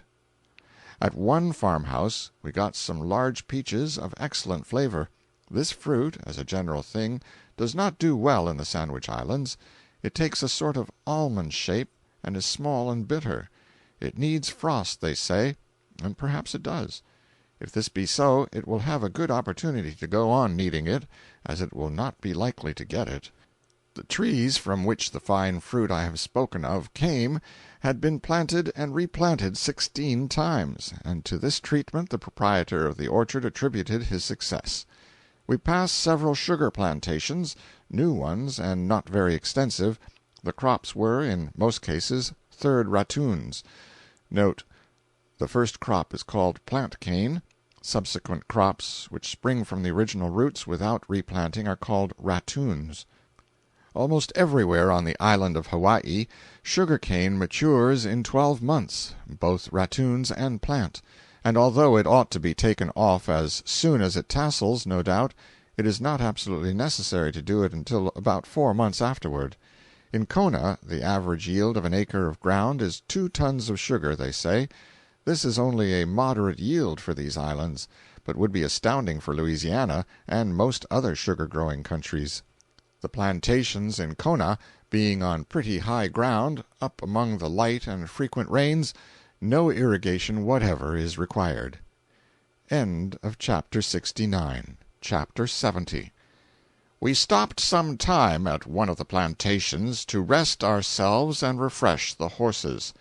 We had a chatty conversation with several gentlemen present, but there was one person, a middle-aged man with an absent look in his face, who simply glanced up, gave us good day, and lapsed again into the meditations which our coming had interrupted. The planters whispered us not to mind him. Crazy. They said he was in the islands for his health, was a preacher, his home Michigan. They said that if he woke up presently and fell to talking about a correspondence which he had some time held with Mr. Greeley about a trifle of some kind, we must humor him and listen with interest, and we must humor his fancy that this correspondence was the talk of the world. It was easy to see that he was a gentle creature, and that his madness had nothing vicious in it. He looked pale and a little worn, as if with perplexing thought and anxiety of mind. He sat a long time looking at the floor, and at intervals muttering to himself and nodding his head acquiescingly, or shaking it in mild protest. He was lost in his thought or in his memories. We continued our talk with the planters, branching from subject to subject, but at last the word circumstance, casually dropped in the course of conversation, attracted his attention and brought an eager look into his countenance. He faced about in his chair and said, "Circumstance? What circumstance?" "Ah, I know too well. So you have heard of it, too?" with a sigh. "Well, no matter. All the world has heard of it. All the world, the whole world. It is a large world, too, for a thing to travel so far in, now isn't it? Yes, yes. The Greeley correspondence with Erickson has created the saddest and bitterest controversy on both sides of the ocean, and still they keep it up. It makes us famous, but at what a sorrowful sacrifice! I was so sorry when I heard that it had caused that bloody and distressful war over there in Italy. It was little comfort to me, after so much bloodshed, to know that the victors sided with me, and the vanquished with Greeley. It is little comfort to know that Horace Greeley is responsible for the Battle of Sadowa, and not me. Queen Victoria wrote me that she felt just as I did about it. She said that, as much as she was opposed to Greeley and the spirit he showed in the correspondence with me, she would not have had Sadowa happen for hundreds of dollars. I can show you her letter, if you would like to see it. But, gentlemen, much as you may think you know about that unhappy correspondence, you cannot know the straight of it till you hear it from my lips. It has always been garbled in the journals, and even in history. Yes, even in history. Think of it. Please let me give you the matter exactly as it occurred. I truly will not abuse your confidence." Then he leaned forward, all interest, all earnestness, and told his story, and told it appealingly, too, and yet in the simplest and most unpretentious way. Indeed, in such a way as to suggest to one all the time that this was a faithful, honorable witness, giving evidence in the sacred interest of justice and under oath. He said: "Mrs. Beasley, Mrs. Jackson Beasley, widow of the village of Campbellton, Kansas, wrote me about a matter which was near her heart, a matter which many might think trivial, but to her it was a thing of deep concern. I was living in Michigan then, serving in the ministry. She was and is an estimable woman, a woman to whom poverty and hardship have proven incentives to industry in place of discouragements. Her only treasure was her son William, a youth just verging upon manhood, religious, amiable, and sincerely attached to agriculture. He was the widow's comfort and her pride, and so, moved by her love for him, she wrote me about a matter, as I have said before, which lay near her heart, because it lay near her boy's. She desired me to confer with Mr. Greeley about turnips. Turnips were the dream of her child's young ambition. While other youths were frittering away in frivolous amusements the precious years of budding vigor which God had given them for useful preparation, this boy was patiently enriching his mind with information concerning turnips. The sentiment which he felt toward the turnip was akin to adoration. He could not think of the turnip without emotion. He could not speak of it calmly. He could not contemplate it without exaltation. He could not eat it without shedding tears. All the poetry in his sensitive nature was in sympathy with the gracious vegetable. With the earliest pipe of dawn he sought his patch, and when the curtaining night drove him from it he shut himself up with his books and garnered statistics till sleep overcame him. On rainy days he sat and talked hours together with his mother about turnips. When company came, he made it his loving duty to put aside everything else and converse with them all the day long of his great joy in the turnip. And yet, was this joy rounded and complete? Was there no secret alloy of unhappiness in it? Alas, there was. There was a canker gnawing at his heart. The noblest inspiration of his soul eluded his endeavor, viz., he could not make of the turnip a climbing vine. Months went by, the bloom forsook his cheek, the fire faded out of his eye. Sighings and abstraction usurped the place of smiles and cheerful converse. But a watchful eye noted these things, and in time a motherly sympathy unsealed the secret. Hence the letter to me. She pleaded for attention. She said her boy was dying by inches. I was a stranger to Mr. Greeley, but what of that? The matter was urgent. I wrote and begged him to solve the difficult problem, if possible, and save the student's life. My interest grew until it partook of the anxiety of the mother. I waited in much suspense. At last the answer came. I found that I could not read it readily, the handwriting being unfamiliar and my emotions somewhat wrought up. It seemed to refer in part to the boy's case, but chiefly to other and irrelevant matters, such as paving stones, electricity, oysters, and something which I took to be absolution or agrarianism. I could not be certain which. Still, these appeared to be simply casual mentions, nothing more. Friendly in spirit, without doubt, but lacking the connection or coherence necessary to make them useful. I judged that my understanding was affected by my feelings, and so laid the letter away till morning. In the morning I read it again, but with difficulty and uncertainty still, for I had lost some little rest, and my mental vision seemed clouded. The note was more connected now, but did not meet the emergency it was expected to meet. It was too discursive. It appeared to read as follows, though I was not certain of some of the words: Polygamy dissembles majesty. Extracts redeem polarity. Causes hitherto exist. Ovations pursue wisdom, or warts inherit and condemn. Boston botany cakes Folony undertakes, but who shall allay? We fear not. Rurally hives village. But there did not seem to be a word about turnips. There seemed to be no suggestion as to how they might be made to grow like vines. There was not even a reference to the Beazleys. I slept upon the matter. I ate no supper, neither any breakfast next morning. So I resumed my work with a brain refreshed, and was very hopeful. Now the letter took a different aspect, all save the signature, which later I judged to be only a harmless affection of Hebrew. The epistle was necessarily from Mr. Greeley, for it bore the printed heading of the Tribune, and I had written to no one else there. The letter, I say, had taken a different aspect, but still its language was eccentric, and avoided the issue. It now appeared to say, Bolivia extemporizes mackerel. Borax esteems polygamy. Sausages wither in the East. Creation perdue is done. For woes inherent one can damn. Buttons, corks. Geology underrates, but we shall allay. My beer's out. Yerverly, hivace village. I was evidently overworked. My comprehension was impaired. Therefore I gave 2 days to recreation, and then returned to my task greatly refreshed. The letter now took this form: Poultices do sometimes choke swine. Tulips reduce posterity. Causes leather to resist. Our notions empower wisdom. Her let's afford while we can. Butter but any cakes, fill any undertaker. We'll wean him from his filly. We feel hot.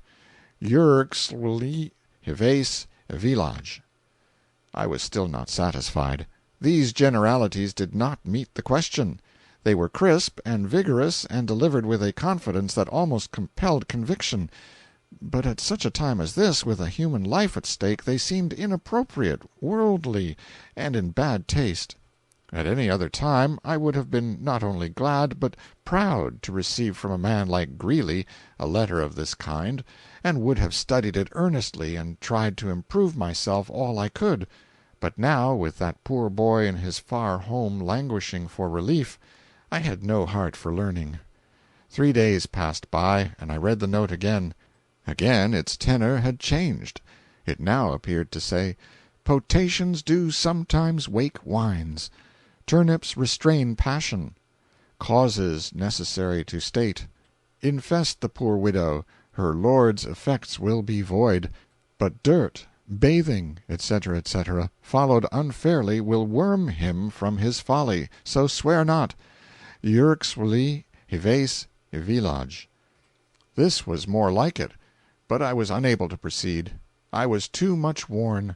The word turnips brought temporary joy and encouragement, but my strength was so much impaired, and the delay might be so perilous for the boy, that I relinquished the idea of pursuing the translation further, and resolved to do what I ought to have done at first. I sat down and wrote Mr. Greeley as follows: Dear Sir, I fear I do not entirely comprehend your kind note. It cannot be possible, sir, that turnips restrain passion, at least the study or contemplation of turnips cannot, for it is this very employment that has scorched our poor friend's mind and sapped his bodily strength.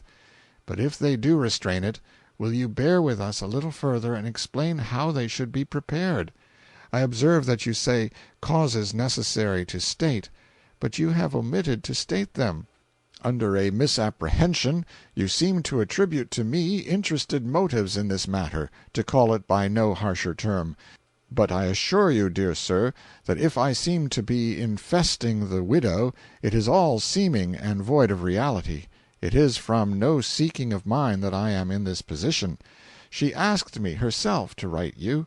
I never have infested her. Indeed, I scarcely know her. I do not infest anybody. I try to go along, in my humble way, doing as near right as I can, never harming anybody, and never throwing out insinuations.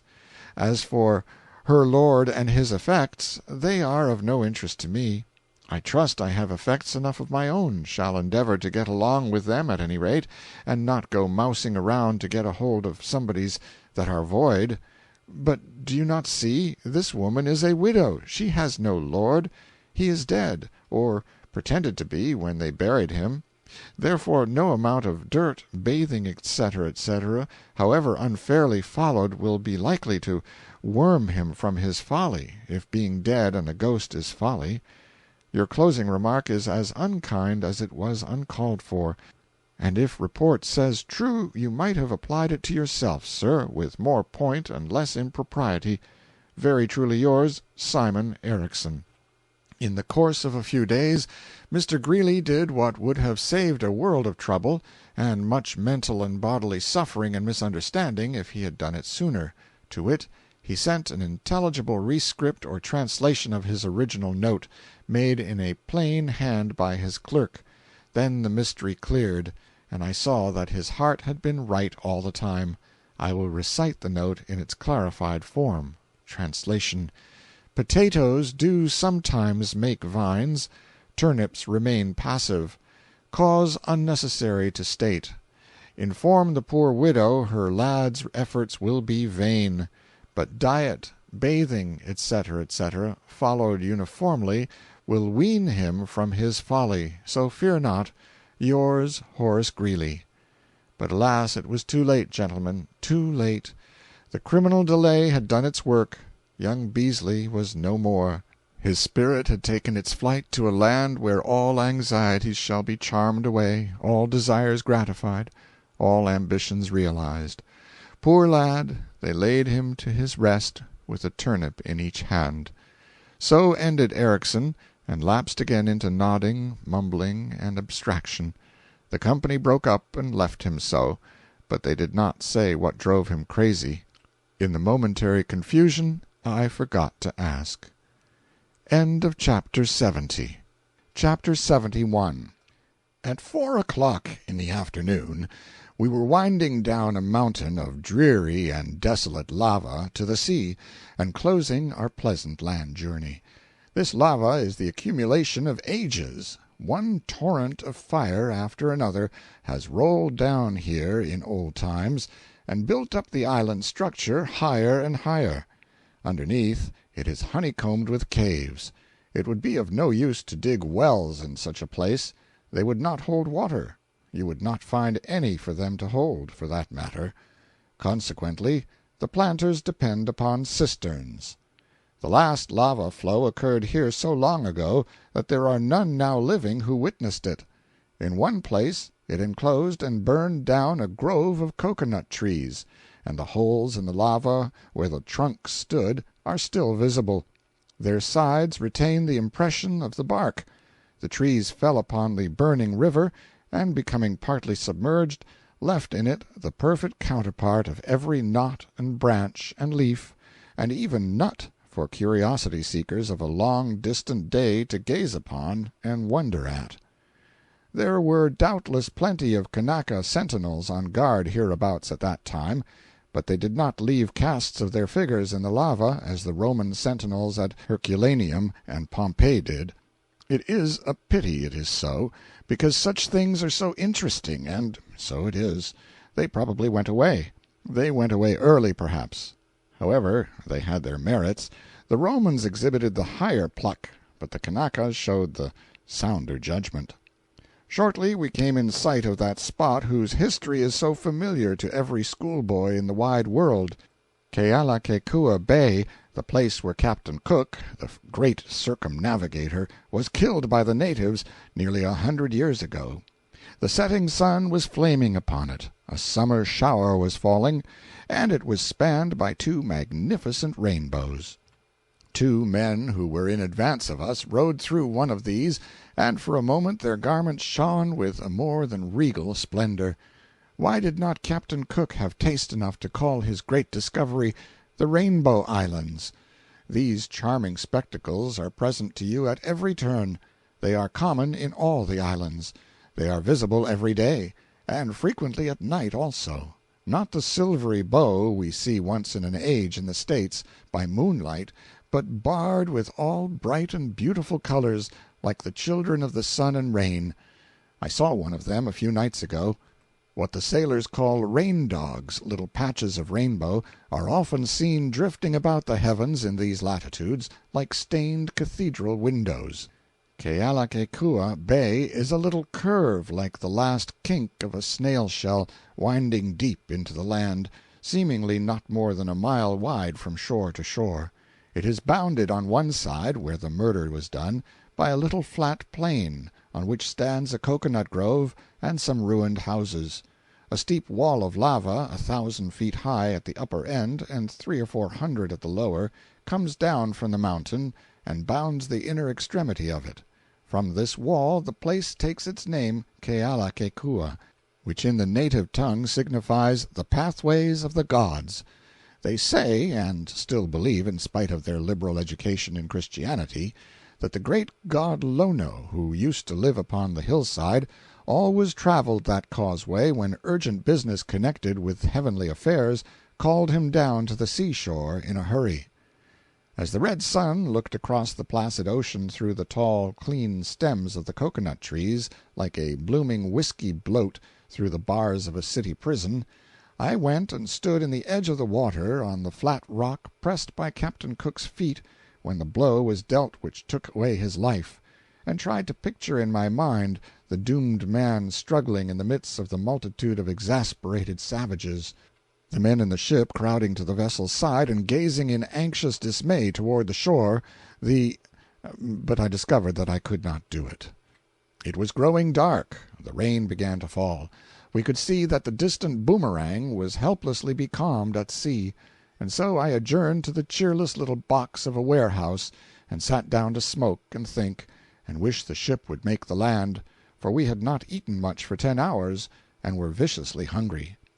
Plain, unvarnished history takes the romance out of Captain Cook's assassination, and renders a deliberate verdict of justifiable homicide. Wherever he went among the islands, he was cordially received and welcomed by the inhabitants, and his ships lavishly supplied with all manner of food. He returned these kindnesses with insult and ill treatment. Perceiving that the people took him for the long-vanished and lamented god Lono, he encouraged them in the delusion for the sake of the limitless power it gave him. But during the famous disturbance at this spot, and while he and his comrades were surrounded by 15,000 maddened savages, he received a hurt and betrayed his earthly origin with a groan. It was his death warrant. Instantly a shout went up, "He groans! He is not a god!" So they closed in upon him and dispatched him. His flesh was stripped from the bones and burned, except 9 pounds of it, which were sent on board the ships. The heart was hung up in a native hut, where it was found and eaten by 3 children, who mistook it for the heart of a dog. One of these children grew to be a very old man, and died in Honolulu a few years ago. Some of Cook's bones were recovered and consigned to the deep by the officers of the ships. Small blame should attach to the natives for the killing of Cook. They treated him well. In return, he abused them. He and his men inflicted bodily injury upon many of them at different times, and killed at least 3 of them before they offered any proportionate retaliation. Near the shore we found Cook's monument, only a cocoanut stump, 4 feet high and about a foot in diameter at the butt.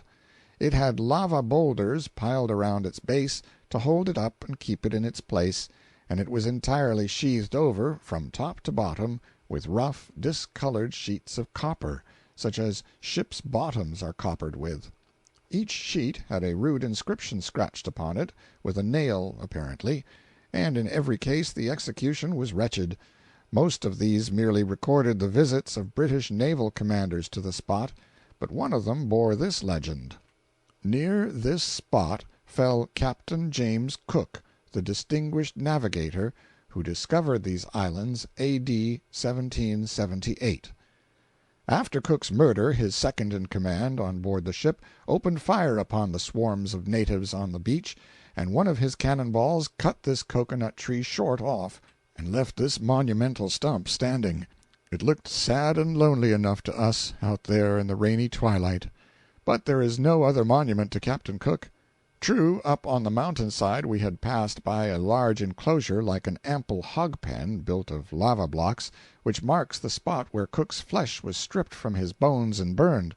But this is not properly a monument, since it was erected by the natives themselves, and less to do honor to the circumnavigator than for the sake of convenience in roasting him.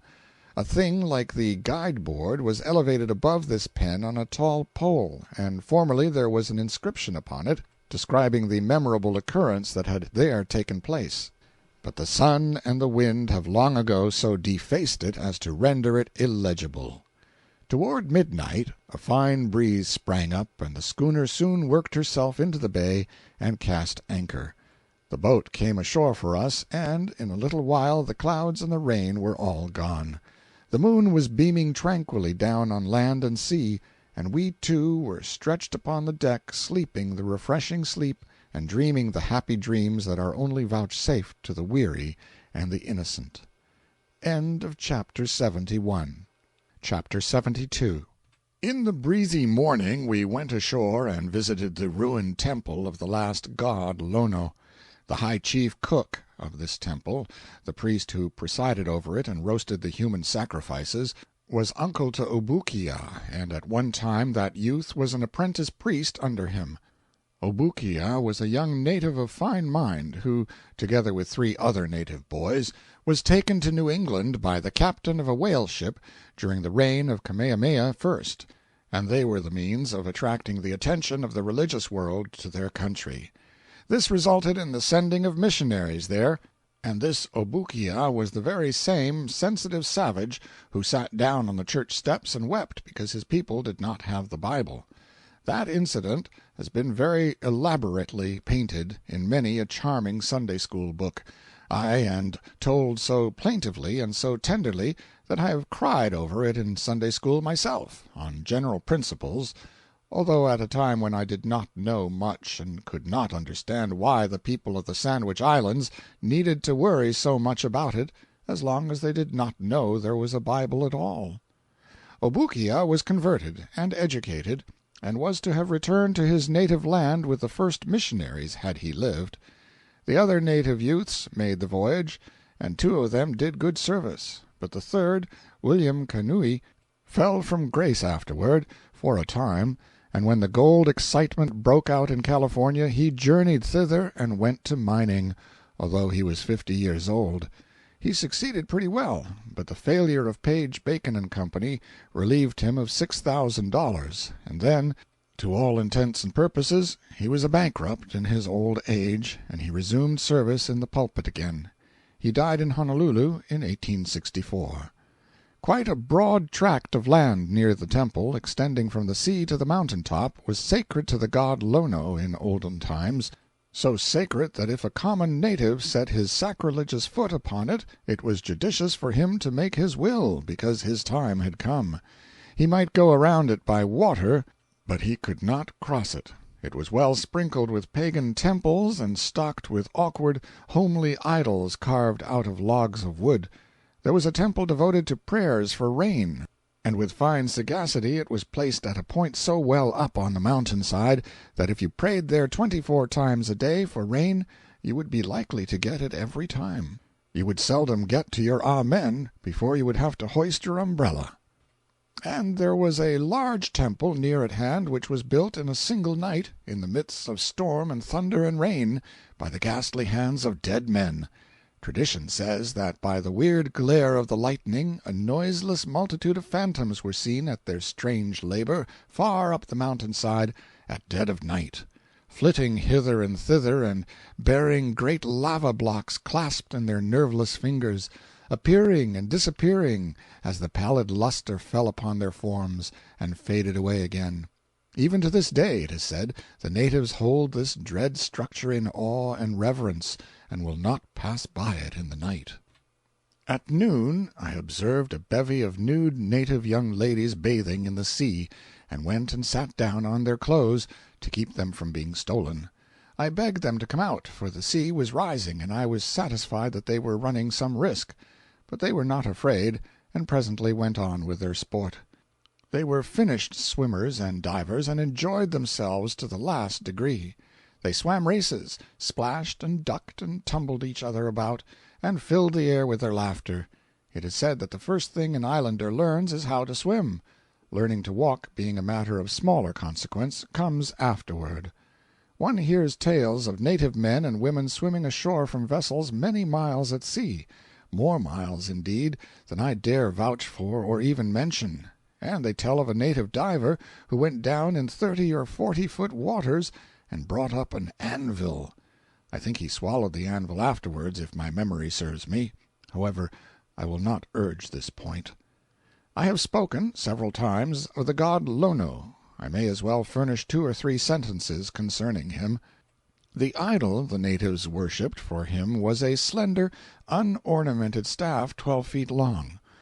Tradition says he was a favorite god on the island of Hawaii, a great king who had been deified for meritorious services, just our own fashion of rewarding heroes, with the difference that we would have made him a postmaster instead of a god, no doubt. In an angry moment he slew his wife, a goddess named Kaikilani-ai.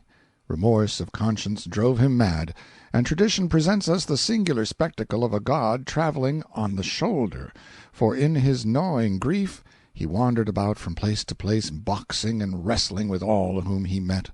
Of course this pastime soon lost its novelty, inasmuch as it must necessarily have been the case that when so powerful a deity sent a frail human opponent to grass, he never came back any more. Therefore he instituted games called makahiki, and ordered that they should be held in his honor, and then sailed for foreign lands on a 3-cornered raft, stating that he would return some day, and that was the last of Lono. He was never seen any more. His raft got swamped, perhaps, but the people always expected his return, and thus they were easily led to accept Captain Cook as the restored god. Some of the old natives believed Cook was Lono to the day of their death, but many did not, for they could not understand how he could die if he was a god.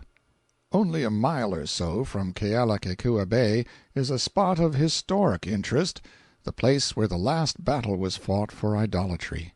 Of course we visited it, and came away as wise as most people do who go and gaze upon such mementos of the past when in an unreflective mood. While the first missionaries were on their way around the Horn, the idolatrous customs which had obtained in the island as far back as tradition reached were suddenly broken up. Old Kamehameha I was dead, and his son Liholiho, the new king, was a free liver, a roistering, dissolute fellow, and hated the restraints of the ancient taboo. His assistant in the government, Kahumanu, the queen dowager, was proud and high-spirited, and hated the taboo because it restricted the privileges of her sex and degraded all women very nearly to the level of brutes. So the case stood. Liholiho had half a mind to put his foot down. Kahumanu had a whole mind to badger him into doing it, and whiskey did the rest. It was probably the rest. It was probably the first time whiskey ever prominently figured as an aid to civilization. Liholiho came up to Kailua as drunk as a piper, and attended a great feast. The determined queen spurred his drunken courage up to a reckless pitch, and then, while all the multitude stared in blank dismay, he moved deliberately forward and sat down with the women. They saw him eat from the same vessel with them, and were appalled. Terrible moments drifted slowly by, and still the king ate, still he lived, still the lightnings of the insulted gods were withheld. Then conviction came like a revelation. The superstitions of 100 generations passed from before the people like a cloud, and a shout went up, "The taboo is broken! The taboo is broken!" Thus did King Liholiho and his dreadful whiskey preach the first sermon and prepare the way for the new gospel that was speeding southward over the waves of the Atlantic.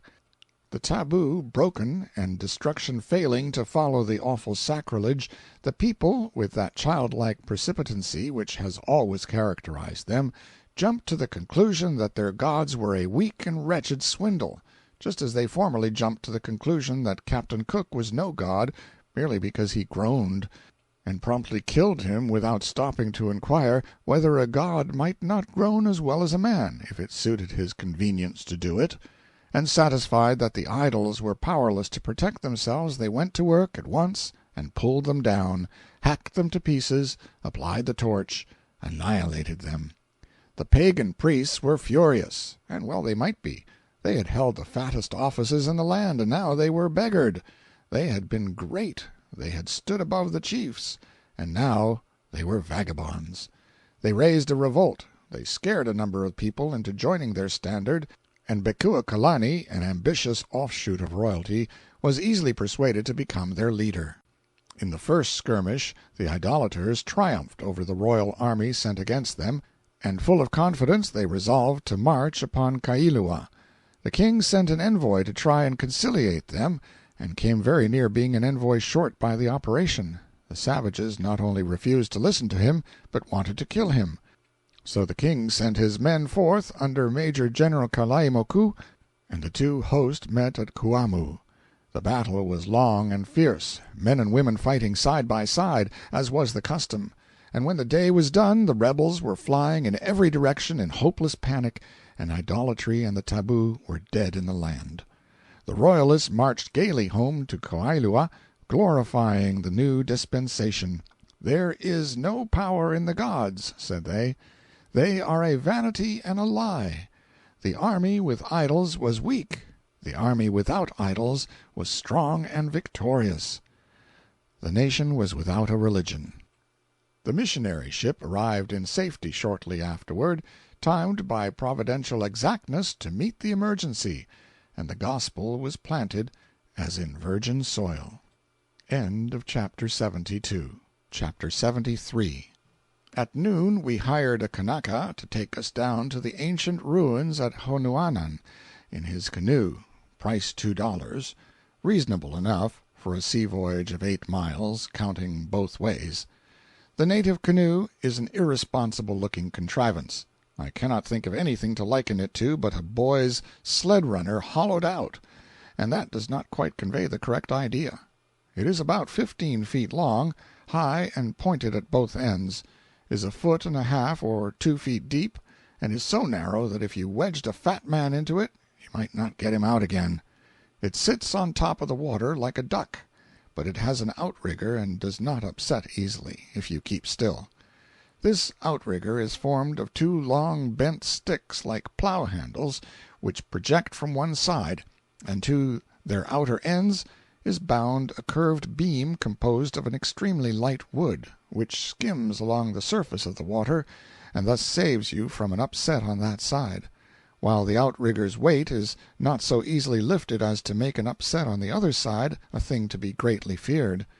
Still, until one gets used to sitting perched upon this knife-blade, he is apt to reason within himself that it would be more comfortable if there were just an outrigger or so on the other side also. I had the bow seat, and Billings sat amidships and faced the Kanaka, who occupied the stern of the craft and did the paddling. With the first stroke the trim shell of a thing shot out from the shore like an arrow. There was not much to see. While we were on the shallow water of the reef, it was past time to look down into the limpid depths at the large bunches of branching coral, the unique shrubbery of the sea. We lost that, though, when we got out into the dead blue water of the deep. But we had the picture of the surf, then, dashing angrily against the crag-bound shore and sending a foaming spray high into the air. There was interest in this beetling border, too, for it was honeycombed with quaint caves and arches and tunnels, and had a rude semblance of the dilapidated architecture of ruined keeps and castles rising out of the restless sea. When this novelty ceased to be a novelty, we turned our eyes shoreward and gazed at the long mountain, with its rich green forest stretching up into the curtaining clouds, and at the specks of houses in the rearward distance and the diminished schooner riding sleepily at anchor. And when these grew tiresome, we dashed boldly into the midst of a school of huge beastly porpoises engaged at their eternal game of arching over a wave and disappearing, and then doing it over again and keeping it up, always circling over in that way like so many well-submerged wheels. But the porpoises wheeled themselves away, and then we were thrown upon our own resources. It did not take many minutes to discover that the sun was blazing like a bonfire, and that the weather was of a melting temperature. It had a drowsing effect, too. In one place we came upon a large company of naked natives, of both sexes and all ages, amusing themselves with the national pastime of surf-bathing. Each heathen would paddle 300 or 400 yards out to sea, taking a short board with him, then face the shore and wait for a particularly prodigious billow to come along. At the right moment he would fling his board upon its foamy crest, and himself upon the board, and here he would come whizzing by like a bombshell. It did not seem that a lightning express train could shoot along at a more hair-lifting speed. I tried surf-bathing once, subsequently, but made a failure of it. I got the board placed right, and at the right moment, too, but missed the connection myself. The board struck the shore in 3/4 of a second, without any cargo, and I struck the bottom about the same time, with a couple of barrels of water in me. None but natives ever master the art of surf-bathing thoroughly. At the end of an hour we had made the 4 miles, and landed on a level point of land upon which was a wide extent of old ruins, with many a tall cocoanut tree growing among them. Here was the ancient city of Refuge, a vast enclosure whose stone walls were 20 feet thick at the base, and 15 feet high, an oblong square, 1,040 feet one way and a fraction under 700 the other. Within this enclosure, in early times, has been 3 rude temples, each 210 feet long by 100 wide, and 13 high. In those days, if a man killed another anywhere on the island, the relatives were privileged to take the murderer's life, and then a chase for life and liberty began, the outlawed criminal flying through pathless forests and over mountain and plain, with his hopes fixed upon the protecting walls of the city of Refuge, and the avenger of blood following hotly after him. Sometimes the race was kept up to the very gates of the temple, and the panting pair sped through long files of excited natives who watched the contest with flashing eye and dilated nostril, encouraging the hunted refugee with sharp, inspiring ejaculations, and sending up a ringing shout of exultation when the saving gates closed upon him and the cheated pursuer sank exhausted at the threshold. But sometimes the flying criminal fell under the hand of the avenger at the very door, when one more brave stride, one more brief second of time, would have brought his feet upon the sacred ground and barred him against all harm. Where did these isolated pagans get this idea of a city of refuge, this ancient Oriental custom? The old sanctuary was sacred to all, even to rebels in arms and invading armies. Once within its walls, and confession made to the priest and absolution obtained, the wretch with a price upon his head could go forth without fear and without danger. He was taboo, and to harm him was death. The routed rebels in the lost battle for idolatry fled to this place to claim sanctuary, and many were thus saved. Close to the corner of the great enclosure is a round structure of stone, some 6 or 8 feet high, with a level top about 10 or 12 feet in diameter. This was the place of execution. A high palisade of cocoanut piles shut out the cruel scenes from the vulgar multitude. Here criminals were killed, the flesh stripped from the bones and burned, and the bones secreted in holes in the body of the structure. If the man had been guilty of a high crime, the entire corpse was burned. The walls of the temple are a study. The same food for speculation that is offered the visitor to the pyramids of Egypt he will find here, the mystery of how they were constructed by the people unacquainted with science and mechanics. The natives have no invention of their own for hoisting heavy weights. They had no beasts of burden, and they had never even shown any knowledge of the properties of the lever. Yet some of the lava blocks quarried out, brought over rough, broken ground, and built into this wall, 6 or 7 feet from the ground, are of prodigious size, and would weigh tons. How did they transport and how raise them? Both the inner and outer surfaces of the walls present a smooth front and are very creditable specimens of masonry. The blocks are of all manner of shapes and sizes, but yet are fitted together with the neatest exactness. The gradual narrowing of the wall from the base upward is accurately preserved. No cement was used, but the edifice is firm and compact and is capable of resisting storm and decay for centuries. Who built this temple, and how was it built, and when, are mysteries that may never be unraveled. Outside of these ancient walls lies a sort of coffin-shaped stone 11 feet 4 inches long and 3 feet square at the small end. It would weigh a few thousand pounds, which the high chief who held sway over this district many centuries ago brought thither on his shoulder one day to use as a lounge. This circumstance is established by the most reliable traditions. He used to lie down on it, in his indolent way, and keep an eye on his subjects at work for him, and see that there was no soldiering done. And no doubt there was not any done to speak of, because he was a man of that sort of build that incites to attention to business on the part of an employee. He was 14 or 15 feet high.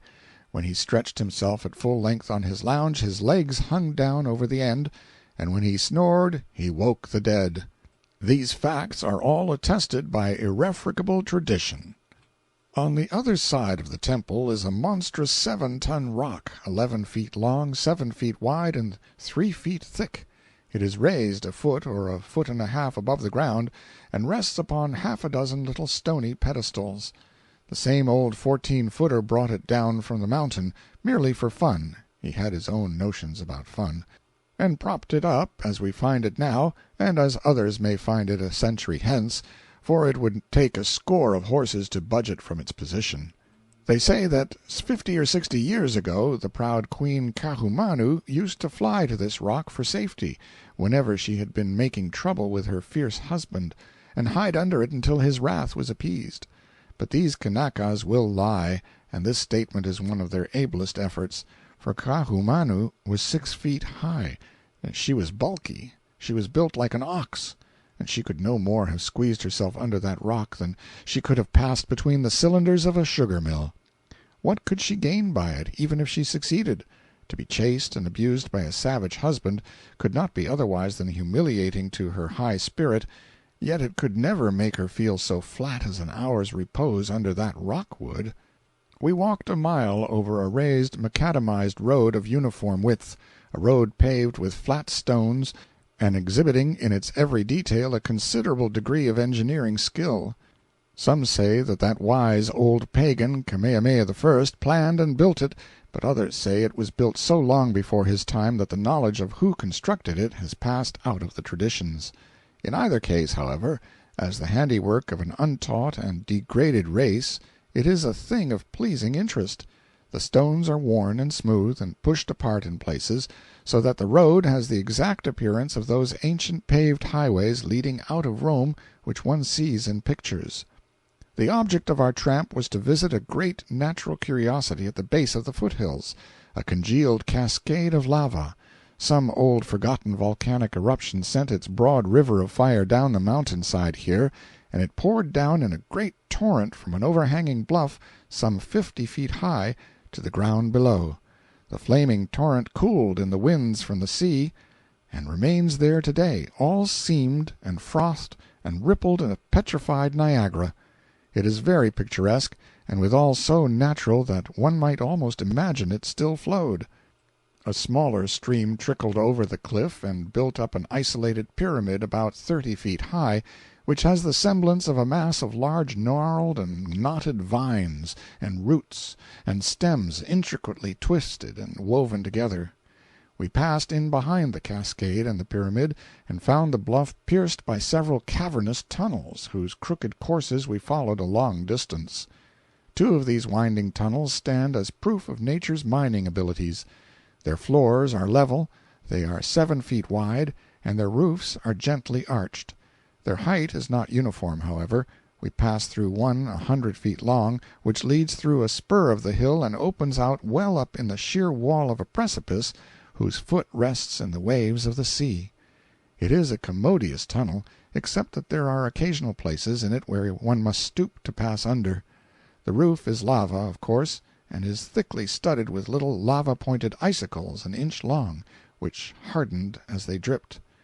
They project as closely together as the iron teeth of a corn sheller, and if one will stand up straight and walk any distance there, he can get his hair combed free of charge. End of Chapter 73.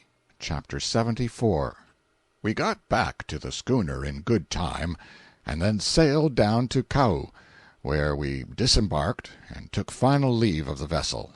Next day we bought horses and bent our way over the summer-clad mountain terraces toward the great volcano of Kilauea. We made nearly a 2 days' journey of it, but that was on account of laziness. Toward sunset on the second day we reached an elevation of some 4,000 feet above sea level, and as we picked our careful way through billowy wastes of lava long generations ago stricken dead and cold in the climax of its tossing fury, we began to come upon signs of the near presence of the volcano, signs in the nature of ragged fissures that discharged jets of sulphurous vapor into the air, hot from the molten ocean down in the bowels of the mountain. Shortly the crater came into view. I have seen Vesuvius since, but it was a mere toy, a child's volcano, a soup kettle, compared to this. Mount Vesuvius is a shapely cone 3,600 feet high, its crater an inverted cone only 300 feet deep, and not more than 1,000 feet in diameter, if as much as that. Its fires meager, modest, and docile.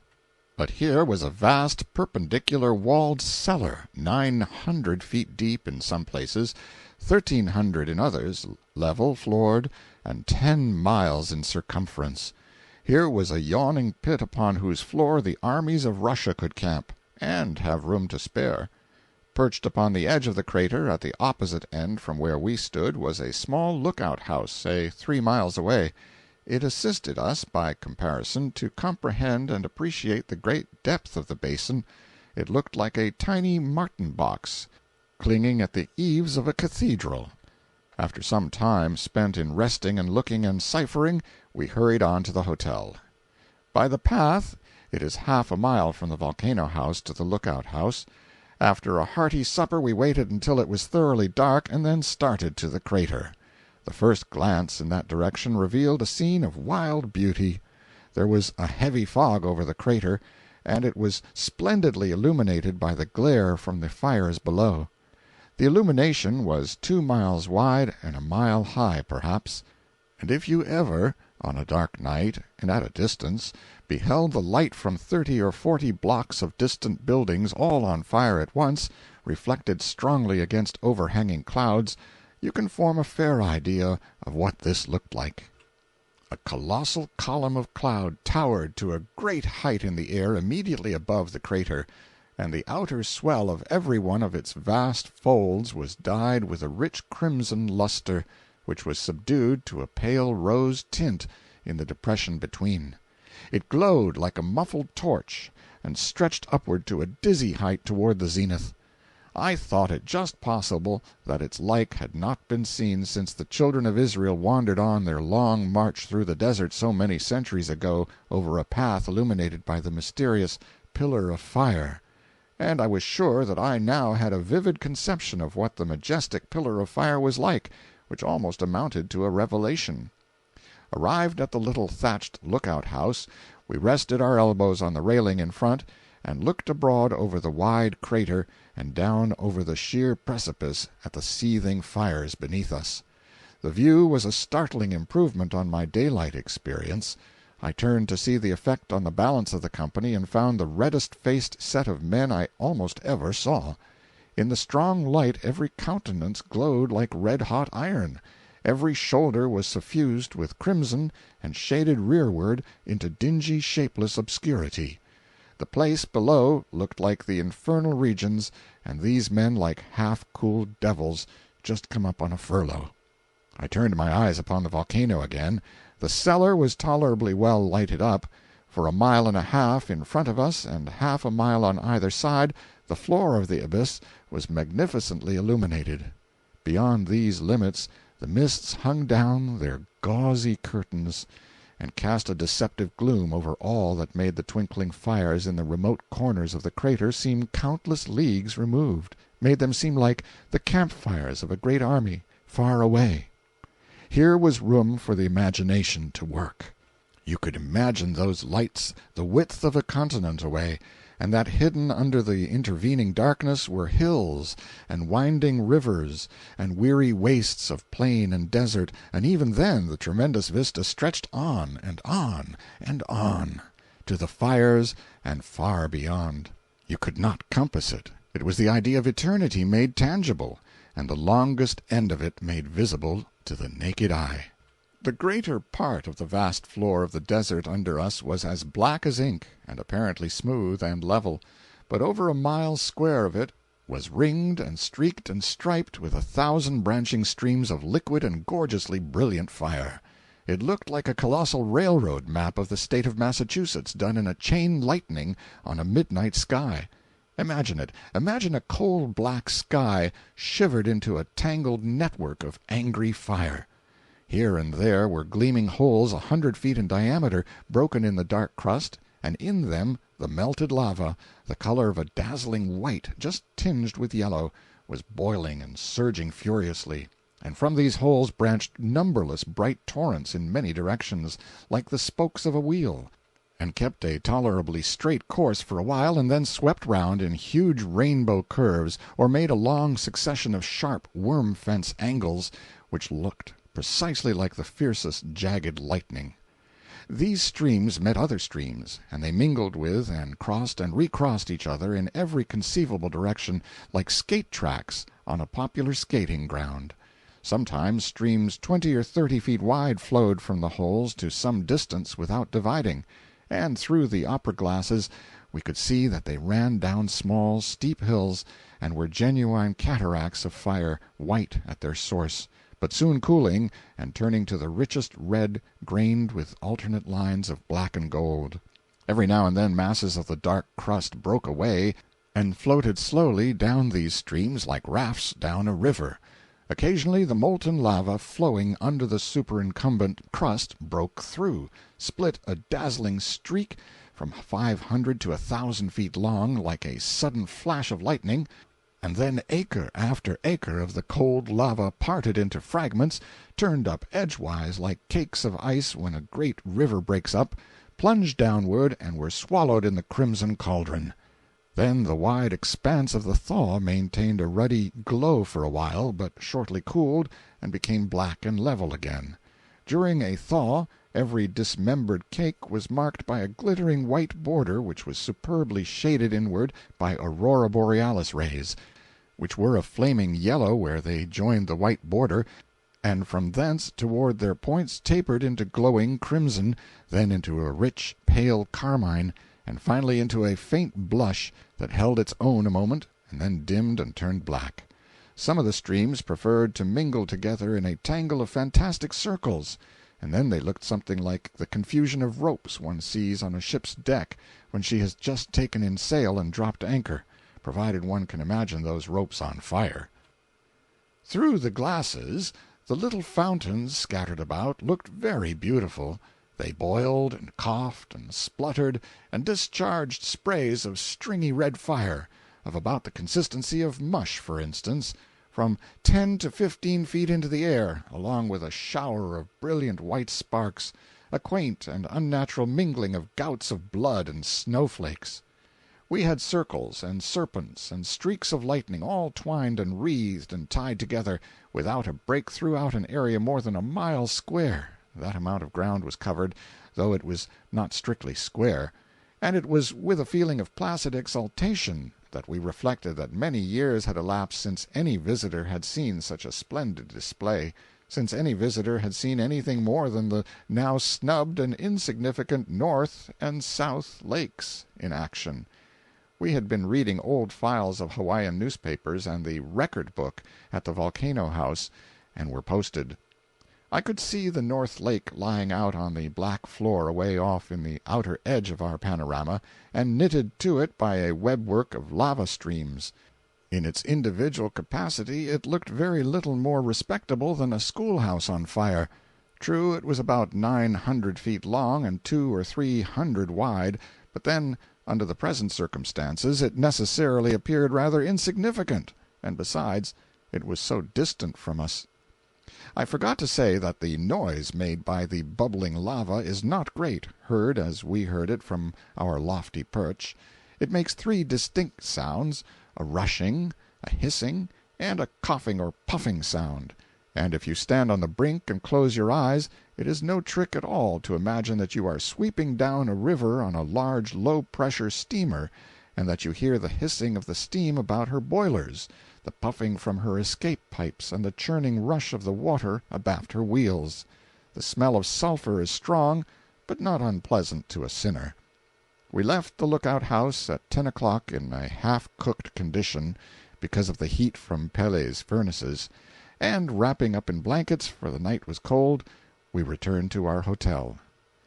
End of Chapter 74. Chapter 75. The next night was appointed for a visit to the bottom of the crater, for we desired to traverse its floor and see the North Lake of fire, which lay 2 miles away, toward the further wall.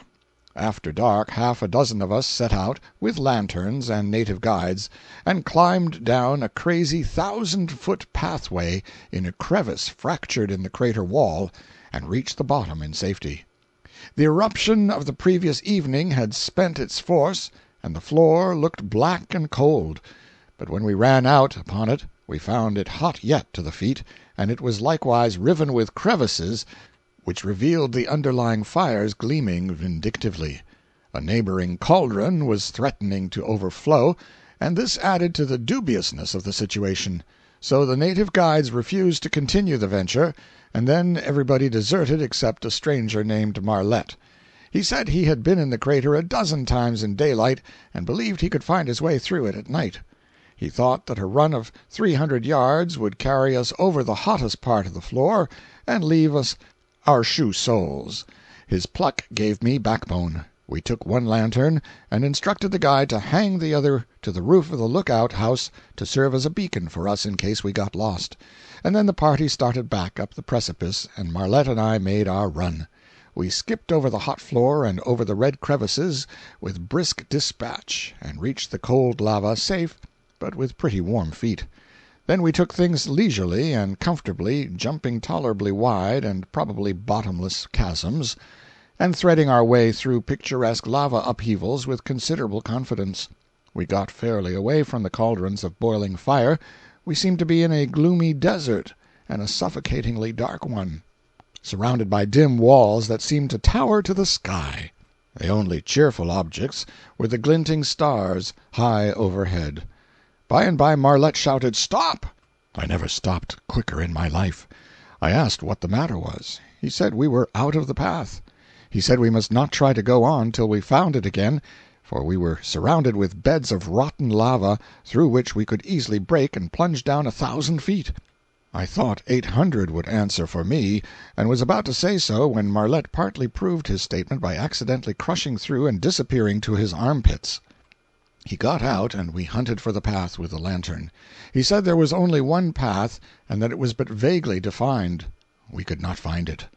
The lava surface was all alike in the lantern light, but he was an ingenious man. He said it was not the lantern that had informed him that we were out of the path, but his feet. He had noticed a crisp grinding of the fine lava needles under his feet, and some instinct reminded him that in the path these were all worn away. So he put the lantern behind him, and began to search with his boots instead of his eyes. It was good sagacity. The first time his foot touched the surface that did not grind under it he announced that the trail was found again, and after that we kept up a sharp listening for the rasping sound, and it always warned us in time. It was a long tramp, but an exciting one. We reached the North Lake between 10 and 11 o'clock, and sat down on a huge overhanging lava shelf, tired but satisfied. The spectacle presented was worth coming double the distance to see. Under us, and stretching away before us, was a heaving sea of molten fire of seemingly limitless extent. The glare from it was so blinding that it was some time before we could bear to look upon it steadily. It was like gazing at the sun at noonday, except that the glare was not quite so white. At unequal distances all around the shores of the lake were nearly white-hot chimneys, or hollow drums of lava 4 or 5 feet high, and up through them were bursting gorgeous sprays of lava gouts and gem spangles, some white, some red, and some golden, a ceaseless bombardment, and one that fascinated the eye with its unapproachable splendor. The mere distant jets, sparkling up through an intervening gossamer veil of vapor, seemed miles away, and the further the curving ranks of fiery fountains receded, the more fairy-like and beautiful they appeared.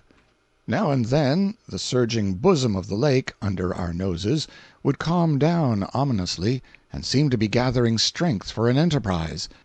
And then, all of a sudden, a red dome of lava of the bulk of an ordinary dwelling would heave itself aloft like an escaping balloon, then burst asunder, and out of its heart would flit a pale green film of vapor, and float upward and vanish in the darkness.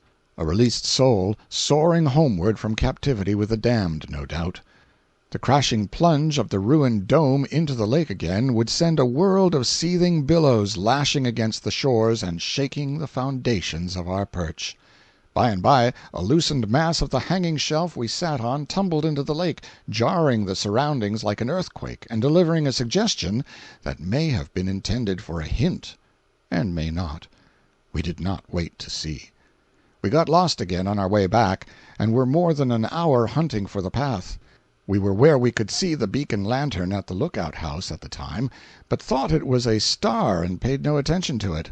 We reached the hotel at 2 o'clock in the morning pretty well fagged out. Kilauea never overflows its vast crater, but bursts a passage for its lava through the mountainside when relief is necessary, and then the destruction is fearful. About 1840 it rent its overburdened stomach and sent a broad river of fire careening down to the sea, which swept away forests, huts, plantations, and everything else that lay in its path. The stream was 5 miles broad in places, and 200 feet deep, and the distance it traveled was 40 miles. It tore up and bore away acre patches of land on its bosom like rafts, rocks, trees, and all intact. At night the red glare was visible 100 miles at sea, and at a distance of 40 miles fine print could be read at midnight. The atmosphere was poisoned with sulphurous vapors and choked with falling ashes, pumice stones, and cinders. Countless columns of smoke rose up and blended together in a tumbled canopy that hid the heavens and glowed with a ruddy flush reflected from the fires below. Here and there jets of lava sprung hundreds of feet into the air and burst into rocket sprays that returned to earth in a crimson rain. And all the while the laboring mountain shook with nature's great palsy and voiced its distress in moanings and the muffled booming of subterranean thunders. Fishes were killed for 20 miles along the shore where the lava entered the sea.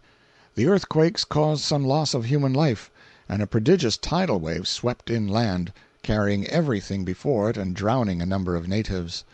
The devastation consummated along the route traversed by the river of lava was complete and incalculable. Only a Pompeii and a Herculaneum were needed at the foot of Kilauea to make the story of the eruption immortal. End of Chapter 75. Chapter 76. We rode horseback all around the island of Hawaii, the crooked road making the distance 200 miles, and enjoyed the journey very much. We were more than a week making the trip, because our Kanaka horses would not go by a house or a hut without stopping. Whip and spur could not alter their minds about it, and so we finally found that it economized time to let them have their way. Upon inquiry the mystery was explained. The natives are such thoroughgoing gossips that they never pass a house without stopping to swap news, and consequently their horses learn to regard that sort of thing as an essential part of the whole duty of man and his salvation, not to be compassed without it. However, at a former crisis of my life I had once taken an aristocratic young lady out driving, behind a horse that had just retired from a long and honorable career as the moving impulse of a milk-wagon, and so this present experience awoke a reminiscent sadness in me in place of the exasperation more natural to the occasion. I remembered how helpless I was that day, and how humiliated, how ashamed I was of having intimated to the girl that I had always owned the horse and was accustomed to grandeur, how hard I tried to appear easy and even vivacious under suffering that was consuming my vitals, how placidly and maliciously the girl smiled, and kept on smiling, while my hot blushes baked themselves into a permanent blood pudding in my face, how the horse ambled from one side of the street to the other, and waited complacently before every third house 2 minutes and a quarter, while I belabored his back and reviled him in my heart, how I tried to keep him from turning corners, and failed, how I moved heaven and earth to get him out of town, and did not succeed, how he traversed the entire settlement and delivered imaginary milk at 162 different domiciles, and how he finally brought up at a dairy depot and refused to budge further, thus rounding and completing the revealment of what the plebeian service of his life had been, how in eloquent silence I walked the girl home, and how, when I took leave of her, her parting remarks scorched my soul and appeared to blister me all over. She said that my horse was a fine, capable animal, and I must have taken great comfort in him in my time, but that if I would take along some milk tickets next time and appear to deliver them at the various halting places, it might expedite his movements a little. There was a coolness between us after that.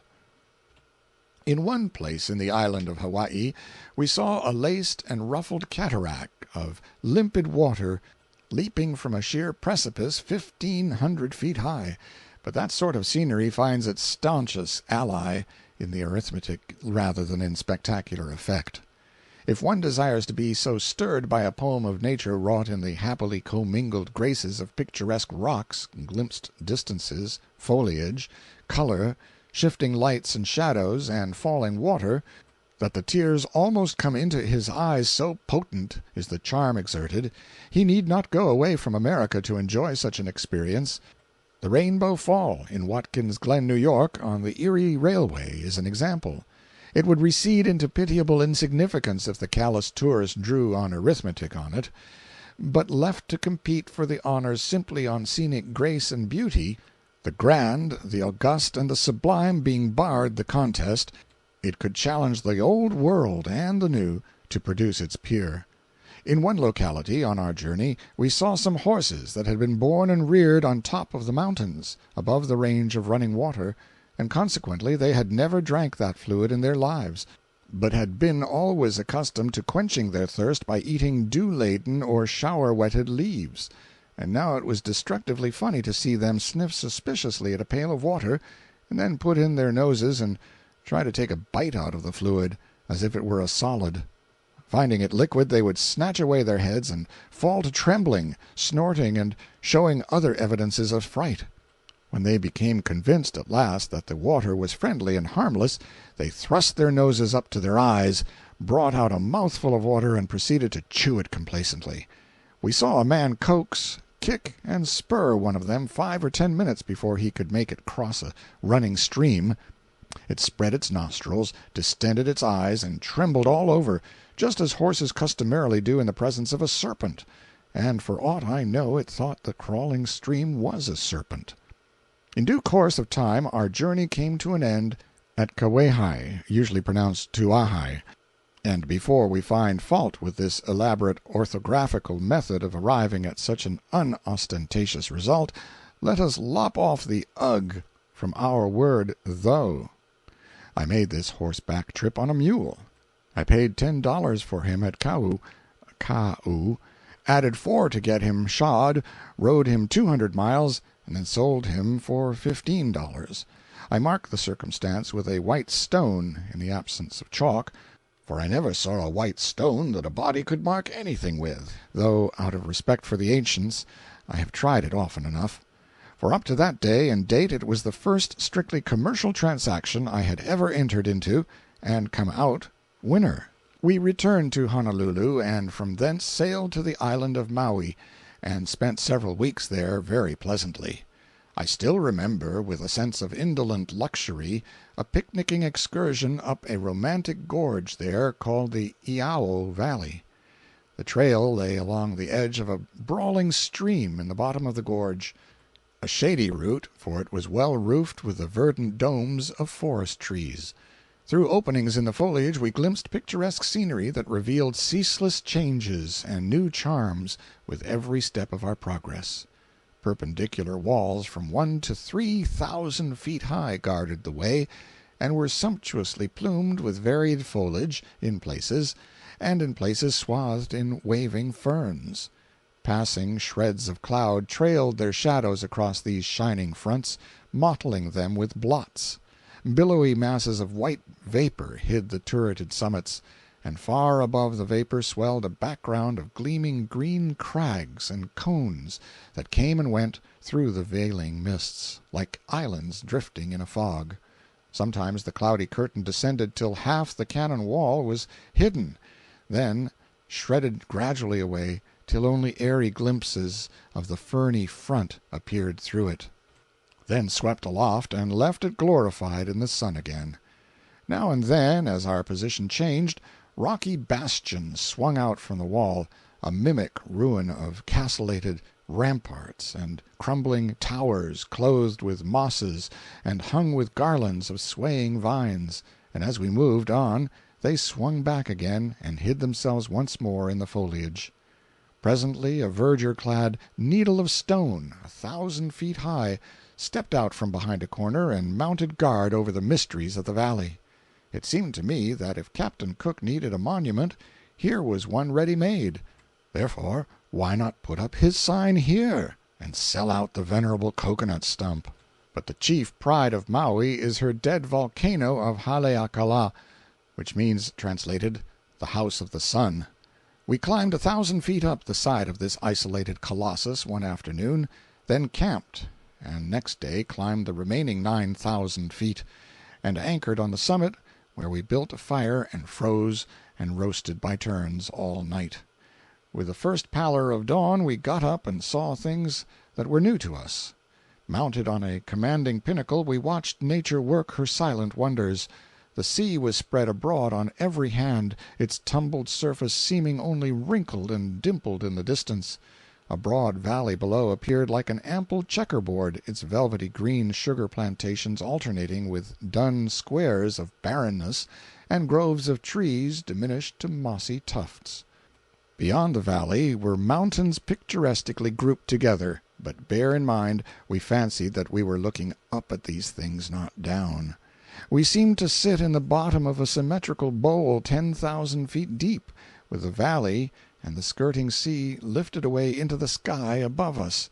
It was curious, and not only curious but aggravating, for it was having our trouble all for nothing to climb 10,000 feet toward heaven and then have to look up at our scenery. However, we had to be content with it and make the best of it. For all we could do, we could not coax our landscape down out of the clouds. Formerly, when I had read an article in which Poe treated of this singular fraud perpetrated upon the eye by isolated great altitudes, I had looked upon the matter as an invention of his own fancy. I have spoken of the outside view, but we had an inside one, too. That was the yawning dead crater into which we now and then tumbled rocks, half as large as a barrel, from our perch, and saw them go careening down the almost perpendicular sides, bounding 300 feet at a jump, kicking up cast clouds wherever they struck, diminishing to our view as they sped farther into distance, growing invisible, finally, and only betraying their course by faint little puffs of dust, and coming to a halt at last in the bottom of the abyss, 2,500 feet down from where they started.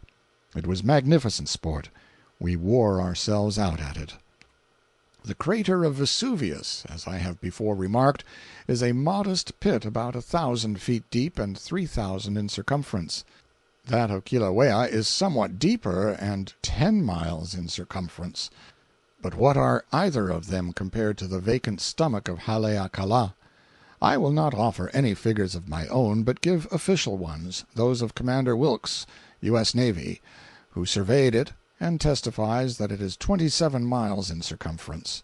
If it had a level bottom, it would make a fine site for a city like London. It must have afforded a spectacle worth contemplating in the old days, when its furnaces gave full rein to their anger. Presently vagrant white clouds came drifting along, high over the sea and the valley. Then they came in couples and groups, then in imposing squadrons. Gradually joining their forces, they banked themselves solidly together 1,000 feet under us, and totally shut out land and ocean.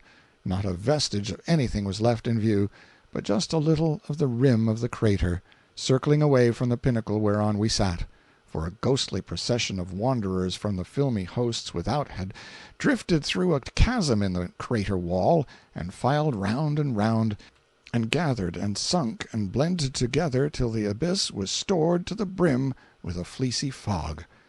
Thus banked, motion ceased, and silence reigned. Clear to the horizon, league on league, the snowy floor stretched without a break, not level, but in rounded folds, with shallow creases between, and with here and there stately piles of vapory architecture lifting themselves aloft out of the common plain, some near at hand, some in the middle distances, and others relieving the monotony of the remote solitudes.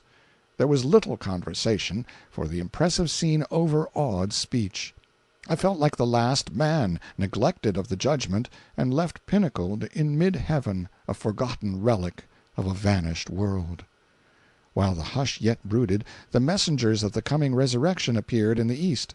A growing warmth suffused the horizon, and soon the sun emerged and looked out over the cloud-waste, flinging bars of ruddy light across it, staining its folds and billow-caps with blushes, purpling the shaded troughs between, and glorifying the massy vapor-palaces and cathedrals with a wasteful splendor of all blendings and combinations of rich coloring. It was the sublimest spectacle I ever witnessed, and I think the memory of it will remain with me always. End of Chapter 76. Chapter 77. I stumbled upon one curious character in the island of Mani. He became a sore annoyance to me in the course of time. My first glimpse of him was in a sort of public room in the town of Lahaina. He occupied a chair at the opposite side of the apartment, and sat eyeing our party with interest for some minutes, and listening as critically to what we were saying as if he fancied we were talking to him and expecting him to reply. I thought it very sociable in a stranger. Presently, in the course of conversation, I made a statement bearing upon the subject under discussion, and I made it with due modesty, for there was nothing extraordinary about it, and it was only put forth in illustration of a point at issue. I had barely finished when this person spoke out with rapid utterance and feverish anxiety. "Oh, that was certainly remarkable, after a fashion, but you ought to have seen my chimney. You ought to have seen my chimney, sir. Smoke? I wish I may hang if Mr. Jones, you remember that chimney? You must remember that chimney. No, I recollect now. You warn't living on this side of the island then. But I am telling you nothing but the truth, and I wish I may never draw another breath if that chimney didn't smoke so that the smoke actually got caked in it, and I had to dig it out with a pickaxe. You may smile, gentlemen, but the high sheriff's got a hunk of it which I dug out before his eyes, and so it's perfectly easy for you to go and examine for yourselves." The interruption broke up the conversation, which had already begun to lag, and we presently hired some natives and an outrigger canoe or two, and went out to overlook a grand surf-bathing contest. 2 weeks after this, while talking in a company, I looked up and detected this same man boring through and through me with his intense eye, and noted again his twitching muscles and his feverish anxiety to speak. The moment I paused, he said, "Beg your pardon, sir, beg your pardon, but it can only be considered remarkable when brought into strong outline by isolation.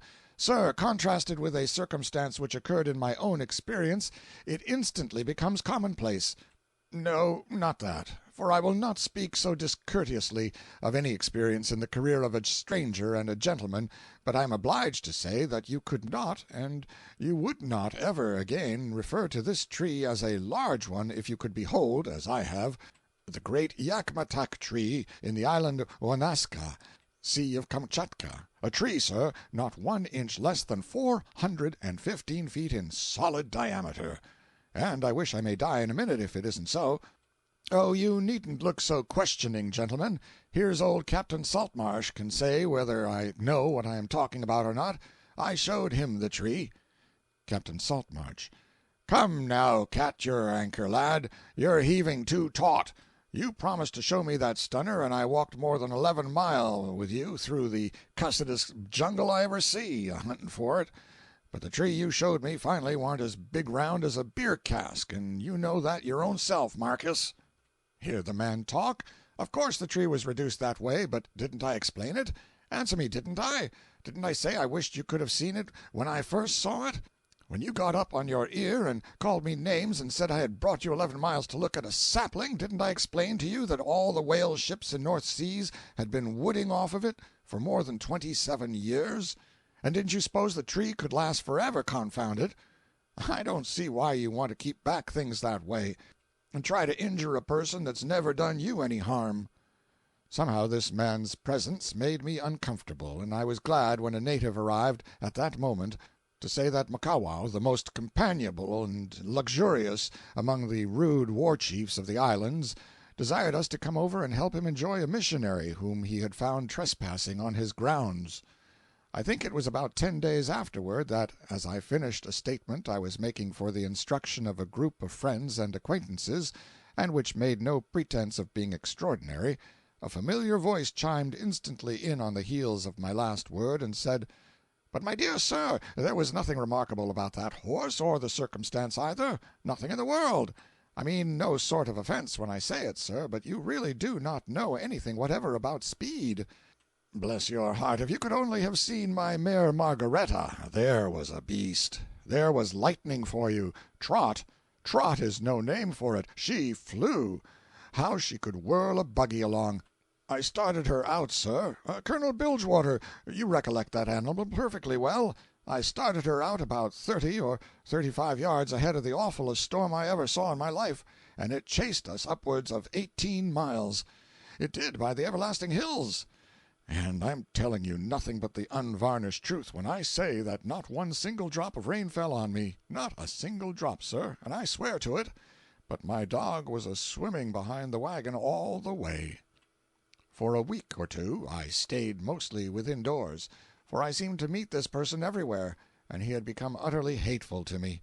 But one evening I dropped in on Captain Perkins and his friends, and we had a sociable time.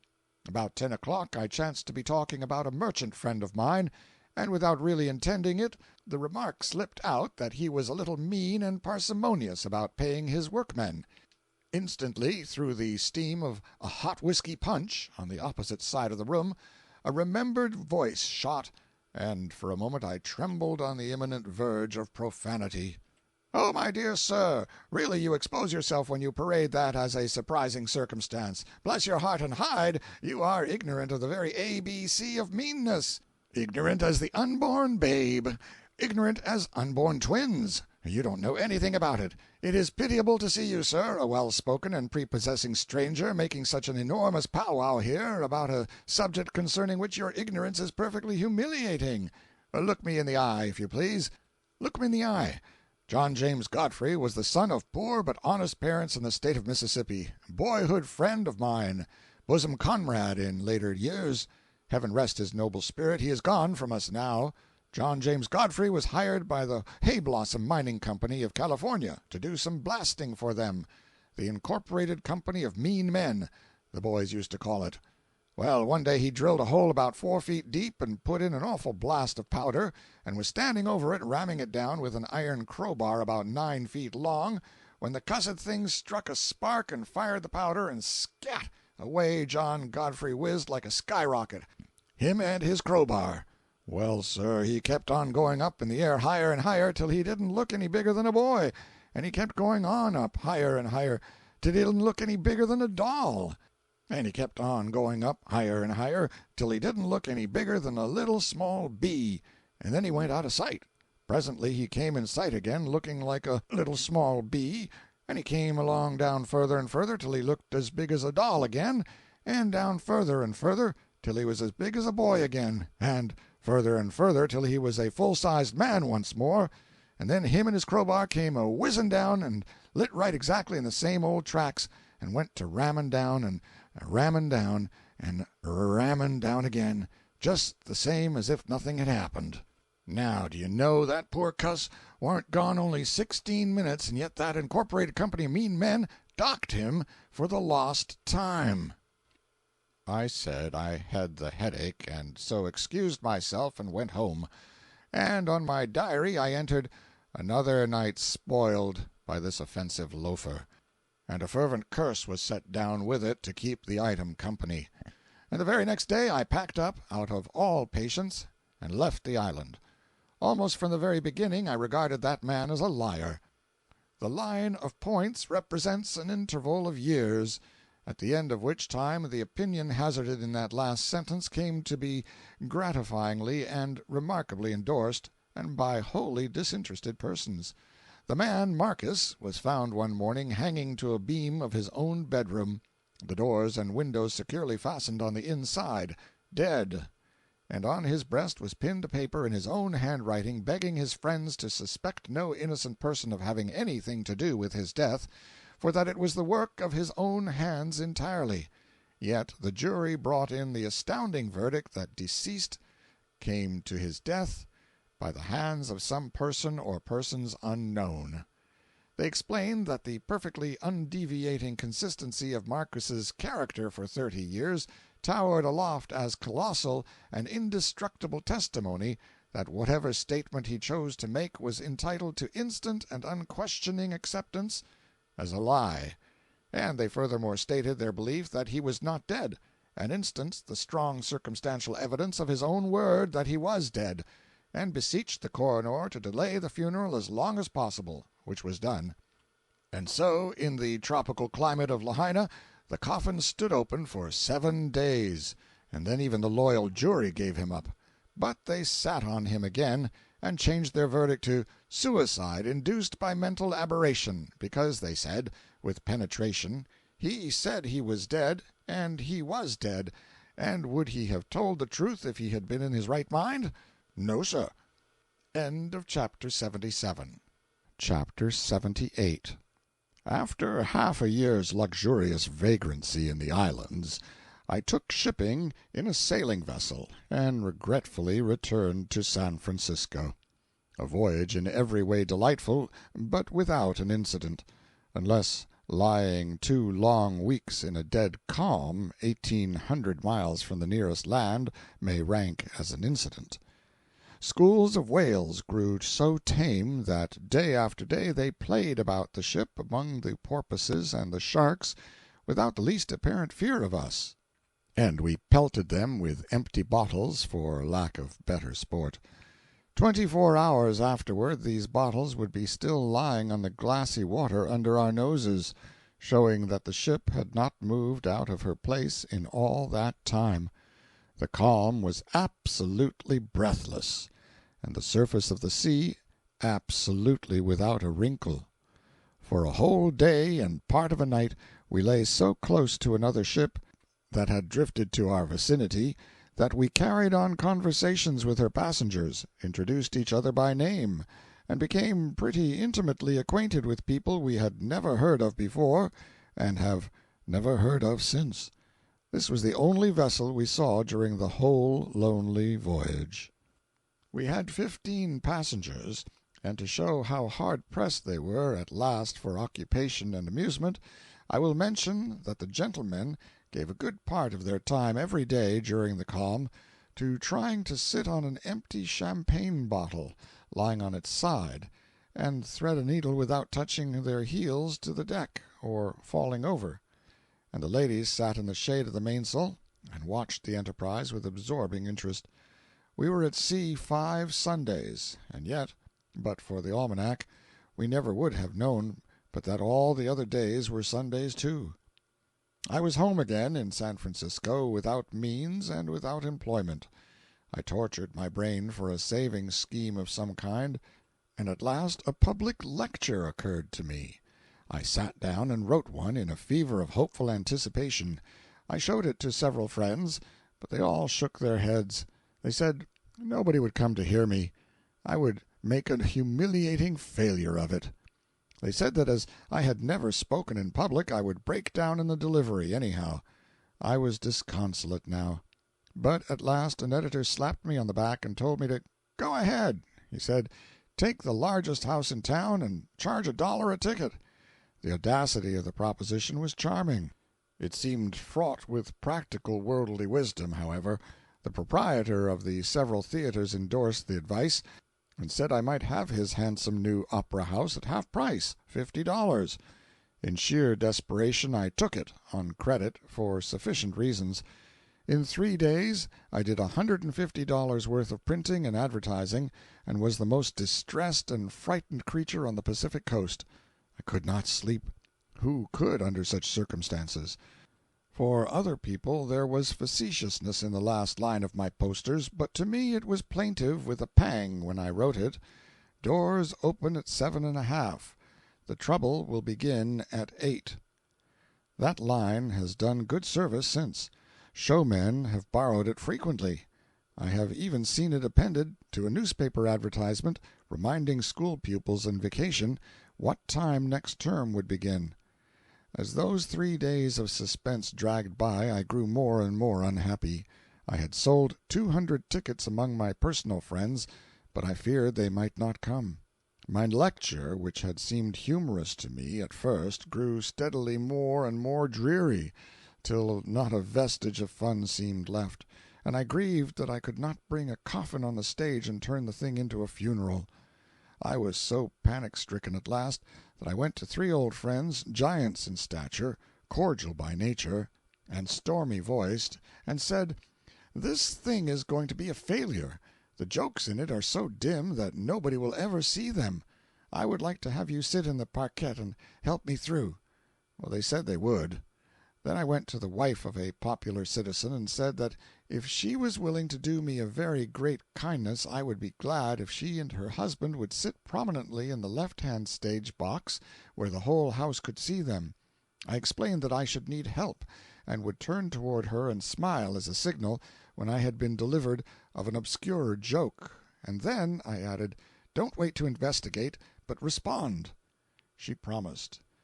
Down the street I met a man I never had seen before. He had been drinking, and was beaming with smiles and good nature. He said, "My name's Sawyer.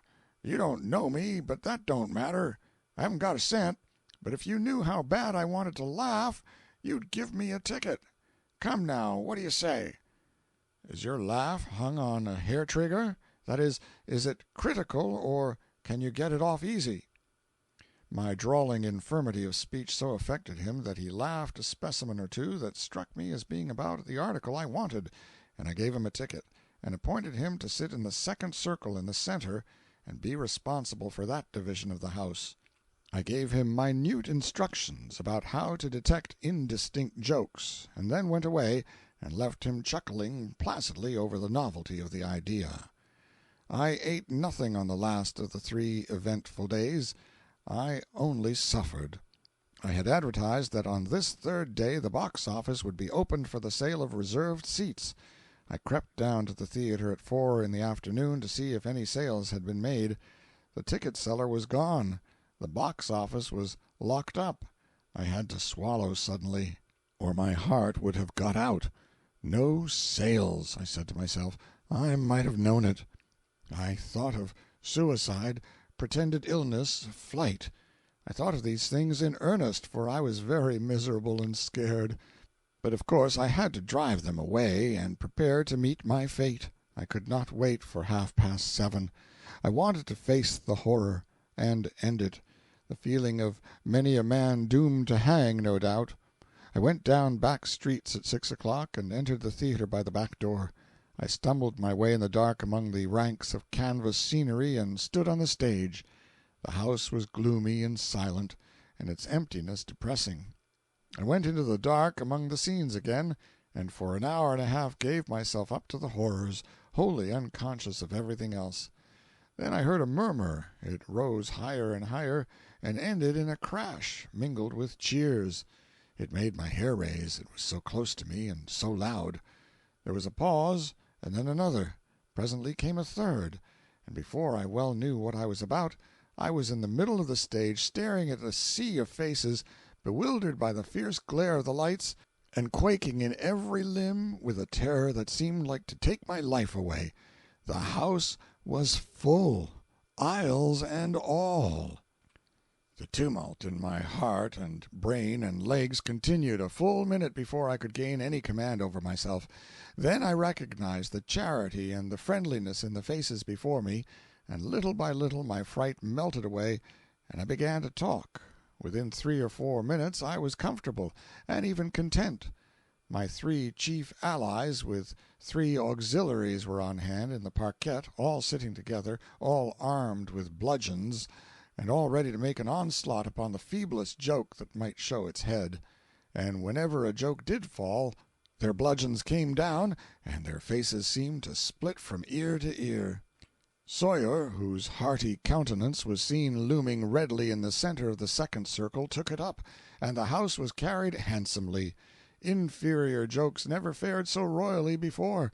Presently I delivered a bit of serious matter with impressive unction. It was my pet, and the audience listened with an absorbed hush that gratified me more than any applause. And as I dropped the last word of the clause, I happened to turn and catch Mrs. her intent and waiting eye. My conversation with her flashed upon me, and in spite of all I could do I smiled. She took it for the signal, and promptly delivered a mellow laugh that touched off the whole audience, and the explosion that followed was the triumph of the evening. I thought that honest man Sawyer would choke himself, and as for the bludgeons, they performed like pile-drivers.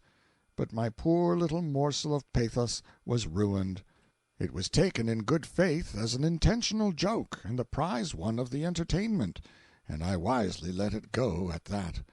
All the papers were kind in the morning. My appetite returned. I had an abundance of money. All's well that ends well. End of chapter 78. Chapter 79. I launched out as a lecturer now with great boldness. I had the field all to myself, for public lectures were almost an unknown commodity in the Pacific market. They are not so rare now, I suppose. I took an old personal friend along to play agent for me, and for 2 or 3 weeks we roamed through Nevada and California and had a very cheerful time of it. 2 days before I lectured in Virginia City, 2 stage coaches were robbed within 2 miles of the town. The daring act was committed just at dawn by 6 masked men who sprang up alongside the coaches, presented revolvers at the heads of the drivers and passengers, and commanded a general dismount. Everybody climbed down, and the robbers took their watches and every cent they had. Then they took gunpowder and blew up the express specie boxes and got their contents. The leader of the robbers was a small, quick-spoken man, and the fame of his vigorous manner and his intrepidity was in everybody's mouth when we arrived. The night after instructing Virginia, I walked over the desolate divide and down to Gold Hill and lectured there. The lecture done, I stopped to talk with a friend and did not start back till 11. The divide was high, unoccupied ground between the towns, the scene of 20 midnight murders and 100 robberies. As we climbed up and stepped out on this eminence, the Gold Hill lights dropped out of sight at our backs, and the night closed down gloomy and dismal. A sharp wind swept the place, too, and chilled our perspiring bodies through. "I tell you I don't like this place at night," said Mike, the agent. "Well, don't speak so loud," I said. "You needn't remind anybody that we are here." Just then a dim figure approached me from the direction of Virginia, a man, evidently. He came straight at me, and I stepped aside to let him pass. He stepped in the way and confronted me again. Then I saw that he had a mask on and was holding something in my face. I heard a click, click, and recognized a revolver in the dim outline. I pushed the barrel aside with my hand and said, "Don't." He ejaculated sharply, "Your watch! Your money!" I said, "You can have them with pleasure, but take the pistol away from my face, please. It makes me shiver." "No remarks. Hand out your money." "Certainly. Put up your hands. Don't you go for a weapon. Put 'em up higher." I held them above my head. A pause. Then, "Are you going to hand out your money or not?" I dropped my hands to my pockets and said, "Certainly, I—" "Put up your hands! Do you want your head blown off? Higher!" I put them above my head again. Another pause. "Are you going to hand out your money or not? Again? Put up your hands! By George, you want the head shot off you awful bad." "Well, friend, I'm trying my best to please you. You tell me to give up my money, and when I reach for it you tell me to put up my hands. If you would only— Oh, now don't, all 6 of you at me. That other man will get away while— Now, please, take some of those revolvers out of my face. Do, if you please. Every time one of them clicks, my liver comes up into my throat. If you have a mother, any of you, or if any of you have ever had a mother, or a grandmother, or a— "Cheese it! Will you give up your money, or have we got to— There, none of that. Put up your hands." "Gentlemen, I know you are gentlemen by your—" "Silence! If you want to be facetious, young man, there are times and places more fitting. This is serious business." "You prick the marrow of my opinion. The funerals I have attended in my time were comedies compared to it. Now I think—" "Curse your palaver! Your money! Your money! Your money! Hold! Put up your hands!"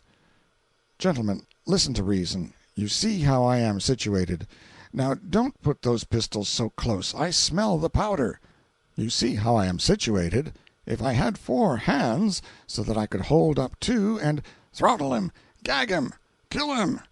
"Gentlemen, don't. Nobody's watching the other fellow. Why don't some of you—" "Ouch! Take it away, please!"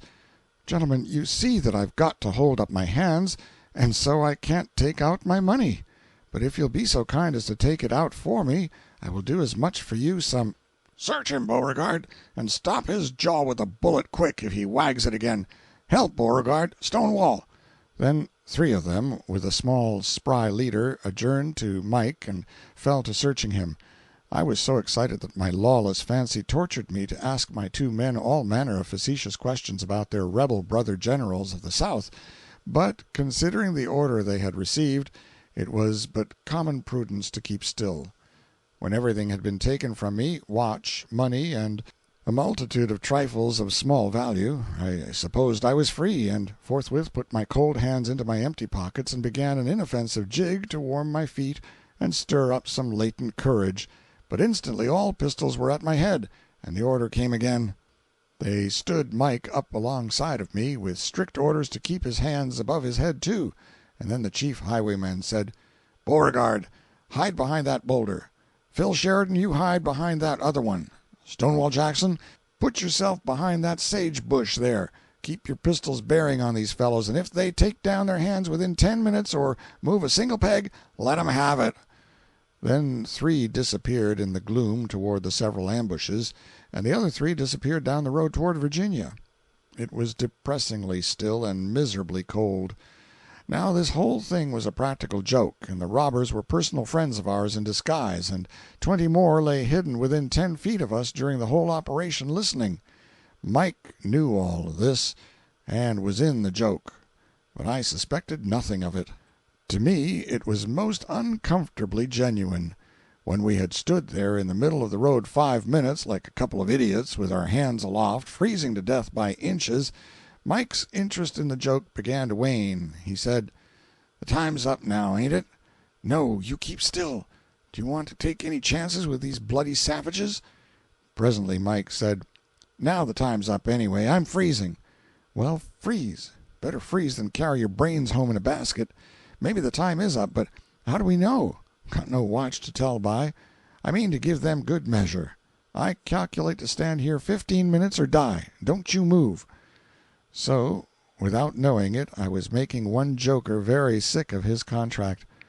When we took our arms down at last, they were aching with cold and fatigue, and when we went sneaking off, the dread I was in that the time might not yet be up, and that we would feel bullets in a moment, was not sufficient to draw all my attention from the misery that racked my stiffened body. The joke of these highwayman friends of ours was mainly a joke upon themselves, for they had waited for me on the cold hilltop 2 full hours before I came, and there was very little fun in that. They were so chilled that it took them a couple of weeks to get warm again. Moreover, I never had a thought that they would kill me to get money which It was so perfectly easy to get without any such folly, and so they did not really frighten me bad enough to make their enjoyment worth the trouble they had taken. I was only afraid that their weapons would go off accidentally. Their very numbers inspired me with confidence that no blood would be intentionally spilled. They were not smart. They ought to have sent only one highwayman with a double-barreled shotgun if they desired to see the author of this volume climb a tree. However, I suppose that in the long run I got the largest share of the joke at last, and in a shape not foreseen by the highwaymen, for the chilly exposure on the divide, while I was in a perspiration, gave me a cold which developed itself into a troublesome disease and kept my hands idle some 3 months, besides costing me quite a sum in doctor's bills. Since then I play no practical jokes on people, and generally lose my temper when one is played upon me. When I returned to San Francisco I projected a pleasure journey to Japan and thence westward around the world, but a desire to see home again changed my mind, and I took a berth in the steamship, bade good-bye to the friendliest and the livest, heartiest community on our continent, and came by the way of the Isthmus to New York, a trip that was not much of a picnic excursion, for the cholera broke out among us on the passage and we buried 2 or 3 bodies at sea every day. I found home a dreary place after my long absence, for half the children I had known were now wearing whiskers or waterfalls, and few of the grown people I had been acquainted with remained at their hearthstones prosperous and happy. Some of them had wandered to other scenes. Some were in jail, and the rest had been hanged. These changes touched me deeply, and I went away and joined the famous Quaker City European excursion, and carried my tears to foreign lands. Thus, after 7 years of vicissitudes, ended a pleasure trip to the silver mines of Nevada, which had originally been intended to occupy only 3 months. However, I usually miss my calculations further than that. Moral: if the reader thinks he is done now, and that this book has no moral to it, he is in error. The moral of it is this: if you are of any account, stay at home and make your way by faithful diligence. But if you are no account, go away from home, and then you will have to work, whether you want to or not. Thus you become a blessing to your friends by ceasing to be a nuisance to them, if the people you go among suffer by the operation. The End. End of Chapter 79. Appendix A. Brief Sketch of Mormon History. Mormonism is only about 40 years old, but its career has been full of stir and adventure from the beginning, and it is likely to remain so to the end.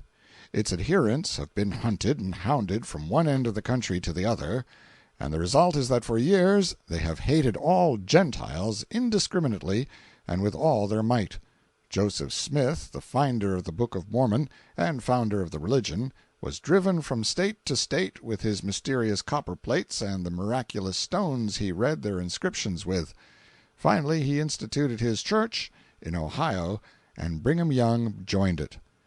The neighbors began to persecute, and apostasy commenced. Brigham held to the faith and worked hard. He arrested desertion. He did more: he added converts in the midst of the trouble. He rose in favor and importance with the brethren. He was made one of the 12 apostles of the church. He shortly fought his way to a higher post and more powerful, president of the 12. The neighbors rose up and drove the Mormons out of Ohio, and they settled in Missouri. Brigham went with them.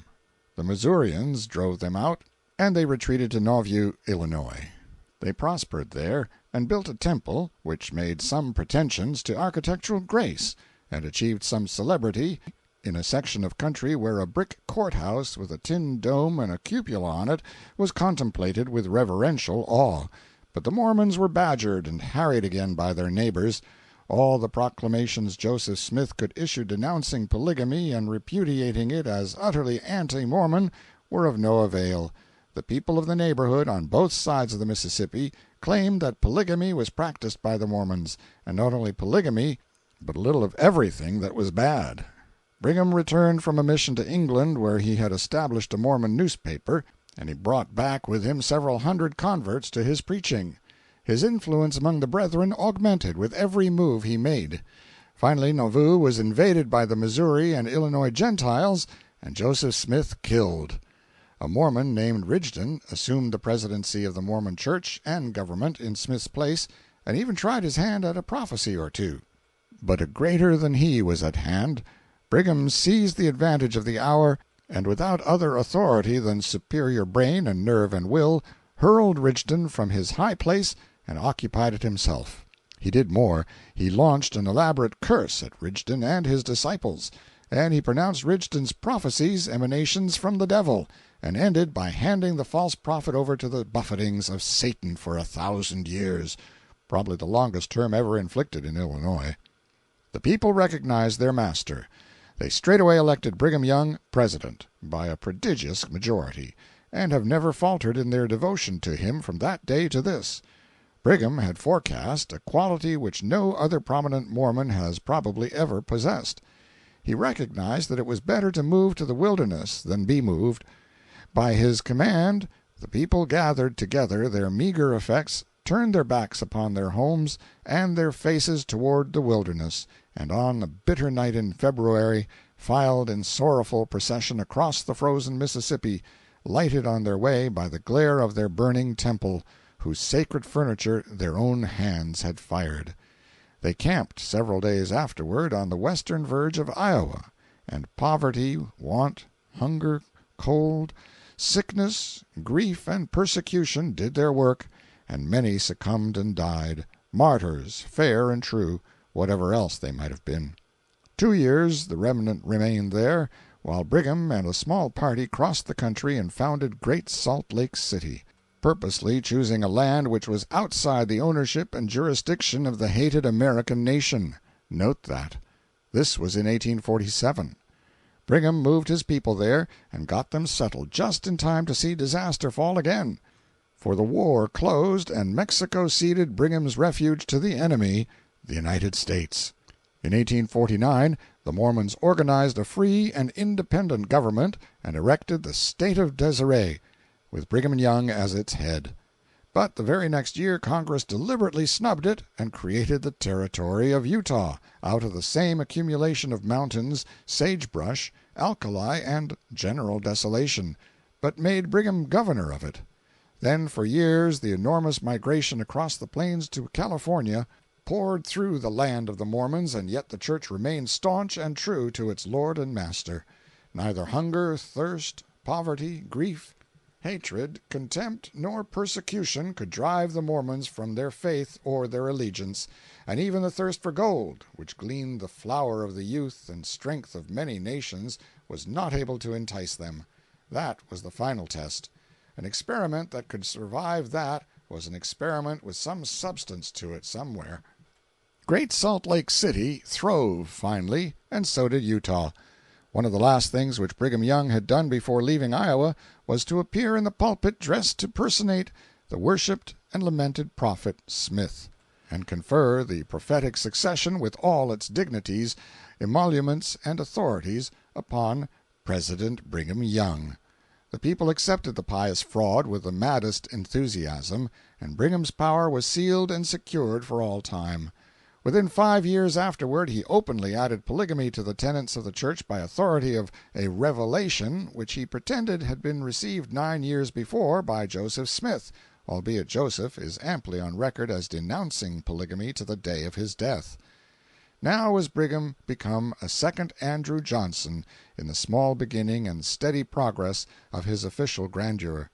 He had served successively as a disciple in the ranks, home missionary, foreign missionary, editor and publisher, apostle, president of the Board of Apostles, president of all Mormondom, civil and ecclesiastical, successor to the great Joseph by the will of heaven, prophet, seer, revelator. There was but one dignity higher which he could aspire to, and he reached out modestly and took that. He proclaimed himself a god. He claims that he is to have a heaven of his own hereafter, and that he will be its god, and his wives and children its goddesses, princes and princesses. Into it all faithful Mormons will be admitted, with their families, and will take rank and consequence according to the number of their wives and children.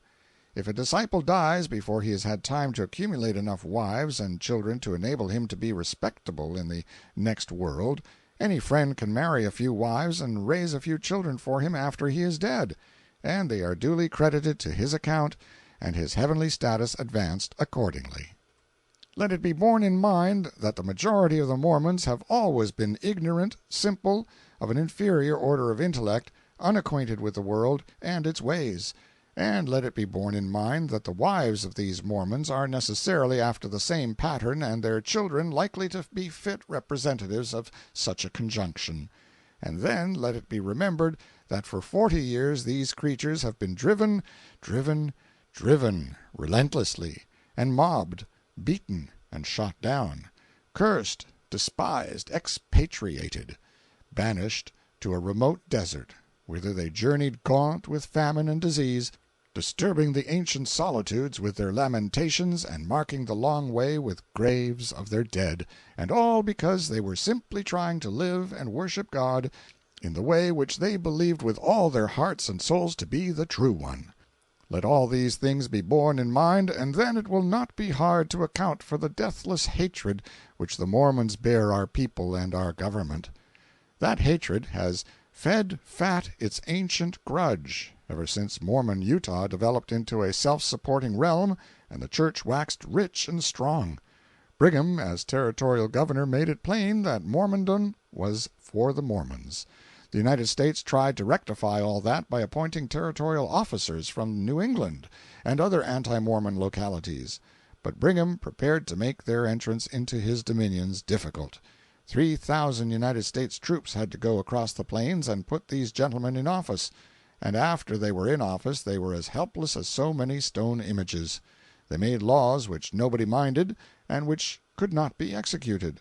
The federal judges opened court in land filled with crime and violence, and sat as holiday spectacles for insolent crowds to gape at, for there was nothing to try, nothing to do, nothing on the dockets; and if a Gentile brought a suit, the Mormon jury would do just as it pleased about bringing in a verdict, and when the judgment of the court was rendered no Mormon cared for it, and no officer could execute it.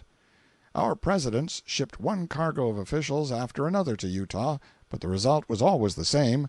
They sat in a blight for a while, they fairly feasted on scowls and insults day by day, they saw every attempt to do their official duties find its reward in darker and darker looks, and in secret threats and warnings of a more and more dismal nature, and at last they either succumbed and became despised tools and toys of the Mormons, or got scared and discomforted beyond all endurance and left the territory. If a brave officer kept on courageously till his pluck was proven, some pliant Buchanan or Pierce would remove him and appoint a stick in his place. In 1857 General Harney came very near being appointed governor of Utah, and so it came very near being Harney governor and Cradlebow judge. Two men who never had any idea of fear further than the sort of murky comprehension of it which they were enabled to gather from the dictionary. Simply, if for nothing else, for the variety they would have made in a rather monotonous history of federal servility and helplessness, it is a pity they were not fated to hold office together in Utah. Up to the date of our visit to Utah, such had been the territorial record. The territorial government established there had been a hopeless failure, and Brigham Young was the only real power in the land. He was an absolute monarch, a monarch who defied our president, a monarch who laughed at our armies when they camped about his capital, a monarch who received without emotion the news that the august Congress of the United States had enacted a solemn law against polygamy, and then went forth calmly and married 25 or 30 more wives. End of Appendix A. Appendix B. The Mountain Meadows Massacre. The persecutions which the Mormons suffered so long, and which they consider they still suffer in not being allowed to govern themselves, they have endeavored, and are still endeavoring, to repay. The now almost forgotten Mountain Meadows Massacre was their work. It was very famous in its day. The whole United States rang with its horrors. A few items will refresh the reader's memory. A great emigrant train from Missouri and Arkansas passed through Salt Lake City, and a few disaffected Mormons joined it for the sake of the strong protection it afforded for their escape. In that matter lay sufficient cause for hot retaliation by the Mormon chiefs. Besides, these 145 or 150 unsuspecting emigrants, being in a part from Arkansas, where a noted Mormon missionary had lately been killed, and in part from Missouri, a state remembered with execrations as a bitter persecutor of the saints when they were few and poor and friendless, here were substantial additional grounds for lack of love for these wayfarers. And finally this train was rich, very rich, in cattle, horses, mules, and other property. And how could the Mormons consistently keep up their coveted resemblance to the Israelitish tribes and not seize the spoil of an enemy when the Lord had so manifestly delivered it into their hand? Wherefore, according to Mrs. C. V. Waite's entertaining book, The Mormon Prophet, it transpired that a revelation from Brigham Young, as Great Grand Archie, or God, was dispatched to President J. C. Haight, Bishop Higbee, and J. D. Lee, adopted son of Brigham, commanding them to raise all the forces they could muster and trust, follow those cursed Gentiles, so read the revelation, attack them disguised as Indians, and with the arrows of the Almighty make a clean sweep of them, and leave none to tell the tale. And if they needed any assistance, they were commanded to hire the Indians as their allies, promising them a share of the booty. They were to be neither slothful nor negligent in their duty, and to be punctual in sending the teams back to him before winter set in, for this was the mandate of Almighty God. The command of the revelation was faithfully obeyed. A large party of Mormons, painted and tricked out as Indians, overtook the train of emigrant wagons some 300 miles south of Salt Lake City and made an attack. But the emigrants threw up earthworks, made fortresses of their wagons, and defended themselves gallantly and successfully for 5 days. Your Missouri or Arkansas gentleman is not much afraid of the sort of scurvy apologies for Indians which the southern part of Utah affords. He would stand up and fight 500 of them. At the end of the 5 days the Mormons tried military strategy. They retired to the upper end of the meadows, resumed civilized apparel, washed off their paint, and then, heavily armed, drove down in wagons to the beleaguered emigrants bearing a flag of truce. When the emigrants saw white men coming they threw down their guns and welcomed them with cheer after cheer. And, all unconscious of the poetry of it, no doubt, they lifted a little child aloft dressed in white in answer to the flag of truce.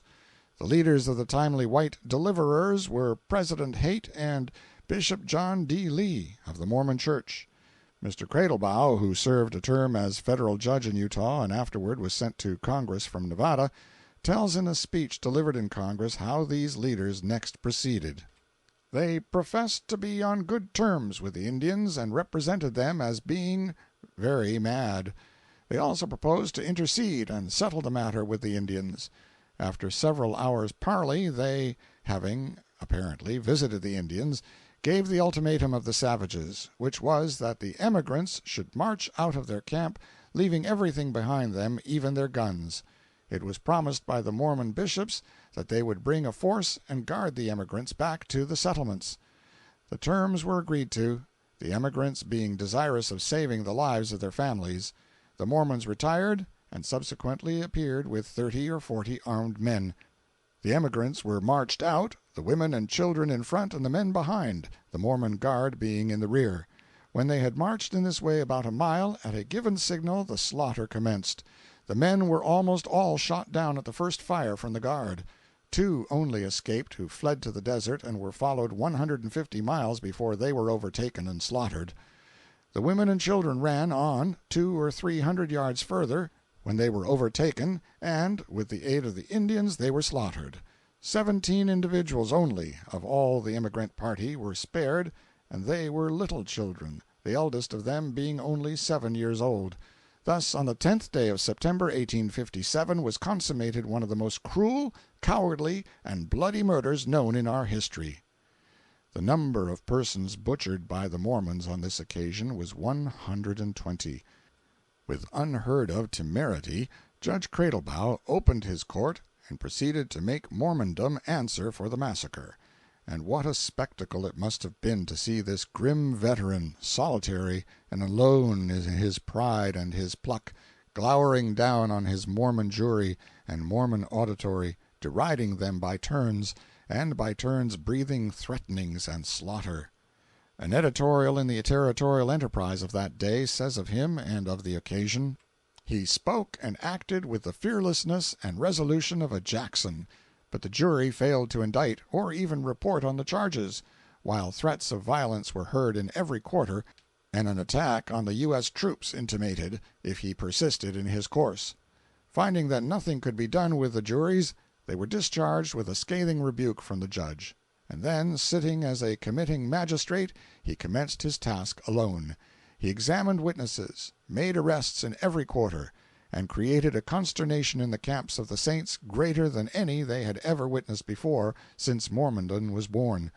At last accounts, terrified elders and bishops were decamping to save their necks, and developments of the most startling character were being made, implicating the highest church dignitaries in the many murders and robberies committed upon the Gentiles during the past 8 years. Had Harney been governor, Cradlebaugh would have been supported in his work, and the absolute proofs adduced by him of Mormon guilt in this massacre and in a number of previous murders would have conferred gratuitous coffins upon certain citizens, together with occasion to use them. But Cumming was the Federal governor, and he, under a curious pretense of impartiality, sought to screen the Mormons from the demands of justice. On one occasion he even went so far as to publish his protest against the use of the U.S. troops in aid of Cradlebaugh's proceedings. Mrs. C. V. Waite closes her interesting detail of the great massacre with the following remark, an accompanying summary of the testimony, and the summary is concise, accurate, and reliable. For the benefit of those who may still be disposed to doubt the guilt of Young and his Mormons in this transaction, the testimony is here collated and circumstances given which go not merely to implicate but to fasten conviction upon them by confirmation strong as proofs of Holy Writ. 1. The evidence of Mormons themselves engaged in the affair as shown by the statements of Judge Cradlebaugh and Deputy U.S. Marshal Rogers. 2. The failure of Brigham Young to embody any account of it in his report as Superintendent of Indian Affairs. Also his failure to make any allusion to it whatever from the pulpit until several years after the occurrence. 3. The flight to the mountains of men high in authority in the Mormon Church and State when this affair was brought to the ordeal of a judicial investigation. 4. The failure of the Deseret News, the church organ, and the only paper then published in the Territory, to notice the massacre until several months afterward, and then only to deny that Mormons were engaged in it. 5. The testimony of the children saved from the massacre. 6. The children and the property of the emigrants found in the possession of the Mormons, and that possession traced back to the very day after the massacre. 7. The statements of Indians in the neighborhood of the scene of the massacre. These statements are shown not only by Cradlebaugh and Rogers, but by a number of military officers and by J. Forney, who was, in 1859, Superintendent of Indian Affairs for the Territory. To all these were such statements freely and frequently made by the Indians. 8. The testimony of R. P. Campbell, Captain 2nd Dragoons, who was sent in the spring of 1859 to Santa Clara to protect travelers on the road to California and to inquire into Indian depredations. End of Appendix B. Appendix C. Concerning a frightful assassination that was never consummated. If ever there was a harmless man, it is Conrad Wiegand of Gold Hill, Nevada. If ever there was a gentle spirit that thought itself unfired gunpowder and latent ruin, it is Conrad Wiegand. If ever there was an oyster that fancied itself a whale, or a jack-o'-lantern confined to a swamp that fancied itself a planet with a billion-mile orbit, or a summer zephyr that deemed itself a hurricane, it is Conrad Wiegand.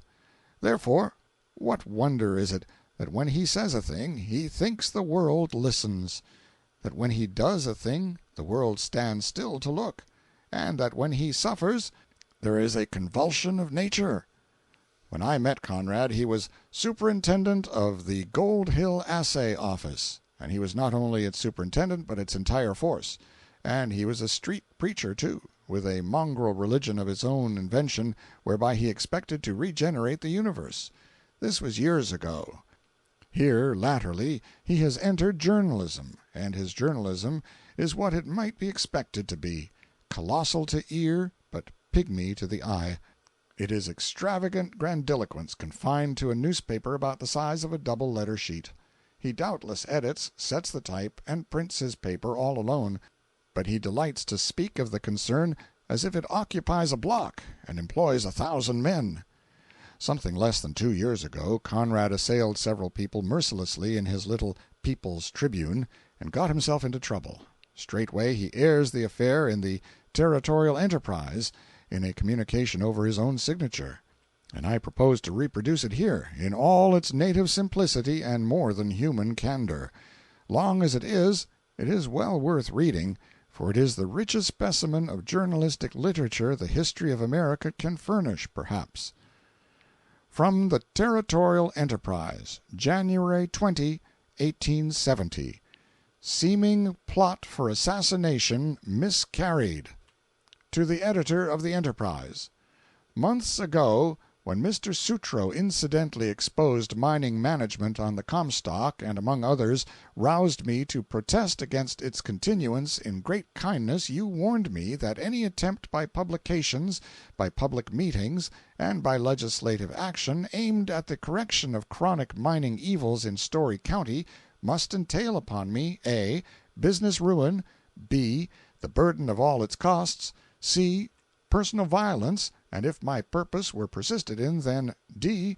assassination, and after all nothing would be effected. Your prophecy fulfilling. In large part, at least, your prophecies have been fulfilled, for a. assaying, which was well attended to in the Gold Hill Assay Office, of which I am superintendent, in consequence of my publication, has been taken elsewhere, so the president of one of the companies assures me. With no reason assigned, other work has been taken away. With but one or two important exceptions, our assay business now consists simply of the gleanings of the vicinity. b. Though my own personal donations to the People's Tribune Association have already exceeded $1,500, outside of our own numbers we have received, in money, less than $300 as contributions and subscriptions for the Journal. c. On Thursday last, on the main street in Gold Hill, near noon, with neither warning nor cause assigned, by a powerful blow I was felled to the ground, and while down I was kicked by a man who it would seem had been led to believe that I had spoken derogatorily of him. By whom he was so induced to believe I am as yet unable to say. On Saturday last I was again assailed and beaten by a man who first informed me why he did so, and who persisted in making his assault even after the erroneous impression under which he also was at first laboring had been clearly and repeatedly pointed out. This same man, after failing through intimidation to elicit from me the names of our editorial contributors, against giving which he knew me to be pledged, beat himself weary upon me with a raw hide, I not resisting, and then paintingly threatened me with permanent disfiguring mayhem if ever again I should introduce his name into print, and who but a few minutes before his attack upon me assured me that the only reason I was permitted to reach home alive on Wednesday evening last, at which time the People's Tribune was issued, was that he deems me only half-witted, and be it remembered the very next morning I was knocked down and kicked by a man who seemed to be prepared for flight. He sees doom impending. When will the circle join? How long before the whole of your prophecy will be fulfilled I cannot say, but under the shadow of so much fulfillment in so short a time, and with such threats from a man who is one of the most prominent exponents of the San Francisco mining ring, staring me and this whole community defiantly in the face and pointing to a completion of your augury, do you blame me for feeling that this communication is the last I shall ever write for the press, especially when a sense alike of personal self-respect, of duty to this money-oppressed and fear-ridden community, and of American fealty to the spirit of true liberty all command me, and each more loudly than love of life itself, to declare the name of that prominent man to be John B. Winters, President of the Yellow Jacket Company, a political aspirant, and a military general. The name of his partially duped accomplice and abettor in this last marvelous assault is no other than Philip Lynch, editor and proprietor of the Gold Hill News. Despite the insult and wrong heaped upon me by John B. Winters on Saturday afternoon, only a glimpse of which I shall be able to afford your readers, so much do I deplore clinching, by publicity, a serious mistake of any one, man or woman, committed under natural and not self-wrought passion, in view of his great apparent excitement at the time, and in view of the almost perfect privacy of the assault. I am far from sure that I should not have given him space for repentance before exposing him, were it not that he himself has so far exposed the matter as to make it the common talk of the town, that he has horsewhipped me. That fact having been made public, all the facts in connection need to be also, or silence on my part would seem more than singular, and with many would be proof either that I was conscious of some unworthy aim in publishing the article, or else that my non-combatant principles are but a convenient cloak alike of physical and moral cowardice. I therefore shall try to present a graphic but truthful picture of this whole affair, but shall forbear all comments, presuming that the editors of our own journal, if others do not, will speak freely and fittingly upon this subject in our next number, whether I shall then be dead or living, for my death will not stop, though it may suspend the publication of the People's Tribune. The non-combatant sticks to principle, but takes along a friend or two of a conveniently different stripe. The Trap Set. On Saturday morning John B. Winters sent verbal word to the Gold Hill Assay Office that he desired to see me at the Yellow Jacket office.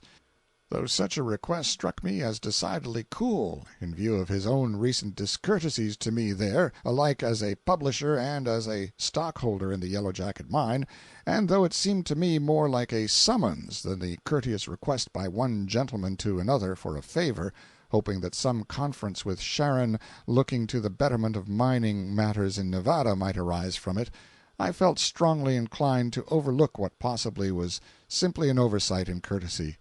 But as then it had only been 2 days since I had been bruised and beaten under a hasty and false apprehension of facts, my caution was somewhat aroused. Moreover, I remembered sensitively his contemptuousness of manner to me at my last interview in his office.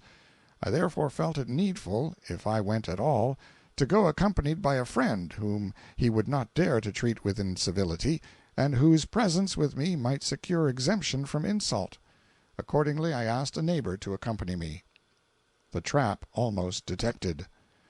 Although I was not then aware of this fact, it would seem that previous to my request this same neighbor had heard Dr. Zabriskie state publicly in a saloon that Mr. Winters had told him he had decided either to kill or to horsewhip me, and had not finally decided on which. My neighbor, therefore, felt unwilling to go down with me until he had first called on Mr. Winters alone. He therefore paid him a visit. From that interview he assured me that he gathered the impression that he did not believe I would have any difficulty with Mr. Winters, and that he, Winters, would call on me at 4 o'clock in my own office. My own precautions.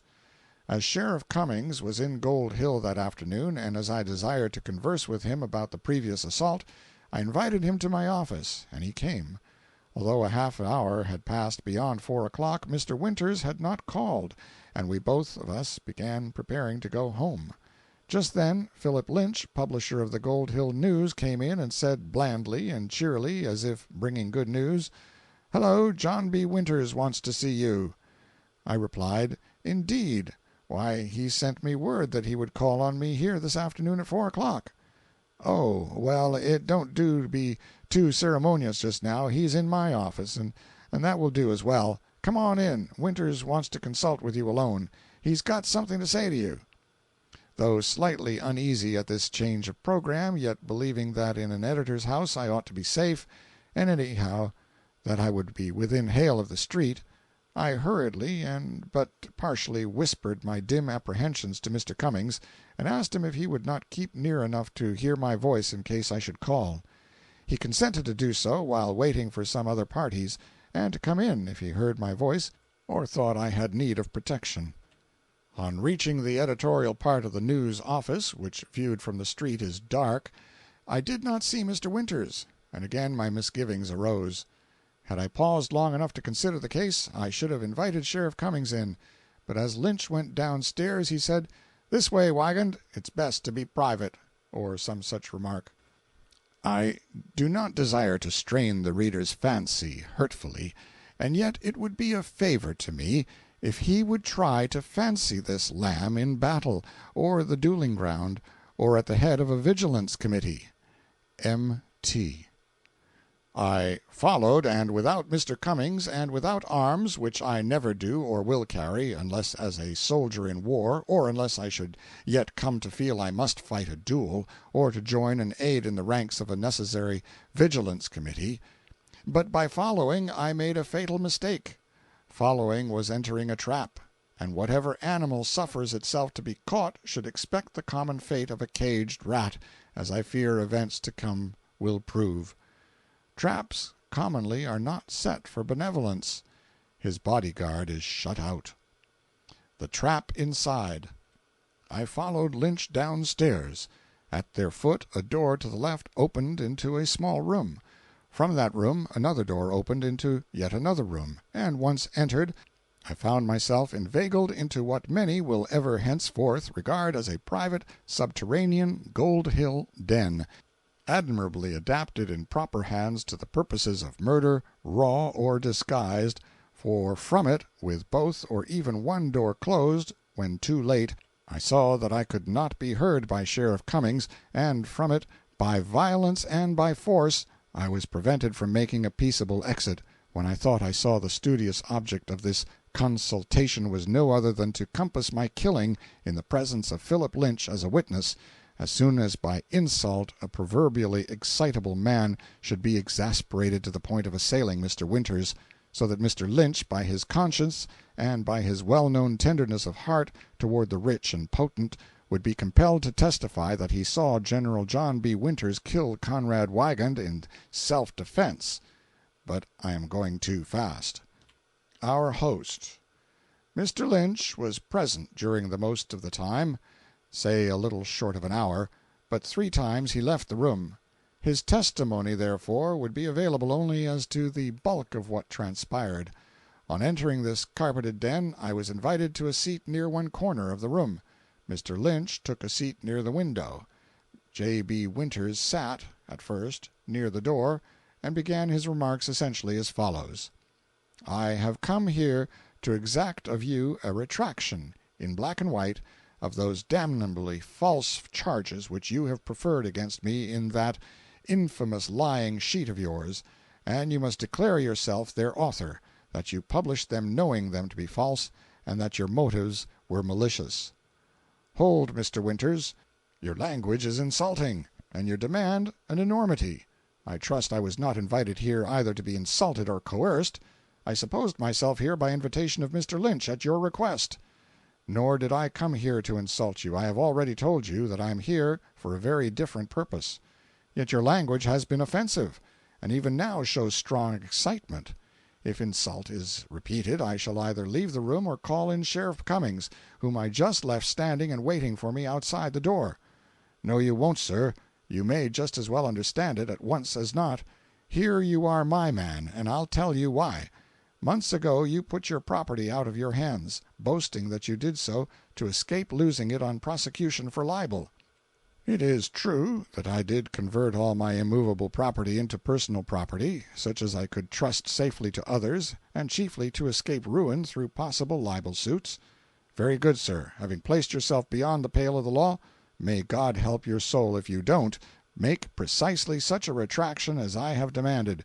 I've got you now, and before you can get out of this room, you've got to both write and sign precisely the retraction I have demanded, and before you go, anyhow, you low-lived, lying, I'll teach you what personal responsibility is outside of the law, and by Sheriff Cummings and all the friends you've got in the world besides can't save you, etc.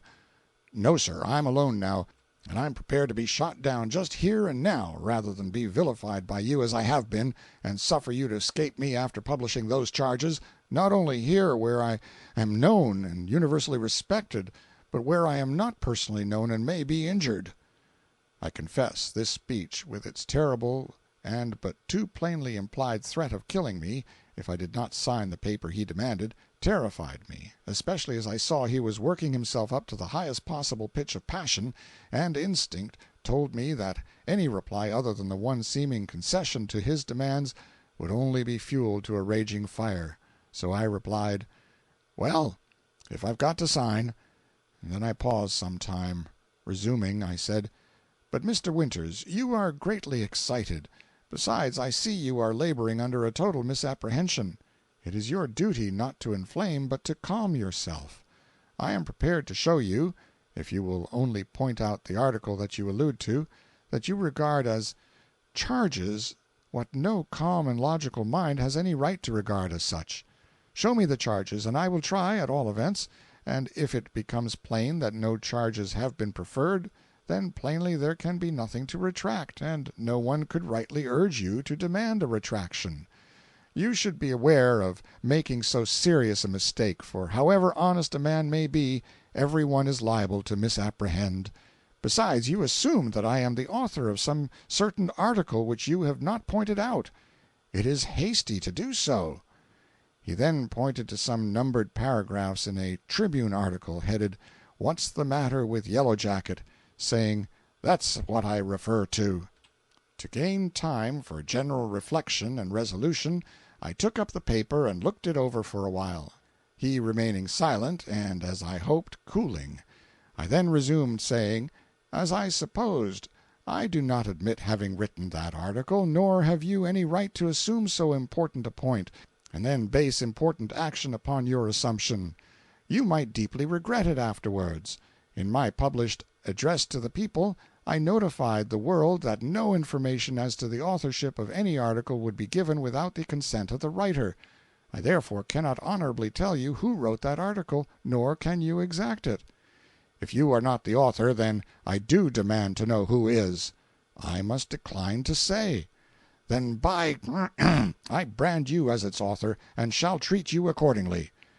Passing that point, the most important misapprehension which I notice is, that you regard them as charges at all, when their context, both at their beginning and end, show they are not. These words introduce them. Such an investigation, just before indicated, we think might result in showing some of the following points. Then follow 11 specifications, and the succeeding paragraph shows that the suggested investigation might exonerate those who are generally believed guilty. You see, therefore, the context proves they are not preferred as charges, and this you seem to have overlooked." While making those comments, Mr. Winters frequently interrupted me in such a way as to convince me that he was resolved not to consider candidly the thoughts contained in my words. He insisted upon it that they were charges, and by he would make me take them back as charges, and he referred the question to Philip Lynch, to whom I then appealed as a literary man, as a logician, and as an editor, calling his attention especially to the introductory paragraph just before quoted. He replied, "If they are not charges, they certainly are insinuations," whereupon Mr. Winters renewed his demands for retraction precisely such as he had before named, except that he would allow me to state who did write the article if I did not myself, and this time shaking his fist in my face with more cursings and epithets. When he threatened me with his clenched fist, instinctively I tried to rise from my chair, but Winters then forcibly thrust me down, as he did every other time, at least 7 or 8, when under similar imminent danger of bruising by his fist, or, for aught I could know, worse than that, after the first stunning blow, which he could easily and safely to himself have dealt me so long as he kept me down and stood over me. This fact it was which more than anything else convinced me that by plan and plot I was purposely made powerless in Mr. Winters' hand, and that he did not mean to allow me that advantage of being afoot which he possessed. Moreover, I then became convinced that Philip Lynch, and for what reason I wondered, would do absolutely nothing to protect me in his own house. I realized then the situation thoroughly. I had found it equally vain to protest or argue, and I would make no unmanly appeal for pity, still less apologize. Yet my life had been by the plainest possible implication threatened. I was a weak man. I was unarmed. I was helplessly down, and Winters was afoot and probably armed. Lynch was the only witness. The statements demanded, if given and not explained, would utterly sink me in my own self-respect, in my family's eyes, and in the eyes of the community. On the other hand, should I give the author's name, how could I ever expect that confidence of the people which I should no longer deserve, and how much dearer to me and to my family was my life than the life of the real author to his friends? Yet life seemed dear, and each minute that remained seemed precious, if not solemn. I sincerely trust that neither you nor any of your readers, and especially none with families, may ever be placed in such seeming direct proximity to death while obliged to decide the one question I was compelled to, viz., what should I do? I, a man of family, and not, as Mr. Winters is, alone. The reader is requested not to skip the following. M.T. Strategy and Mesmerism. To gain time for further reflection, and hoping that by a seeming acquiescence I might regain my personal liberty, at least till I could give an alarm or take advantage of some momentary inadvertence of Winters, and then without a cowardly flight escape, I resolved to write a certain kind of retraction, but previously had inwardly decided, first, that I would studiously avoid every action which might be construed into the drawing of a weapon, even by a self-infuriated man, no matter what amount of insult might be heaped upon me, for it seemed to me that this great excess of compound profanity, foulness, and epithet must be more than a mere indulgence, and therefore must have some object. Surely in vain the net is spread in the sight of any bird. Therefore, as before without thought, I thereafter by intent kept my hands away from my pockets, and generally in sight and spread upon my knees.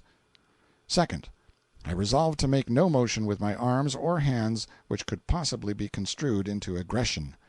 Third, I resolved completely to govern my outward manner and suppress indignation. To do this I must govern my spirit. To do that, by force of imagination, I was obliged, like actors on the boards, to resolve myself into an unnatural mental state and see all things through the eyes of an assumed character. Fourth, I resolved to try on Winters, silently and unconsciously to himself, a mesmeric power which I possess over certain kinds of people, and which at times I have found to work even in the dark over the lower animals. Does any one smile at these last counts? God save you from ever being obliged to beat in a game of chess whose stake is your life, you having but 4 poor pawns and pieces and your adversary with his full force unshorn. But if you are, provided you have any strength with breadth of will, do not despair. Though mesmeric power may not save you, it may help you. Try it at all events. In this instance I was conscious of power coming into me, and by a law of nature I know Winters was correspondingly weakened. If I could have gained more time, I am sure he would not even have struck me. It takes time both to form such resolutions and to recite them. That time, however, I gained while thinking of my retraction, which I first wrote in pencil, altering it from time to time till I got it to suit me, my aim being to make it look like a concession to demands, while in fact it should tersely speak the truth into Mr. Winters' mind. When it was finished, I copied it in ink, and if correctly copied from my first draft, it should read as follows. In copying, I do not think I made any material change. Copy. To Philip Lynch, editor of the Gold Hill News. I learn that General John B. Winters believes the following, pasted on, clipping from the People's Tribune of January to contain distinct charges of mine against him personally, and that as such he desires me to retract them unqualifiedly. In compliance with his request, permit me to say that, although Mr. Winters and I see this matter differently, in view of his strong feelings in the premises, I hereby declare that I do not know those charges, if such they are, to be true, and I hope that a critical examination would altogether disprove them. Conrad Wygand, Gold Hill, January 15, 1870. I then read what I had written and handed it to Mr. Lynch, whereupon Mr. Winters said, "That's not satisfactory, and it won't do." And then addressing himself to Mr. Lynch, he further said, "How does it strike you?" "Well, I confess I don't see that it retracts anything." "Nor do I," said Winters. "In fact, I regard it as adding insult to injury. Mr. Wygand, you've got to do better than that. You are not the man who can pull wool over my eyes." "That, sir, is the only retraction I can write." "No, it isn't, sir, and if you so much as say so again, you do it at your peril, for I'll thrash you to within an inch of your life, and by sir, I don't pledge myself to spare you even that inch either. I want you to understand I have asked you for a very different paper, and that paper you've got to sign." "Mr. Winters, I assure you that I do not wish to irritate you, but at the same time it is utterly impossible for me to write any other paper than that which I have written. If you are resolved to compel me to sign something, Philip Lynch's hand must write at your dictation, and if, when written, I can sign it, I will do so, but such a document as you say you must have from me, I never can sign. I mean what I say." "Well, sir, what's to be done must be done quickly, for I've been here long enough already. I'll put the thing in another shape," and then pointing to the paper, "Don't you know those charges to be false?" "I do not." "Do you know them to be true?" "Of my own personal knowledge, I do not." "Then why did you print them?" "Because, rightly considered in their connection, they are not charges, but pertinent and useful suggestions in answer to the queries of a correspondent who stated facts which are inexplicable." "Don't you know that I know they are false?" "If you do, the proper course is simply to deny them and court an investigation." "And do you claim the right to make me come out and deny anything you may choose to write and print?" To that question I think I made no reply, and he then further said, "Come now, we've talked about the matter long enough. I want your final answer. Did you write that article or not?" "I cannot in honor tell you who wrote it." "Did you not see it before it was printed?" "Most certainly, sir." "And did you deem it a fit thing to publish?" "Most assuredly, sir, or I would never have consented to its appearance. Of its authorship I can say nothing whatever, but for its publication I assume full, sole and personal responsibility." "And do you then retract it or not?" "Mr. Winters, if my refusal to sign such a paper as you have demanded must entail upon me all that your language in this room fairly implies, then I ask a few minutes for prayer." "Prayer? This is not your hour for prayer. Your time to pray was when you were writing those lying charges. Will you sign or not?" "You already have my answer." "What? Do you still refuse?" "I do, sir." "Take that, then." And to my amazement and inexpressible relief, he drew only a rawhide, instead of what I expected, a bludgeon or pistol. With it, as he spoke, he struck at my left ear downward, as if to tear it off, and afterwards on the side of the head. As he moved away, to get a better chance for a more effective shot, for the first time I gained a chance under peril to rise, and I did so pitying him from the very bottom of my soul, to think that one so naturally capable of true dignity, power, and nobility could, by the temptations of this state, and by unfortunate associations and aspirations, be so deeply debased as to find in such brutality anything which he could call satisfaction. But the great hope for us all is in progress and growth, and Mr. B. Winters, I trust, will yet be able to comprehend my feelings. He continued to beat me with all his great force until absolutely weary, exhausted, and panting for breath. I still adhered to my purpose of non-aggressive defense, and made no other use of my arms than to defend my head and face from further disfigurement. The mere pain arising from the blows he inflicted upon my person was of course transient, and my clothing to some extent deadened its severity, as it now hides all remaining traces. When I supposed he was through, taking the butt end of his weapon and shaking it in my face, he warned me, if I correctly understood him, of more yet to come, and furthermore said, if ever I again dared introduce his name to print, in either my own or any other public journal, he would cut off my left ear, and I do not think he was jesting, and send me home to my family a visibly mutilated man, to be a standing warning to all low-lived puppies who seek to blackmail gentlemen and to injure their good names; and when he did so operate, he informed me that his implement would not be a whip but a knife. When he had said this, unaccompanied by Mr. Lynch as I remember it, he left the room, for I sat down by Mr. Lynch, exclaiming, "The man is mad. He is utterly mad. This step is his ruin. It is a mistake. It would be ungenerous in me, despite of all the ill usage I have here received, to expose him, at least until he has had an opportunity to reflect upon the matter. I shall be in no haste." "Winters is very mad just now," replied Mr. Lynch, "but when he is himself he is one of the finest men I ever met. In fact, he told me the reason he did not meet you upstairs was to spare you the humiliation of a beating in the sight of others."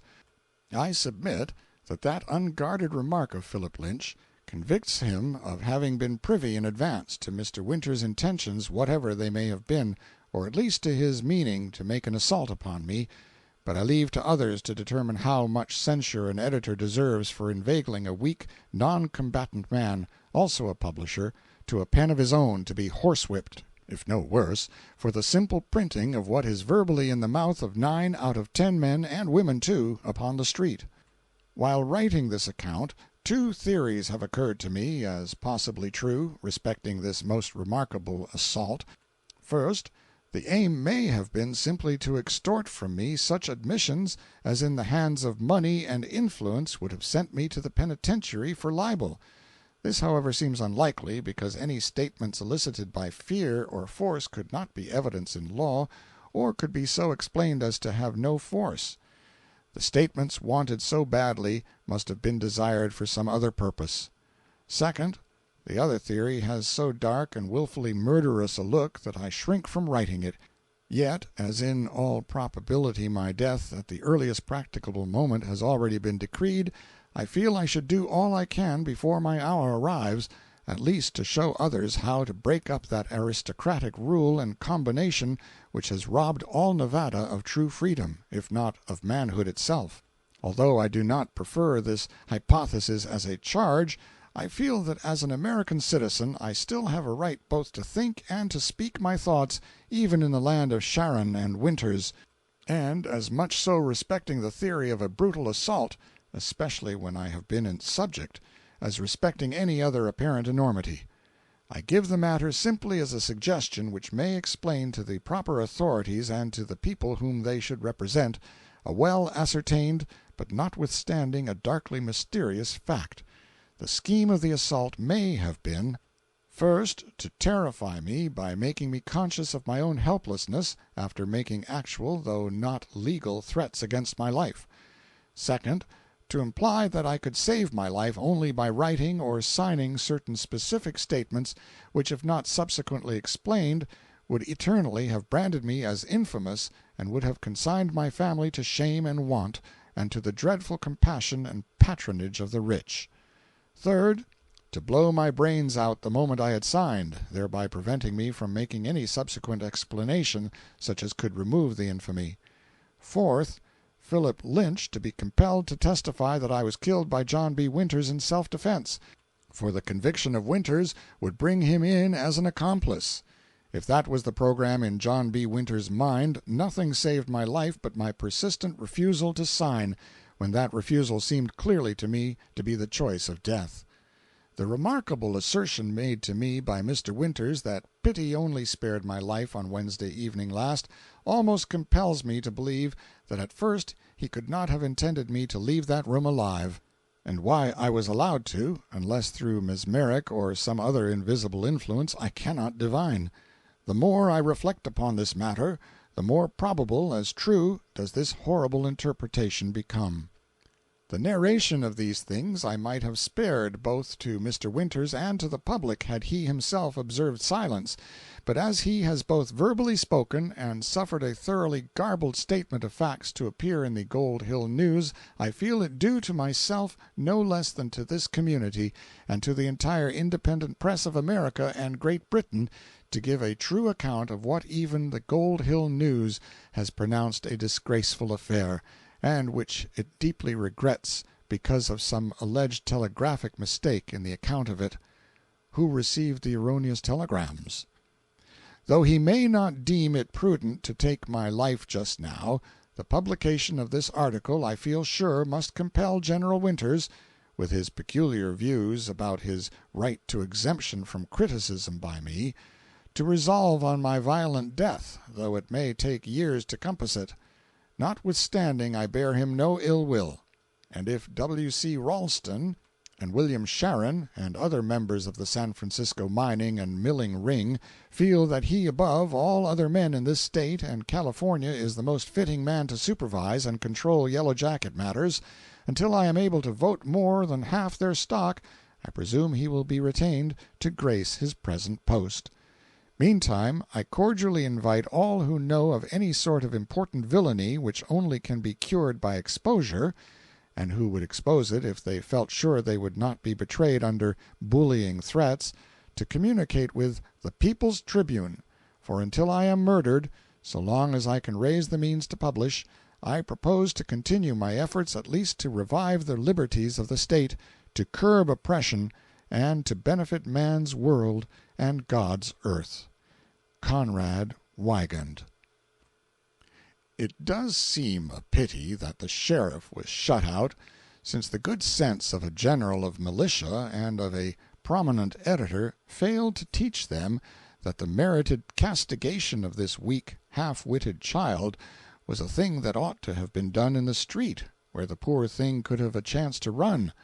When a journalist maligns a citizen, or attacks his good name on hearsay evidence, he deserves to be thrashed for it, even if he is a non-combatant weakling, but a generous adversary would at least allow such a lamb the use of his legs at such a time. M. T. End of Appendix C and of Roughing It. Read by John Greenman.